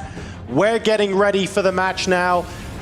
What do we think these players will have bid? Do we still think 6 minutes is a bit too much? They were using time pretty much equally in the first 2 games, so I feel like maybe risk averse is the way to go. How low can you go? That's the big question to get the black pieces. I say nothing below 7 minutes should be legal. Yeah, Group D, the group of death, we've been calling it. It will be the death of someone's chances here in Riyadh. But ultimately, there have been no clues as to who the better, more informed player is today. They've just been equally impressive. Well, we're going to be tipping the scales slightly in just a moment because one of these players is going to get draw odds. A draw would be the equivalent of a win for them, and we can now reveal that the bids, again, extremely close, not quite 4 seconds, but very close. It is Duda who will be playing with 7 minutes and 18 seconds on the clock. So he will be playing with the black pieces, but critically, if the game is a draw, Duda will advance. Nodirbek, Abdusattorov bid 7 minutes, 25 seconds, just 7 seconds more, but it was enough to lose the bid. So he'll start with the white pieces and have 10 minutes, but it's a must-win situation. And guess what? He's been there before. This is his second Armageddon of the day. Yep. This is the second time he starts with the white pieces, and Absolutely. we all know how the first one went, taking down a Fabiano Caruana. Can Nodirbek do it again? These are the 2 giant slayers. Both have defeated Fabi to get to where they are right now. Yeah, if he stuck to his bid from earlier against Fabiano Caruana, Nodirbek just went a few seconds lower, he would have won this bid. He would have got the black pieces. 7 minutes plus is the sweet spot, but that experience earlier today of an Armageddon, especially with the white pieces, must win. He was successful. You would think that that tips it slightly in Nodirbek's favor. But here we go. We're off. It's the 4 knights defense again. And look at this. Early decision, early sacrifice for black and a mouse slip. No! Oh my gosh! He had to push that pawn 1 step forward. Is he going to resign? Jan-Krzysztof Duda with a mouse slip. He has eliminated. Unbelievable. For the first time, a mouse slip instantly decides the outcome of a game at the Esports World Cup. This is an occupational hazard for esports all over the world, but this is the first time we've seen it in such a crunch situation in the Armageddon game. This nobody was expecting. Wow, this is a normal opening trap. Black temporarily sacrifices a piece only to push a pawn with a fork and win it back on the next move. Quick action replay here. Knight takes pawn is a sacrifice. Knight takes e4, recaptured. Pawn to d5, wins back the material with a level position. Pawn to d6, he's just a piece down. He gives up though. Incredible drama. This is absolute heartbreak to see Jan-Krzysztof do that after the fights that he's had here in Riyadh, to go out like this. But you know what? Mouse skills. That is all part of the battle here at the Esports World Cup. Nodirbek, Abdusattorov, what a gift this has been. That is unbelievable. And the pressure, look, the pressure gets to everyone. In high pressure situations, in all sorts of esports, you get mouse slips, you get someone clicking before they should, maybe peeking a corner that they shouldn't have, a little bit too early. This is the equivalent in chess. People saying there might be comparisons with that. This is exactly the sort of situation you need to avoid. Yeah, I've never seen this before in my career. I'm surprised he even resigned. There was a chance that Nodirbek would have let him off there and given him a reprieve, saying, okay, let's play on as if the game had not been kind of seeing that mouse slip and as if it were normal. But wow, I'm lost for words. With so much on the line, do you let them off at that point or do you take advancing to the quarterfinals? We won't know because it was a resignation. Let's go over now to a very interesting interview indeed for Nodirbek. Yeah, last game of the day. I'm just going to ask you straight away, brother, because that just hit us all like a truck. What were you thinking when you seen him very clearly mouse slip? You guys were back and forth those first two games. What was going through your head? Yeah, I mean, it's quite unbelievable what happened right now. Yeah, in general, I'm very happy to qualify for the finals, final 8. Yeah, this has been incredibly tough way. Yeah, I think it's gonna be even tougher at the finals. Top 8, baby! Top 8! You were telling me beforehand, oh, I don't know if I can do it. I can't believe I beat Fabiano. Top 8! I'm excited for I mean, taking down the number 3 in the world and then qualifying now to top 8, it has to be an incredible feeling for you, but you were already talking about how difficult that next step is going to be. So I have to ask you, your next 4 opponents, it's either Magnus Carlsen, Arjun Erigaisi, Levan Aronian, or Alireza Firouzja. Is there any, I mean, I think it goes without saying you'd like to avoid Magnus Carlsen maybe, but is there anyone that you'd like to play? Yeah, I mean, why not? I mean, a rematch against Magnus would be also great, I think. I mean, look, the storyline would be phenomenal if we had you against Magnus Carlsen, but congratulations, top 8 at the Esports World Cup.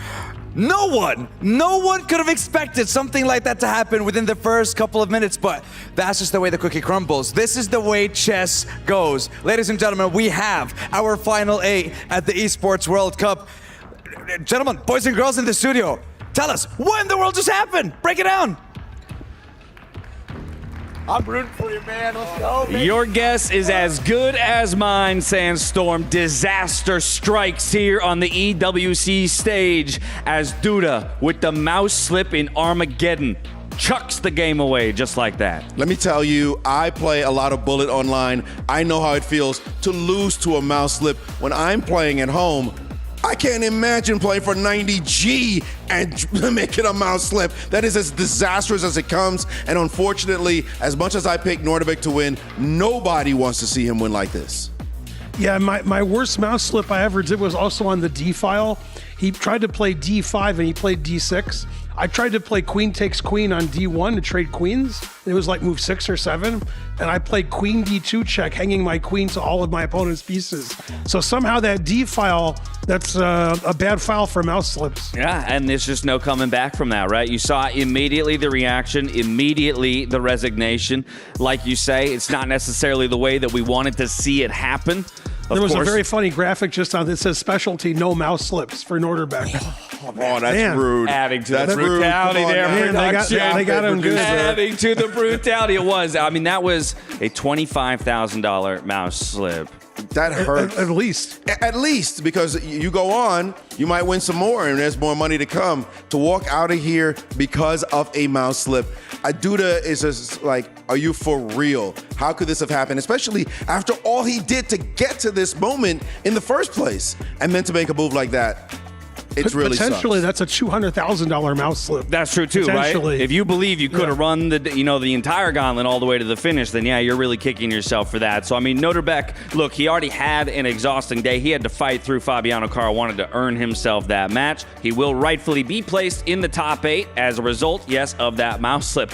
But my goodness, what a way for us to end the group stage. I think that's the thing. We're all still sitting here just a little bit stunned. And you're not surprised that Nodirbek made it, right? Like, it's Nodirbek. Come on. The guy's one of the best players, world rapid champion, one of the top players in the world. There's no surprise.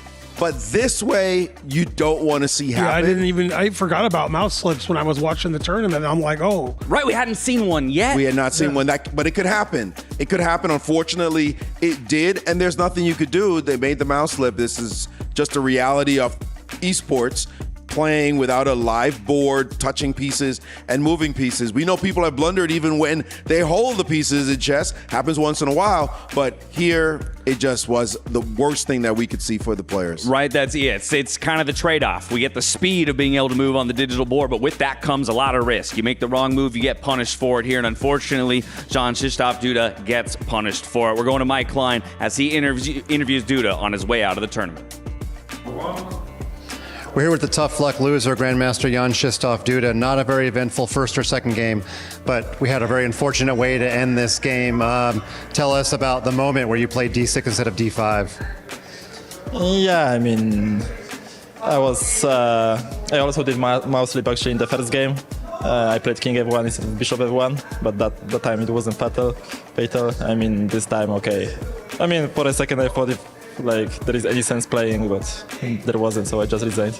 Yeah, I also wasn't sure in that moment if Nodirbek was going to do something sportsmanly, but I'm not sure what sportsmanly thing he can do in an Armageddon game. It wasn't your call to make, but was there any thought that might happen? Yeah, I mean, even if he plays like A3 or H3, it's like adventurous for him, but I wouldn't expect him to do it, of course, so I mean, that's a charm of online playing. Yeah, he's within his right, of course, as part of the game. Lastly, what about your bid? It sounded like you really wanted to play Black. Black has been doing well in Armageddon, not counting that Fabiano match that you just saw. So talk us through your thought process about bidding 720, whatever it was. I'm not sure I really wanted to play Black. I mean, because before in an Armageddon game between Fabi and Nodirbek, they betted, both bet lower, I think, so actually, than I did, because I bet 718, so yeah, and there was, I think, 716 and 712, so yeah, I mean, okay, if you mouse slip, it's like, it doesn't matter which color you play. Right, the mouse slip was the story. Well, thank you for talking with us. We don't like to see chess end this way, but it's part sport and part science, so we'll see you next time, Jan-Krzysztof Duda. Thanks. Thank you. Thank you, Mike, and massive respect to Duda there for being willing to take the interview out after what is a brutal and stinging defeat and exit to the tournament. Here you have the final crystallized picture of our group of death. It was Magnus Carlsen who booked his ticket yesterday. It's going to be Nodirbek Abdusattorov over Jan-Krzysztof Duda to move into that advances to playoffs as the winner of the lower bracket. We now officially have our top 8 players here for chess at the Esports World Cup. But of course, we do still have one more key to crush before the day comes to a conclusion.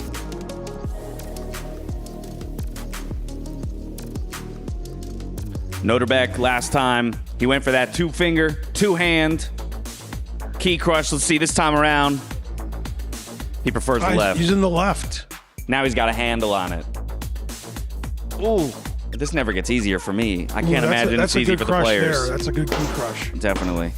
Ooh! Yeah, it's loud. It's loud, and he heard it. It's loud. There's a no matter wince. if you know it's coming, it's going to hurt a little bit in the ear, but there he stands proud that he's got this key, and he's got to feel happy inside, giddy. I just picked up at least 90 grand, and at the same time, you're walking out going, yeah, okay, it's just what it is. Yeah, I wish I could have shown a little more on my way to getting that 90 grand, but we now have all top 8 in the books. Let's take a look at our results from today, where 4 of our 12 players managed to go through to the top 8. It's Jan Nepomniachtchi over Artemiev. We had Nihal Sarin over Anish Giri. That was their first round matchups before they had to play again. Jan over Yesipenko and Nihal over MVL. So those guys absolutely having to run the gauntlet to get their tickets to the top 8. We go ahead to the next set of matchups, and there we saw Wei Yi taking down Sindarov for a chance at Hikaru Nakamura. That one went to Armageddon, but Hikaru will join his teammate Alireza Firouzja in the quarterfinals. And then Nodirbek gets it done in double Armageddon play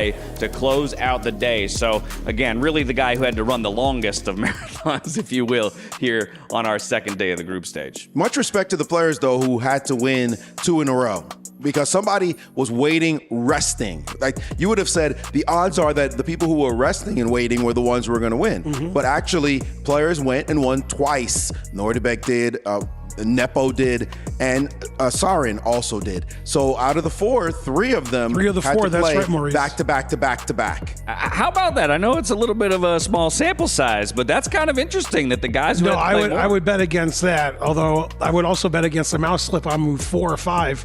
But that's why esports is so exciting. 1 minute you're in the green room relaxing, waiting for the game to end in a few minutes, and the next second you're running through the hallways trying to get to the studio because the game ends suddenly.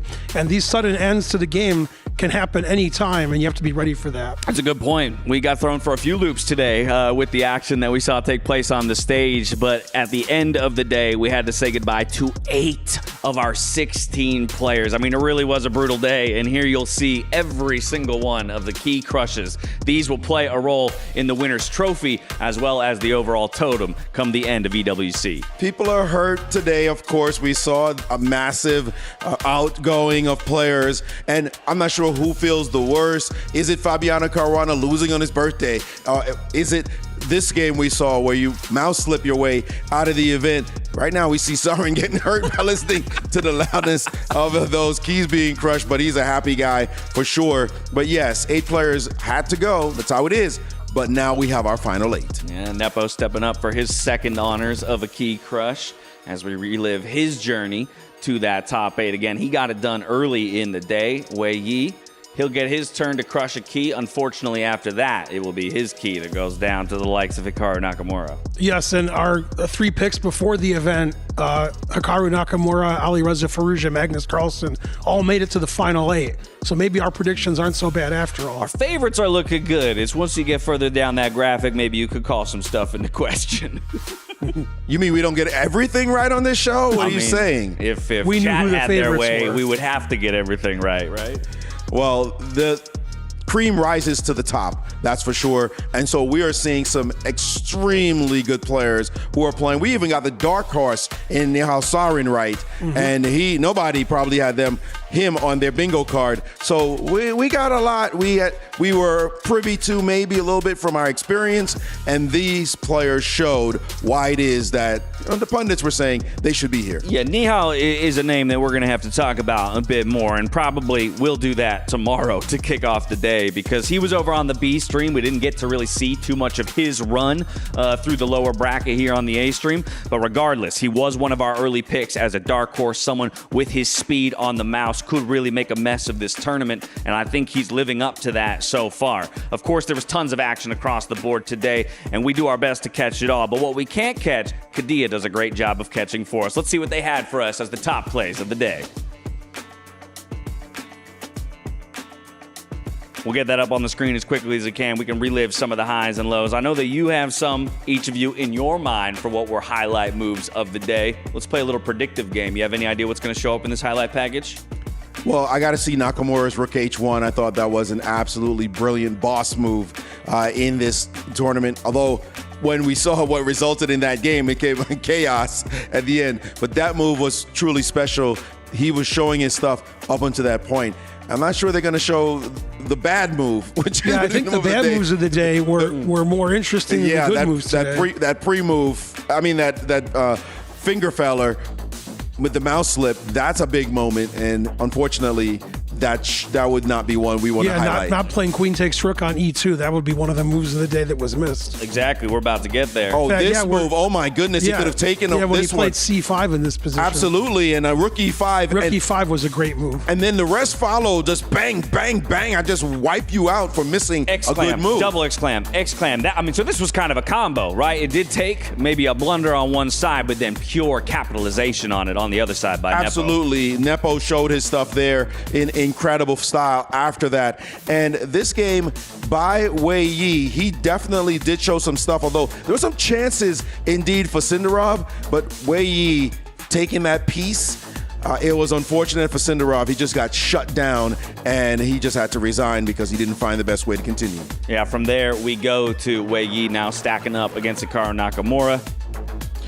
Hikaru is so super smooth, this guy's, when you gave him a second chance, I say it again, Hydra. You cut his head off, guess what? 2 more grow. And look at him just bobbing his head like, hey, you should never have given me a second chance. I'm going to take you down. From banging his head to bobbing his head. That's right. how he went from near defeat to total victory. Now we go to Nodirbek Abdusattorov over Fabiano Caruana, the first of the 2 marathons he had to run. And this one, as a matter of fact, he was just trying to find something to do to win, and then Fabi just slipped, and the snake just bit him right on the head. And that's what you got. I mean, in this format, again, it implores you to find that one opening, right, and absolutely pounce on it. No, and it's not only that, it's amazing after winning the first game with black and then losing to Fabi with the white pieces that he was able to eventually win against Fabi in the Armageddon. And you can't really predict from one game to the next what's going to happen. You might have a mouse slip. You might have your flag might fall like Wei Yi's did against Nakamura. So you never know what's going to happen in the game. That's why we play the games. That's why we have favorites. That's why we have the underdogs. And I think that the cream rose to the top and the best players made it to the final 8, and I can't wait for the matches tomorrow. The cream rises to the top. Now we got to pick one person, though, out of that creamy crop to be the Sony MVP of the day, and we're going to go with none other than Jan-Nepomniachtchi in this one because, again, after falling down a little bit unexpectedly on day 1, he again had to win 2 back-to-back matches, one of which was that revenge match against Yesepenko. Absolutely. Nepo showed his stuff. He came in looking a little bit shaky, that's for sure. He looked uncertain, but when the moment came and he had his chance, he played that magic move, rook e5, and was able to smash through with a vicious attack. Man, he was spilling water on himself as well, but it's this we're reliving this exact moment when he was just cold cut busted, but right here his opponent made a mistake and he did not miss the chance to actually sacrifice his bishop and take down his opponent in a vicious attack. I love that. I love showing that moment because, again, if anything, to me, that is all the nerves, all the pressure in the body, trying to find a way to exit, and it tells you the kind of position that he was in until he found that opening. And then he showed his absolute world class in that moment. That's right. It's not just that he played the wrong move with c5. It's that Nepo was then aware enough of the situation to find the move rook e5 and take advantage of the chances that he was given. And players don't play perfect chess. Let's be very clear. Players at this level, people think they're grandmasters. They're making perfect move. No, we don't make perfect move. We do make mistakes. But the key trait of a strong player is resiliency. When you give a second chance, you better watch out because the comeback will be on and then it'll be a tsunami coming your way. Yeah, there is no perfect athlete in the world, and chess is no different, even at the absolute top tier of it. And I think, again, this event is doing a phenomenal job of displaying the intensity, right, that the game, kind of has boiling underneath it at all times. And then again, is rewarding the players who make the fewest mistakes, who can perform within all of those crazy variables and environments. No, you're exactly right. And that's why the favorites all went through, and the people who went through are all very deserved. Even if it was a mouse slip, to be in that situation where you're playing for the last spot of the 8 spots, you deserve to be there when you're there, and he already won the previous match. It was an amazing event. so far, and I can't wait for tomorrow and the last day. We're going to see more great chess. We're definitely going to see a lot more great chess. We don't have the matchups just yet for tomorrow, but I want to try and start thinking about some of them. Of course, if you cannot be seated into the same side of the bracket as someone else from your group, right? So upper bracket qualifiers will not have the opportunity to play a lower bracket qualifier from the same group until they make it to the finals. With that in mind, and with Nodirbek's interview in mind, where he said, give me Magnus. Why not? Let me take another shot at Magnus. I'm already kind of hoping for that as a final, because we can't get it unless he runs it all the way back to the final. That's it would have to be the final. And how nutty would that be? That means it's easier to say now. Yeah, right? that's true. Yeah, I'll take Magnus. That's true. Give me him tomorrow. Oh, I can't have him. Wait, I can't have really? him. Hold me back. Hold me back. Yeah, sure. Yeah, we got you. So a little bit of bravado on his part there. Yeah, well-timed bravado. Yes, indeed. But whoever you get now is a monster. Like, no question about it. Nihal Sarin, we didn't have, dark horse maybe, but everybody else you're looking at, you're like, damn, oh my goodness, I got to play him? You know it's going to be rough in there. So they know they have to bring their A game or else. And I want to say about mistakes. There's a famous quote in chess. The player who wins is the one who makes the next to last mistake. And that's what it's all about here. Just keeping your nerves. You mess up, but hey, your opponent is just one move away from doing the same thing, and you got to be ready for it. And that's an interesting distinction with chess and some other sports, right? Where it can be who makes the least mistakes in other sports, but not quite the same thing here in chess. We've got the schedule for tomorrow. Let's go ahead and take a look at it, what we have in store as we dive into the quarterfinals here for chess at the EWC. Here are your matchups for the quarterfinals. Nodirbek Abdusattorov up against Alireza Firouzja. Jan Nepomniachtchi is going to try to take on Arjun Erigaisi. Magnus Carlsen against the dark horse and Nihal Sarin. And then, of course, Hikaru Nakamura against the guy who seems to be having the hottest month of his life in Levon Aronian. Which matchup jumps out to you, Ben? Wow, all four matchups jump at me. I like the Hikaru-Aronian matchup. Hikaru, one of the favorites, obviously. Aronian having the month of his career. I think either result can happen in all the matches, but that's the one I'm looking forward to looking at tomorrow. I'm thinking that Magnus Sarin match looks like a heavy favorite for Magnus Carlsen, although we had Nihal as the dark horse, but Magnus is Magnus after all. I'm not a fan of the fact that the two American teammates, Olympic teammates at that, have to play against each other. That's slightly unfortunate, and these guys are like, dang, dude, I'm sorry. I gotta send you home. But the top matchup, I think it was Nodirbek against Firouzja. That's going to be on with those two young players. Speedy game between those two guys. Yeah, Magnus, though, Nihal, I'm looking at that one. Everyone's a fan of a good David and Goliath story, even if it's going to be tough for David in this situation. Either way, that's going to conclude our group stage here for chess at the Esports World Cup. 16 players entered, 8 have already exited, and 8 are still in contention for $250,000, 1,000 rather, club points, and we'll get ever closer to that final bout with tomorrow's matchups. We're going to be here same time, same place. You better be there too. And until then, stay healthy, stay safe, and be good to each other. Good night.